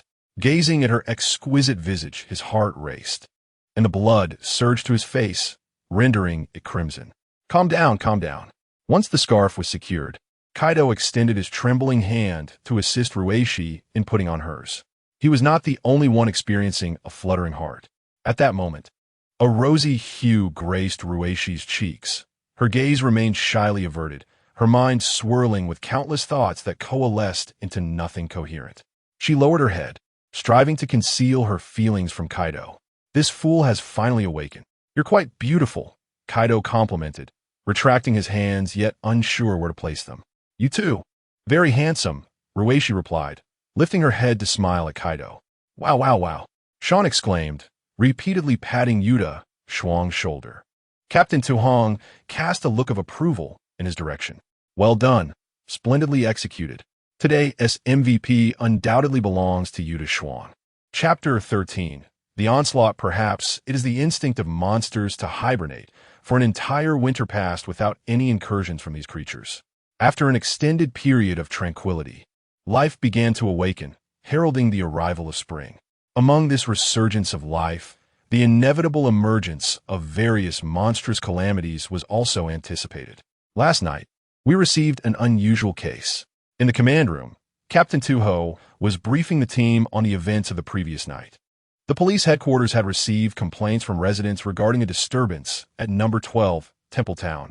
Initially presumed to be a mundane incident, the situation escalated when officers arrived at Mr. Ichio's residence, only to find him unconscious on the floor, accompanied by a juvenile Ale King. The large screen displayed the conditions of the room at that time. The juvenile Ale King lay near a shattered glass tank, with a viscous liquid pooling beneath it. The man had remained in a state of unconsciousness since being transported to the base last night, and the reasons behind his decision to rear a juvenile Ale King remained elusive. Previously gathered data concerning the Ale King was projected onto the screen. This creature had once been cared for by a woman, evolving into a being capable of absorbing electricity. It was the first adversary encountered by Yuta Shuang in this world. Suddenly, Ellie interrupted the captain's briefing. The chief technician, Aikawa, from the Scientific Analysis Department, was on the line. Connect the call, the captain instructed with a nod. A communication image of a research staff member materialized on the screen. Captain Tuho, following analysis, we have determined that the juvenile Ale King is an artificial biochemical robot. Artificial. Tuho pondered. I recall that the Ale King is associated with the Patarians. This may well be another biological weapon crafted by invaders. Yuta Shuang turned to the captain, expressing his concerns. It is highly probable. Aikawa continued, regarding this man, although his body bears no injuries, he appears exceedingly frail. Additionally, there is something that piqued my interest. What is it? Tuho inquired. I measured the patient's brainwaves and discovered he is in a state of alpha sleep. Alpha sleep? Kaido asked. Indeed. This refers to a state where all brainwaves, except for alpha waves, are significantly diminished, an exceedingly rare phenomenon. I understand, Tuho replied, addressing Aikawa. Please continue your investigation. He then turned to Ellie. Is there any other progress? Ellie reported. The juvenile Ale King's electromagnetic waves, resonating at the same frequency as those of the previously encountered Ale King, have been detected in multiple locations throughout the city. However, due to the faintness of the signals, Pinpointing their exact locations poses a challenge. How many El Kings are there? Sean expressed his growing unease upon hearing this information. Makita echoed his concern. If they mature simultaneously, it will be challenging for us, or even Ultraman, to contend with them. While the El King may not be a formidable foe, encountering multiple simultaneously would undoubtedly spell disaster. Thus, we must locate all juvenile specimens this morning, the captain decisively proclaimed. Ellie, you will analyze the natural frequency data of the El King. Kaido, Ricky, and Deshuang conducted their investigation on the ground, while Muti and Deshuang surveyed from the skies above Tokyo. Understood. Ricky and Kaido worked together, while Deshuang piloted the Dash Alpha for a solo investigation. They split up to cover more ground. As they navigated the city streets, their communicators continuously scanned for electromagnetic signals. Keeping an eye on the communicator screen while driving, Kaido eventually detected an anomaly. "I found the electromagnetic waves of the El King nearby. Let us investigate." "All right, I'll head over shortly," Deshuang replied, redirecting his course. However, unforeseen events unfolded just before his arrival. Upon reaching the source of a signal, they discovered an underground restaurant. The larva of the El King lay on a plate at a dining table. Ricky approached to retrieve it while Kaido stood guard. Yet, the larva exerted control over Ricky, and Kaido was ambushed and knocked unconscious by two lurking Pyterians who seized the Max Spark. Kaido! The communication was abruptly cut off. Deshuang pressed the accelerator to the floor. The Alpha surged forward. He soon arrived at the location where the signal had originated. Exiting the vehicle, he approached a passage leading underground. This must be the place. One hand gripped the communicator, while the other drew the Lysa gun. He descended cautiously through the dimly lit blue corridor. Reaching the second underground level, he turned a corner to find a room bathed in the same eerie blue light. The quiet atmosphere paired with the strange illumination conjured images reminiscent of a horror film. Kaido lay on the ground. Ricky sprawled a short distance away. Deshuang rushed to Kaido's side, shaking him awake. "Hey, Kaido, what happened?" Groaning as he cradled his head, Kaido weakly replied, "We were attacked by two aliens." "Be careful." The sound of high heels echoed ominously in the room. Two beautiful women in backless gowns approached slowly from behind. Gaia Ultraman, the one on the left, spoke. "I hope you refrain from meddling in the affairs of this planet." "Who are you?" Deshuang realized these must be the aliens who had ambushed Kaido and Ricky. "We are Pyterians from Piter Star," the other one responded. "Isn't your intrusion upon another planet equally reckless?" Deshuang stepped forward. "So you've come to invade Earth?" A melodic laugh escaped her lips. "We have no desire to converse with a human like you. By the way, Ultraman is typically unable to act freely, isn't he?" The two women advanced towards Deshuang. "It seems they regard me as a human vessel like Kaido." "Don't move," Deshuang warned, shaking his gun, the threat clear. Do you think you can shoot us?" Their audacity was bewildering. Yet, confronting them in such a guise proved challenging. Capturing them alive seemed the best course. Upon seeing the Lysic gun holstered, they assumed Deshuang had surrendered. "You're quite perceptive. Do not worry. We shall be gentle." Upon finishing his words, a punch and a kick struck Deshuang. Did he truly regard me as a mere adversary? Deshuang stood steadfast, unmoving. Such an assault required no energy to counter. What on earth is this fellow thinking? The Pyterians widened their eyes in astonishment, then shifted their tactics, continuing to attack Deshuang with renewed vigor. "If this is all they have, prepare to accompany me." Deshuang delivered a swift kick to one of the Pyterians, sending her hurtling through the air, her slender waist nearly snapping under the force. Another was seized by Deshuang, who gripped her arm firmly and glared at her. The game is over. Despite being physically fragile, they insist on engaging directly. It appears their intellect is lacking. Suddenly, a young El King emerged from the shadows, leaping on Uruishi and ensnaring her neck with its tail. Kaido attempted to intervene, but his injuries hampered his movements. "Release her, and surrender your transformation device, or else your teammate." The previously kicked Pyterian, struggling to regain her footing, issued a warning to Deshuang. Well, at least they possess a modicum of intelligence. Deshuang retrieved the blue gem cone from his uniform's inner pocket. Here you go, but first, release my teammate. No, we exchanged simultaneously. Very well. As he tossed the blue gem cone, he relinquished his grip on the Patarian and hurried to remove the Ale King from Ruishi's neck. In that moment, the two Patarians took advantage of the distraction and vanished into the darkness. Although injured, they felt they had successfully neutralized two Ultramen. Such was their belief. They returned with Kaido and Ruishi to the base for treatment, also retrieving the Ale King. Kaido's injuries were manageable, being a human form of Max. He would likely recover swiftly. However, Ruishi's condition was more complex, having fallen into the same Alpha-induced slumber as previous victims. With bandages wrapped around his head, Kaido walked alongside Deshuang towards the command room. I apologize.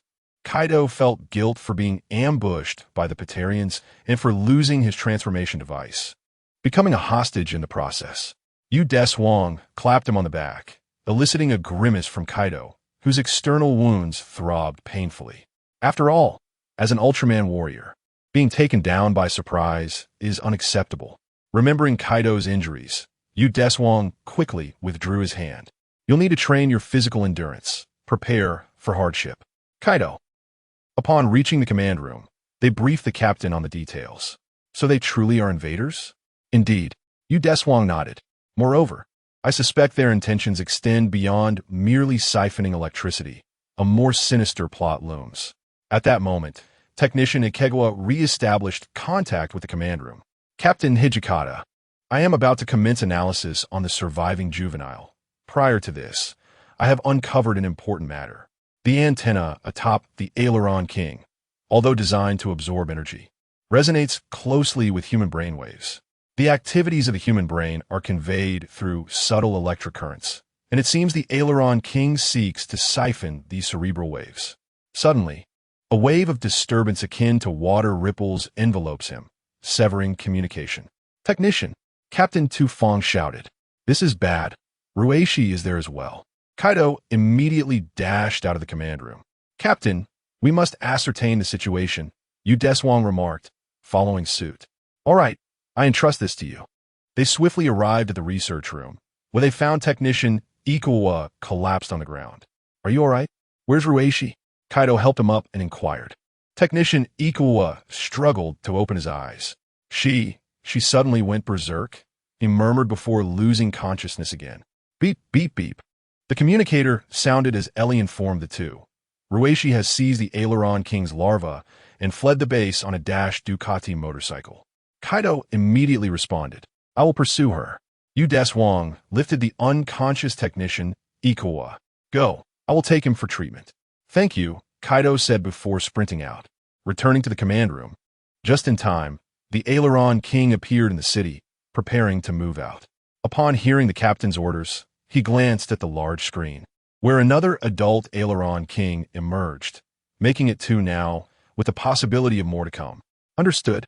Mookie and Sean piloted Dash 1 and 2, respectively, while Deshuang took the helm of Dash 3 to engage. It had been a while since the last mission. Dash 3's only previous assignment was during the initial Poseidon Base incident, making this its second outing. Dash 3 ready launching.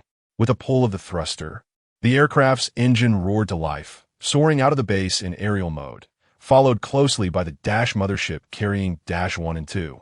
The clouds swept by the aircraft's sides as it swiftly broke the sound barrier, arriving at the battlefield with astonishing speed. The entire urban area had plunged into darkness due to the Aileron King's influence, and the two Aileron Kings unleashed arcs of electricity from their flattened maws, demolishing the buildings beneath them. The attack begins. Understood. Dash 3 locked onto one of the Aileron Kings in midair, and as Deshuang squeezed the trigger, two missiles screamed forth from either side of the aircraft. They struck the Aileron King's head, obliterating one of its horns. The fighter jet narrowly dodged the colossal body as it attempted to swat Dash 3 down, but Deshuang swiftly maneuvered the aircraft to evade. Then, another arc of electricity was launched from its mouth. The yellow arc seemed poised to catch Dash 3, only to be disrupted by a laser. Nice, Mookie. It was Mookie piloting Dash 1 providing cover. I leave this one to you. Do not hold back. With that, he and Sean engaged the other Aileron King. Understood. Leave it to me. At this moment, Dash number 3 had turned to face King Ale again.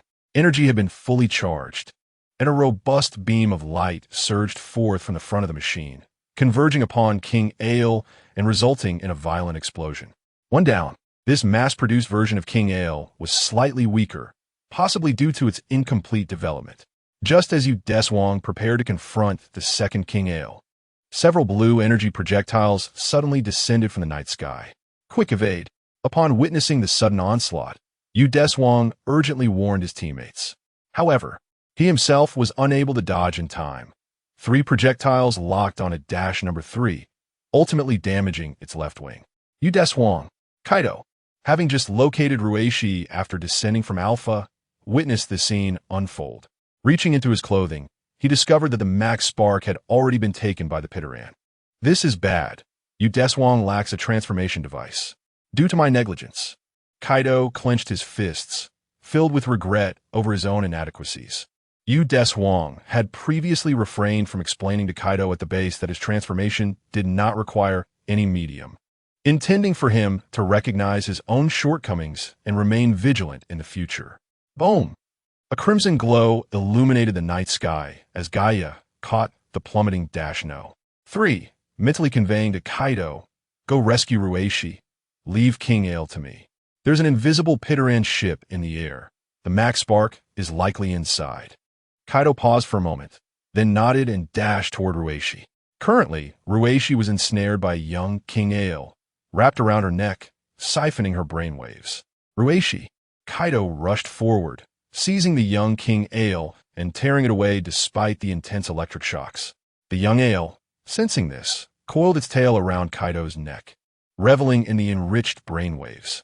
The victim of the siphoning clearly suffered greatly, collapsing to the ground. Kaido clutched the young creature around the neck with both hands, beads of sweat cascading down his forehead. Pain reverberated within his mind. His legs, long since numbed, now trembled as they slowly rose from the ground. Even though the agony could only be mitigated by gritting his teeth, he still managed to roar. "Even if I don't transform into Max, I am still I." A powerful will surged into the young Ale's body, causing a backlash of brainwaves, which then soared through it and charged toward the concealed ship. The vessel's true form became visible. Kaido discarded the lifeless body of the young Ale to the ground and gazed up at the Pitaran ship. He raced into the Dash Alpha, switching to flight mode. "I will reclaim what I have lost." Meanwhile, on Deshuang's side, after Gaia made his appearance, 3 more King Ale, accompanied by thunderous lightning, manifested in the city. 4 against 1. Unpleasant memories resurfaced. "Then let us unleash your frustrations." Raising his hand, he summoned the Ultra Barrier to deflect the 4 arcs of electricity, sending them spinning towards the center of the 4 King Ale, where they erupted in a brilliant explosion. Seizing the moment, he charged forward with unwavering determination. Bang! Bang! His right fist struck the first adversary before him, followed by a powerful elbow strike from his left arm that landed on the second aileron nearby. With a deft lift of his toes, he evaded the sweeping attack of the third aileron, but was caught by an electric arc from the fourth, striking his chest. Without a moment to feel the pain, he propelled himself upwards with his left foot, gathering energy as his right leg swept forcefully outward, sending the third and fourth ailerons flying. Upon landing gracefully, he rose anew, focusing energy into his wrist as a brilliant blue lightsaber extended forth. With a horizontal and diagonal slash, he cleaved through the incoming electric arcs. He surged forward, the lightsaber glowing ever more intensely with the infusion of energy. Whoosh! The first and second ailerons were severed at the waist, crashing down in an explosion of defeat. With a flick of his wrist, he retracted the lightsaber and prepared to harness the quantum energy. Once charged, his arms formed an L shape, unleashing crimson rays that annihilated the 2 ailerons that had previously been knocked to the ground. All 4 ailerons lay vanquished. He turned his attention toward the sky, ready to confront the ships above, but was met with another flash of lightning as 2 new ailerons emerged. The battle seemed endless. Once more, he assumed a fighting stance, poised for combat. Suddenly, he paused, retracting his stance to gaze upward. At that moment, Kaido had reclaimed the Max Spark, transforming into Max. With a swift motion of his right hand, an icy axe spun forth, dividing into 9 during its flight under the guidance of telekinesis, utterly demolishing the Peturian ship, then descending to eliminate the 2 ailerons. Retrieving the ice axe, he nodded at Deshuang before vanishing into the horizon. With the central command destroyed, the remaining ailerons, yet to fully develop, dissipated into nothingness. Back on the ground, Deshuang spotted Kaido running towards a bridge from a distance. On the other side, Rue, she crouched with her knees hugged to her chest, anxiously concerned for someone's safety. Suddenly, as she caught sight of Kaido, she rose with a smile, her worries melting away as she rushed towards him. While under control, Rue, she had not entirely lost consciousness. Before collapsing, she had witnessed Kaido recklessly risking himself to save her. She had tried to call out to him, but could not produce a sound, left only to watch him endure the torment alone while her awareness slipped into darkness. Now, gratitude and affection welled within her, prompting her to embrace the knight who had rescued her tightly. Observing this scene, Deshuang silently retreated, feeling as though he had consumed a large bowl of dog food. Thoughts of providing Kaido with special training tomorrow filled his mind, merely for the purpose of enhancing his physical prowess, nothing more. Chapter 14. Long time no see very well. Let us have one more, and this shall be the final one. Kaido exhaled sharply, incredulous at the audacity of Deshuang's deceitful tactics. Well, since you managed to complete that last one, it indicates you still possess some strength. With those words, Deshuang released his grip, causing the barbell to plummet. Ugh! Kaido gritted his teeth, veins protruding from his forehead, as he strained to push the barbell upward with all his might. Just as Kaido's injuries were beginning to heal, Deshuang had dragged him into this rigorous regimen to enhance his physical abilities. Initially brimming with confidence, he had perceived it merely as a standard workout. Little did he know that Deshuang had an accomplice. Whenever Kaido felt utterly exhausted and on the verge of collapse, a warm current surged within him, soothing his strained muscles and bestowing him with a semblance of strength to persist. Indeed, Max was the secret ally. From 7 o'clock in the morning until now, for in the afternoon, the training had been relentless. This regimen had continued for an entire week, and Kaido was now a vastly different individual from who he had been before. By the way, do accompany me to a place this Saturday. During their lunch break in the relaxation area on the 2nd floor of the base, Kaido sat opposite Deshuang after retrieving his meal. Where to? Deshuang inquired after taking a sip of coffee. To the orphanage where I used to volunteer, Kaido responded eagerly. This Saturday, the director is taking the children on a spring outing and has invited me to join. The children, they are simply delightful. It has been ages since I last saw them. Saturday, you say? Just in time for our days off. That sounds wonderful. Then it's settled. On Saturday, in the Yanxiu area, Kaido and Deshuang drove the Alpha towards the location provided by the director. They journeyed into the picturesque mountains, following the winding path until they reached a clearing halfway up the slope. Here we are, Kaido said, pointing towards the camp ahead. Several wooden huts were clustered together, with teachers and children pounding rice cakes nearby. The two descended from the vehicle and made their way toward the camp. Upon noticing Kaido, the children erupted with joy, shouting, "Kaido and Ayakin!" Hearing their cheerful calls, Kaido smiled and dashed over, enveloped by their enthusiastic embrace. "How have you been, Kaido and Ayakin?" one child asked as Kaido lifted him into his arms. "Of course, I've been well. Have you all been good?" "Yes, absolutely." Their camaraderie was palpable. Meanwhile, Deshuang approached 2 of the teachers. "This fellow Kaido is quite the popular one," he remarked. "Naturally, since he is now a member of Dash," the male teacher with a buzz cut replied with a smile.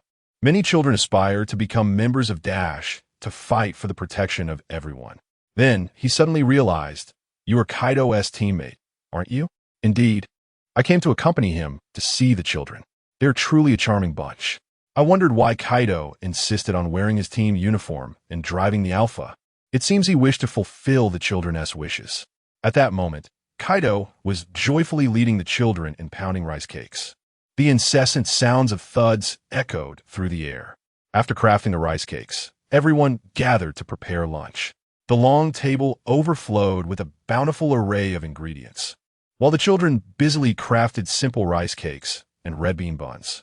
Suddenly, the director returned with 2 children, her voice laced with urgency. Has Xiaodu returned? The female teacher paused her work to respond. Not yet. Kaido inquired, what has happened? The director recognized Kaido and explained, I took 3 children for a walk. And in the midst of it, Xiaodu suddenly expressed a desire to venture into the forest and slipped away when I wasn't paying attention. Where is she? The teacher asked. She? Kaido echoed. Yes, the new volunteer, Lilica. She is searching for that child, the director clarified. Kaido wiped his hands and said to Deshuang, let's go find her. All right, the director and 2 teachers agreed. We shall join you. No, you stay here and watch the other children, Deshuang insisted. Leave Xiaodu to us. Although obedient children are endearing, the mischievous ones can truly be a handful. The 2 called out Xiaodu's name while searching through the woods. Suddenly, Deshuang sensed a fluctuation of energy, but it vanished as quickly as it appeared. Something feels amiss. Let us investigate. Rushing towards the source of the energy, they discovered a young girl and the unconscious child on the ground. This must be Lilica and Xiaodu approaching them. Deshuang asked, are you Lilica? The sweet-faced girl looked up and replied, yes. She then questioned the stranger before her. Who are you? I am Deshuang. Here to find Xiaodu. Relieved, she stepped aside to reveal the child hidden behind her. The energy I sensed earlier must have emanated from her, Deshuang noted, observing that the child's pants were torn, likely from a fall. However, there were no visible injuries on her legs. Logically, such a tear would leave some mark on the skin. It seemed she had healed the child. Could she be an alien? Influenced by Kung-Fu, Deshuang was inclined to believe she was a benevolent extraterrestrial. Did I fall here? Xiaodu opened her eyes and immediately sat up. Indeed. You mustn't run off next time, Lilica said, gently ruffling the child's hair before helping her to her feet. All right, let us head back. She smiled and nodded at Deshuang. Come on, or Brother Kaido will get angry. Brother Kaido is here too? The 3 made their way back to the camp, but suddenly Lilica halted and gazed up at the sky. What's wrong? Deshuang also stopped. It's nothing. Lilica shook her head and continued leading Xiaodu back. Along the way, they encountered Kaido, who scolded Xiaodu. Finally, they returned to the camp. Chapter 15. The situation in Dash's command room. The captain was informed by Ellie, Captain, the surveillance satellite has intercepted a peculiar communication. What is it about? The captain inquired, furrowing his brow. Approximately 2 months ago, a distant planet in the galaxy transmitted this message, which has only now been received on Earth. What are the specifics? The communication is quite disordered. It will take some time to analyze. I will inform you immediately once we have results. Understood. At the campsite, after retrieving Little Dew, the director continued to engage the children in recreational activities.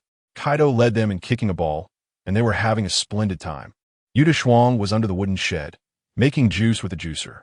Lilica, having played with the children until she was tired, approached the shed and handed Deshuang the freshly squeezed juice. Thank you, she said, cradling the cup in her hands and sipping delicately.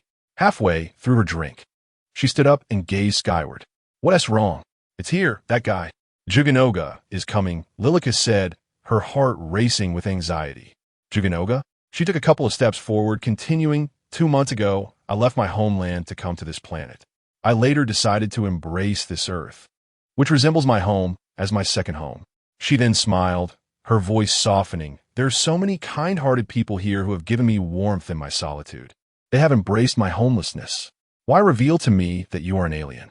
Deshuang, though dressed in casual attire rather than the team uniform, was easily recognizable as a member of Dash due to her piloting of the Alpha and her presence with Kaido. Lilica looked up at Deshuang, who towered over her. Because I sense kindness and strength within you. Is that all? She smiled slightly. I also feel a warm radiance emanating from you, which brings me comfort. Warmth indeed. This light comes from a gentle planet. Yet, Juganoga, the harbinger of destruction, is approaching. Lilica's spirits sank once more. It is a ferocious beast, an evil creature that seeks to obliterate beautiful and bountiful planets. My homeland was destroyed by it. My parents and friends, everyone. Painful memories surged, and she despondently curled up on the ground, burying her head in her knees. It must be because of me. It must have come to Earth because of me. It is all my fault. Another unfortunate soul whose homeland was annihilated. This line of thought is unacceptable. Deshuang squatted down beside her and gently stroked her head. If it is indeed a monster that destroys beautiful planets, it would have come to Earth eventually. Moreover, Earth is not so easily vanquished. Lilica lifted her head, wiping the tears from her cheeks with her sleeve. Thank you. You're welcome. Deshuang's response was abruptly interrupted by the sudden activation of the communicator. The surveillance satellite detected the approach of a life form, and the anticipated landing site is in your vicinity. Be prepared, Commander Tufong communicated. Understood. At this moment, Kaido also received the information and prepared to lead the children away from the area. Everyone gathered. He explained the situation to the dean and the children, and soon, they all packed their belongings and assembled together. Suddenly, a tremor nearly caused them to lose their balance. Thud! A monstrous creature, adorned with a dinosaur-like head at each of its elongated hands, covered in sharp spikes, and with a tail tipped with barbs, emerged. Ruganoga had arrived from the cosmos. This is bad. Everyone, quickly board the bus. Kaido directed the group to enter the bus they had arrived in. Deshuang, standing beside him, said, I entrust the children to you. I will confront the monster. All right, I leave it to you. Kaido wasted no time and swiftly entered the bus, preparing to depart. Deshuang dashed towards Ruganoga's position, gathering a blue gem in the concealed woods. Hurry, Ruganoga is too dangerous.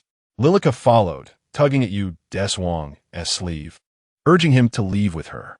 But she couldn't pull him away. I shall never forgive those who destroy the homes of others. Deshuang smiled at her. Keep this a secret from me. With a gentle yet firm motion, he retracted his arm and continued to stride towards the beast. Red and blue lights surged, enveloping Deshuang as he ascended into the sky. Boom! Thud! As the brilliance dissipated, the form of Gaia emerged, delivering a powerful kick to Ruganoga, toppling it. Upon landing, he charged his arm, forming an L shape to unleash a quantum stream. Gah! Ruganoga straightened its body, its chest armor absorbing the crimson light entirely. Indeed, it was no ordinary foe. Suddenly, the spikes on its shoulders ignited, and two bolts of red lightning surged towards Deshuang. He immediately raised the ultra barrier to defend, and once the lightning vanished, he lowered the shield. With a great leap of his left leg forward, he propelled himself into the air, sweeping his right leg towards Ruganoga's head. Ruganoga extended its two dinosaur-like claws, the mouth's agape, clamping down on Deshuang's right leg. In an instant, Deshuang leveraged its grip, twisting his body to deliver a kick to its head with his left leg. Bam! After receiving the heavy blow, Ruganoga released its grip, allowing Deshuang to free himself. Suddenly, two lasers struck Ruganoga's shoulder spikes, damaging them. Continue to provide cover for Ultraman Gaia. Understood. The commander led the team to the battlefield. The previous lasers had been fired by Muti, piloting Dash number 2. Seizing the opportunity, Deshuang quickly advanced, throwing a punch that struck the steel plate on Ruganoga's chest. Hiss! While inflicting damage, he also felt the recoil, causing his fist to tingle. His other fist charged to strike its unprotected abdomen, but before he could land the blow, he evaded to the side. Ruganoga's spiked tail plunged into the ground at the spot he had just vacated. It seems that it absorbs the planet's energy through that tail. Let's finish it off in one breath. With both hands raised high, the brilliance of the earth and ocean reached its zenith. The supreme entity made its entrance. Approaching Ruganoga with a single stride, it grasped its head and forcefully slammed it to the ground. Thud! Then, a luminous sword materialized from the wrist, severing its tail in one swift stroke. Gah! Ruganoga howled in agony. The spikes on its body erupted with lightning, driving Deshuang back before it regained its footing. From its hands and mouth, 3 beams of blue-white destructive energy surged forth. Observing this, Deshuang channeled all his energy into the luminous sword. The blade grew increasingly radiant, more than doubling in length. Slightly crouching, he swung the sword forward with great force. Buzz! A massive crescent-shaped wave of energy surged forth, colliding with the 3 beams, cleaving them apart and ultimately striking Ruganoga, splitting it in 2. Boom! With Rujianoga vanquished, Deshuang dispelled the sword and leapt into the sky. Upon returning to the ground, twilight had descended. The director was hosting a bonfire celebration with the children, rejoicing in Ultraman's triumph over the monster. How beautiful! Little Do gazed at the stars, marveling. This wondrous view of the stars is thanks to Dash, remarked the teacher with a crew cut, expressing gratitude to the two Dash team members. You're welcome, responded Kaido. The stars we see are each a beautiful planet in the cosmos, home to countless diverse races, explained Lilica to Little Do when I grow up. I must join Dash and venture into the universe. Then you must work hard. Deshuang encouraged, patting the little one's shoulder. Such a beautiful sky is worth protecting. Thank you. Lilica approached Deshuang, leaning in to whisper, Thank you, Gaia Ultraman. Shoo. Deshuang quickly interjected, urging her not to let the children hear, or would spell trouble. Lilica chuckled at his flustered demeanor. Will we meet again? Deshuang paused momentarily as he was about to depart. The earth is round. One day we will meet again, he replied, leaving behind a silhouette as he walked away. What's the matter? The next morning, Deshuang arrived at the command center upon receiving a notification. A monster's corpse has been discovered at Longyan Mountain, Captain Tokahara informed him. Longyan Mountain? Gyeonggang? Deshuang recalled the monster he encountered during his first visit to this world, alongside the frozen beast, Lagras. Please take a seat. I'll transmit to the large screen, said AI Lee, sending the local footage. In the imagery, Gyeonggang lay motionless on the ground, emanating heat. Its body was rapidly decomposing. This should be a member of the same species as the Gyeonggang that appeared last time, Professor Jeong remarked. However, how did it die? Mu Ting pondered. Suddenly, Sean pointed at its back, saying, Look, the lava core on its back is missing. The localized magnification of the image allowed everyone to discern the intricacies of its back.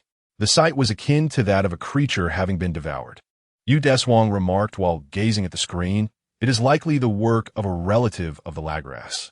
Based on the prior behavior of the two monsters, it could be deduced that the two species were mortal enemies. It had consumed the magma core, suggesting its power was significantly greater than that of the earlier Lagras. Perhaps more so, as a natural adversary, the evolution following the consumption of the magma core would likely be comprehensive, encompassing intelligence as well, Professor Jeong added. Captain Tukaba made a judgment. Thus, we are to confront an enemy far more formidable than before. The whereabouts of the monster remain uncertain, and we must prepare in advance. Prepare to depart for Longyan Mountain. Dash, move out. Understood. The members of Dash, equipped and ready, proceeded to Longyan Mountain, where they established a temporary base to both study the remains of the Gyeonggang and remain vigilant against the evolved Lagras. Deshuang and Sean collected samples near the corpse of the Gyeonggang. The rate of decay was accelerating faster than earlier that morning. Ugh, even through the mask. The stench of the decaying giant penetrated the soul. Perhaps the fossils of such monsters have never been discovered. Ugh, perhaps due to their rapid decomposition. Sean meticulously gathered fragments of the magma core and hurriedly beckoned Deshuang to leave, approaching the captain's station nearby. Cough, cough. Ugh, Captain. After analyzing these samples, we may uncover a method to repel the monster. Sean briefly displayed the samples in his briefcase to the captain. Not perhaps, but surely we will discover something, Sean. Deshuang removed his mask and inhaled fresh air. Ha, leave it to me. Sean grinned broadly, exuding confidence as he dashed into the tent. At that moment, Rueishi and Kaido also piloted the Dash Alpha over. Exiting the vehicle, they reported, the nearby residents have been evacuated, and the patients from the hospital have also been relocated. Good, Captain Tukaba replied, turning his gaze towards the Gyeonggang's remains. We have made the necessary preparations. Now we must simply wait. Captain, we have confirmed an anomaly in the magnetic field of Longyan Mountain, with faint vibrations intensifying. Ellie communicated to the team. At last, it has appeared. Dash, move out. Understood. Dashes 1 through 3 were stationed nearby. Kaido and Rueishi piloted Dash 1. Muti drove Dash 2, and Deshuang manned Dash 3. Meanwhile, Sean continued to work diligently on devising weaponry against the monster. A tremor shook the ground as the earth cracked and sank. Amidst the swirling dust, the evolved Lagras emerged. The evolved Lagras bore a magma core protruding from its chest, augmenting its ice attributes with fiery powers, and its exterior transformed to a hue reminiscent of molten rock. All units commence attack. Received. 3 aircraft launched an assault above the monstrous behemoth, unleashing a barrage of lasers that swiftly struck the evolved Lagras. The creature's skin merely sparked, sustaining no significant damage. It raised its head, and from the molten core in its chest, 3 fireballs were emitted, hurtling toward the sky. Evade! The aircraft deftly altered their trajectory to avoid the incoming fireballs. This creature, now evolved, had fully acquired all the abilities of the Gurengong, and as Professor Jiang had suggested, its intelligence had markedly increased. Deshuang relocked the target and launched 4 missiles from the front ends of the wing, aimed at the creature's head. Yet, midway through their flight, they were intercepted by a freezing beam expelled from its maw, resulting in an explosion in the air. Pressing a button on the right side, the energy of -3 began to converge toward the missile outlet at the front of the aircraft. This is bad. The light cannon was on the verge of charging, and the evolved Lagras unleashed several more fireballs, forcing Deshuang to halt his attack to dodge the incoming projectiles. A gap must be created. Quick fight. Muti, provide me with cover while I strike during its freezing beam attack. Understood. Leave it to me. -1 and 2 launched their assault from either side, firing missiles that detonated upon impact with the creature. The evolved Lagras bent low, sweeping its tail toward the 2 aircraft above. Faced with the sudden onslaught of its thick tail, one pilot ascended while the other descended. Simultaneously, the Lagras shot fireballs toward -1 below, while opening its mouth to target -2 above with a freezing beam. Now, before the freezing beam could be unleashed, a robust laser struck the creature's gaping maw. Hiss! Deshuang had been charging his attack, awaiting this moment. The struck Lagras staggered back, rubbing its mouth with a hand. It glanced at the 3 aircraft in the sky, memorizing their positions, then with a powerful thrust, burrowed underground to escape. Well done. Muti's -2 flew alongside -3, giving Deshuang a thumbs up. We owe it to the opportunity you created. I must say, the chance crafted by -1 and 2 was indeed exquisite. However, I sense it will return. Quick Fight had locked eyes with the evolved Lagras earlier, feeling the wrath within its gaze. Yes, I share that sentiment. Huishi, being a female team member, was evidently more attuned to emotions. Subsequently, the creature fell silent. Night fell. Deshuang arrived at Sean's tent. Upon entering, he witnessed instruments sparking from ongoing experiments. Are you all right? Sean turned, removing his goggles and resting against his chair. I'm fine, but, he sighed, a hint of despondency in his voice. He had spent the entire day conducting experiments, yet not a single one had succeeded.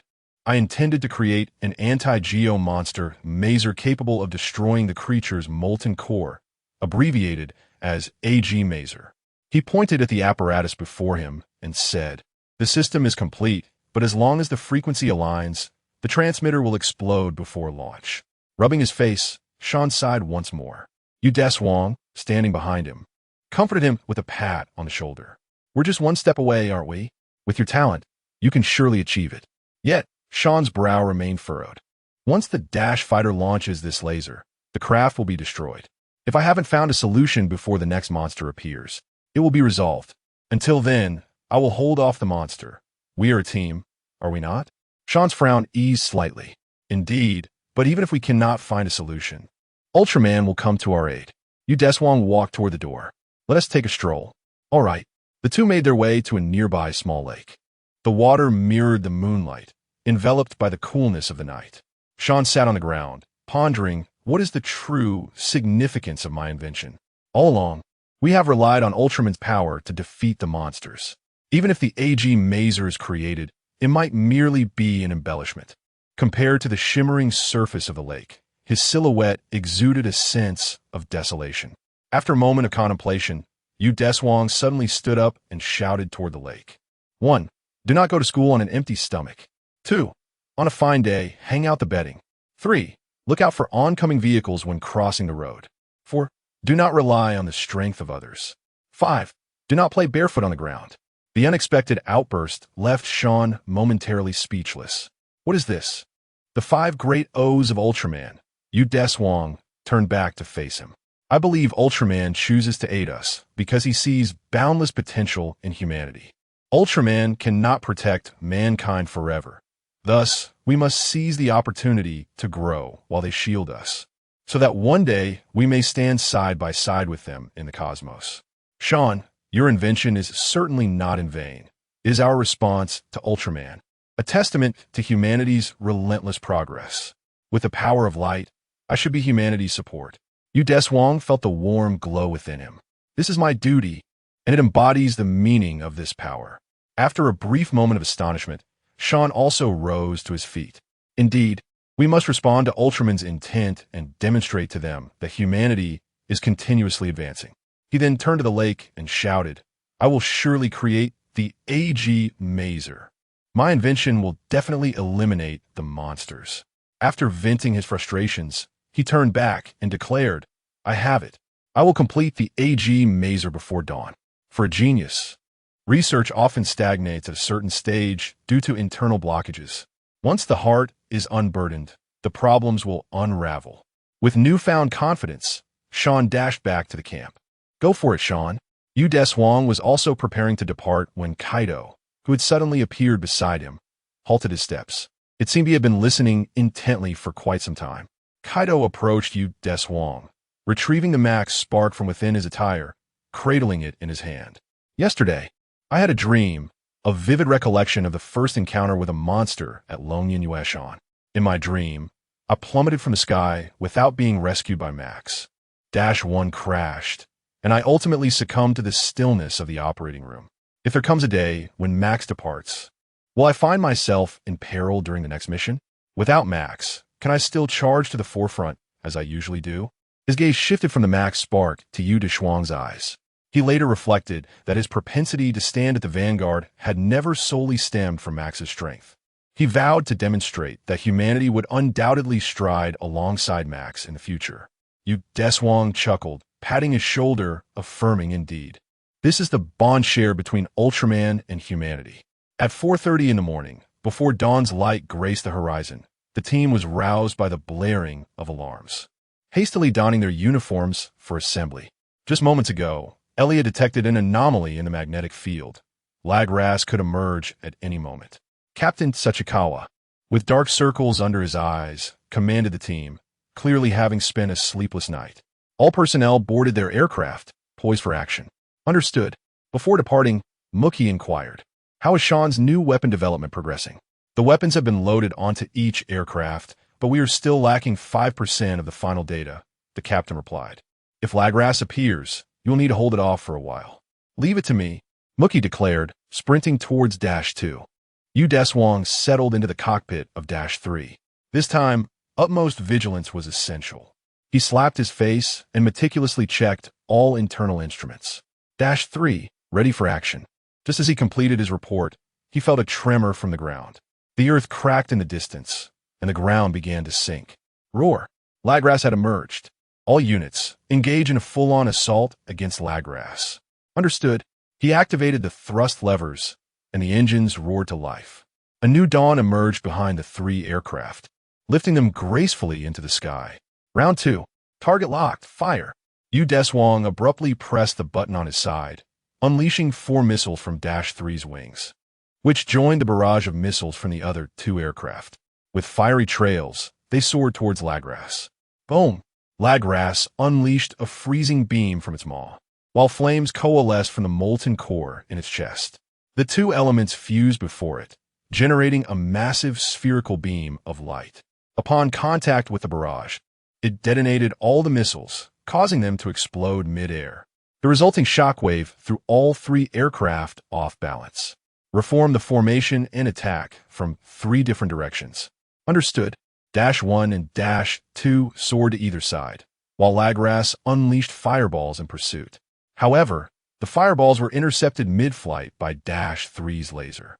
Subsequently, Deshuang pulled the trigger, releasing a potent energy beam. Lagras raised its head and retaliated with a freezing ray, resulting in a stalemate. Seizing this opportunity, -1 and Dash 2 positioned themselves and launched missiles that struck Lagra's molten core, causing it to cease its assault and fall victim to Deshuang's attack. With a cry of distress, it suffered its second injury at the hands of humanity. The molten core in its chest began to glow intensely, preparing to unleash the earlier super thermal differential ray. At this critical moment, Sean finally transmitted a message. AG Maser completed, simultaneously firing 2 frequencies of light. The plan was to directly assault the monster's molten core and synthesize the energy, preventing an explosion. The final data was relayed to each aircraft. Well done, Sean. Upon receiving the information, Dash 1 and Dash 2 launched beams of blue and red light. Dash 3 charged its energy cannon once more. Now was the moment. Lagra's super thermal differential ray was fully charged and ready to be unleashed. Yet, the 2 beams struck its molten core, simultaneously synthesizing within, breaking down the molten and icy forces inside it. Dash 3's energy cannon propelled the unlaunched super thermal differential ray, detonating upon impact with its body. Boom! The evolved Lagras was ultimately vanquished by humanity. Yes, this is my invention. Ha ha ha. Well done, Sean. This is the power of Dash. After defeating the enemy, the team joyfully celebrated. The mission concluded flawlessly as the aircraft returned to the ground. Understood. With the evolved Lagras dispatched, a period of peace ensued. However, merely 2 weeks later, this tranquility was shattered. A dimensional vibration was detected over the JT-307 area, heralding the emergence of a colossal life form. The voice of Ellie commanded the attention of the command room personnel, prompting them to abandon their tasks. The alien scanner confirmed a response. It had infiltrated Earth following a spatial transfer. The large screen displayed an image of a fire-red alien adorned with flame-like horns appearing amidst the urban landscape. Dash deploy. The captain immediately commanded. Understood. The team swiftly boarded the Dash mothership, carrying 2 aircraft towards the battlefield. The enemy was already visible. Dash 1, Dash 2. Engage. Understood. Kaido and Ricky were in 1, while Deshuang and Muty were in 2. As they emerged from the mothership, Deshuang sensed a mental disturbance. A voice echoed in his mind. I have been waiting for you, Max Ultraman, Gaia Ultraman. The harder you strive, the more you will realize your own powerlessness. Soon, this earth shall belong to me. Deshuang gazed into the distance at the colossal extraterrestrial being, whose voice had evidently echoed from afar. It certainly possessed an imposing tone. What? Muting, upon hearing Deshuang's sudden utterance, was filled with confusion. It's nothing. Prepare for battle. It seemed that only Kaido and I could perceive this voice. As 2 fighter jets approached, they targeted the enemy and launched missiles. Just as 4 missiles were about to strike, the alien's back glimmered, its form becoming ethereal. And in an instant, it reappeared elsewhere. The missiles lost their target, soaring into the sky.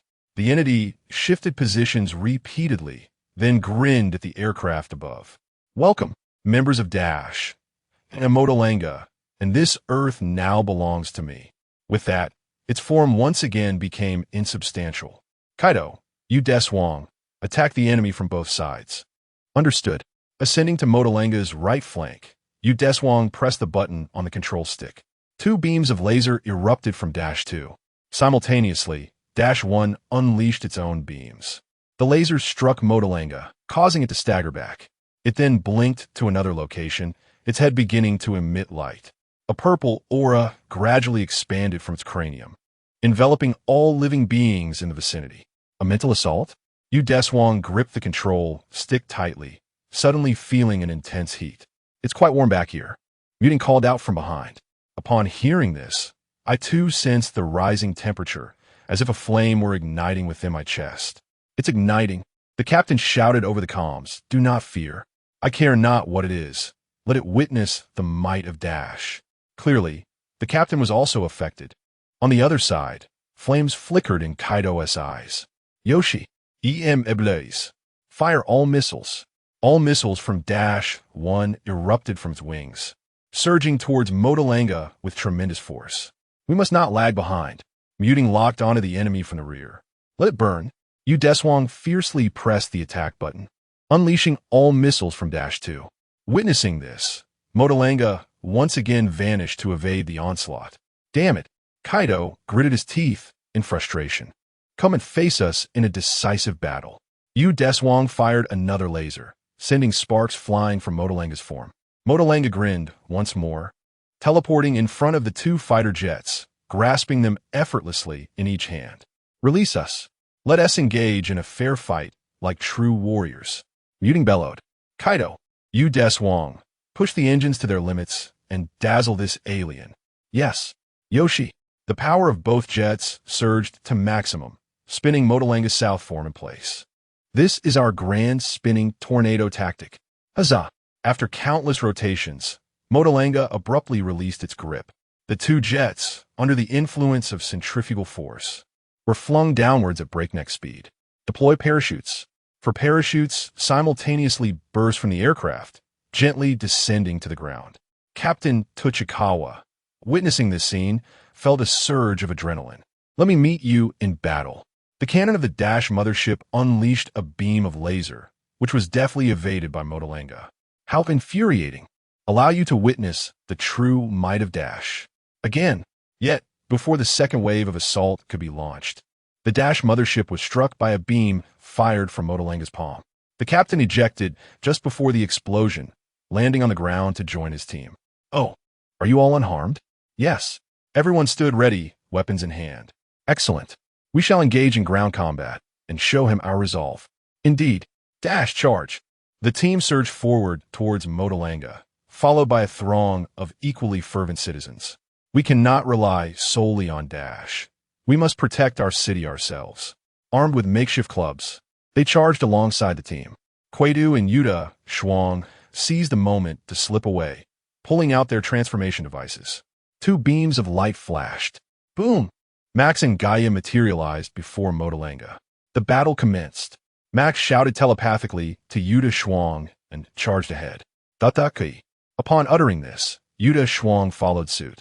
Max and Deshuang unleashed a flurry of punches and kicks at Motalanga with remarkable speed, yet each time, Motalanga dodged and created distance between them. After a series of pulls and exchanges, Max's timer abruptly began to flicker. Zing-jong, zing-jong. How could it be flashing already after less than 30 seconds? Motalanga observed Max, who was kneeling on the ground, and taunted, "You've fallen into my trap.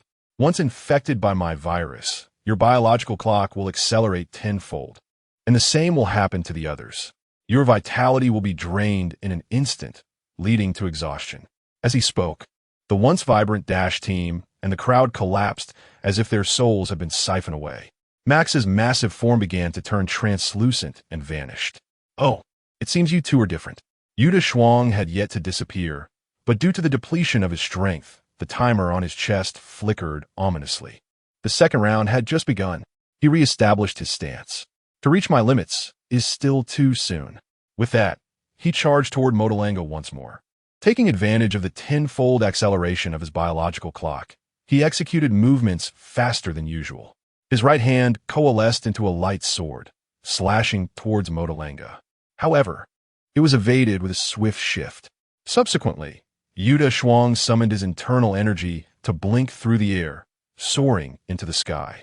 Finally, he struck Motalanga with a powerful swing of his sword.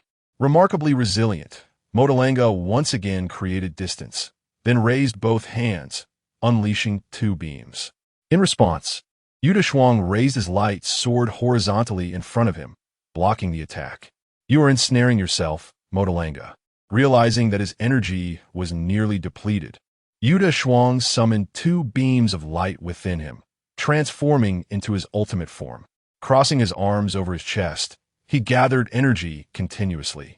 Once the light energy was fully amassed, he thrust his hands forward in a sudden, powerful motion.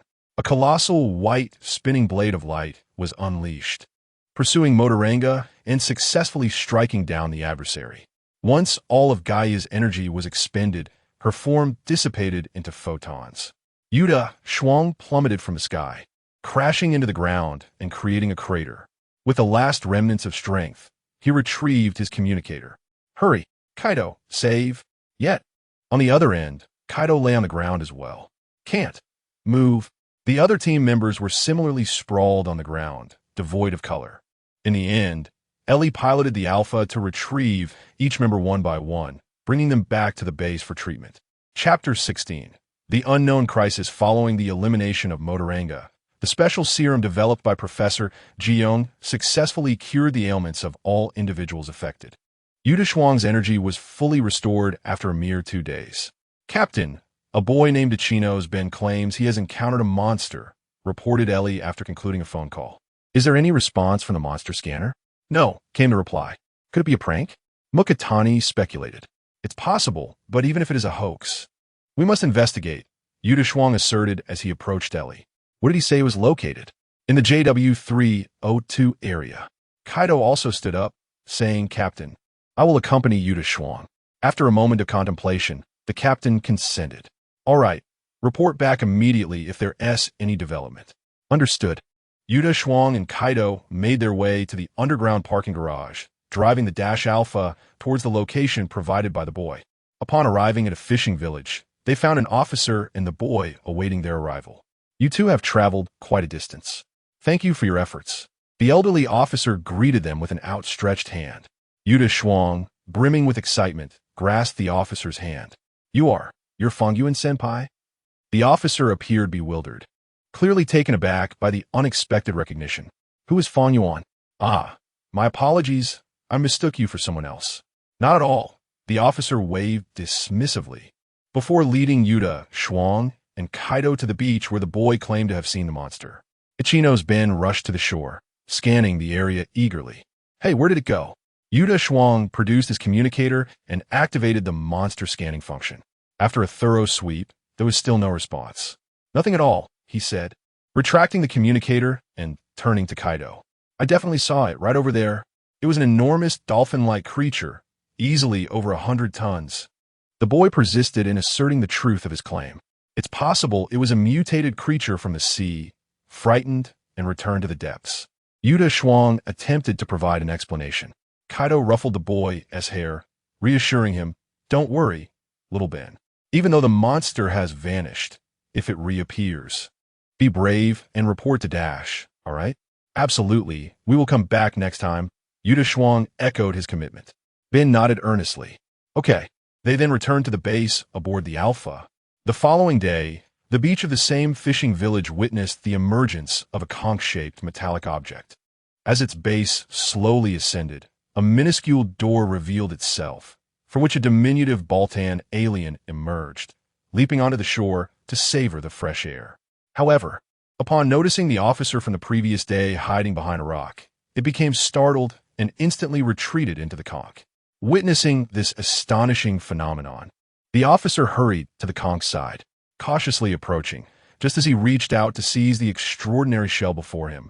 A beam of light erupted from within, immobilizing him in place.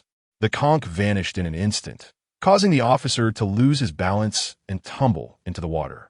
Laughter erupted as Xiao Mian unexpectedly appeared behind him, witnessing this comical scene. How unfortunate! The officer emerged from the water, shaking off his drenched pant legs. He cast a glance at Xiao Mian before leading him back to his duty station. He dialed his superior. Hallucination? No, his subordinate truly saw it. Had he been drinking? How could that be? He would never dare to engage in such indiscretions while on duty. Beep, beep, beep. The call was disconnected. He glanced awkwardly at Xiao Mian beside him. Understanding the unspoken cue, Xiao Mian picked up the phone to report to Dash. Soon, Deshuang and Quaidu arrived once more, this time equipped with instruments of broader detection capabilities. Yet, after a thorough sweep, no anomalies were found. I have consulted Professor Yoshinaga regarding your information, Deshuang said, approaching Xiao Mian and producing a communicator to facilitate a conversation with the professor. The holographic image of Professor Yoshinaga addressed Xiao Mian. From the analysis, it appears that what you observed might be akin to how coconut jelly drifts ashore from distant islands, perhaps a type of spiral shell carried from the South China Sea, or the empty shell of a large hermit crab. As for the officer's immobilization, it may be due to excessive anxiety. That so-called disappearance likely occurred when he was swept away by the waves, giving the illusion of vanishing. The officer, feeling somewhat embarrassed. Gently tapped Xiao Mian on the head before departing. That's that. Nonetheless, thank you for notifying us.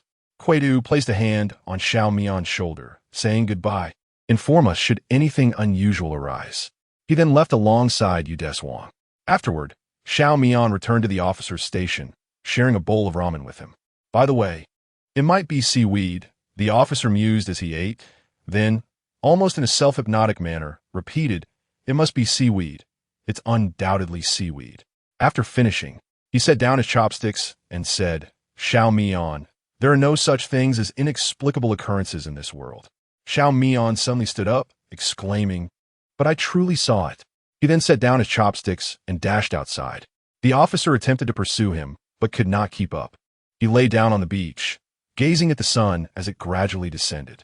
Eventually, he drifted off to sleep. At some unknown moment, the sea conch they had seen earlier reappeared on the shore. You, whispered the diminutive Baltan alien in his ear. Startled awake, Xiao Mian scrambled to the side. Regaining his composure, he regarded the tiny alien with intrigue, speculating its identity. A turtle? No, an octopus? A crab? A shrimp? A squid? A jellyfish? A stingray? A crocodile? A lizard? A chameleon? A cicada? Each guess was met with a dismissive wave from the creature. It leaped onto Xiao Mian's shoulder, swinging its tiny feet, and declared, I am a Baltan alien. I have finally met you. I have traveled from the planet Baltan beyond the galaxy to save Earth. With that, it jumped back onto the sea conch. This is my spaceship. Listening to the absurd declaration, Xiao Mian chuckled.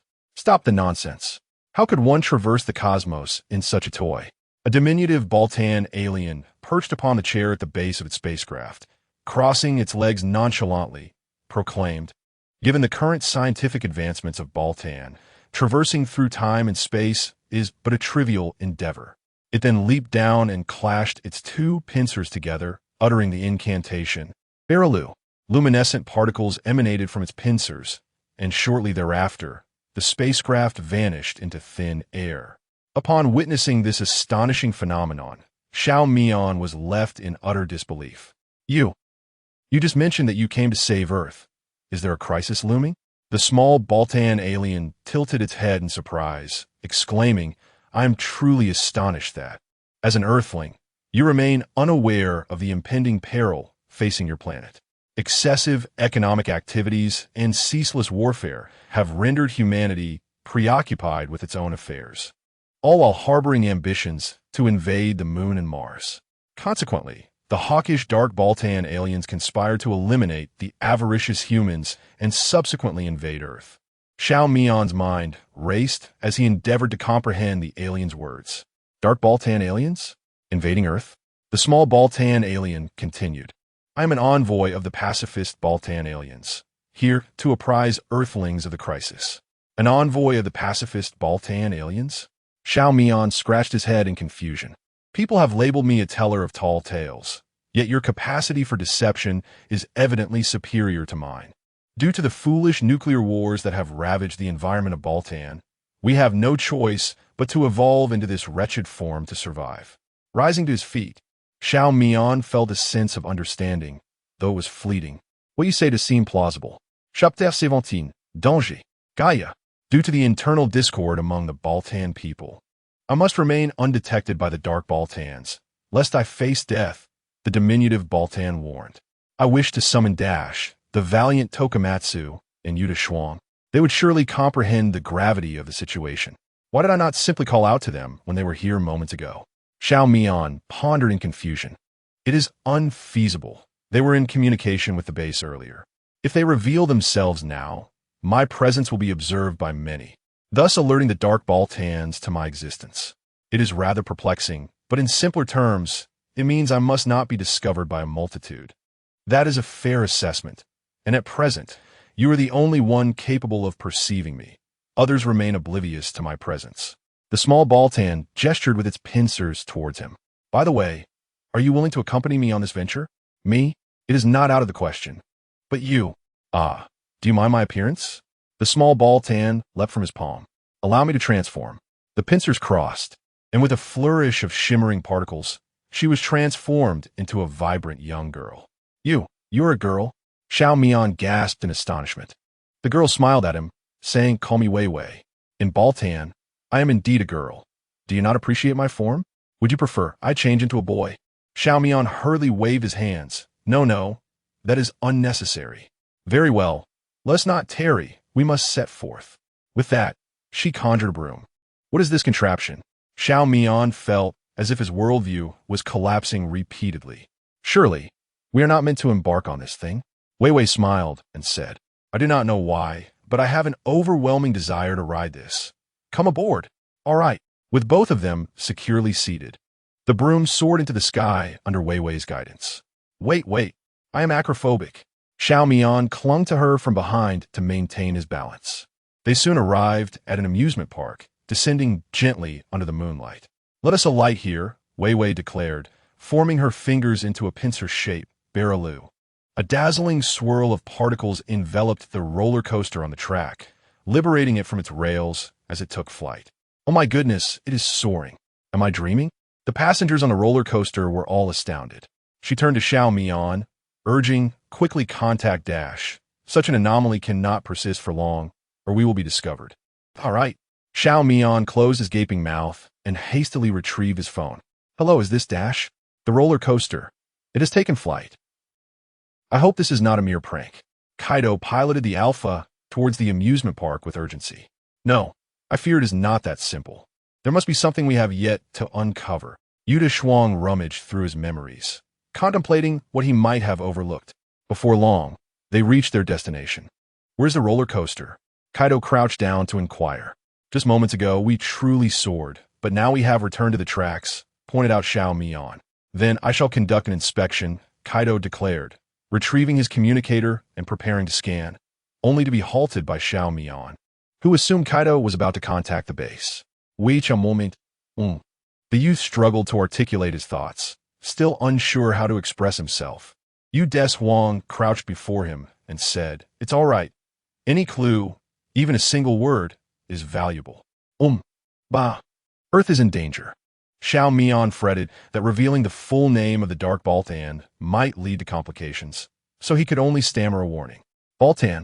Deshuang instantly recalled the most formidable of foes, the Dark Baltan, an adversary of such overwhelming power that even Max found himself at a loss. Ultimately subdued by the chime of another Baltan. Why must we contend with such insurmountable foes? In any case, let us return to the base. We must find a safer location to discuss this. Agreed. The Alpha ship carried them back to Titan Base. Inside the vehicle, though merely 3 individuals occupied the space, Deshuang felt the presence of a fourth. It must be another Baltan. They settled the youth into a guest lounge and closed the door. All right, it is just us now. At this moment, the room contained only Deshuang, Kaido, and Xiao Mian. Would you care for a beverage? Coffee or juice? I would like juice. Then I shall have coffee. At an unexpected moment, a girl appeared in the seat beside Xiao Mian. Wow, when did she arrive? Kaido exclaimed in surprise. Hello there. She waved gently to the two. I am Wei Wei, a peace-loving Baltan from Baltan Star. You may call me Wei Wei. Ah, greeting. What do you mean by Earth is in danger? Deshuang inquired. The Dark Baltan is coming. He will annihilate humanity and seize control of the Earth. No need to worry.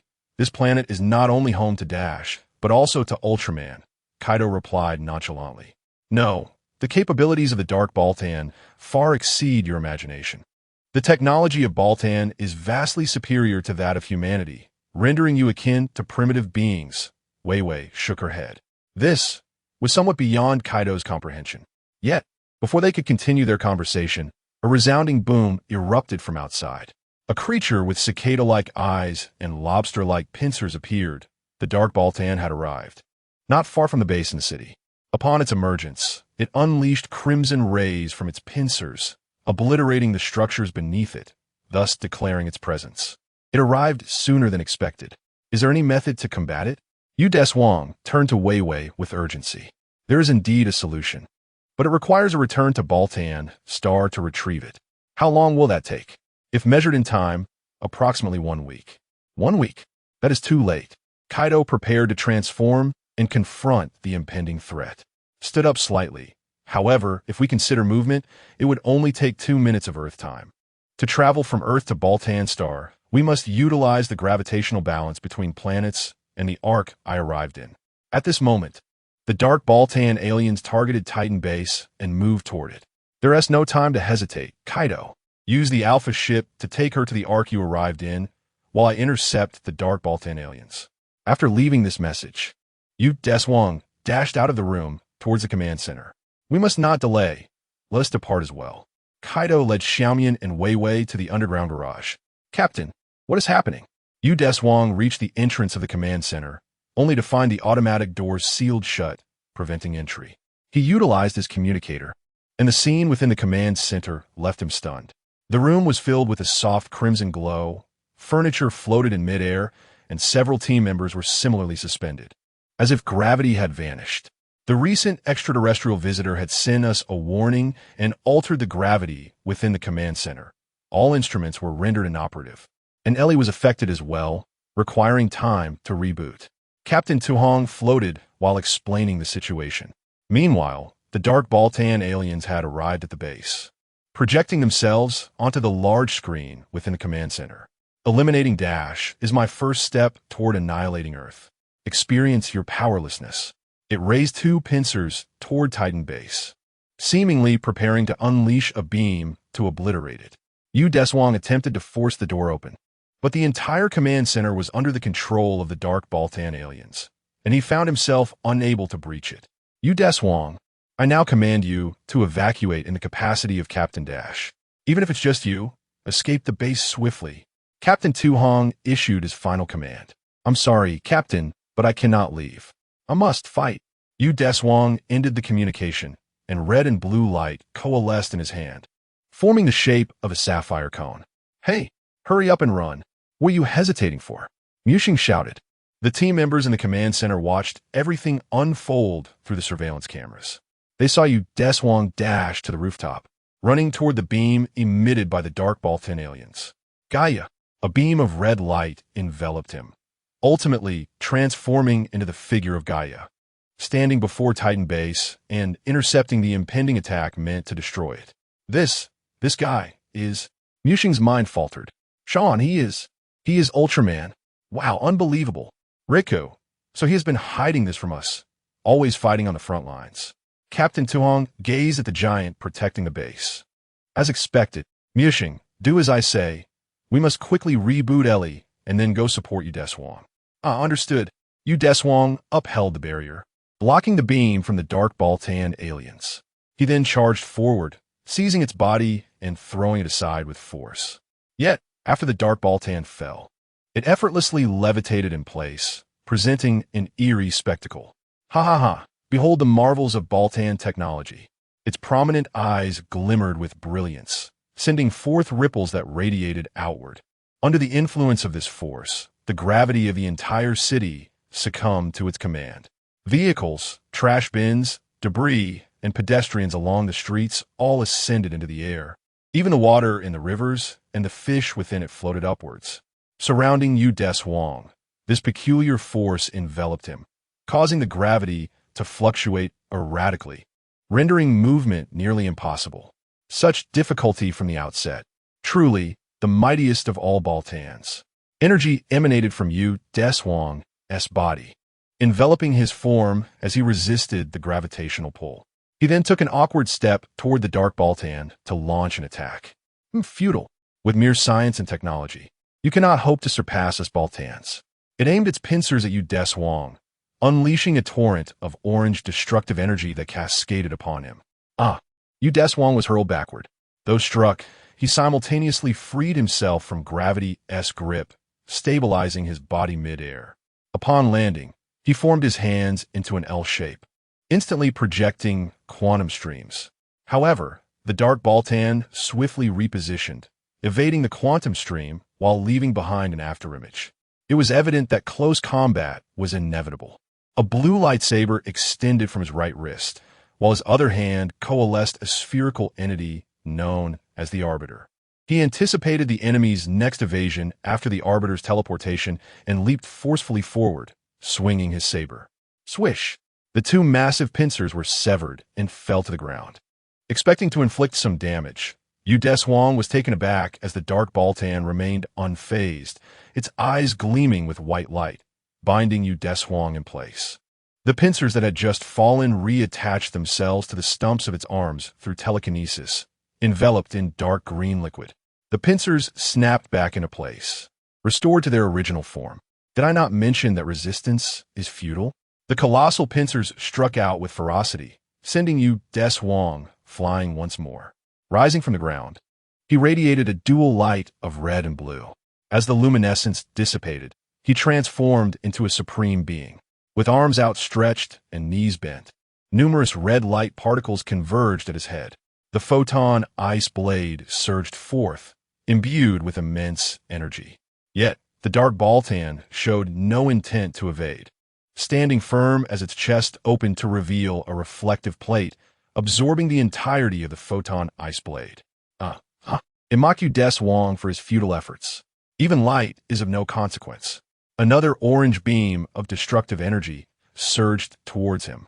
Deshuang ascended into the sky to evade the strike. The dark Baltan raised its pincers to continue its assault, but was interrupted by two luminous projectiles launched by Deshuang.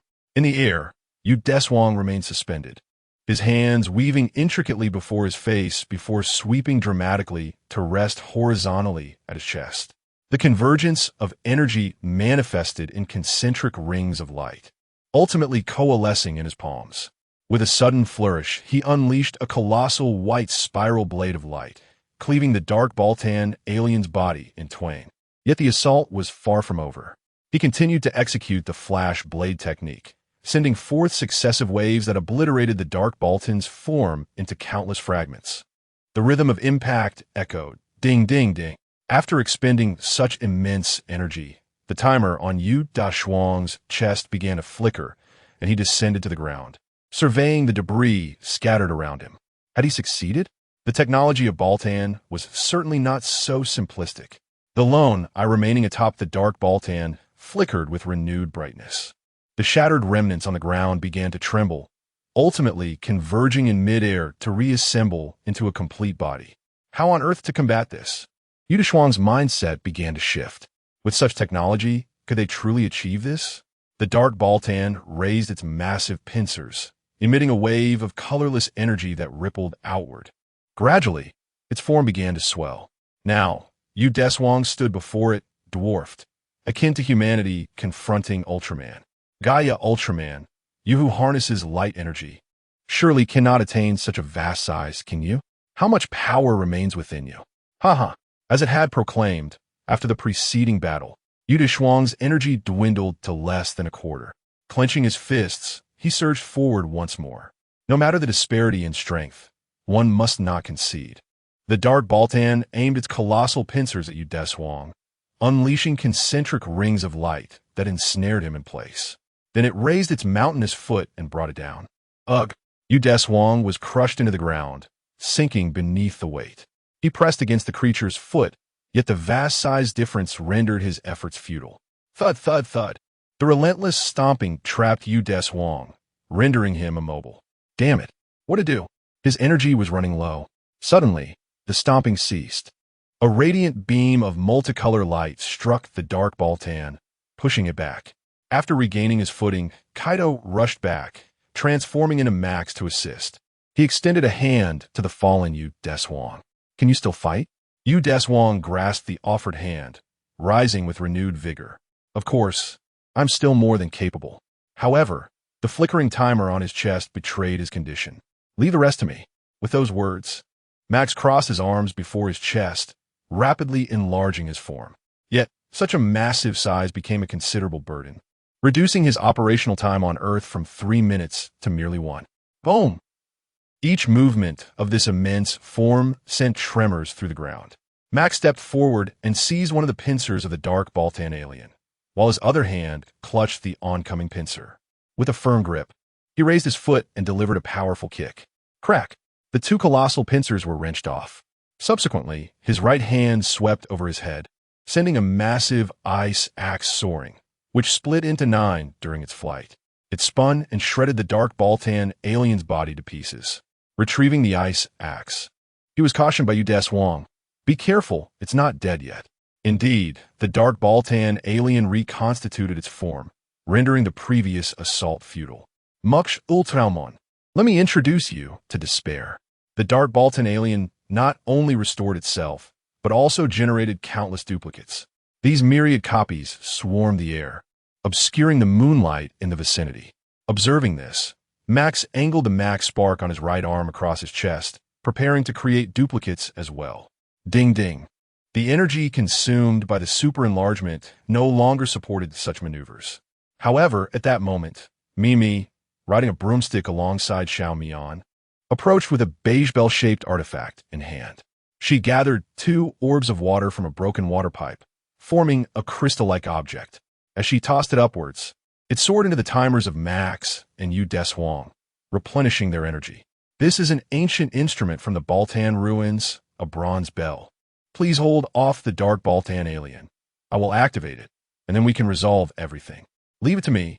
Deshuang felt an inexhaustible energy within him. Raising both hands high as his form rapidly expanded, standing shoulder to shoulder with Max. The second round was about to commence. Max positioned his right hand across his chest, the Max Spark shimmering with light. One by one, Max's duplicates ascended into the sky, confronting the multitude of dark Baltan aliens. The battle was imminent. Countless duplicates of Max clashed with those of the dark Baltan aliens, illuminating the night sky with sparks from their collisions. Below, Deshuang accumulated energy. Surrounded by swirling particles of light, he unleashed a series of radiant blades aimed at the dark Baltan aliens above. Following this, a barrage of executors fired like a machine gun. Quantum streamlines, photon ice blades, photon shatters, photon streamlines. Skills that typically required vast amounts of energy were effortlessly executed by Deshuang, bringing him immense satisfaction. Although many dark Baltan aliens were vanquished, they continued to spawn more duplicates. Suddenly, he noticed a bronze bell in Mimi's hands. Ignoring the attacks from Max and Deshuang, it released an orange destructive beam alongside its duplicates. Countless beams surged forth, illuminating the night sky. In response, Deshuang leaped into the air, spreading his body in a star shape to unleash energy. A colossal red barrier instantly unfurled, stretching infinitely. Max's duplicates also joined behind the barrier, collaborating with Deshuang to uphold this protective shield. Boom! Boom! Boom! The devastating beams of light were intercepted, causing numerous cracks to emerge upon the barrier, only to be swiftly mended. Countless dark Baltan aliens hovered above, unleashing rays from their colossal pincers. At the center stood an immense crimson shield, which effectively absorbed all incoming light. Behind the barrier were Deshuang and countless Max clones, with an abundance of dissipating energy lingering in the air. Though it was night, the scene was more radiant than daylight itself. Chapter 18. With you at last, the copper bell, returned by Wei Wei, was activated. Below, the members of Team Dash, who had finally escaped their predicament, held identical copper bells alongside Wei Wei. Deshuang, we're here. Muting shouted upwards. We want to hold you back. Rue, she lifted the copper bell. Surprise. We shall take it from here. Sean, along with the others, gently shook the copper bell. A clear, melodious sound resonated, and a soft orange light floated towards the sky, emanating from them in harmony with the sound. The gentle orange glow penetrated the barrier, enveloping the dark Baltan aliens above. Moonlight once again graced the scene. Countless duplicates dissipated, and the original dark Baltan aliens fell helplessly to the ground. Deshuang exchanged glances with Max, lowered the barrier, and approached the ground. Under the influence of the copper bell, the dark Baltan aliens knelt, curling into a ball, their thoughts of invasion completely vanquished. This was the instrument that even Baltan's advanced technology could not unravel, a harbinger of peace. It was over. Max soared into the sky, his colossal form dispersing into particles of light. Deshuang reappeared and walked toward his teammates. Hey! The team members set down the copper bells and rushed toward him. Mu Ting wrapped his arms around his neck, exclaiming, "You rascal, leaving us behind to fight. It was an emergency. I had no choice." Ouch, ouch, ouch. He feigned pain to escape.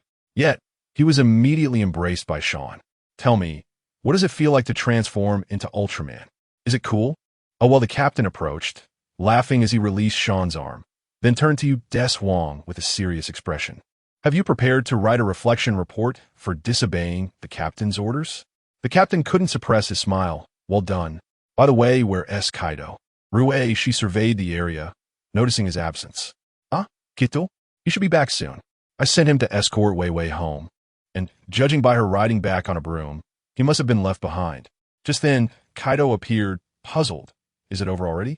This fellow had quite the acting skills, yet it seemed he couldn't maintain the facade for long. Nearby, Wei Wei walked toward the kneeling dark Baltan alien. The members of Team Dash regained their composure, pondering how to handle this situation. Just as everyone was at a loss, Dr. Ida, visiting Titan Base, arrived with a peculiar firearm. Ha! I anticipated this day, so I prepared this gadget. The front of the gun had a trumpet-like radiation device, looking rather bizarre. I named it the Transformation Machine, a new weapon capable of restoring all objects to their original state. With that, he aimed it at the dark Baltan alien and pulled the trigger. A beam of extraordinary light shot forth, transforming the massive dark Baltan alien into a bare-chested man. Wei Wei rushed to his side, helping him to his feet. Before our ancestors initiated that foolish nuclear war, we existed in harmony on this verdant planet. Despite the advancements in technology, we are now merely a congregation of sinners who have wrought destruction upon our own homeland. She faced the members of Dash. Peace is something we must all cherish. Indeed, Captain Tsubakahara remarked, while humanity has yet to achieve true peace, if we unite our efforts, the day of tranquility may not be far off. Perhaps, but a race favored by Ultraman is destined not to repeat the tragic fate of our Baltan star, lamented the dark Baltan who had taken on human form. Stepping slightly closer to show Mion. It is time to say goodbye. I will forever remember this period. Is that so? I will remember it too.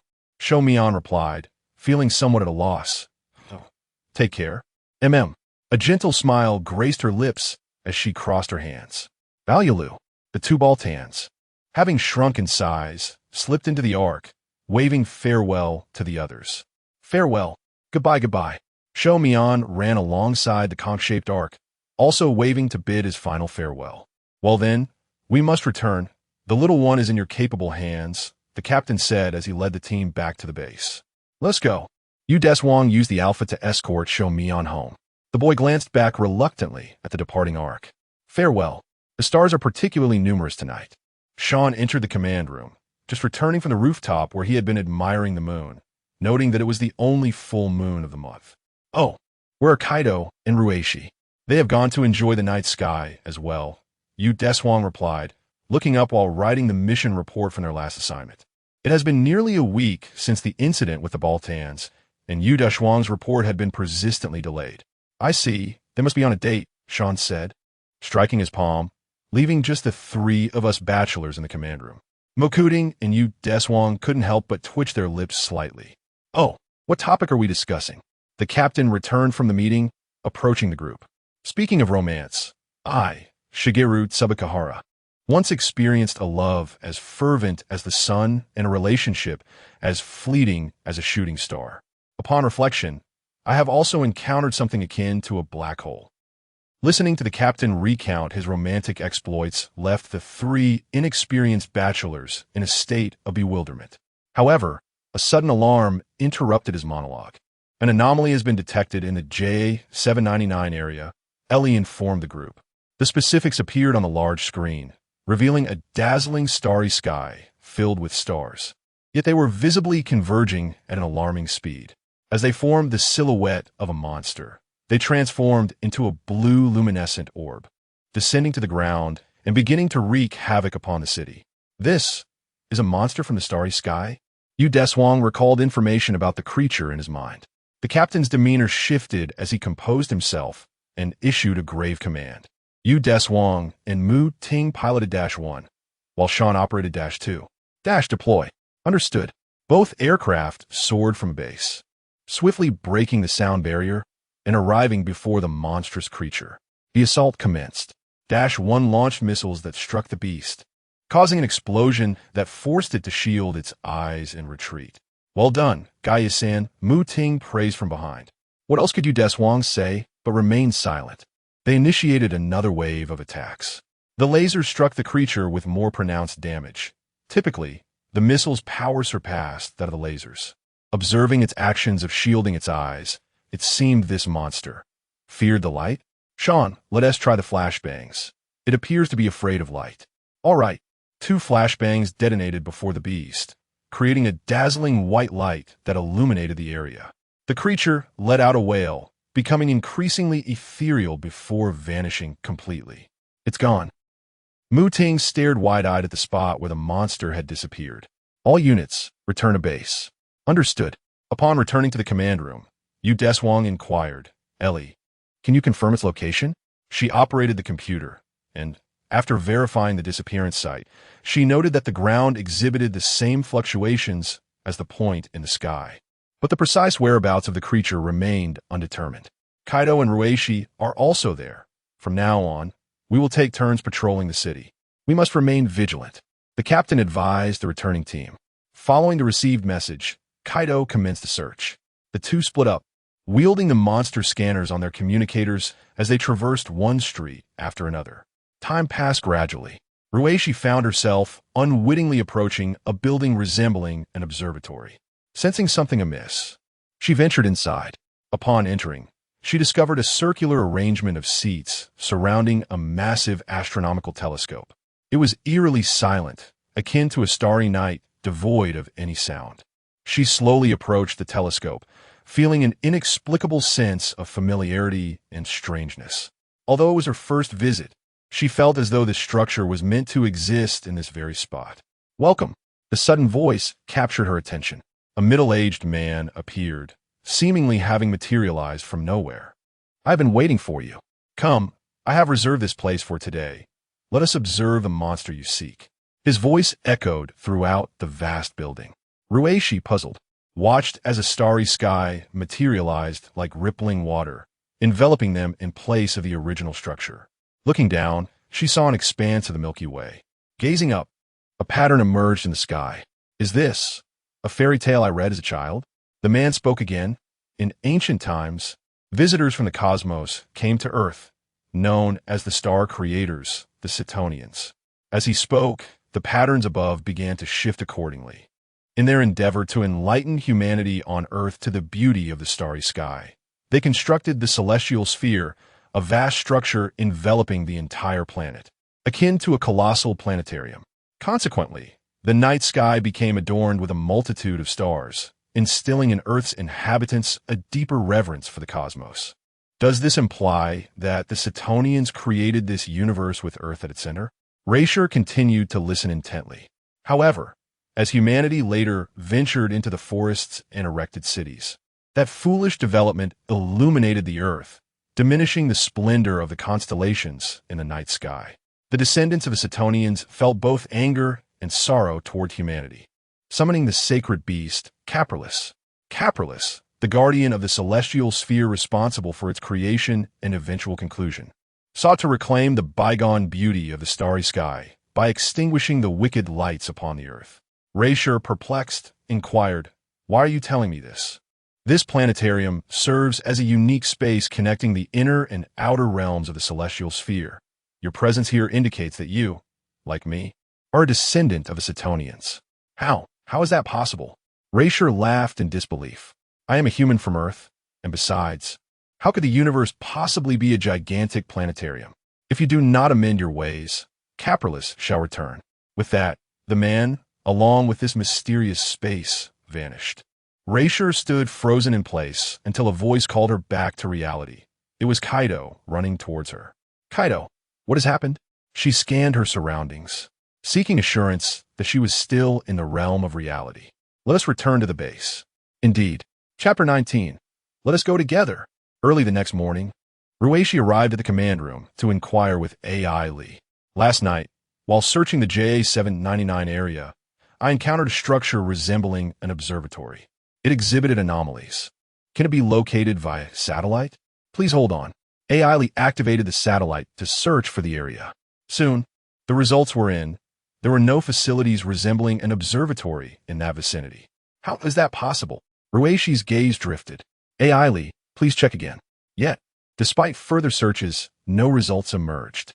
She resolved to investigate the site herself. I'll accompany you. My shift is about to change, Kaido said, who had been in the command room since early morning. All right. Before long, Yuta and Muting returned from their shift change. We searched all night and found nothing unusual. Muting yawned. The monsters that appear among the stars should only be active at night. Let's rest and recharge.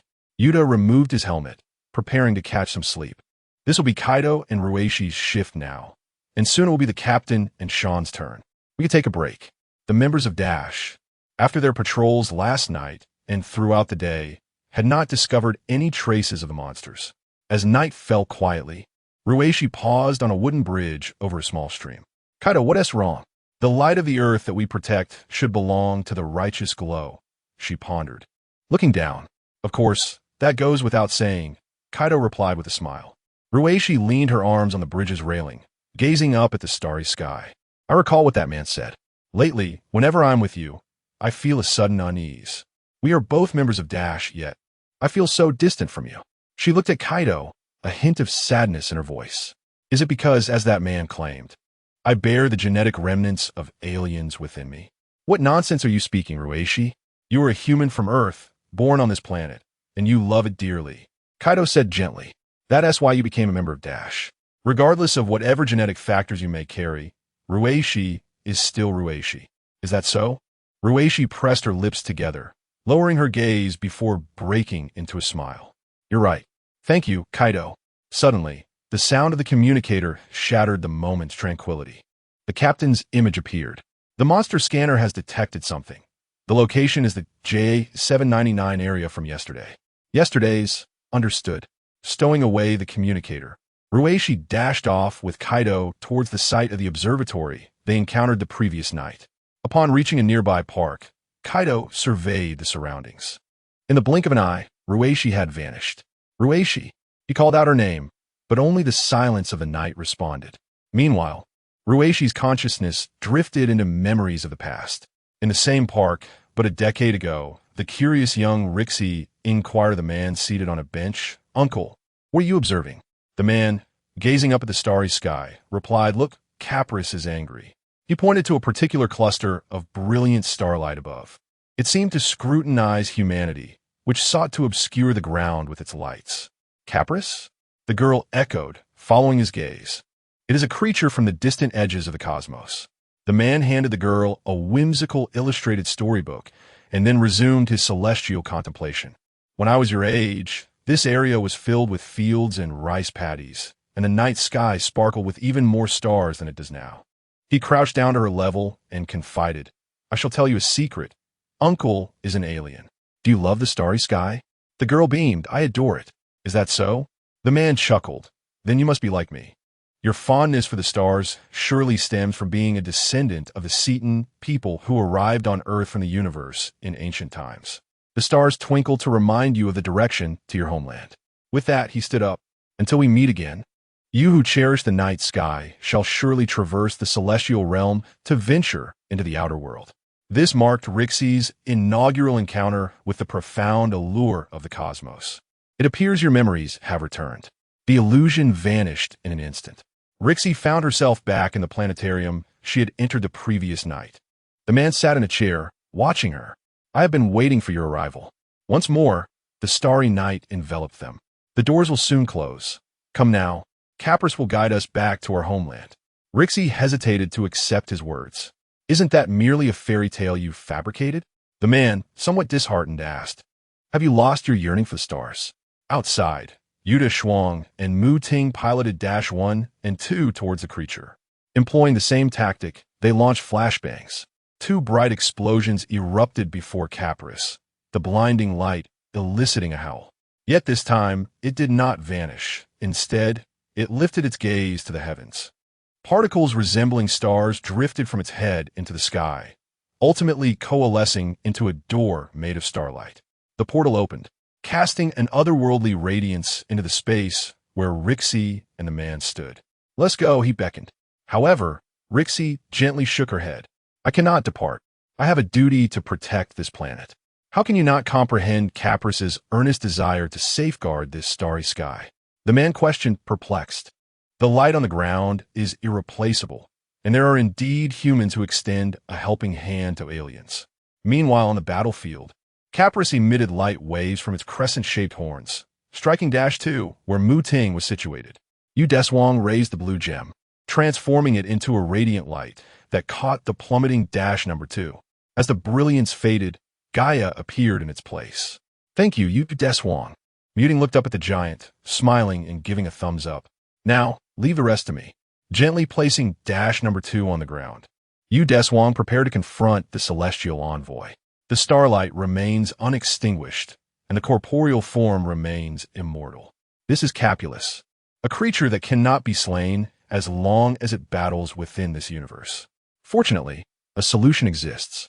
Deshuang crosses arms, energy radiating outward, revealing the concealed planetarium under the illumination of light particles. Kaido, Ricky, I entrust you with this. After giving his instructions to Kaido on the ground, Deshuang assumed his combat stance against Capulus. Once the descendants of the Cetan star leave this universe, all will come to an end. He trusted that Ricky and Kaido would handle the situation. All he needed to do was hold off Capulus. With determination, Deshuang charged forward, executing a flying kick that sent Capulus crashing to the ground, then seized its tail and hurled it into a distant clearing. While it was still down, he gathered his strength and unleashed quantum streams in an L formation. The crimson beams struck Capulus, shattering its form into countless specks of starlight. However, within a heartbeat, the starlight reassembled and Capulus reemerged. Its combat prowess was not formidable. Its unkillable nature proved to be a vexing challenge. Meanwhile, in the planetarium, Mr. Narumi, I have not forgotten that day. Ricky spoke to the man. The person I am today owes much to your book. My yearning for the stars is the very foundation of my aspiration to become a pilot. When I first soared above the city, I thought of the lights below, symbols of peace, and realized that both the glow on the ground and the starlight above are beacons of harmony that must be safeguarded. The man's gaze remained fixed on Ricky, who spoke these words with a smile, and he fell silent. Ricky, Kaido burst in, swiftly positioning himself to shield Ricky. Max Ultraman, if you too are a messenger of the stars, why do you stand with the light of the earth? The man appeared to communicate directly with Max through Kaido, because I have seen the radiance that shines within the human heart. A steady voice echoed in the man's mind. The light of humanity, different from this starry sky, a light that emanates from within. At that moment, Ricky gazed at Kaido in disbelief. Kaido, you outside? Capulus was repeatedly knocked down by Deshuang, spiraling into a frenzy. A multitude of starlight shimmered around it, followed by waves of light unleashed indiscriminately. Deshuang continuously maneuvered to counter the light beams, intercepting these waves of energy. Yet, several beams headed towards the planetarium, and its surroundings were beyond his reach. As Ricky instinctively raised her arms to shield herself from the incoming waves of light, she soon felt a warm glow enveloping her.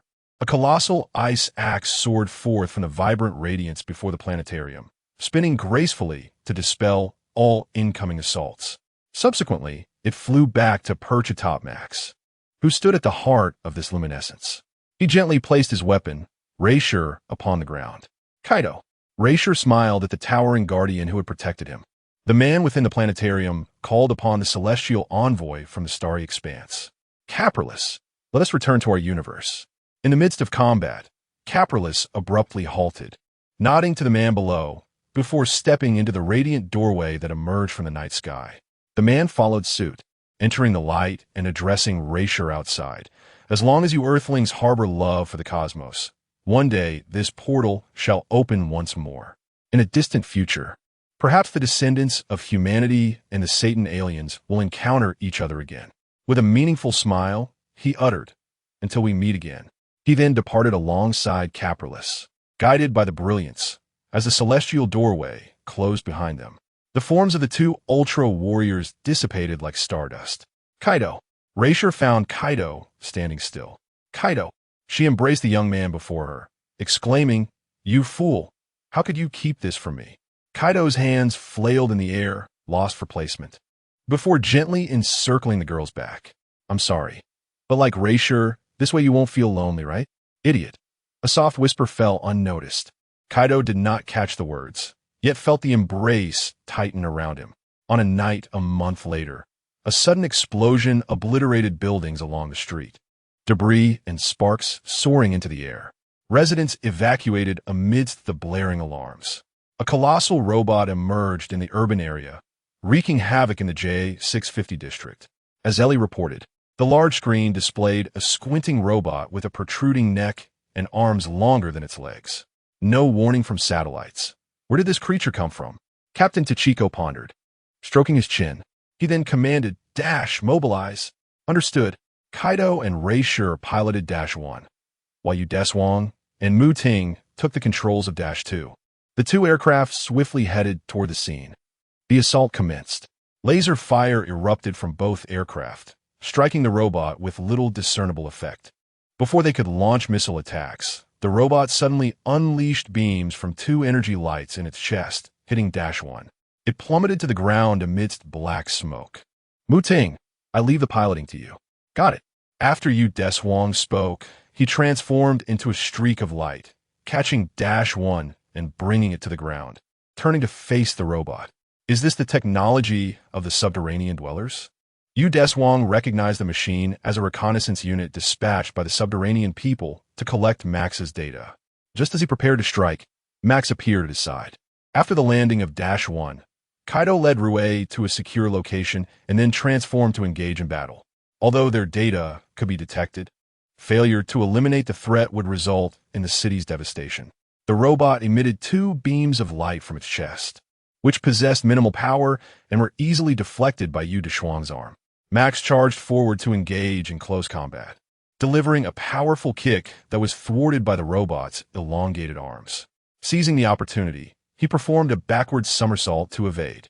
In midair, Deshuang gathered energy for a flying kick, toppling the robot. However, the robot grasped Deshuang's right foot, unfazed by the damage inflicted on its body. Suddenly, an ice axe flew in, severing its arm before returning to Max's grasp. Deshuang created distance, and after concentrating energy, unleashed a quantum stream with both hands in an L shape, while Max similarly deployed the Maxium cannon. The two beams struck their target, obliterating the robot. The colossal reconnaissance robot was vanquished, yet, without warning, peculiar metallic statues began to emerge from the ground worldwide. All humans on the surface were compelled to cease their polluting warfare and abandon the use of fossil fuels. If humanity must pollute the atmosphere to forge civilization, then forsake civilization and regress. Within 30 hours, should economic activities persist, we, the Delos, shall activate the Bisaka system to dismantle all UDF bases globally. The command center's large screen broadcast the voice emanating from metallic statues, and the same message reached nations around the world. Who exactly are the Delos? Captain Tachiko pondered, arms crossed. At that moment, Professor Jiong contacted them from her laboratory, where she and a group of researchers were analyzing the enigmatic statues. I am studying the speaking statues. While I do not yet comprehend the system by which they operate, it appears they are more than mere vessels for communication. Sean furrowed his brow in confusion. Automated mechanical devices. Automated mechanical devices? Mukatani inquired. Indeed, akin to the mechanical puppets of yore. Are we to assume they were crafted by humanity? The captain interrupted Mukatani's speculation. Hold on. Let us not leap to conclusions. Ellie, enhance the UDF surveillance satellite's alert system for cosmic incursions. Deshuang interjected, no. The enemy does not originate from space, but rather from beneath. Beneath? Sean asked, could it be that there exist civilizations beyond humanity within this earth? Professor Jiong concurred, stating, the metallic components of this automated device are composed of element 119, which exists only 8,000 meters underground. Thus, Deshuang's hypothesis is likely accurate. Chapter 20. The unexpected Deshuang seemed to recall something, abruptly rising to address AI Lee. AI Lee, quickly contact the Poseidon base. Poseidon base? Why? Sean inquired. The Poseidon base is primarily tasked with investigating the Earth's crust. if the subterranean foes intend to launch an assault on the UDF bases above. The first target would undoubtedly be the Poseidon base. Upon hearing this, Professor Jiong immediately severed communications and proceeded towards the command room. Should the Poseidon base come under attack, the lives of everyone within would be at stake.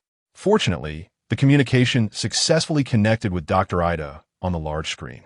The kindly, silver-haired elder reassured everyone of their safety.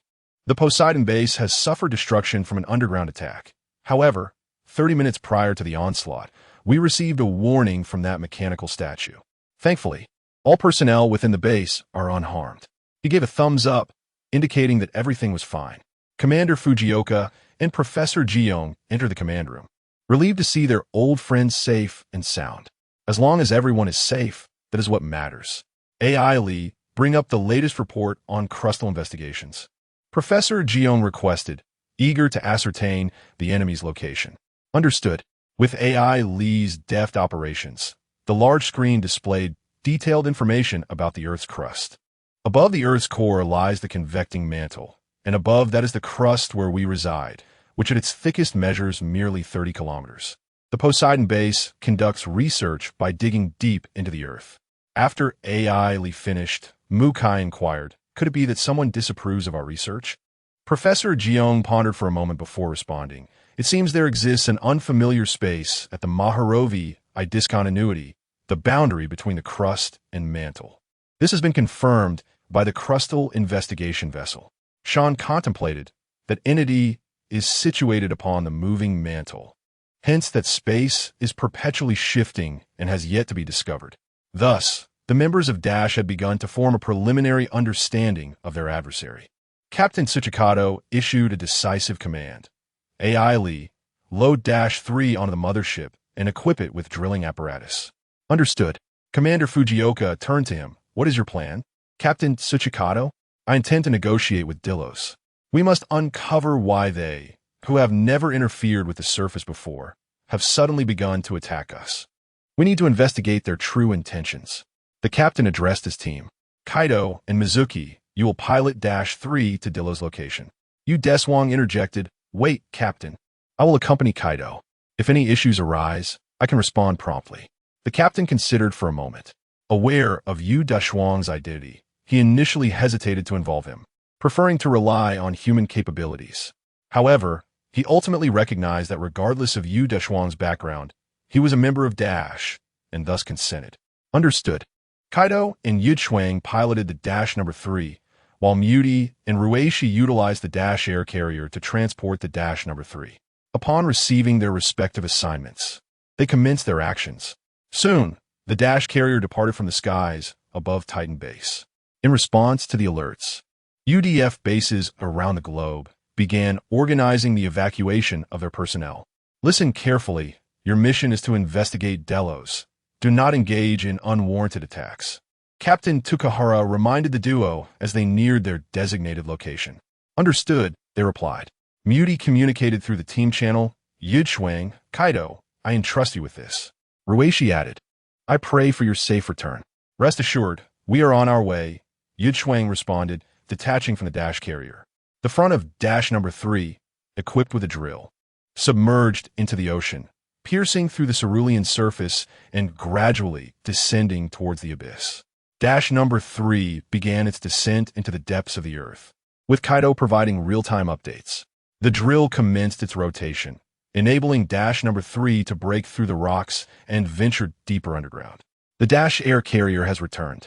I have arranged for the UDF hangar to serve as a temporary base.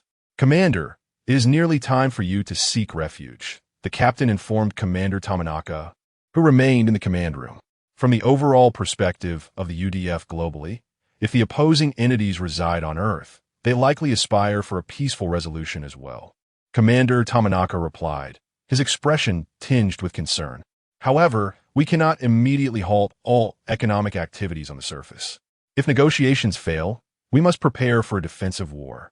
Captain Takahara sighed, I have mentally prepared for this. Now we can only await the outcomes from Yuchuang and Kaido. We are 2,000 meters away from the Maharovi discontinuity. Outside, the drill relentlessly penetrated through rock, producing a cacophony of noise. However, the soundproofing within No. 3 ensured a serene environment in the cockpit.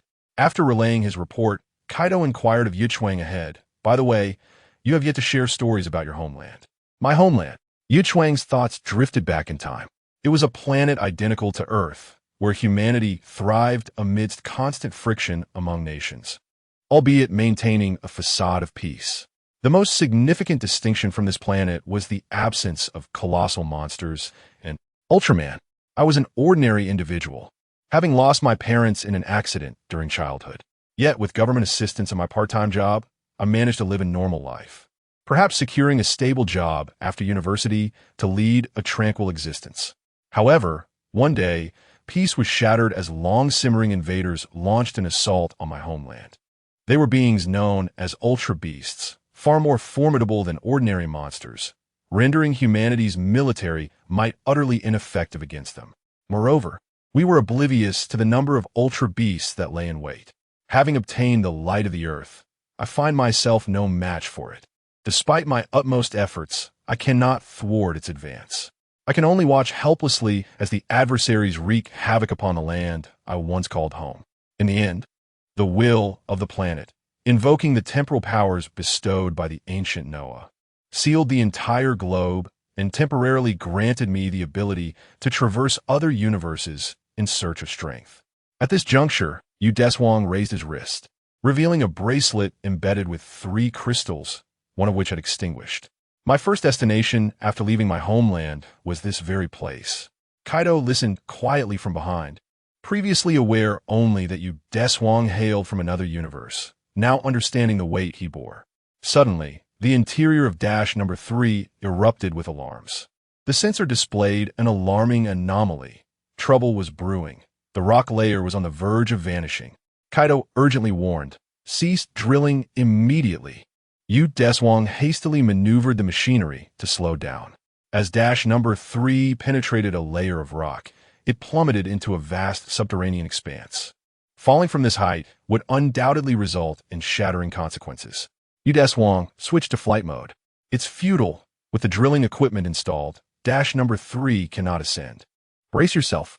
The engines beneath No. 3 provided downward thrust to cushion the fall, but time was running out. Deshuang harnessed the light energy to shield both himself and Kaido as they descended into the abyss. Chapter 21. Continue the fight. The 3 plunged and rattled to the depths of this underground space. The atmosphere was shrouded in darkness, illuminated only by the faint glow of jellyfish-like structures on the ground, surrounded by peculiar purple spires. No signs of life were apparent. It seemed the inhabitants were concealing themselves. The two emerged from the battered 3. "Is this the civilization of Delos? It feels so desolate." Kaido surveyed the strange architecture around him. It appeared that the 3 was beyond repair, severely damaged. Deshuang also scrutinized the subterranean environment. The pressing question for both was how to engage in dialogue. The statues used by Delos to send warnings suggested that they could comprehend human speech. Kaido took a few steps forward and shouted, "Hey, we have come from the surface to communicate with you. Please do not make such absurd demands. There are many peace-seeking humans still living above." His voice echoed throughout the space, yet no response came. Did they not hear us, or were they deliberately ignoring us? As Kaido pondered this, a sudden explosion erupted. The bizarre spires sprang to life, emitting brilliant lights as flames shot upward from their bases. Were these weapons employed by Delos to attack the surface? "Stop!" Kaido exclaimed, hastily retrieving Max's spark from his uniform. Yet this time, Max's apparition appeared before him, halting his advance. "Kaido, you must not transform." "Why not?" "The surface is in jeopardy." Max responded in a calm voice. "This is a conflict between different civilizations on Earth. I cannot intervene." "Max, please believe me. I will not use your power to annihilate Delos. I wish to save everyone." Kaido pleaded anxiously. The apparition vanished, leaving Kaido unable to transform. However, before disappearing, Max glanced in another direction. Deshuang approached Kaido's side. "Leave it to me. But you're also an Ultraman, aren't you?" "No. My connection with you and Max is different. I am the light." Deshuang gazed upward at the ascending spire, yet added, "But I am also human. Red and blue particles of light swirled around him, ultimately converging in his hands. He raised the blue gem cone high, and a radiant light emanated from it, illuminating the dim underground space. Gaia, a stream of red light, surged into the air, transforming into a giant. Its form extended in a cross shape, concentrating energy into a massive barrier before it, which expanded outward, enveloping the entire subterranean realm. Boom! Boom!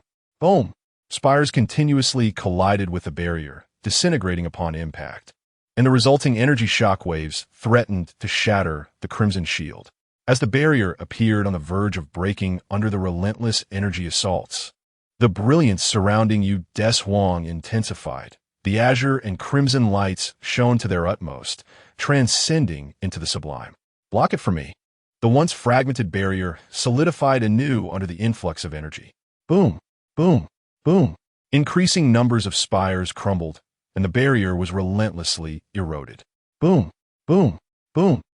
Ding-dong! Ding-dong! Ding-dong! Deshuang's stamina and energy had reached their limits, yet the onslaught from his adversaries showed no signs of abating. Energy began to wane. 1 minute, 2 minutes, 5 minutes. His consciousness started to blur, and his field of vision narrowed. The timer on his chest flickered wildly before dimming. His eyes, once radiant like the summer sun, now lost their brilliant shine. Stop! Please stop! Kaido shouted hoarsely from below, but Deshuang could not hear his cries. In a daze, he seemed to glimpse the girl who had once bestowed him with light, and he recalled himself collapsed on the ground after a past defeat. The impotence and despair of that moment. I shall never allow it to resurface. His eyes rekindled with a faint glimmer, sustaining the barrier before him. 10 minutes. At last, the enemy's assault ceased. The spires that had once dotted this space vanished, all intercepted by the giant, suspended in midair. The grand barrier dissipated, and the giant fell weakly from the sky. Thud! Upon hitting the ground, its massive form shattered into particles of light. A young man lay in the center. Deshuang! Deshuang! Kaido hurried over, kneeling to support his body and gently shaking him. Cough, cough, cough, cough. Deshuang attempted to open his eyes, but could only manage a slit. Thank goodness, thank goodness. Kaido knelt, feeling grateful. While his comrades fought valiantly for their lives, he felt powerless, merely able to shout in frustration, tormenting his heart. You, cough, cough. You didn't think I was dead, did you? Deshuang slowly sat up, every part of him aching, especially the energy within him, completely drained. It seemed he would not be able to transform for a long time. Why would you go to such lengths for the sake of humanity on this planet? Kaido posed a question he had not had the chance to ask aboard -3. The reason? Deshuang forced a smile, though pain quickly reclaimed his expression. When I first received this light, I felt that as an Ultraman, it was my duty to protect humanity, especially my homeland. Upon arriving in this world, I initially harbored the thought of leaving when faced with life and death. After all, I had another planet to save. However, since joining Dash, I experienced the bonds of camaraderie for the first time, fighting together to safeguard humanity, supporting one another. In moments of failure, we would feel lost, yet we always managed to devise a solution to confront the monsters. As I repelled the monsters time and again, witnessing the smiles of those I rescued and the rekindled glimmer of hope within their hearts, a warmth enveloped my soul, one I had never experienced even in the presence of light. I began to understand that the essence of guardianship lies in this very strength. Regardless of the planet, all humanity is a worthy object of protection. Deshuang recalled the Ultraman warriors who had fallen repeatedly, yet rose again to defend Earth. They must have seen within humanity's spirit a light akin to their own before becoming Ultraman, compelling them to fiercely protect humankind. Kaido fell silent, observing his fellow Ultraman teammate, feeling the light emanating from his heart. Perhaps the kindness residing within Deshuang was the reason he was chosen by the light. Suddenly, a uniquely designed robot approached the two. Kaido swiftly drew his weapon, readying for battle. I am the system protecting Delos. A deep, resonant voice emanated from the robot. Delos did not seek to annihilate the beings on the surface. However, due to humanity's alteration of Earth's environment, the ozone layer, once a shield, had thinned under human negligence, allowing harmful solar radiation to penetrate even the depths of the Earth. Delos, suffering under this assault, was on the brink of extinction, prompting the activation of the Bisaku system for its protection. Kaido holstered his gun and implored the robot, "Please grant us some time. We will find a way to coexist." Nearby, several metallic statues rose from the ground. One of them opened, revealing a core that projected the image of a hooded woman. She gazed at Deshuang, leaning against the wreckage of Number 3, and spoke. "Deshuang, we have witnessed your willingness to sacrifice your life to save humanity, and it fills us with regret. Such a race, deserving of your protection, cannot be one that solely destroys the Earth. However, Delos has activated the Bisaku system, and in its quest for self-preservation, it will eliminate all obstacles. We cannot halt Bisaku. Long before your arrival, we dispatched 1,000,000 Bisaku units to the surface. Max Ultraman and Gaia Ultraman are also targets of Bisaku's assault. Your abilities have already been analyzed, and the probability of Bisaku defeating Ultraman stands at 100%.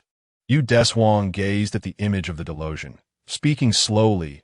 Ultraman is the embodiment of transforming the impossible into the possible. His tone suddenly intensified. "Kaido, prove this to them." At that moment, the conflict transcended the bounds of Earth's civilization and evolved into a crisis of mechanical chaos. The Max spark radiated brilliance as Kaido donned it upon his left arm. "I will stop the Bisaku system." In an instant, a kaleidoscope of colors enveloped Kaido and Deshuang. The gigantic Max cradled Deshuang in his hands and soared towards the passage from which they had emerged. Heading toward the surface, Max soared from the depths of the Earth into the city. In the suburbs, he first used his radiance to bring Deshuang to the surface, before confronting the distant behemoth known as the 1,000,000 Bisaku. Deshuang watched as Max departed, glancing at the formidable adversary in the distance. The 1,000,000 Bisaku was many times larger than Max, its mechanical structure resembling an impenetrable fortress, a testament to the pinnacle of technology from Delos. Max had only 3 minutes to operate on Earth, and he had already spent over 2 minutes just traveling. Alas! Just then, Mu Ting arrived in the Alpha. Upon seeing him, Deshuang collapsed onto the ground, exhausted. Standing for just a moment had caused him immense pain. "Perfect timing. Lend me a hand," he pleaded. Mu Ting hoisted him up and inquired, "What transpired underground? Where's Kaido?" After Number 3 entered the subterranean realm, communication with the base was severed, leaving them unaware of the events that unfolded below. Delos had abandoned the destruction of humanity on the surface, yet the awakening of the 1,000,000 Bisaku could not be halted. Thus our sole adversary remained that colossal metal beast. My energy was nearly depleted, rendering me unable to transform, and Kaido must have landed elsewhere. After being lifted into the vehicle, Deshuang gestured for Mu Ting to look toward the battlefield. The situation was dire. Max maneuvered in the air, executing flips and dodges to attack, but he was unable to inflict significant damage upon the enormous foe.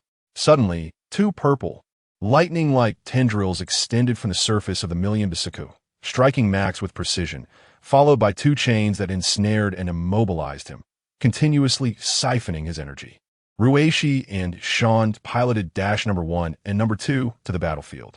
The 2 aircraft transformed into close combat mode, employing their wing blades to attempt to sever the chains binding Max. The clash of metal echoed as the blades merely grazed the surface, leaving behind only a scratch. Rueishi refused to yield, attacking the chains relentlessly, whispering Kaido's name in her heart. She narrowly evaded the 1,000,000 Bisaku's onslaught, but ultimately was struck by a purple energy sphere, rendering her parachute system inoperative, and she had no choice but to make a forced landing. "Rueishi," Sean pursued the descending Number 1, intent on rescuing his comrade.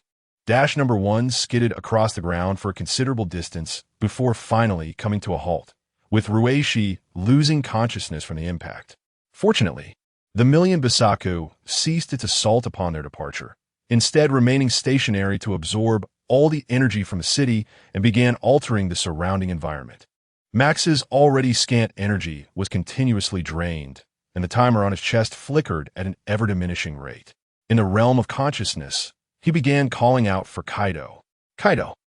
My energy is completely exhausted. Even the last remnants needed to return to the M78 nebula have been depleted. If this continues, you too will perish. Kaido, we must part ways. The farewell words took Kaido by surprise. Having fought as one for so long, how could he abandon Max and flee alone? How is that possible? We must fight together until the very end. Kaido exclaimed anxiously. In order to avoid becoming a burden, Max summoned the Max Galaxy with his last vestige of strength, transporting Kaido away into its embrace. Upon completing this act, the timer ceased its flickering and his eyes dimmed simultaneously, ultimately transforming him into a statue of bronze. Meanwhile, the Max Galaxy safely delivered Kaido to the ground, only to metamorphose into stone itself. Mukatani piloted the Alpha to locate Kaido, bringing him and Deshuang back to the base. Realizing that Dillos would not launch an attack against them, Titan Base resumed its operations. Yet, the atmosphere within the base was somber. Every staff member was engulfed in despair. The giant that had long protected them had been vanquished, and another had yet to appear. Furthermore, humanity's current technology was insufficient to inflict meaningful harm upon the million-strong Basaku. Pessimistic sentiments continued to proliferate. Deshuang was returned for treatment, while Rueishi was in the adjacent ward.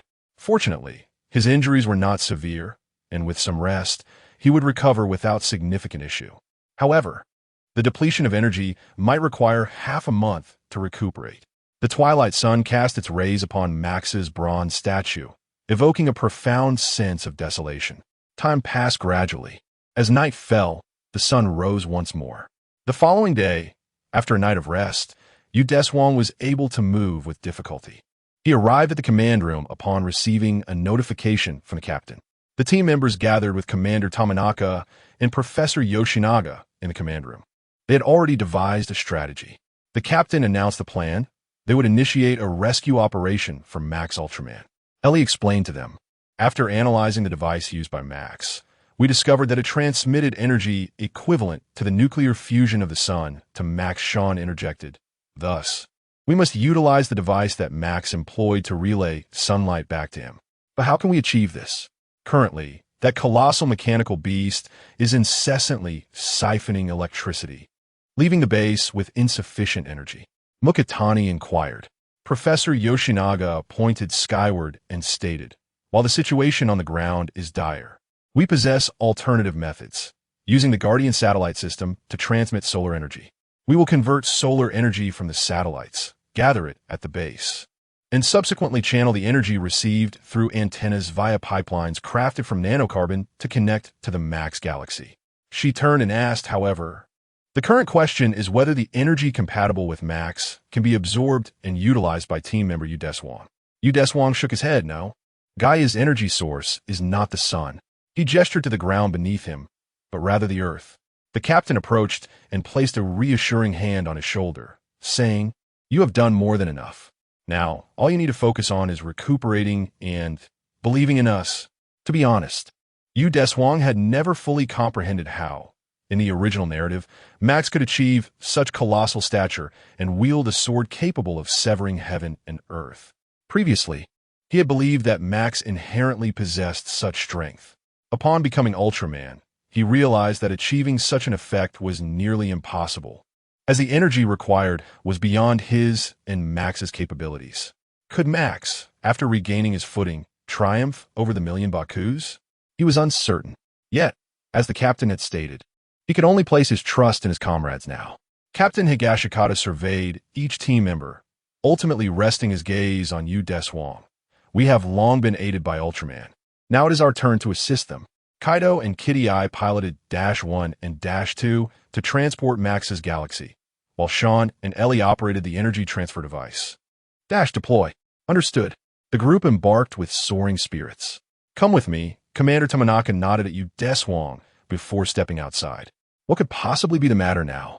Yet, unable to engage myself, I shall see. Deshuang followed him out of the command room to Tamanaka's office. Come in. Make yourself comfortable. The room was spacious, equipped with various amenities, many of which bore a retro aesthetic, exuding a distinctly Showa-era ambience. This is in the same room where I first met Commander Tamanaka, he mused.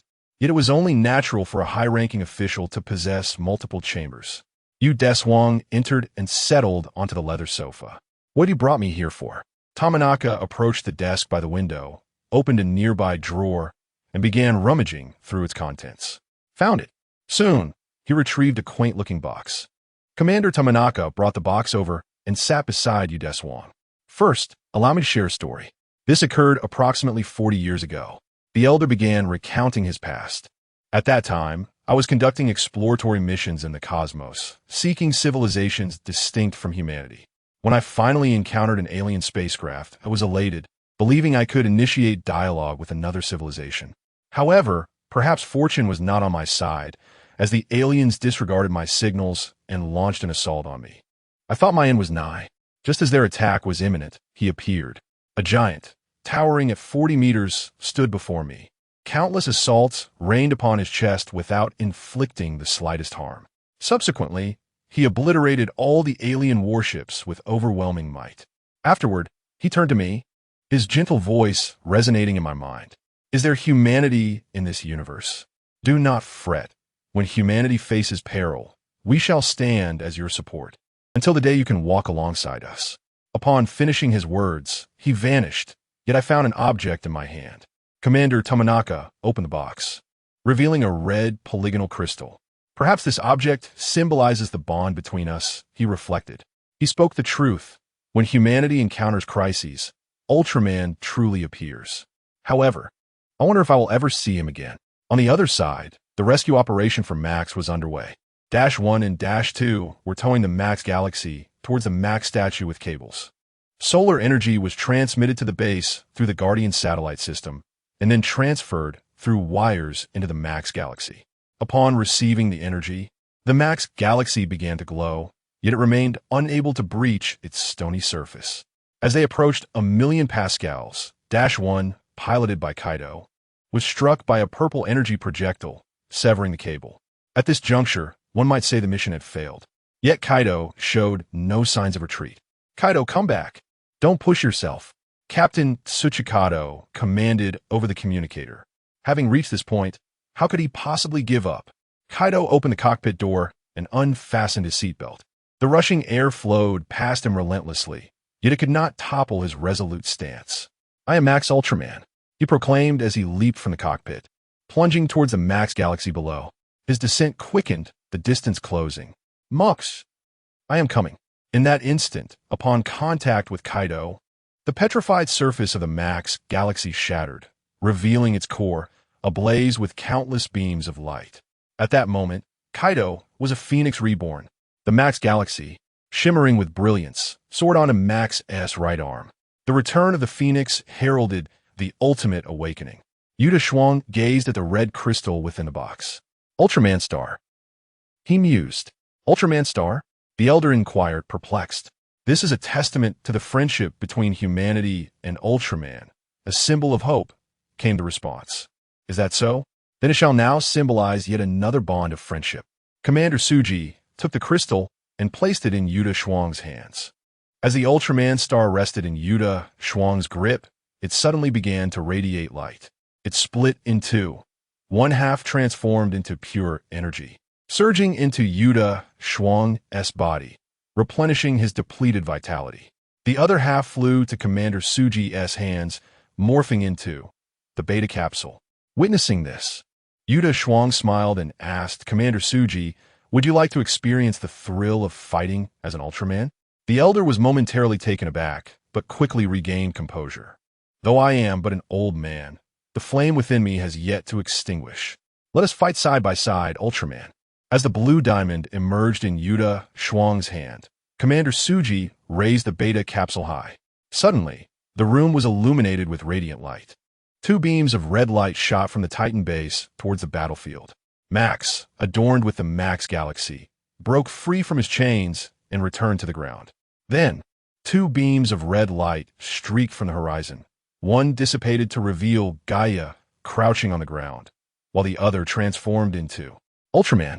This was the giant representing the very origin of all stories, the first of the light giants to bring hope to humanity. Max instantly recognized one of the renowned Ultraman brothers from the Land of Light. Ultraman Senpai. However, the opponent shook his head, seemingly just a wisp of consciousness. First, let us confront the enemy. Deshuang stood alongside two Ultra Warriors, collectively facing the colossal Million Basaku. They nodded and ascended into the sky, launching their assault from both sides. This was likely to be my final battle in this world. With a surge of power, Deshuang propelled himself directly towards the front of Million Basaku. Midway, a radiant light enveloped him, transforming him into the supreme form. Crossing his hands before his chest, he swiftly unfurled them, sending forth a shimmering blade that spiraled out, intercepting all incoming light projectiles. Subsequently, he raised his right hand high, skillfully gathering a tremendous amount of photon energy, and as his palms converged, the photon stream, infused with overwhelming force, shot forth. On the other side, faced with several extending chains resembling purple lightning, the Ultra Warrior crossed his palms over his chest, energy surging within his hands. He then swiftly executed a throwing motion, launching an 8-part light wheel. The wheel spun fiercely, cleaving through the advancing lightning chains. Immediately after, the Ultra Warrior raised his right hand once more, a multitude of light particles manifesting in his palm, coalescing and expanding until they transmuted into a colossal 8-part light wheel, which flew towards Million Basaku, severing all the sharp protrusions along its side. Above them, Max swept his right hand over his head, unleashing an icy axe that multiplied along the way, with countless ice axes striking relentlessly against the surface of Million Basaku. The three Ultra Warriors retreated in unison, standing together. It was time to end this, Deshuang declared, then spread his arms wide as countless red light particles materialized around him, ultimately converging at his head. Under his command, the photon ice blade shot towards Million Basaku with immense force, cracking the earth beneath him due to the recoil. The Ultra Warrior slightly bent his legs, raising his right hand while swiftly swinging his left hand from his side, crossing it with the right to form a cross. The Spatium Ray, imbued with a surging momentum, was unleashed from the side of his palm. Now is our chance, Max. Max lifted his right hand, the Max Galaxy shimmering above him, growing ever more colossal with the continuous infusion of energy. So this is it indeed. Deshuang sensed the presence of Kaido within the Max Galaxy. The source of this energy was not solely the solar energy transmitted earlier, but also the radiant light shining within Kaido's heart. This bond between Eastma, Kaido, and Max, the connection between humanity and the Ultra Warrior, transformed into a miracle at this moment, providing Max with boundless energy. The supersized Max swung his right arm towards the heavens, an overwhelming brilliance emanating from the Max Galaxy, coalescing into a celestial sword of light that extended relentlessly, piercing beyond the earth into the infinite void. As Max wielded this sword, the air was cleaved apart, and the floating clouds above the earth dissipated, the invincible sword of light splitting Million Basaku in two. This strike transcended the galaxy. The Basaku system has been terminated. Million Basaku disintegrated into countless particles of dust, and the crisis facing humanity was thus resolved. We did it. Max, the fastest and strongest warrior, Max. Similar cries resonated within the Titan base, as the once despondent staff found their hearts rekindled by a flame known as hope. This luminescence always blossomed following the triumph of the entity called Ultraman over its foes. Max gently brushed the Milky Way, enveloping Kaido in a vibrant swirl of colors as he descended to the ground. Kaido, it is time to part ways. I shall forever cherish the bond we shared. So shall I. Kaido gazed up at the giant, Max, who had fought alongside him as one. Thank you for your unwavering companionship and for saving so many lives, including mine. Tears, unbeknownst to him, trickled down the cheeks of this steadfast youth, carrying with him a sense of reluctance, nostalgia, and hope. Max's gaze lingered on Kaido for several moments before he turned away and soared into the sky. Max, we shall meet again one day, perhaps not me, but my descendants. The connection between humanity and Max shall endure. Kaido shouted as he ran in the direction Max had departed. Gaia and Ultraman's forms also dissipated into particles of light. Deshuang approached Kaido's side, affirming, "It will surely happen. I believe in it." Commander Suji observed the beta magic stick transform back into the Star of Ultra, eventually vanishing with the wind. The symbol of friendship had not faded. It would forever reside in the hearts of all. He patted Kaido on the shoulder, stating, "The bond between humanity and Ultraman will never vanish." Indeed, Kaido wiped away his tears, and the trio began their journey back. Along the way, they encountered teammates who had come to greet them. "Hey," Maki called out, "welcome back." He and Sean rushed over to hoist Deshuang into the air. "Oh, splendid job. Wait, I'm going to faint." Ricky also ran toward Kaido, and the two embraced tightly. "I'm back. Welcome home." That evening, the team gathered for a celebration, gazing at the starry sky from the rooftop of the base. "Max has returned to his homeland," Kaido remarked, observing the twinkling star. "Goodbye, Max," Ricky whispered. "He has indeed gone back. It feels a bit lonely," Sean added. Maki declared, "Max, we shall take on the future." Captain Hijikata affirmed, "Indeed, the future of Earth must be shaped by us, the humans." Just then, Ellie approached with Coco in her arms. "I believe this moment deserves to be preserved." Coco activated the camera function. The team huddled together, each face aglow with smiles. 1-2 dash. Kaido, Ricky, Sean, Maki, Captain Hijikata, Ellie, and Deshuang. Their bond immortalized in a photograph. After capturing the moment, they engaged in light-hearted conversation. "Haha, that turned out well. Look how dashing I am." No, I believe I'm the cooler one." "Hey, Kaido, we should take more pictures to commemorate this." "Agreed." Deshuang quietly stepped back a few paces, preparing to depart. "Hey, where are you going?" Mushing firmly grasped his shoulder and inquired, "Are you leaving too?" It was not just Kaido. The other team members were also aware that one day, Deshuang would depart, yet they had not anticipated it would come so soon.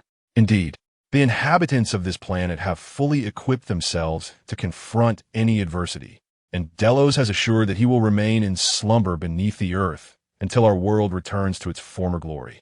Their future is already ablaze with promise. As for me, I must embark on a quest to salvage the future of my homeland. Thank you all for standing by my side in battle and for your unwavering support. I shall forever cherish the memory of being a part of Dash. Deshuang's voice was tinged with hoarseness as he struggled to contain his emotions. Mushing stepped forward and enveloped him in an embrace. "What do you mean by once upon a time? Remember, whether in the present or the future, you will always be a member of Dash." Next was Sean. "You once stated that my inventions are a testament to humanity's progress. Thus, one day, we shall advance to your side." Kaido also embraced him. "You and Max have bestowed upon me countless gifts, and I shall never forget them." Rueishi extended his hand for a shake. "You must ensure your safety." Then came Ellie. Deshuang, I shall forever preserve your data within my memory bank."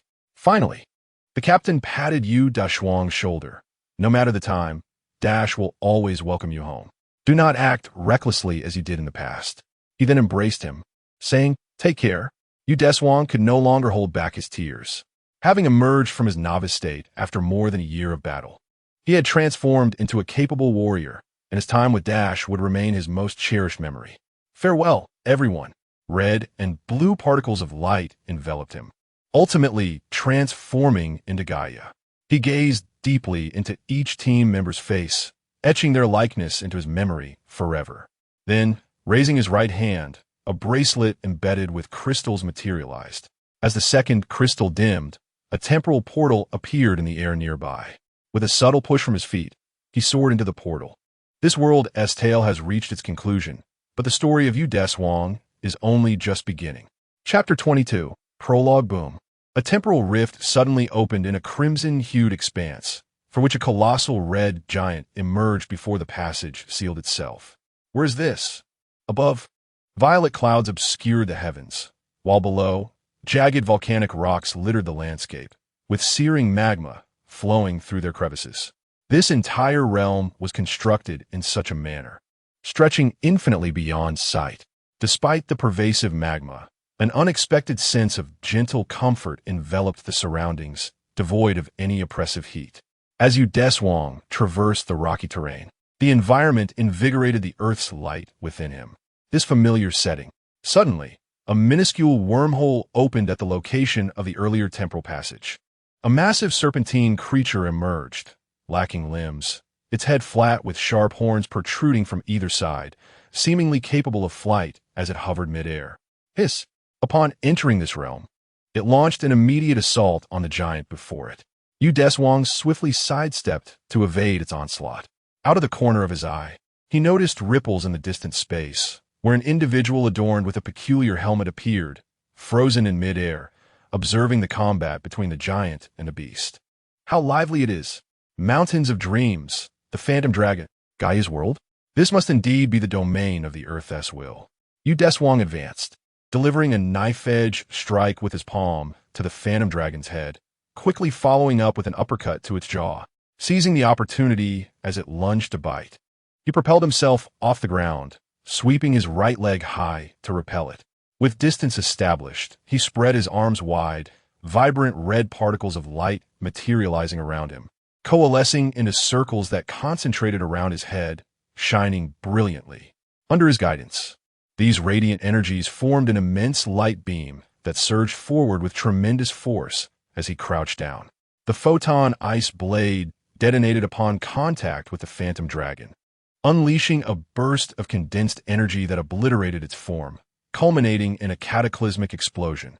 Having undergone Max's rigorous training and over a year of combat, Deshuang was no longer the novice he once was. After vanquishing the foe, he turned to face the figure hovering nearby. "Who are you?" The individual before him was engulfed in bewilderment. Yet before they could complete their inquiry, the surrounding space quaked, whisking them away from this realm. Deshuang suddenly pivoted. A sacred red radiance materialized within this space. It bore no physical form, for this realm was its creation. "Welcome!" A soothing voice resonated within Deshuang's mind. "You are the will of the earth?" "Indeed, the light that envelopes you bears a striking resemblance to mine." Its words stirred memories within Deshuang. "I hail from a parallel universe, where the Earthess will entrusted me with her light, hoping I would safeguard that planet. Yet, I could not triumph over my adversaries and was compelled to traverse other universes in search of strength. Thus, I arrived here. It is perhaps the shared essence of Earth's radiance that renders us so alike." It fell silent, seemingly lost in contemplation. "As you can observe, this Earth faces a crisis, and the adversary you have just vanquished emerges from that enigmatic peril. Perhaps it is due to the warm radiance emanating from Deshuang. Or perhaps it is because Deshuang is human, which compels him to place his trust in him. I hope you can aid this planet, and in return, I can bestow upon you my strength. Though I have never been indifferent to humanity in times of peril, the prospect of acquiring greater power is indeed enticing. I accept your commission." Upon uttering these words, a multitude of luminous particles materialized in this space, enveloping Deshuang and entering his being. However, something was amiss. While the energy had indeed replenished significantly, his strength did not augment. The terrestrial light from two universes could not merge. Instead, it existed within Deshuang's body in two distinct forms. He gazed at his hands, now shimmering with a faint crimson glow. It was not just his hands, but his entire being radiated a red luminescence. Energy overflowed.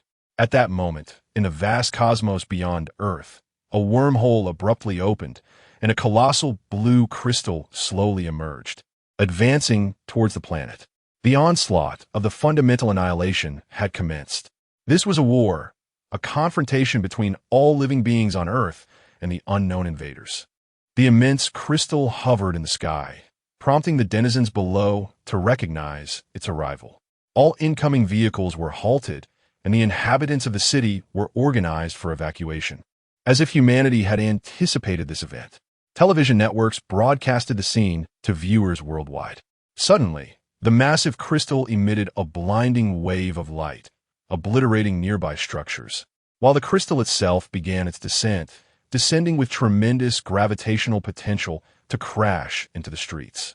Debris flew as underground edifices were instantaneously devastated. Support columns collapsed. Sturdy water pipes ruptured, and torrents of water surged through the subterranean realm. Upon striking the ground, the crystal's surface fractured, revealing a colossal creature within, the cosmic battle beast, Gob. With its enormous scythe-like claws glistening menacingly, and adorned with crystals on its chest and abdomen, its upper body bristled with formidable spikes, while thorny armor enveloped even its tail. The Defense Force's aircraft were rendered powerless in its presence, as a mere flick of its light could obliterate them all.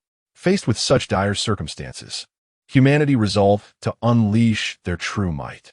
A group of the most brilliant youths on Earth convened to form a unique organization known as the Alchemical Star. Each member was an unequivocal genius, having made remarkable strides in their respective fields at a tender age. 5 years prior, they had predicted the arrival of the fundamental annihilation using the light quantum computer, Crisis, and subsequently collaborated with the Earth Defense Organization to develop a series of advanced weaponry with their exceptional scientific prowess. This organization, consolidating the collective strength of humanity, is known as GUARD, the Geocentric Universal Alliance Against Radical Destruction. The Subordinate Combat Division, XIG, is poised to showcase its prowess today. The airborne base, stationed along the equator, is now fully operational. 3 newly designed, foldable fighter jets are being carefully maneuvered onto the tarmac by the base personnel, while the pilots are conveyed to their aircraft via an elevator. Upon completion of the automated checks and activation of the power systems, Lightning 1 stands ready for action. Pilot Kijua Katsumi awaits within the cockpit. Lightning 2 is prepared. Lightning 3 is also ready. The other 2 pilots, Kitata Yasushi and Okawara Satoshi, are fellow members of the Lightning team alongside Captain Kijua. After extensive training, they're finally set to embark on their inaugural mission.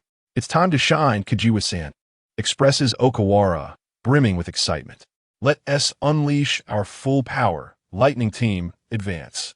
Captain Kijua fully engages the power system lever. The 3 jets tremble slightly under the immense thrust as they surge through the passage of the airborne base, ascending into the sky, where they unfurl their compacted bodies and speed towards the battlefield. Simultaneously, the large transport attack aircraft, Peace, departs from above the base, piloted by Kamiyama Takashi, with his co-pilot, Tsutsumi Saikairo, tasked with tactical command en route to the combat zone. The battle has indeed commenced. Chapter 23, The Whale of Despair. 3 aircraft swiftly arrived at the battlefield. Having confirmed their targets, the operation commenced. Captain Kijua initiated the attack, unleashing a barrage of lasers from the Azure fighter jets that struck the creature, Gob, igniting a flurry of sparks. The 2 Crimson aircraft flanked the sides and swiftly joined the assault, effectively halting the beast's advance.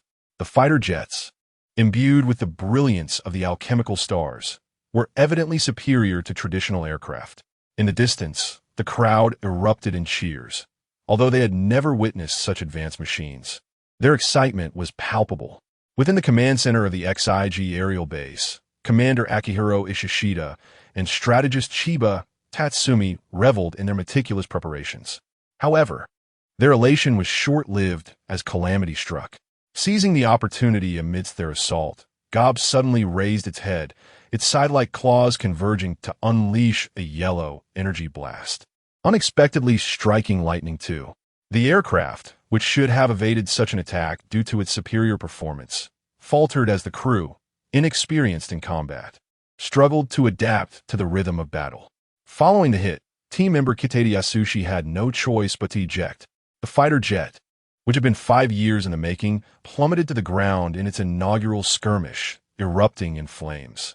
Shortly thereafter, Lightning 3 was also downed, forcing Okawara to parachute to safety.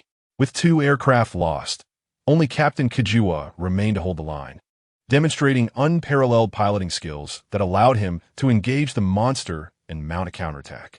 Yet, it was not long before his ammunition was depleted, leaving him no option but to retreat to base. Now, nothing stood in Gob's way as it continued its rampage through the city. Standing in the square, Takayama Amane watched the unfolding chaos, overwhelmed by doubt.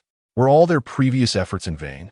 Clenching his fists, he reflected on how he had invented the new fighter jets and the entire anti-gravity system of the aerial base, collaborating with his comrades from the alchemical stars to create groundbreaking technologies in anticipation of the imminent threat. However, facing the enemy for the first time had resulted in such devastation, leaving him deeply disheartened. What am I to do? He screamed at Gob, expressing both his skepticism about the past and his despair for the future. Suddenly, the paper bag suspended in the air halted, the fountain's water ceased to flow, and the cacophony around him faded into silence, as if time and space had frozen. Amain, astonished, surveyed his surroundings, unable to comprehend this supernatural phenomenon. In the next instant, the circular stone beneath his feet radiated light and vanished, causing him to plummet downward. He fell into an abyss. Where's this taking me? As he descended, his consciousness began to synchronize with the will of the earth. Ultimately, as the spatial transition occurred, he found himself once again in the realm of the earth's will. There, he beheld the red giant he had seen before. You are Ultraman? Deshuang gazed at the resurgent figure of the towering mountain, realizing that it was a manifestation of his inner self resonating with the will of the earth, thus re-establishing a connection to this realm. The earth is in peril. I yearn for the power to protect it. Please assist me, he implored the giant, who awaited a response. At that moment, his sole desire was to save the planet. Finally, the giant inclined its head in acknowledgement. Had Gob appeared? This radiance was intrinsically tied to the one who could resonate with the earth. Yet it was of no use to me. Deshuang extended his hands towards the dream figure. Are you testing me? The dream figure mirrored his gesture towards the giant. Countless particles of light enveloped the dream figure, wrapping it in warmth. This light feels so comforting. Deshuang transferred all the luminous energy he had just received to the dream figure, the overwhelming sensation of energy dissipating. Transform into light, my dream. As the brilliance merged with the towering dream figure, it transcended this space and instantaneously arrived in the city. Boom! For the first time, Gaia made its appearance on this planet. The displaced citizens, the television stations, and the Earth orientation organizations collectively gazed at the sudden emergence of the giant of light. There were doubts, astonishment, excitement, and hope. Each person held their own thoughts regarding the unknown giant, yet in the next moment, they all comprehended that the giant of light symbolized hope. I am now Ultraman.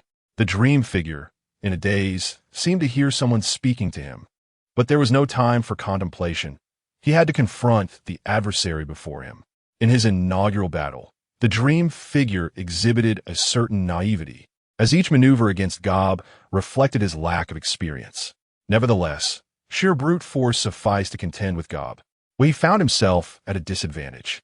A memory surfaced of Deshuang vanquishing the Phantom Dragon.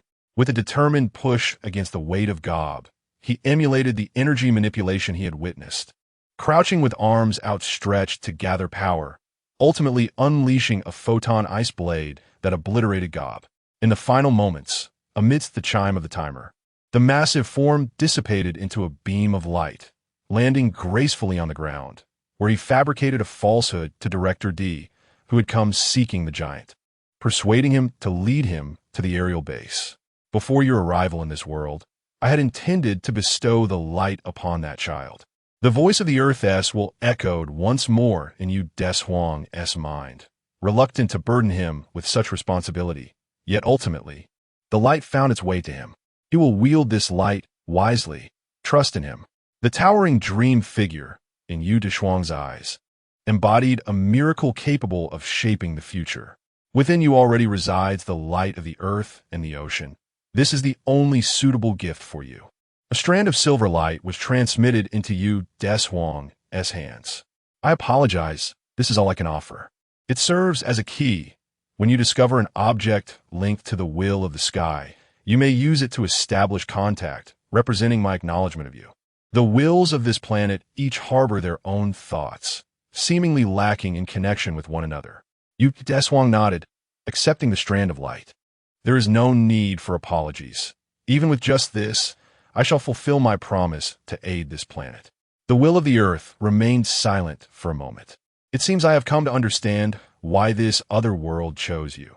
The light has always resided within your heart. Perhaps, but it is time for me to depart. How can I leave this space? Having lingered here for so long, I have gleaned what I needed, and it is now time to go. Thus it shall be. A burst of radiance enveloped Deshuang, and the scenery before him stretched and blurred. In an instant, Deshuang found himself on the ground, his transformation lifting along the way. The architecture was both strange and familiar, while the citizens, having survived the ordeal, expressed their relief in the streets.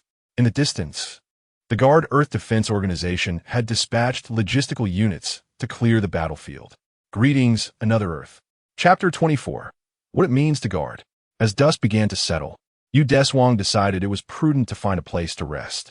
He gazed up at the sky, where a splendid purple twilight appeared to celebrate the recent victory. The area to which he had been transported was not far from the battleground. The remnants of buildings in the region where the goblins had been vanquished lay in disarray, rubble and collapsed structures mingling with the shattered remains of the goblins at the heart of the battlefield. The logistics team of Guard was diligently clearing the debris, collecting the fragments of goblin specimens into sealed containers, seemingly preparing to transport them for further study. A warning echoed from a figure clad in protective gear, urging him to vacate the vicinity due to the potential hazards posed by unknown monsters. I apologize. I seem to have lost my way, Deshuang replied, adjusting his cap as he traversed the barricade and moved away into the distance. The local residents had evacuated, and after experiencing such a terrifying event, no one was inclined to conduct business, prompting him to seek a more distant place to stay. After a considerable search, he finally located an inn. What? Are these all counterfeit bills? He exclaimed as he reached for his wallet, only to find that the currency he possessed from another realm was utterly worthless in this world. The front desk clerk, noticing the youthfulness and charm of Deshuang, mistakenly assumed he was a recent entrant into the workforce, conned by unscrupulous employers who paid him in fake money. Cash is useless here, but fortunately, I have a backup plan, he said. Excuse me, could I borrow your computer? Deshuang pointed to the device behind the counter. Sure, but what do you need it for? The clerk inquired, skepticism lacing his voice. To borrow some money. Borrow money? Shouldn't you be making a phone call instead? The clerk remained dubious, but ultimately conceded, allowing Deshuang access to the computer. Thank you, he said gratefully, retrieving a USB drive from his backpack. This was a subroutine of Coco that he had previously requested from Ellie. With the experience of navigating another world, Deshuang understood the difficulties of lacking both identity and currency. Thus, he had prepared in advance. Fortunately, the interface was compatible. He inserted the USB drive into the computer, and the program activated, bringing forth Coco's image on the screen to greet him. Hello, team member Deshuang. Hello, Coco. I am relying on you now. Understood. Coco delved directly into the networks of this world, fabricating an identity for Deshuang, a 21-year-old heir who had moved to Japan to expand his family's fortune. Subsequently, Coco assisted him in establishing a bank account, converting all the earnings he had accrued since joining Dash into the currency of this realm.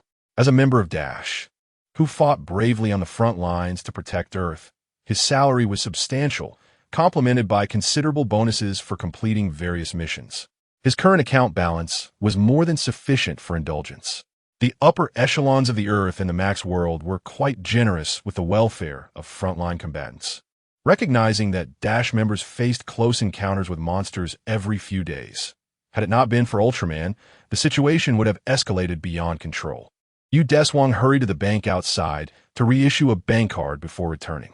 Although he mentioned needing it for a month, he intended to stay only a few days, considering the remainder as a token of gratitude to the kind proprietor. Here is your room key, the proprietor said. Thank you. Deshuang, carrying his bag, made his way to the elevator and found room 302 on the third floor. The room contained a bed, a bathroom, a long table against the wall, and 2 chairs, a standard single room. He plopped down onto the soft bed and took out Dash's communicator from his backpack to charge it by the bedside. Unbeknownst to him, over a year had slipped by. I have entered the next world. Deshuang reflected on the narrative within the Gaia world, recalling the devastating entities. The High Mountains of Dreams, Fujimiya Hiroshi, members of XIG, the trio from KCB Television, and the Alchemical Star. He remembered the general plot. Yet the identity of the final boss, the devastating entity, remained undisclosed in the original work. Furthermore, his arrival could significantly impact the enemy's plans. The original plot offered him little assistance. He needed to tread carefully. As time was slipping away, he resolved to find a better place to settle after a night's rest. The following day, "Oh, you've arrived just in time. Would you like to have breakfast?" Deshuang descended the stairs and encountered the proprietor, inviting him for a meal. Sure. He patted his somewhat hungry belly and took a seat at the dining table. While sipping porridge, Deshuang inquired, "Are there any decent houses for sale nearby?" "Well," the proprietor stroked his chin in thought. "Actually, many houses in this area are up for sale. After that terrifying monster appeared in Tokyo yesterday, people are finding it hard to live here peacefully. After all, no one can guarantee that the next monster won't land in their home. The houses 3 blocks east are quite nice and are currently being sold at low prices, but I still wouldn't recommend staying around here." After finishing his meal, Deshuang picked up his backpack. "I'll go take a look. Safe travels," the proprietor said as he began to clear the dishes. This had seen a decline in guests due to the monster's appearance. Upon stepping onto the street, he observed a multitude of pedestrians, hurried office workers, students on their way to school accompanied by their parents, delivery riders on electric bikes, and a few patrolling police officers. Thanks to the government's efficient response, the aftermath of yesterday's incident had been minimized. Soon, after crossing 3 streets, he arrived at a commercial district. Many stores were closed, seemingly waiting for a few days of stability before reopening. Deshuang entered a CF. Just as he was about to order, he was interrupted by a tall, slender middle-aged man behind the counter. "My apologies, but this establishment is currently closed. Is it due to yesterday's monster?" "Indeed, yesterday, as I ventured to that place for shopping, I witnessed with my own eyes a colossal beast, soaring from the heavens, wreaking havoc upon the towering skyscrapers, reducing them to mere rubble. In its gaze, we humans appeared as trifles, which was utterly terrifying. Fortunately, a giant soon emerged to vanquish the beast. Otherwise, the entirety of Tokyo would have been obliterated. I am considering selling this shop along with the upper floor and returning to my homeland in Hokkaido. After witnessing the immense monster devastate the city, my spirit has been thoroughly shaken. The location here is quite favorable, with life and transportation being exceedingly convenient. Why not sell it to me? It will be perfect for my intended stay." The shopkeeper scrutinized Deshuang's youthful visage and chuckled. "Perhaps you should not jest with me. I intend to close up shortly." Deshuang paced about, surveying the space, noting that the lighting was rather splendid.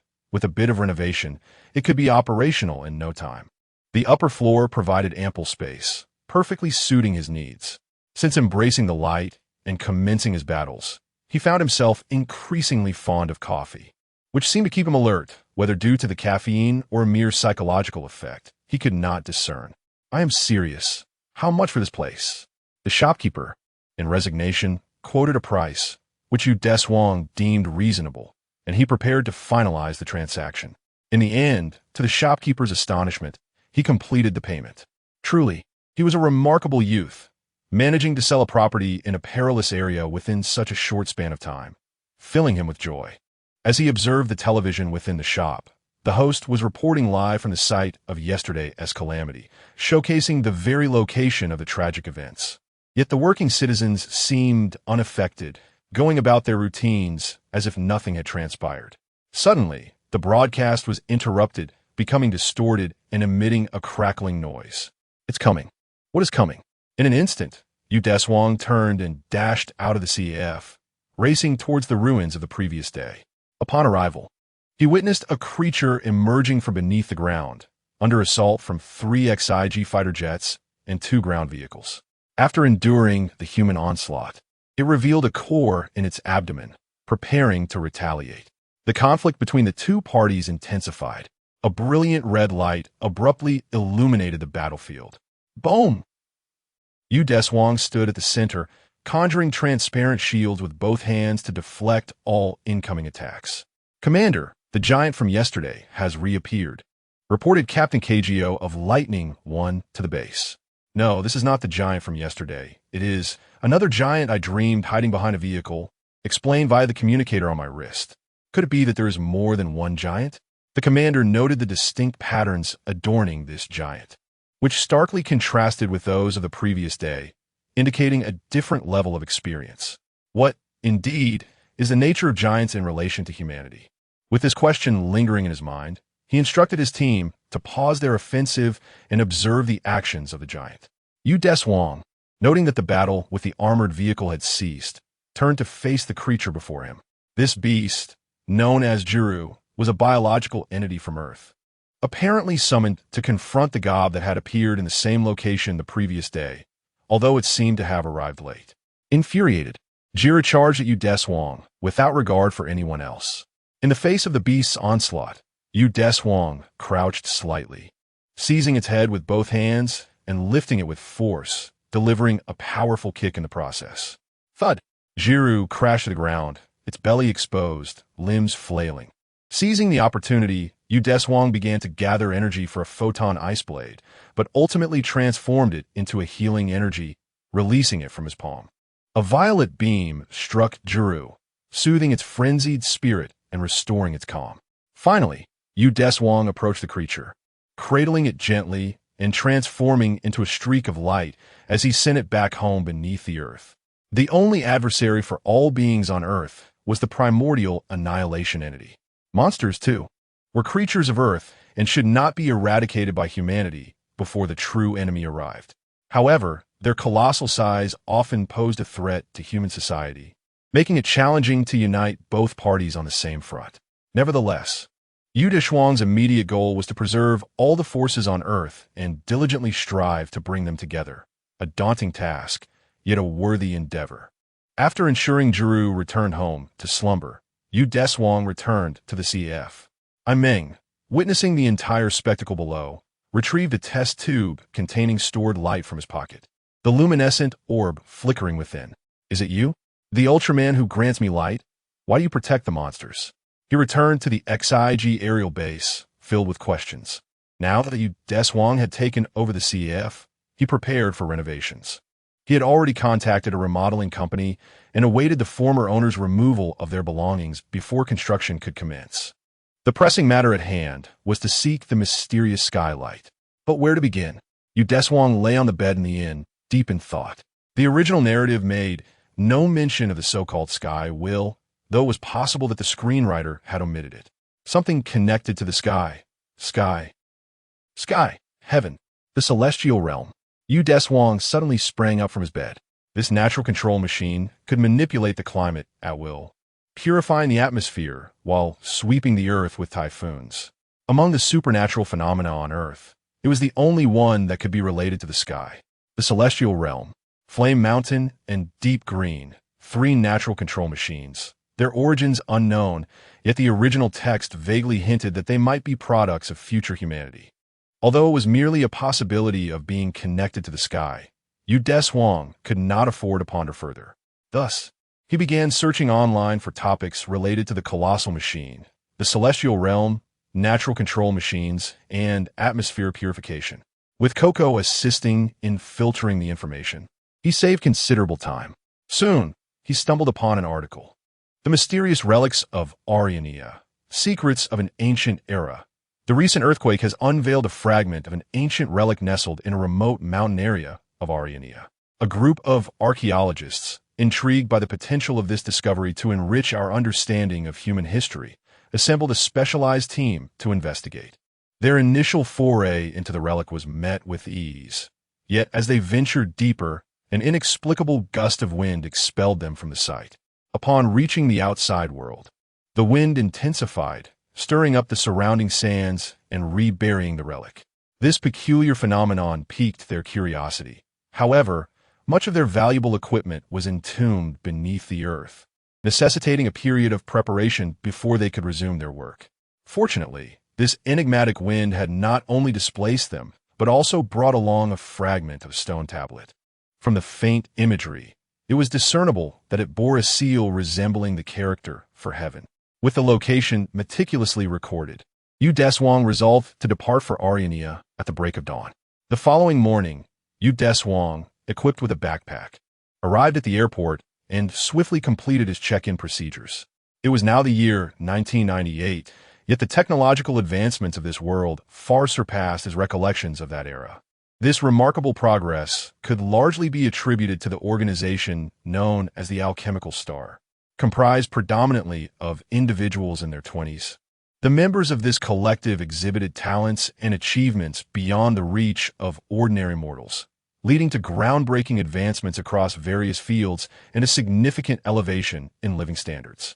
Gao Shangyue, a member of the Alchemical Star, had attained a doctorate in quantum mechanics by the age of 17 and subsequently developed a comprehensive anti-gravity system.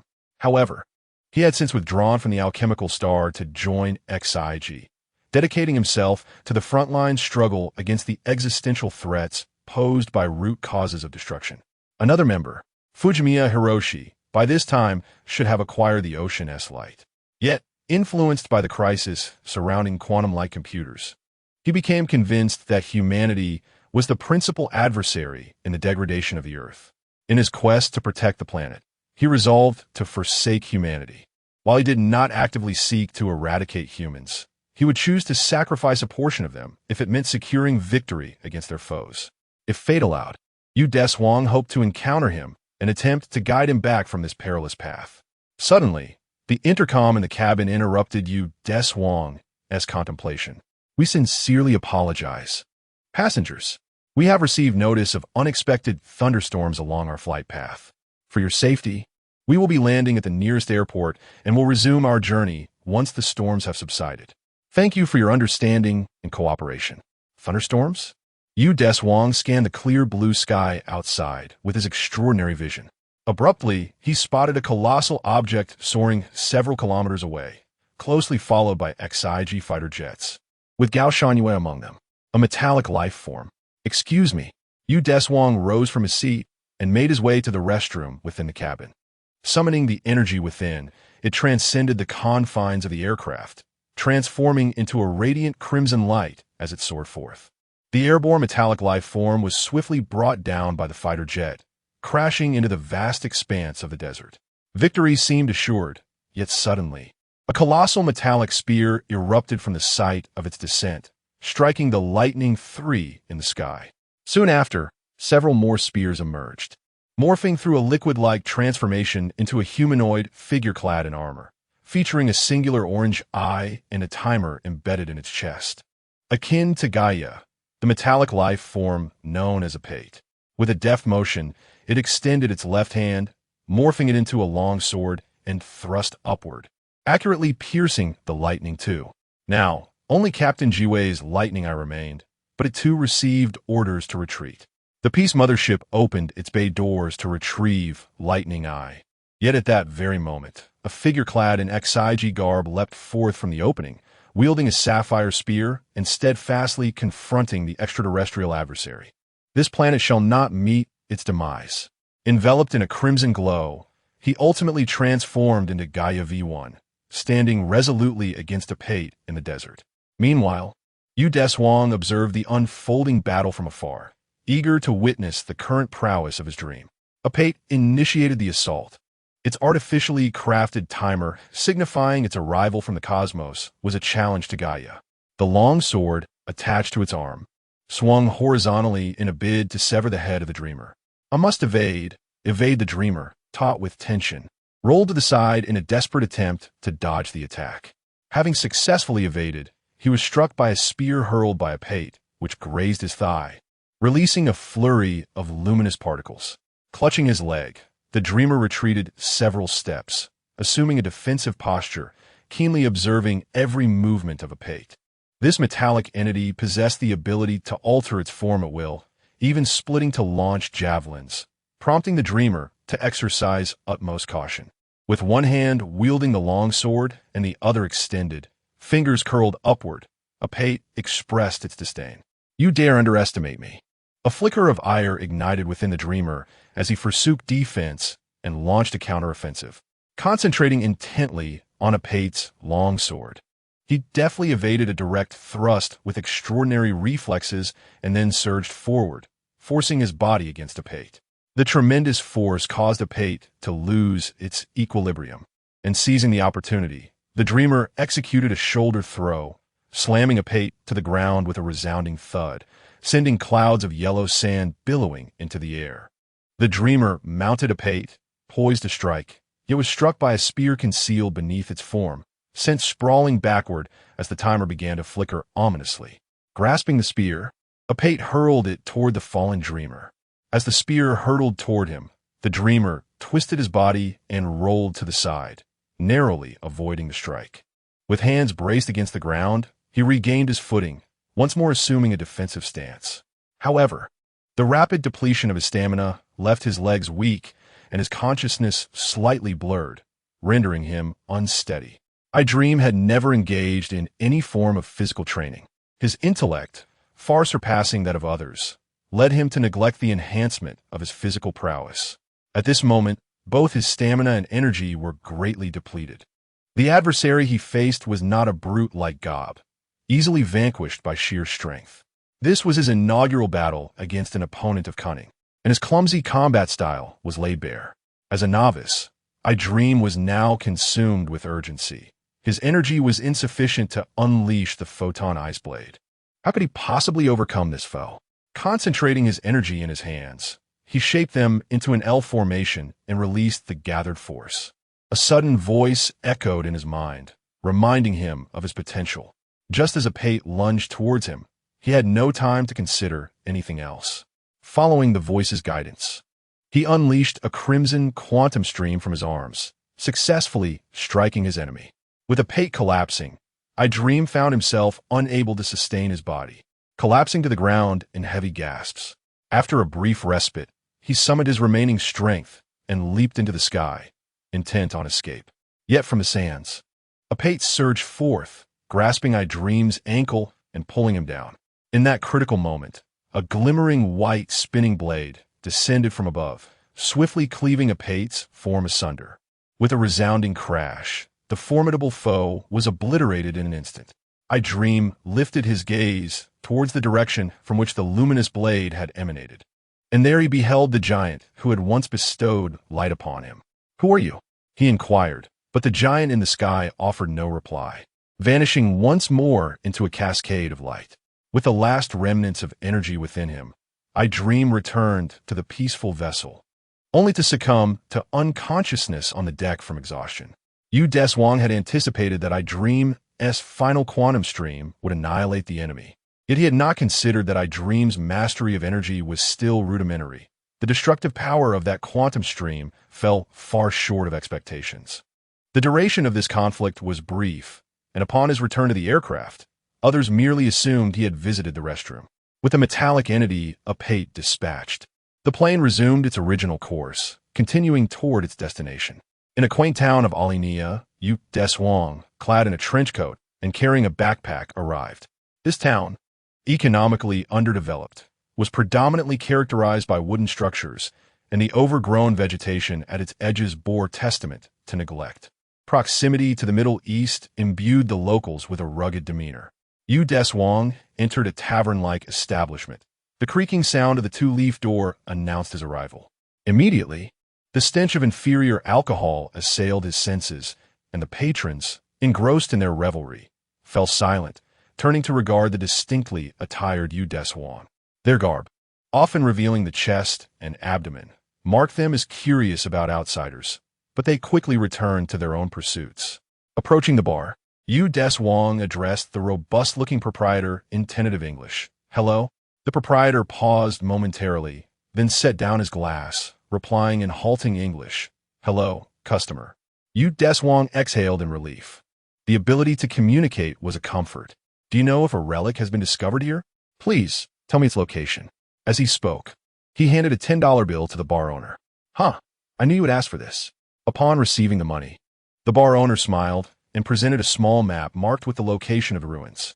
He had encountered numerous individuals seeking information, all eager to pilfer valuable artifact from the ruins in hopes of striking it rich, so he had long been prepared with many such maps. According to the map, the ruins lay deep within the mountains, approximately 10 kilometers from the town. After securing the map, Deshuang prepared to set off directly. However, as he turned around, he noticed a tall, slender young man approaching him, clad in a black shirt and brown trousers, his hair falling to his jaw on either side. It was Fujimiya Hiroya. This man entered the room exuding an inexplicable aura. At first glance, it was clear he was a man with a profound past. "Get off this planet." He glared at Yu Deshuang. "Why? I don't recall offending you," Yu Deshuang replied, somewhat bewildered, as it was indeed their first encounter. "Croesus has foretold your arrival. The harbinger of destruction. The magenta demon is none other than myself." Yet from his words, it could be inferred that the quantum computer Croesus had once again influenced Fujimiya Hiroya. Yu Deshuang had intended to inform him that Croesus had been controlled by the root destruction entity, but unexpectedly, the latter struck first. "What is this so-called prophecy?" Yu Deshuang inquired. "It is of no concern to you," Fujimiya retorted as he swiftly advanced and swung a fist toward Yu Deshuang's right cheek. Croesus, developed by Fujimiya Hiroya and his team, was a quantum computer capable of analyzing all existing entities to foresee the future. Upon Yu Deshuang's arrival on this planet, it had prophesied the existence that had annihilated a planet was now upon them, and Earth would be its next target, destined to be plundered of its light and destroyed. Thus, Fujimiya Hiroya commenced his investigation and ultimately discovered an anomaly online, the impersonated Yu Deshuang. He had followed Yu Deshuang to this small town. Yu Deshuang raised his hand to grasp the incoming fist. Croesus has long been under the control of the root destruction entity, and its prophecies are all erroneous. No further words are necessary. Noticing that he could not retract his hand, Fujimiya raised his foot, feigning a kick.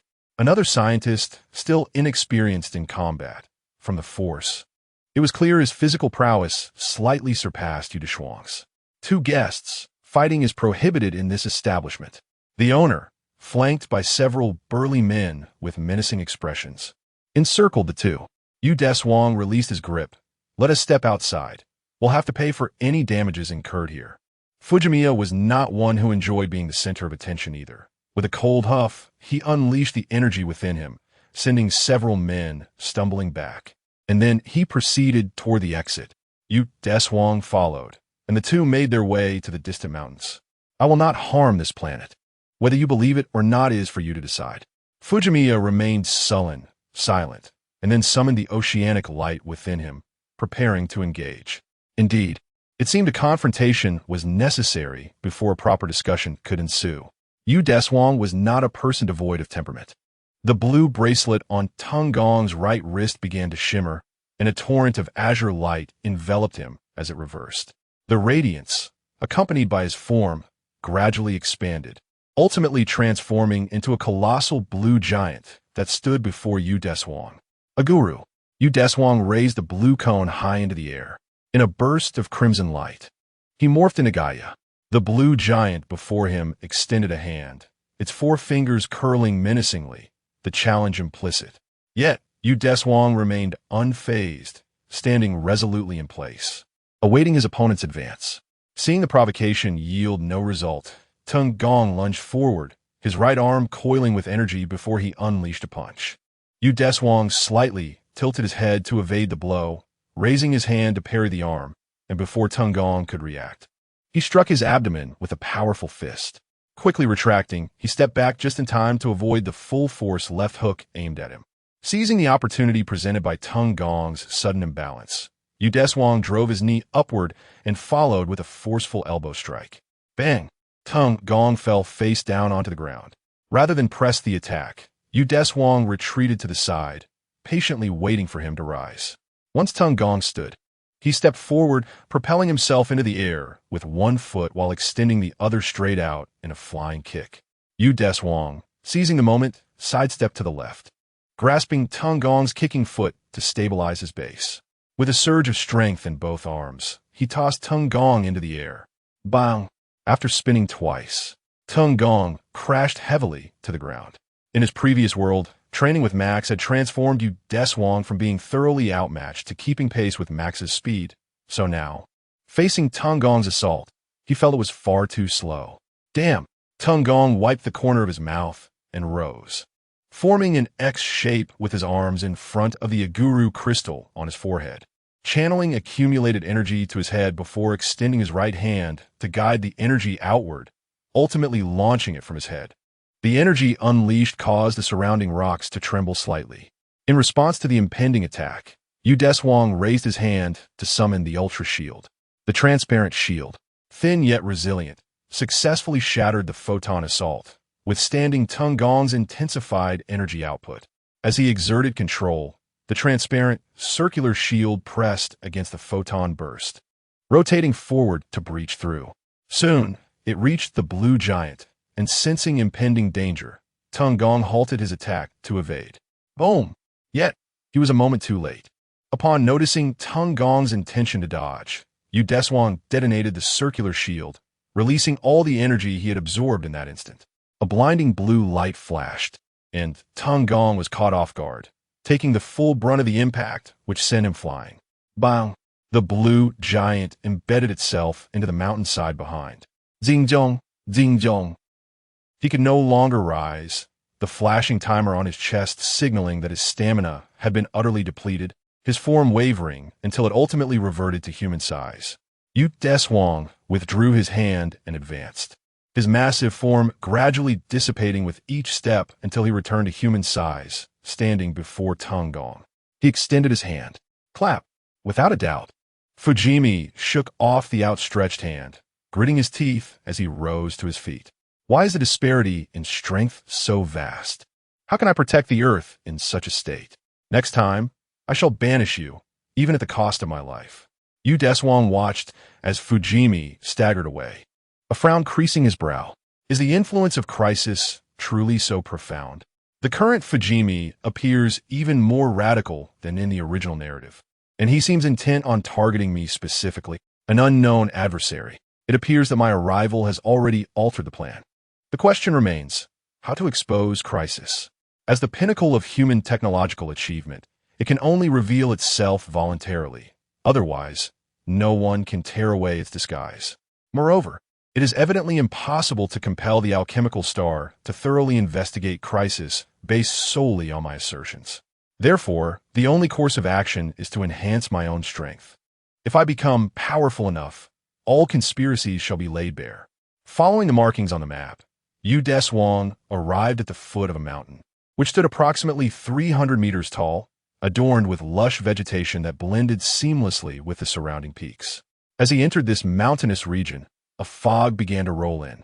At the base of the mountain, he noticed a distinct area that had recently been buried, revealing a corner that had surfaced due to an earthquake, only to be concealed once again.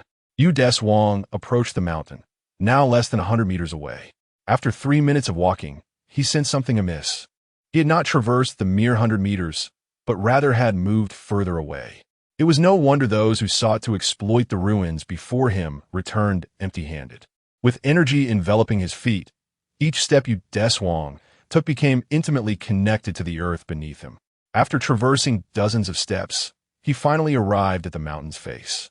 Confronting the buried entrance, he crossed his arms over his chest, transforming into a stream of light, and with a shift in scenery, he was instantaneously transported to the entrance of the ruins within the mountain. This was a structure crafted within the mountain, or rather, the entire mountain had been erected to conceal these ruins.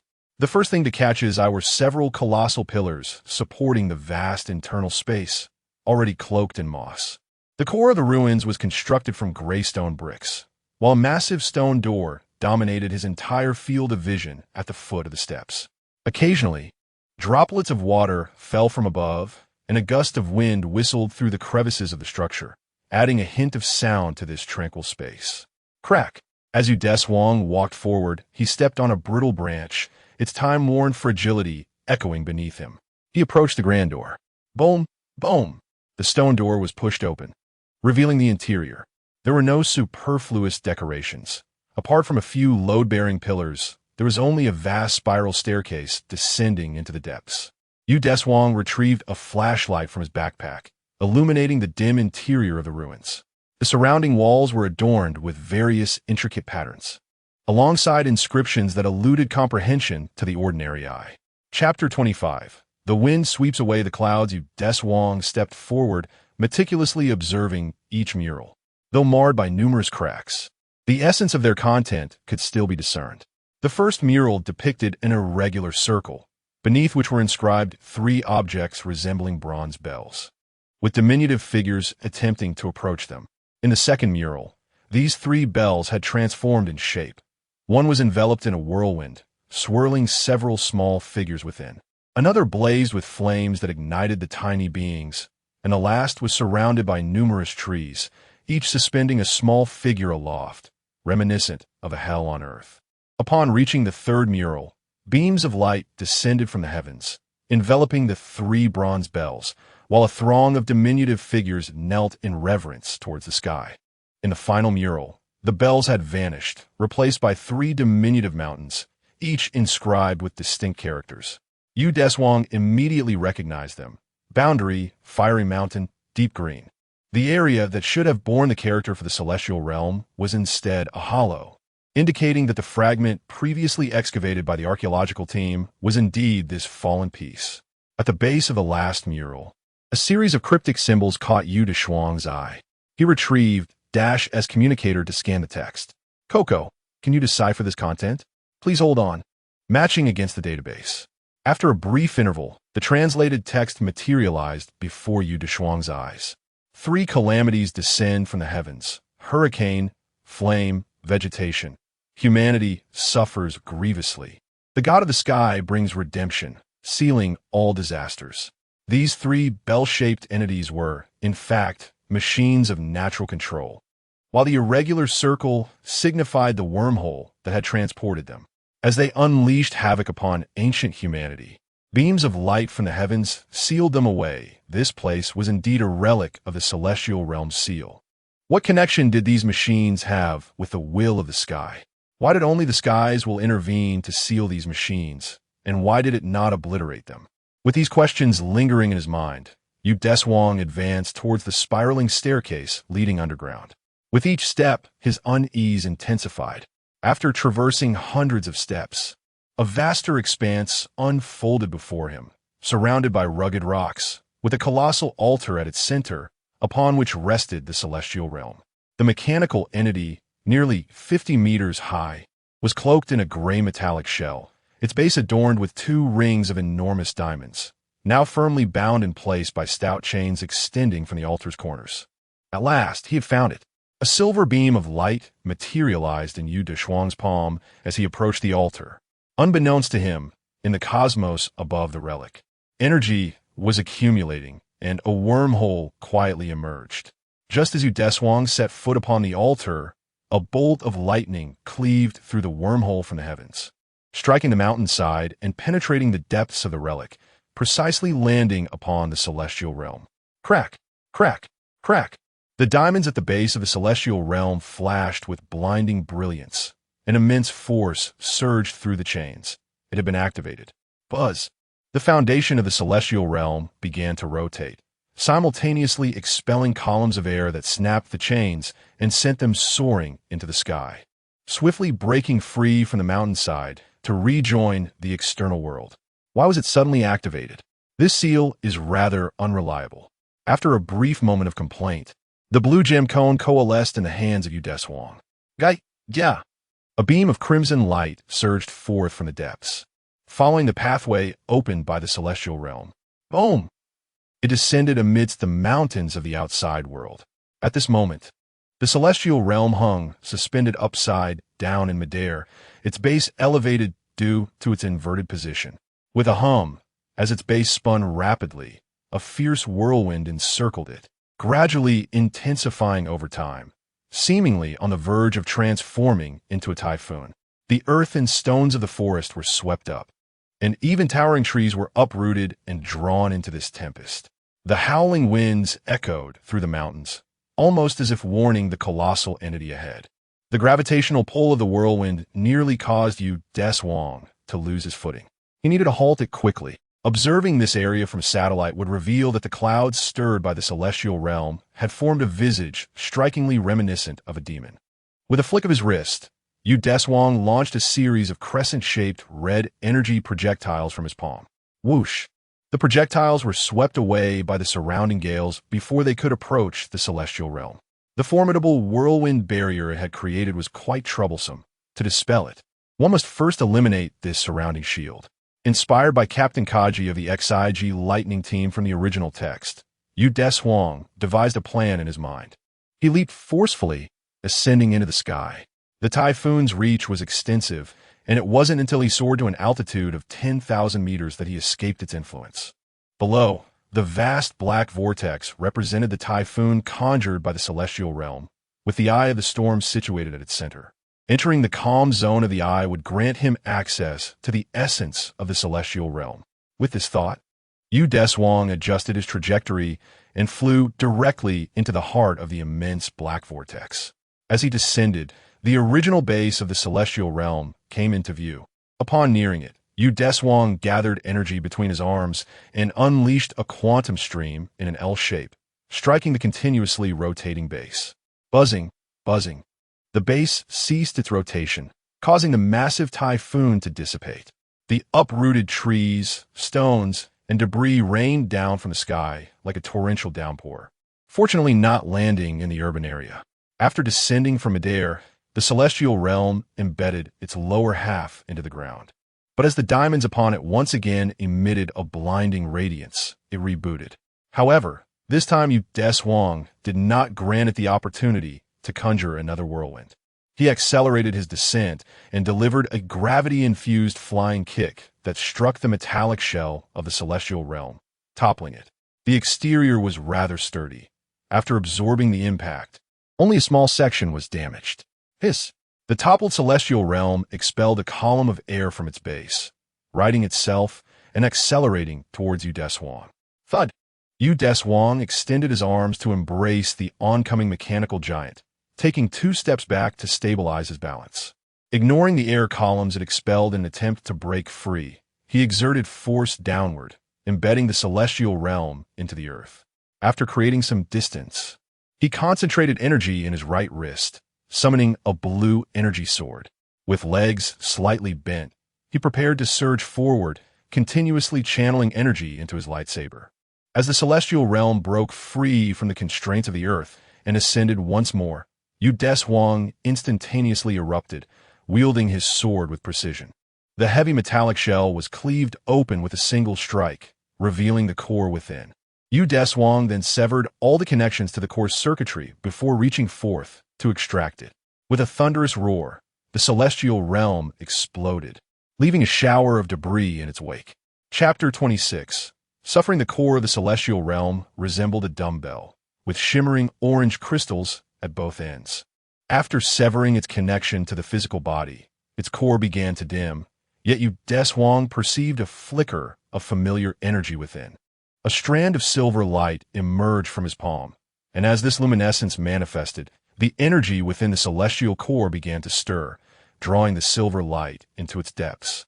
Upon their union, a vast sphere of silver light enveloped Deshuang, transporting him to another realm, a space above the clouds, devoid of sunlight, yet the sky remained a vivid, brilliant blue. Countless floating clouds beneath his feet bore the weight of a colossal red giant, stretching infinitely. Here it is. Deshuang surveyed this wondrous space, contemplating that perhaps this was a realm conjured by the will of the sky. May we converse? As Deshuang's words echoed, a silvery orb gradually materialized within this domain. Do you desire my light? It directly addressed him, cutting to the essence of the matter. Upon witnessing the glimmer in Deshuang's hand, bestowed by the will of the earth, the will of the sky comprehended his intentions. Indeed, what is your rationale? To acquire power to save my homeland and protect this planet. After a moment of silence, the will of the sky inquired, as an outsider? Now, it was Deshuang's turn to ponder. It was true. As an outsider, gaining the recognition of the planetary would not be a simple feat after all. It could not ensure that he would not abandon this planet upon receiving the light of the sky. The planet could not afford to lose any existing power in the face of existential threats. Otherwise, annihilation would be the inevitable outcome. The will of the earth endorsed Deshuang due to his humanity, willing to place its trust in him as a human. Yet, the will of the sky evidently harbored reservations about humanity. I will assist this planet as Ultraman. Ultraman? The entity possessed a limited understanding of Ultraman, perceiving it merely as humanity's designation for giants endowed with extraordinary powers. until the very last moment, never conceding, transforming the impossible into the possible. That is Ultraman.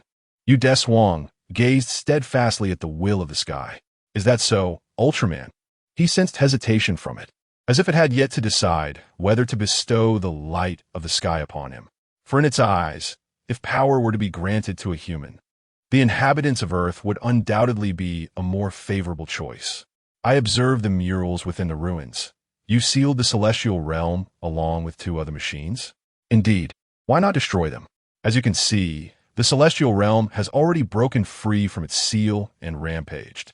The will of the sky recounted its past thoughts. I once believed they could be controlled, that they could be utilized to restore the Earth to its primal nature during times of severe pollution. I succeeded. They fell into silence after my sealing, and I was able to manipulate them at will. Yet I also failed. It appears their true master is the existential threat, whose control supersedes mine. The Celestial will have sealed 3 natural control machines that were transported through a temporal wormhole in ancient times. It intended to utilize them as cleansing machines for Earth, yet did not anticipate that these ancient machines could be summoned by the root cause of destruction. Deshuang clarified his thoughts. It appears that the will of Earth is not omnipotent. At their core, they too are living beings. Both the land and the ocean have made their choices. Now it is my turn. The Celestial will scrutinize you, Deshuang. I can bestow power upon you, but I require time. When the moment arrives, the light of the heavens shall guide you. This implies that there is still a lack of trust in me. Deshuang nodded. At this point, he had no alternative but to gradually earn the trust of the celestial will. The heavens shall watch over you. As its voice faded, a ring of silver light encircled Deshuang, swiftly transporting him away from this space. Upon reappearing at the entrance of the celestial ruins, Deshuang had reverted from his transformed state, and the core of the celestial realm had disintegrated into dust scattered throughout the ruins. Although he did not acquire the light of the heavens on this journey, he at least gained a glimmer of hope. As for when the opportune moment would arise, only the heavens know. Upon returning to Tokyo, Deshuang found that the second-floor room of the CAF had been tidied up, the moving company had been exceptionally efficient, and the furniture and essential items he had purchased were already arranged. The CAF downstairs was still in preparation, but it was expected to be completed within half a month. On the day of its completion, Deshuang found himself walking along the seaside, unknowingly arriving at the Tokyo Bay waterfront park. Young people were coming and going, most of them around his age, leisurely strolling in groups through the park. However, their discussions had shifted from trivial matters to topics concerning unknown monsters, as well as the XIG and Ultraman's efforts to combat these creatures. The impact of the monsters had permeated human society. Deshuang lay on a verdant lawn, resting his arm beneath his head, closing his eyes to enjoy the gentle sea breeze and this moment of tranquility. The enemy is the root cause of destruction. While the Earth's combat forces primarily consist of the XIG, a subsidiary of the Guard Earth Defense Organization, Alchemy Star, Fujimiya Hiroya, who embodies Eagle, Deshuang, who embodies Gaia, Tayama Momo, also a Gaia, and the monsters on Earth. Fujimiya, influenced by Crisis, temporarily stands in opposition to Deshuang, and humanity has yet to fully trust Ultraman, while communication with the monsters remains elusive. From the moment Deshuang arrived on this planet, he was prophesied by Crisis to be a significant threat, heralding the destruction of Earth by the root cause of destruction. Perhaps the enemy's plans have already changed. The light of the Earth cannot merge with the light within Deshuang, and the light of the heavens has yet to be attained. The future remains shrouded in uncertainty. Opening his eyes, he reached out to grasp the radiant sun. Yet, Ultraman will bring hope to this world, just as the brilliance of summer shines brightly. A sudden gust of fine sand swept through the air, settling in every nook and cranny of the park. Why would such a place be showered with sand? A female student, munching on her sandwich, grumbled as she noticed grains of sand mingling with her food. "Ah!" she exclaimed, a sharp cry escaping her lips. In the distance, the Statue of Liberty was crumbling, the once mighty monument now fragile, disintegrating into countless grains as the wind blew. The surrounding buildings met a similar fate, towering structures reduced to mere heaps of sand. Some edifices had not completely succumbed to the sand, yet their structural integrity had been compromised, leading to their eventual collapse. Nearby, law enforcement swiftly organized an evacuation. The urban center, encompassing a diameter of roughly a kilometer along the coast, had transformed into a desolate, sandy wasteland. Deshuang rose from the lawn and gazed upwards at the enormous translucent jellyfish, the monstrous myzade, flickering in the sky. Just as he prepared to depart, he caught sight of someone desperately pounding on the glass of a partially buried building. There were still people trapped inside, and the rescue teams had yet to arrive. He needed to act quickly before the sand consumed the structure entirely. Deshuang sprinted toward the building, stepping onto the thick layer of sand covering the ground, and reached the entrance of the two-story edifice that was nearly buried. With a mighty leap, he ascended to the 7th floor and struck the tempered glass with his fist. Bang! The window shattered, granting him entry. "Help us! There are more people trapped below," cried the company employee who had been banging on the glass. Seeing Deshuang as a beacon of hope. "Stay calm. Exit through here and find the guard ground rescue team. I will rescue those below," he instructed. The employee peered down through the broken window. "No, it's too high." But just as he hesitated, a tremendous force propelled him downwards. "Oh!" he screamed as he plummeted, yet miraculously landed unharmed. Time was of the essence. There was no moment to spare. Seeing the employee land safely, Deshuang turned and made his way toward the stairwell. Affected by myzade, each floor of the building had partially succumbed to the sand, and the staircase leading from the 7th floor had vanished. Deshuang leaped down, descending swiftly to the 1st floor. He closed his eyes, using his energy to sense the remaining survivors, discovering that everyone in the building was concentrated on the ground level. Approaching the entrance, he found them all collapsed on the floor. As he drew near, a chilling sensation washed over him, akin to someone peering into his mind and rifling through his memories. Fortunately, his light energy shield thwarted this intrusion. The unconscious individuals had likely succumbed to this invasive gaze, their spirits drained. Outside, XIG, having noted the desertification of the city, dispatched a strike team. Upon discovering the jellyfish-like myzade, they launched an attack. However, the missiles proved ineffective, merely passing through its body before it instantaneously relocated to another position. In my dream aboard the Peace, I conducted an analysis on myzade, concluding that the entity exists in a discontinuous state, possibly undergoing quantum leaps, rendering any attack utterly futile. Thus, the commander ordered a retreat to devise a new strategy. To confront this hyperspatial anomaly, I entrusted my university roommate with the creation of a microwave irradiation device designed for flight, aimed at luring the creature from hyperspace into the macroscopic world and collapsing its existence to a singular point, thereby enabling effective offensive measures. Upon receiving my request, my roommate rallied the entire engineering department to contribute to the battle against the creature. Meanwhile, the desertification phenomenon in the city came to a temporary halt. "Hey, are you all right?" Deshuang helped the fallen employee to his feet, shaking him gently in an attempt to rouse him. The employee slowly opened his eyes, only to suddenly grasp Deshuang's neck with both hands. The remaining individuals on the floor also rose at peculiar angles. Outside, the 1st floor was buried in sand, with no light penetrating the gloom, the sole illumination emanating from the green glow of the emergency exit sign. Were it not for the extraordinary circumstances, an ordinary person witnessing such a scene would surely have screamed in terror. Deshuang exerted a slight force with his hands, pressing the employee down to the ground and casting him aside. He cracked his knuckles, the sound crisp in the silence. Did they think they could subdue me by controlling these individuals?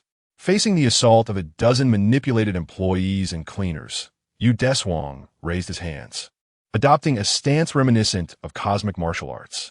With a series of swift motions, bang, bang, bang, he shattered their makeshift weapons of mops and benches, toppling the advancing figures with precision that ensured they suffered minimal harm, merely collapsing unconscious once more. The cosmic martial arts learned from Max proved to be immensely effective. Despite Max's limited repertoire, his instruction had been invaluable. He placed the subdued individuals in a corner of the hall and formed a protective shield of light around them. Above, Mizade appeared to be observing the unfolding events within the building. Deshuang looked up, locking eyes with it through the wall. It seemed to be gathering intelligence, intruding into the minds of humans to comprehend our society, and perhaps its intentions extended beyond mere observation. Witnessing how effortlessly Deshuang resolved the predicament it had orchestrated, Mizade grew irate. Suddenly, the very structure of the building began to disintegrate at the molecular level, purple rays of destructive energy surging forth. In this critical moment, Gaia, the colossal red giant, swung its arm to deflect the violet beams, while the controlled crowd remained safeguarded behind the energy barrier. Deshuang retaliated with a series of crescent-shaped energy projectiles directed at the translucent jellyfish in the sky. Yet they failed to strike true, passing harmlessly through its form. Was it indeed futile? It mocked his impotence. A fresh barrage of violet beams came forth, yet Deshuang managed to block them all. The situation had reached a stalemate. Mizade and Deshuang found themselves in the ruins, both equally perplexed by the other's presence. Fortunately, this situation did not persist for long, as the person Deshuang had been waiting for finally appeared. A gray fighter jet wobbled as it flew in from a distance, the pilot seemingly experiencing the thrill of soaring through the true skies for the very first time. Following closely, 2 red fighter jets arrived alongside the gray EX model. This mission was originally intended to be piloted by KGO, but Meng took the initiative to commandeer the EX model, embarking on his inaugural flight. Unfamiliar with aerial combat despite having trained in a simulator, he found himself overwhelmed by the pressures of real battle. Meng struggled to acclimate to the sensation of piloting the fighter jet. These wings were crafted to combat those who disrupt peace and to safeguard the defenseless. Battling discomfort, he targeted the Mizade in hyperspace, pressing the button on the control stick with determination. Green guiding beams spread in waves across the area. However, before impact, Mizade unleashed a violet destructive beam towards the EX model, striking the inexperienced Meng.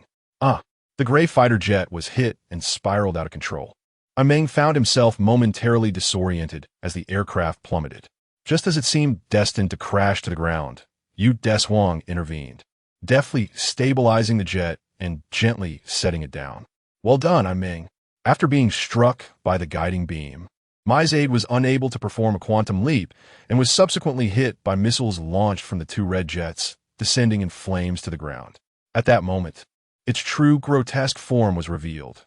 The charred edges of its exterior sprouted long, slender tendrils, from which a grotesque head emerged, starkly contrasting with its previously translucent white body. Deshuang gazed intently at the transformed Mizade. A familiar sensation of being scrutinized washed over him, as if the entity sought to gather specific combat data about him.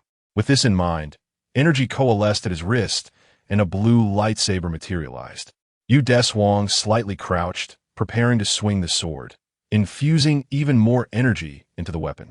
The blue lightsaber shone ever brighter until, at its zenith, he swung it with force. A tremendous surge of energy erupted from the blade's tip, its rapid velocity and massive size scattering the sand in its wake, forming a crescent shape that instantaneously reached Mizade, cleaving it in 2 before soaring into the sky, vanishing beyond the horizon. With a single strike, there was no longer a concern about the entity collecting data. The brilliant crimson sunset bathed the ruins in its glow as the giant gradually dissolved into motes of light. Meng opened the cockpit of the EX model and rushed towards the direction where the giant had vanished, his heart brimming with countless questions yearning for answers. After a prolonged search on the battlefield, he finally located his target amidst a pile of yellow sand in the ruins. Clad in casual attire of short sleeves and long pants, with slightly tousled black hair framing a strikingly handsome face, the figure crouched in the debris, seemingly awaiting his arrival. Although lacking concrete evidence, the warm light emanating from the individual assured Meng that he was indeed the giant from moments before. You are. Before Meng could voice his question, the other sprang down from the ruins. With a sweep of his arm, a crimson orb enveloped a dozen individuals, lifting them from the ruins and ultimately depositing them upon the ground. They entrusted their fate to you. The other party approached my dream and gently patted his shoulder. Sensing the confusion in my dream's eyes, he pressed a flyer into his hand. This is not a place for conversation. Lingering here too long may easily attract the attention of XIG, and one's fabricated identity might be exposed. The Hope Flower CAF is offering a grand opening promotion, with a 50% discount available for 1 month. All the answers you seek lie within. My dream diverted his gaze from the flyer, raising his eyes to search for the other's whereabouts. He had vanished. The day following the eradication of Myzade, the officials swiftly commenced the restoration of the war-torn ruins. The affected area spanned merely 1 kilometer, and it would not be long before the seaside park returned to its former glory. Fortunately, my CAF lay outside the impact zone, sparing it from destruction. Had it been obliterated, Deshuang would likely have harbored a deep-seated grudge against Myzade. The CAF's renovation was complete, and Deshuang planned to commence operations the following week. Dinkling, the bell attached to the wooden door chimed melodiously, heralding the arrival of a guest. The newcomer was a young man clad in a floral shirt, somewhat awkward, and carrying a red bag. My name is Gaosha, my dream. May I have a moment to speak with you? It seems you have not yet opened. My dream gestured towards the sign reading, closed, casting a nervous glance at Deshuang behind the bar. Of course, please take a seat. Just call me Deshuang. He invited my dream to sit at a wooden table by the window. He then brought over a cup of coffee and a cup of milk. As my dream settled into the wooden chair, he curiously surveyed the room's decor. Once Deshuang took a seat opposite him, he composed himself and pushed the red gift bag across the table. This, please accept it. The bag contained a package of exquisite tea leaves. It seemed he was aware of Deshuang's heritage and had brought a thoughtful gift. Thank you. Upon receiving the gift, Deshuang handed the cup of milk to my dream. What shall we discuss? Was the giant I saw that day you? My dream's eyes sparkled with hope. It was indeed, came the affirmative reply. Relieved, he then inquired, but why did you choose me to bestow such immense power? Deshuang set down his coffee cup. That question should be directed at yourself. Pardon? Why did you appear before me that day? My dream pondered, recalling his attempt to communicate with Earth using an apparatus he had crafted in the laboratory at South City University, which unexpectedly transported him to that crimson space during the experiment. Deshuang gently shook his head. Not that time, but rather the second time. The second time?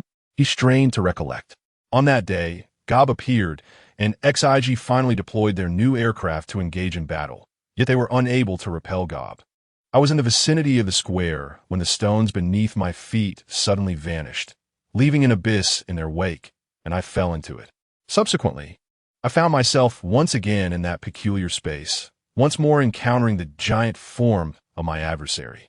No, during my second visit to the square, I had no device to aid me. How was I able to re-enter that realm? It was the unwavering resolve to protect humanity and Earth that bound you to the very ground itself. Seemingly perceiving the doubts that clouded my dreams, Deshuang broke the silence that enveloped us. My resolve? As a staunch believer in science, I found this notion somewhat perplexing.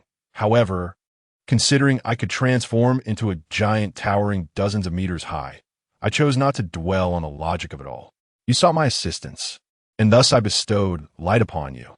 You successfully vanquished Gob, saving the lives of countless citizens, and when faced with a metallic life form, you resolutely leapt from the peaceful, transforming to engage in combat. All of this stemmed from your profound desire to safeguard Earth and humanity. As long as you wish for it, a powerful response will ensue. You have now become an Ultraman. I gazed at my hands, realizing that this power was bestowed upon me to protect Earth and humanity from the very source of destruction. This was my duty, with my goal clearly defined. I felt an immense sense of relief. Then I remembered that my counterpart was also an Ultraman, and I inquired, how did you Deshuang, become an Ultraman? Taking a sip of coffee and savoring its bitterness, he replied, for various reasons, I suppose. However, I am not of this world. I hail from another universe. Another universe? I sprang to my feet, lost in contemplation, pacing back and forth while muttering.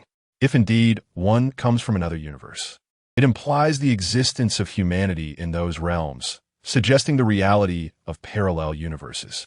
If this revelation were to be confirmed, it would mark a significant advancement in the field of quantum mechanics. Moreover, truly, he is a genius scientist. His capacity for profound thought surpasses that of ordinary individuals. If only he could discern the appropriate moments for reflection. After approximately 10 minutes, I finally regained my composure and awkwardly smiled at Deshuang. I apologize, I couldn't help myself. No witties. The milk will grow cold if you don't drink it, he replied. I glanced at the glass of milk on the table. Why does everyone treat me like a child? The commander, the members of XIG, even Deshuang, who is also an Ultraman, seemed to think so. With this thought, I stubbornly gulped down the milk, only to choke on it for drinking too quickly. Cough, cough, cough. The corners of Deshuang's mouth twitched slightly. Was this the price of being overly intelligent? Thankfully, I need not pay such a cost. Wait, why would I take pride in that? He shook his head and reminded me in a dream. There are more Ultramen on this earth than just us. Upon hearing this, my first reaction was one of joy. Oh, there are others guarding the earth? What kind of person could they be? Fujimiya Hiroshi. Deshuang's expectations poured cold water on him. He had acquired the light of the ocean. Yet he had now strayed from the path, believing that humanity was the root cause of the Earth's destruction and sought to expel me from the planet. Fujimiya. I recalled this companion who had once been a member of the alchemical stars like myself. Why? Through our conversation, I deduced that Crisis was influencing him. Crisis? My eyes widened in disbelief. So he had not given up after all. Such prophecies were nothing but fabrications. Years ago, Fujimiya Hiroshi led several members of the alchemical stars in the development of the light quantum computer, Crisis, which could speculate on existing phenomena and even foresee the future. Initially, the experiments proceeded smoothly until it predicted the arrival of the root cause of annihilation and the Earth's destruction. At that time, no one dared to believe this prophecy. Fujimiya and his team repeatedly examined Crisis, attempting to uncover any flaws or errors. Yet in the end, all they found was everything was functioning normally, along with the chilling text predicting the Earth's demise. After countless modifications to Crisis, they finally discovered a method to avert the Earth's destruction, erasing humanity from the equation entirely. As long as humanity vanished, the prophecy of destruction would inevitably change. At that time, other team members expressed doubts about Crisis's predictive capabilities, ultimately concluding that it was merely an extraordinarily advanced supercomputer. However, as Crisis's creator, he was acutely aware of its potential. If it could predict, then the prophecy would inevitably come to pass. The others of the alchemical stars sealed Crisis away, subsequently using it as an ordinary computer for data processing. After that, Fujimiya Hiroshi disappeared, and few knew of his whereabouts or what had transpired with him. Although I had not been part of Fujimiya's team, this matter had long since spread within the alchemical stars. What I did not expect was that he had not abandoned his research on Crisis and had even acquired the light of the ocean. But why did he seek to expel Deshuang? After I posed this question, a thought struck me. Could it be? Indeed, it was also Crisis's prophecy. Deshuang crossed his arms, leaning on the finely crafted wooden table. He probably regarded me as an invader, intent on seizing the light of this planet and thereby destroying the Earth. I stood up, pounding the table. How could that be? You gave me the light, and you have also protected the people in the city. How could you consider me an invader? Deshuang gestured for him to calm down. If only he could think as you do. Alas, none of us can ascertain his thoughts at this moment. My brow furrowed in concern. Feng, what have you truly experienced since then? Afterward, Deshuang engaged him in a few trivial conversations, such as amusing anecdotes about my dreams in XIG. Time passed swiftly, and soon the sun began to set. My watch chimed, signaling the commander's prompt for his return. Is it already that late? He quickly rose and made his way outside, apologizing I must take my leave. Deshuang smiled as he bid farewell. No worries. Do visit often if time permits. I certainly will. Goodbye. With the sound of the wooden door opening and closing, I departed. XIG, you say? Yet in this world, I doubt I shall join the defense team. Deshuang also cleared the 2 cups from the table, secured the door, and ascended the stairs. 2 days prior to the opening, Deshuang received a phone call informing him that the supplier of coffee beans had encountered issues and been sealed off, resulting in a recall of all products. How unfortunate. How could I have faced such a situation? I should never have relied solely on online reviews. Now, I have no choice but to seek another supplier. This time, he resolved to personally verify the merchant's stock in factory. Consequently, the following morning, he boarded the subway bound for Chiba. Meanwhile, at the aerial base of XIG that day, pardon the intrusion, I am Takayama. I received a notification to report to the commander's office. Please hold on a moment. Yes. Commander Ishishi was engrossed in official matters on his computer, while I curiously examined the room's decor during my wait. The office was modest in size, yet the lighting was rather dim. Such an environment must strain the commander's eyes. Then I noticed a picture frame on the desk featuring a boy and a girl, both of them beaming with joy. Excuse me, Commander, do you already have children? Ishishi Takashi lifted his gaze. Where's your family now? In my hometown, Chiba Prefecture. Ding. The commander completed the document, sent it, and subsequently shut his laptop. He regarded me, standing before his desk. Have you informed them about your situation here? Not yet. I hesitated, then smiled. But it's all right. My family is quite open-minded. The commander rose from his seat, advancing solemnly towards me. You have entrusted your life to me. You ought not to be here. It was I who consented to your request to remain. Thank you, Commander. You must convey this clearly to your family. Very well, I will call them. The commander sternly interrupted. You will take a flight back at noon and clarify matters with your family. Understood. I sensed the gravity in his tone, feeling an involuntary trepidation. Thus, I took my leave. After my departure, the commander observed my retreating figure, his brow furrowed in contemplation. I was also assigned to the noon flight from the aerial base to the ground. On the beach in Chiba Prefecture, en route to my childhood home, I hesitated for a moment by the roadside before finally embarking on a journey home. The waves crashed rhythmically against the rocks, bringing with them a cool, briny breeze. As I strolled along the shore, my thoughts drifted back to the past. On that day, two young boys, wielding baseball bats and fishing rods, stared at me with an unfriendly gaze as I returned from school. It was merely a matter of slightly better grades. What was there to be so proud of? Indeed, they seemed to think themselves superior, their arrogance palpable. One boy raised his baseball bat, mimicking a swing in my direction, causing me to stumble in fear of falling. Look at him, terrified. They laughed. So what if he is a bit smarter? Oomph. The boy with the bat called to his companion with the fishing rod, tauntingly instructing me to steer clear of them in the future. Go back to your books, he sneered. Young and humiliated, I quietly picked myself up, brushing off the sand from my trousers, but the stains of mud remained indelible. This beach harbored the painful memories of my childhood, and as I walked past it once more, the feelings of humiliation surged back. Such memories were precisely why I hesitated to return home. Arriving at the small town, I paused in front of my house, then turned to lean against the railing, gazing out at the sea, my heart heavy with emotion. Suddenly, a voice broke through my reverie. Is that you, Dream? A woman with wavy, long hair approached, pushing a bicycle. Ah, Mum, what brings you back?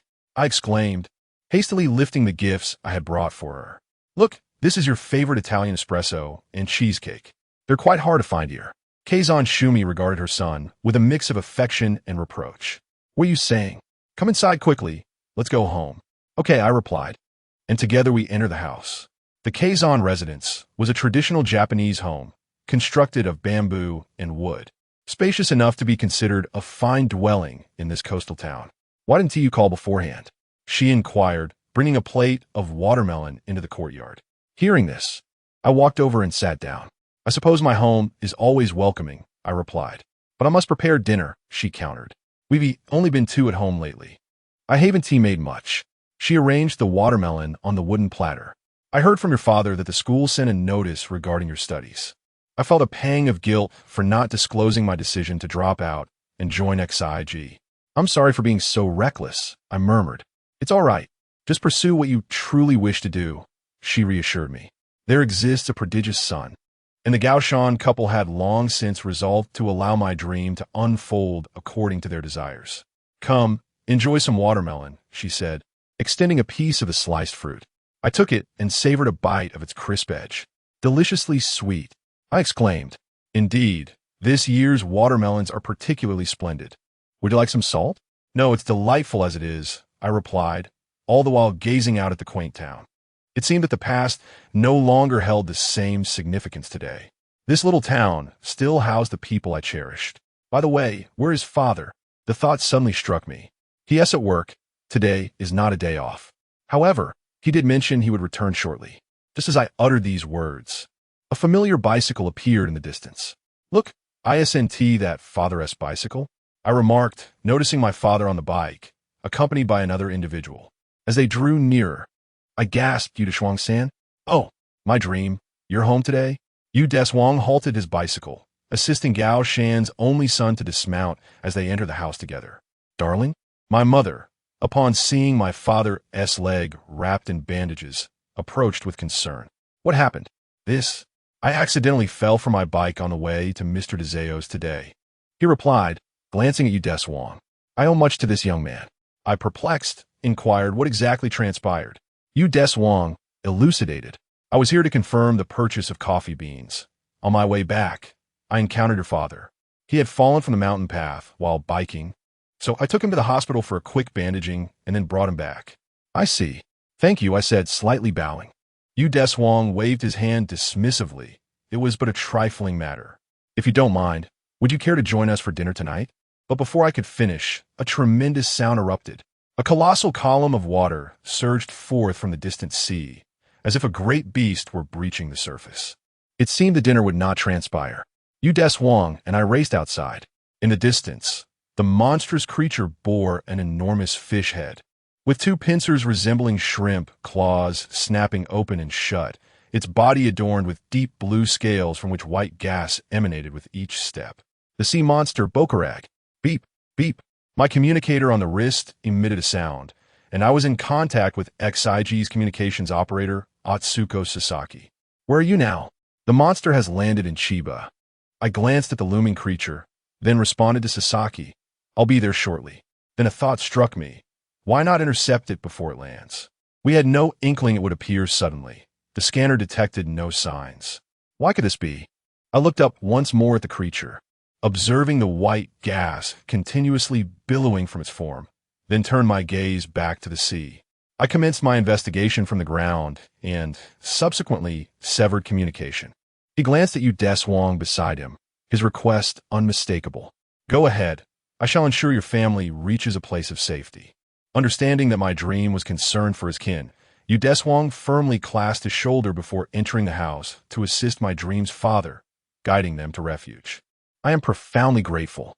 To have someone fight alongside you is indeed a stroke of fortune, a sentiment my dream now deeply appreciates. The XIG dispatched a lightning squad to obstruct the monster's advance. However, the flames ignited by the laser upon its body extinguished almost instantly. "Kitagawa-san, please collect the mist emitted by that creature for sampling." "Understood." Kitagawa, upon receiving the command, piloted the aircraft towards the monster's side, transmitting data back to the base after traversing the white mist. My dream, the composition of that mist contains calcium-salted moisture and is harmless, Dunzi reported after analyzing the sample. "Is that so?" "I see," I responded. "What does this imply?" The commander inquired. "The monster's mass is primarily composed of seawater, and its body temperature is not particularly high, making it undetectable in the ocean," I elucidated. "Thus, a force equivalent to that of a missile could easily extinguish it with water. What strategy shall we employ against it?" After a brief contemplation, I promptly provided my answer.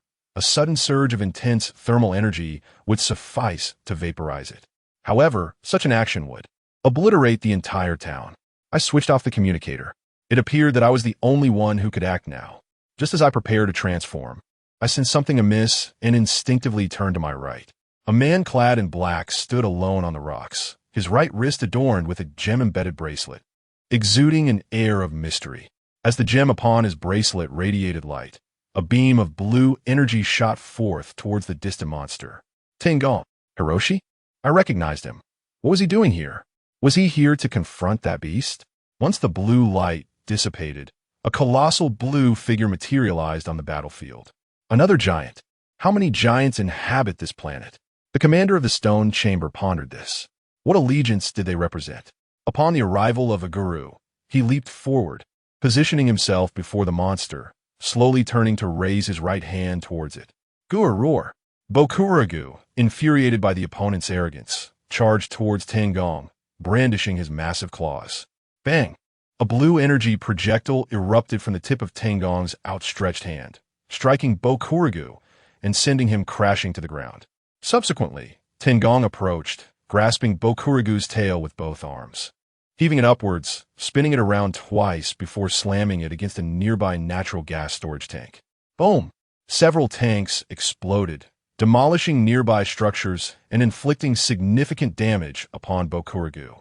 Had the evacuation not been timely, the surrounding residents would have undoubtedly suffered dire consequences. Why must we engage in such combat? I, as Ming, observed the combat style of Fujimiya, my brow furrowed in contemplation. Bokuragu, having been thrown to the ground, struggled to rise. His visage contorted with rage as he launched another assault against the imposing blue giant before him. Yet, Fujimiya remained unfazed in the face of this onslaught, energy coalescing at his wrist to form a luminous blue sword. As the adversary charged toward him, he executed two precise strikes, one horizontal and one diagonal, slicing into Bokuragu's form. A torrent of seawater erupted from the gaping wounds left by the radiant blade. However, to my astonishment, those very wounds suddenly radiated a blue glow, only to be enveloped once more by the encroaching seawater. In the blink of an eye, the grievous injuries had mended completely. Fujimiya, momentarily taken aback, found himself seized by Bokuragu, who ensnared his neck with two colossal pincers, draining his energy incessantly. The timer soon began to flash ominously. Should I intervene? I, Ming, had already drawn the blue gem lance, hesitating as I gazed at the distant beast. Go forth, Ming. Deshuang appeared at my side, emphasizing that vanquishing the monster was of utmost priority. Understand. I clasped the blue gem lance to my chest and then raised it skyward. Gaia. A crimson radiance enveloped me, transporting me to the battlefield. Thud! The V1 form of Gaia crashed onto the ground, sending tremors rippling through the earth. That was a close call. Deshuang, caught off guard, nearly lost his footing and fell into the sea. Was this divine retribution? Steadying myself, I turned my gaze toward the distant conflict. After transforming, I hurled two red energy orbs at Bokuragu's massive pincers, disrupting his attack. Gua roar! Bokuragu staggered back from the impact, while Fujimiya, due to inertia, tumbled to the ground. Seizing the moment as Bokuragu's pincers fractured, I advanced several steps and delivered a powerful kick, pushing it back slightly, followed by a sweeping high kick that sent it sprawling. Behind me, Fujimiya strained to tear free from the pincers constricting his neck, rising once more. My attention was drawn to his struggle, and Bokuragu seized this opportunity, allowing seawater to surge forth from its body, regenerating its severed pincers. Gua roar! I was astounded by its regenerative prowess and pivoted to unleash another high kick that shattered its head. Yet, once again, this assault bore no fruit. As Bokuragu's head reformed almost instantaneously, my mind raced with strategies, yet my body was slow to respond. In a panic, Bokuragu exploited the moment, lunging forward to strike me, sending me reeling, and raised its colossal pincers to deliver a crushing blow to my chest. Boom! I was knocked to the ground, and before I could rise, Bokuragu's tail struck me with tremendous force. Subsequently, it ensnared my neck with its pincers, lifting me to siphon my energy. Zing-dong, zing-dong. I strained to raise my hand toward the blue giant that remained unmoving. Fujimiya. Fortunately, he did not remain a mere observer in this moment of crisis. He gathered energy in his hands, manifesting a blue sphere of light. Bokurag stands before me, an obstacle to my dreams. Is he intent on attacking my aspirations? Or can he accurately strike at the Bokurag lurking behind? Currently, no one possesses the answer. However, at the moment the executor unleashed his power, a larger, more solid blue orb struck from another direction, causing an explosion mid-flight. As the vast blue energy dissipated, Fujimiya beheld another giant who had intercepted his attack. Are you attempting to prevent my annihilation of it? Fujimiya hero questioned, his fists clenched, addressing Gaia, clad in black armor. Yet, the latter paid him no heed, charging directly at Bokarag. Seizing the two massive pincers that clutched my neck, he forcefully snapped them apart and pulled me behind him. Leave the rest to me. At that moment, I was drained of energy and somewhat weakened. I entrust this to you, Udesha-san. Turning to face Bokarag, I sensed the creature's aura. It did not resemble an earthly beast. No wonder even a guru was subdued by it. After Bokarag's pincers were torn away, they swiftly regenerated, glaring with red eyes at the third giant that had appeared. Bang! Crash! The outstretched pincer was single-handedly blocked, then gripped at the joint and violently torn apart once more. Guru roar! Yet this time, the giant offered no respite, swiftly executing a sweeping kick that sent Bokarag crashing to the ground, then grasping its tail and forcefully hurling it into the distant sea. With my left arm bent in a fist and my right arm extended horizontally, a multitude of red light particles coalesced between them, shooting forth a crimson beam in an L shape. A torrent of energy surged forth, causing the ground beneath to sink, while quantum streams skimmed across the ocean's surface, creating myriad splashes and leaving a curved path behind. Boom! The beam struck Bokarag, ravaging every part of its form, with an intense heat evaporating it in an instant. After vanquishing the foe, I turned and gave a slight nod to my companion, then leapt into the sky, disappearing into the horizon. Following suit, I and Fujimiya soared upward, vanishing together. Curse it! I had formulated a brilliant strategy in my mind. Why does my body refuse to cooperate? I reflected on the battle while standing on the beach. A nimble mind requires robust physical prowess to support it. Udeshu approached from behind, gazing toward another direction. I turned back to follow his gaze. A man clad in black stood solitary at the end of his line of sight. Seemingly sensing my attention, he turned, pointing at me, declaring, "I dream, you are the second. Fujimiya, you are indeed Fujimiya hero, but how can you also become an Ultraman? Do not presume that only your ilk, the alchemical star members, can thwart those monsters that threaten Earth. Humanity's relentless exploitation of Earth's resources and the degradation of its environment constantly sullies our planet. It is this very realization that summoned me." "No, it cannot be." I vehemently shook my head in denial. However, Fujimiya declared with pride, "Ultraman is the guardian of Earth and bears no obligation to save humanity." He gestured towards Yuchang, who stood beside Dream. Yet Dream vehemently disagreed with his assertion. "You are mistaken. Your perspective is utterly flawed." Meanwhile, Yuchang, who had been listening to their exchange, took action. In an instant, he positioned himself before Fujimiya, gazing down at him. "I cannot fathom the impact that crisis has had on you, and I shall not meddle in your affairs. However, should you dare to harm humanity, be prepared to lose everything. Your light will not protect you." Regardless of whether Fujimiya's thoughts were currently under control, or if he genuinely believed humanity to be a blight, if he were to commit a fundamental transgression, Yuchang would undoubtedly take it upon himself to restrain him. Although I was not born on this planet, safeguarding humanity is a duty etched into my very soul. "You." Fujimiya raised his hand to grasp Yuchang's collar, but hesitated, ultimately releasing his grip in a fit of anger before departing. Dream approached, watching the retreating figure of Fujimiya, her heart a tumult of emotions. "Yuchang, will we become adversaries in the future?" Yuchang shook his head. "There may be conflict, but we should not be enemies." His acceptance by the ocean signifies that he once harbored a heart full of light. It is merely that he may now be ensnared in the enemy's web. Dream clenched her fist tightly.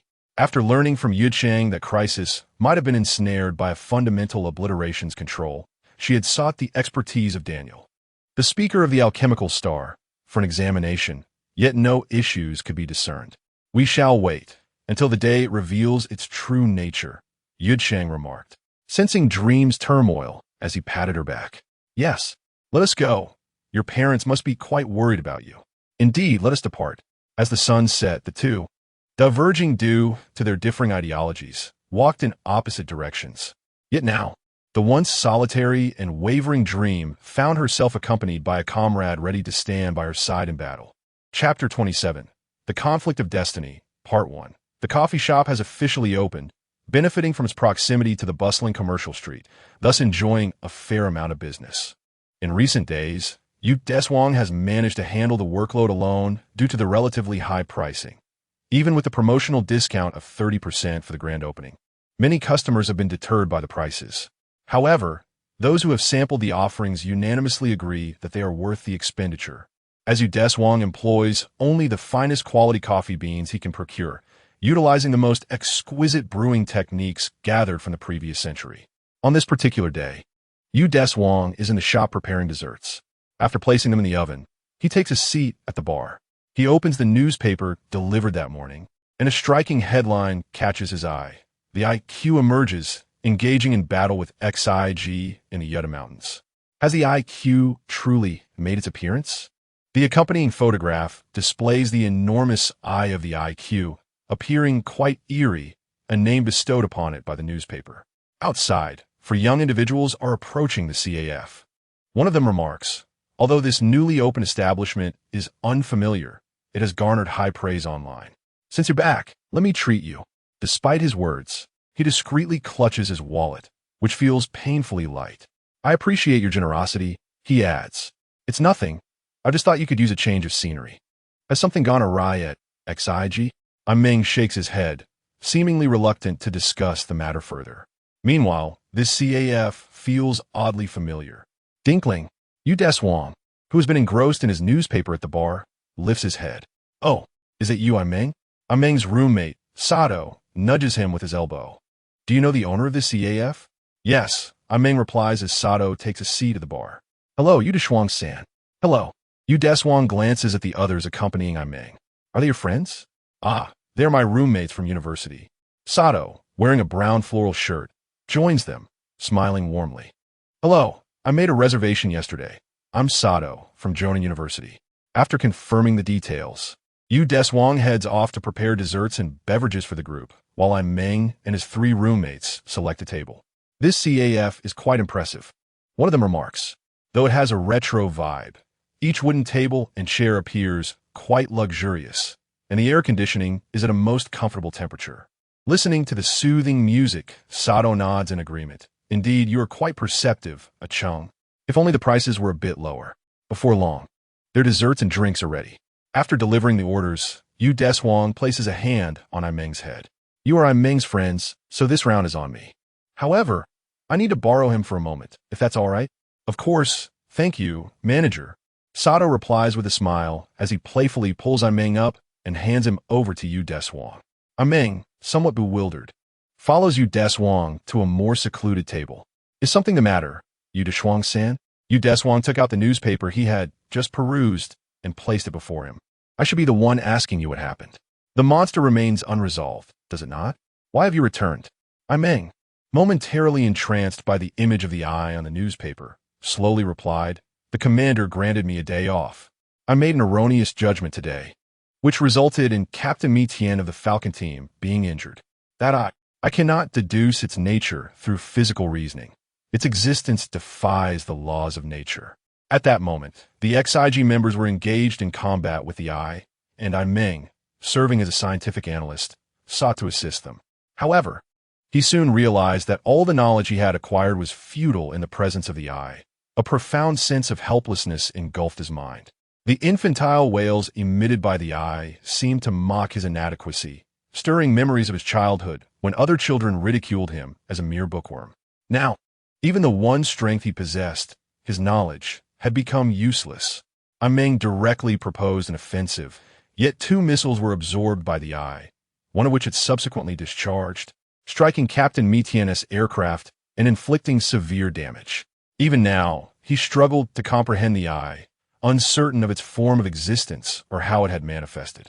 You are afraid, Deshuang interjected, interrupting Meng's reverie. He noticed the cold sweat that had formed on Meng's forehead. Am I afraid? Wiping the sweat away, Meng became aware of this realization. This is the consequence of being overly intelligent.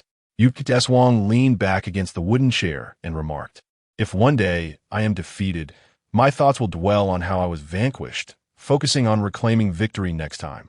Everything has its reason and purpose for existence. If one cannot comprehend the rationale behind its existence, It is wiser to assess the intent behind its actions. Meng fell into contemplation once more. Actions, yes. The last time it appeared, it absorbed the missiles launched from the aircraft and did nothing else. It vanished after consuming the missiles. One missile was discharged after being absorbed, while the other remains within it. If I track the remaining missile, I can ascertain its location. As for its purpose, in absorbing the missiles, an entity that does not exist on a material level would require a physical form to act on that plane. The munitions it has seized, along with the rocket propellant, are likely being utilized as a source of energy. To create a more formidable body, it theoretically necessitates additional energy. The nearest energy reserve to its last known location is in Muqian City. We must evacuate the personnel there promptly. With this thought, Meng made a decisive resolution. You, Deshuang, do you have a vehicle? I have a motorcycle just outside the shop. It seemed Meng had come to a realization. And you, Deshuang, handed him the keys. Grasping the keys, Meng hurriedly dashed out of the store. The eye represented Meng's inner demons. Overcoming it would surely facilitate significant personal growth. Yu Deshuang then rose to refill his roommate's cups. Sato, upon witnessing my dream, hurriedly dashed outside and inquired, how did he leave? He has urgent matters to attend to. He busily refilled their cups with beverages, preoccupied with the task of saving the world. Such a resolute response compelled them to acquiesce. Chapter 28. The terrifying destruction of the body. Upon bursting forth from the storefront, I quickly spotted the motorcycle I had noticed earlier, now stationary nearby, dominated by a sleek black hue adorned with dark golden accents. Its futuristic design and carbon fiber body suggested an effortless mastery over the road. How impressive! With great care, I mounted the machine, donned my helmet, and set off. On the way, I sent a communication to the commander, instructing the guard ground crew to evacuate all personnel from the energy reserve base in Muqian City. As I arrived, the monstrous entity, IQ, manifested as anticipated. With a colossal eye serving as its head, its body was a grotesque amalgamation of granite, limestone, and various minerals, all covered with smaller crimson orbs that shielded the rocky surface. Emitting a laugh reminiscent of an infant, it wreaked havoc on the natural gas storage tanks, voraciously absorbing the energy within. The XIG forces dispatched the peace vessel, carrying 3 fighter jets from Team Lightning, drawing from their prior encounters with the monster. The trio adeptly defended against its attacks this time. However, the slower piece was struck by a purple beam emitted by IQ, perilously close to being consumed by its immense pupil. I observed this unfolding scene from below.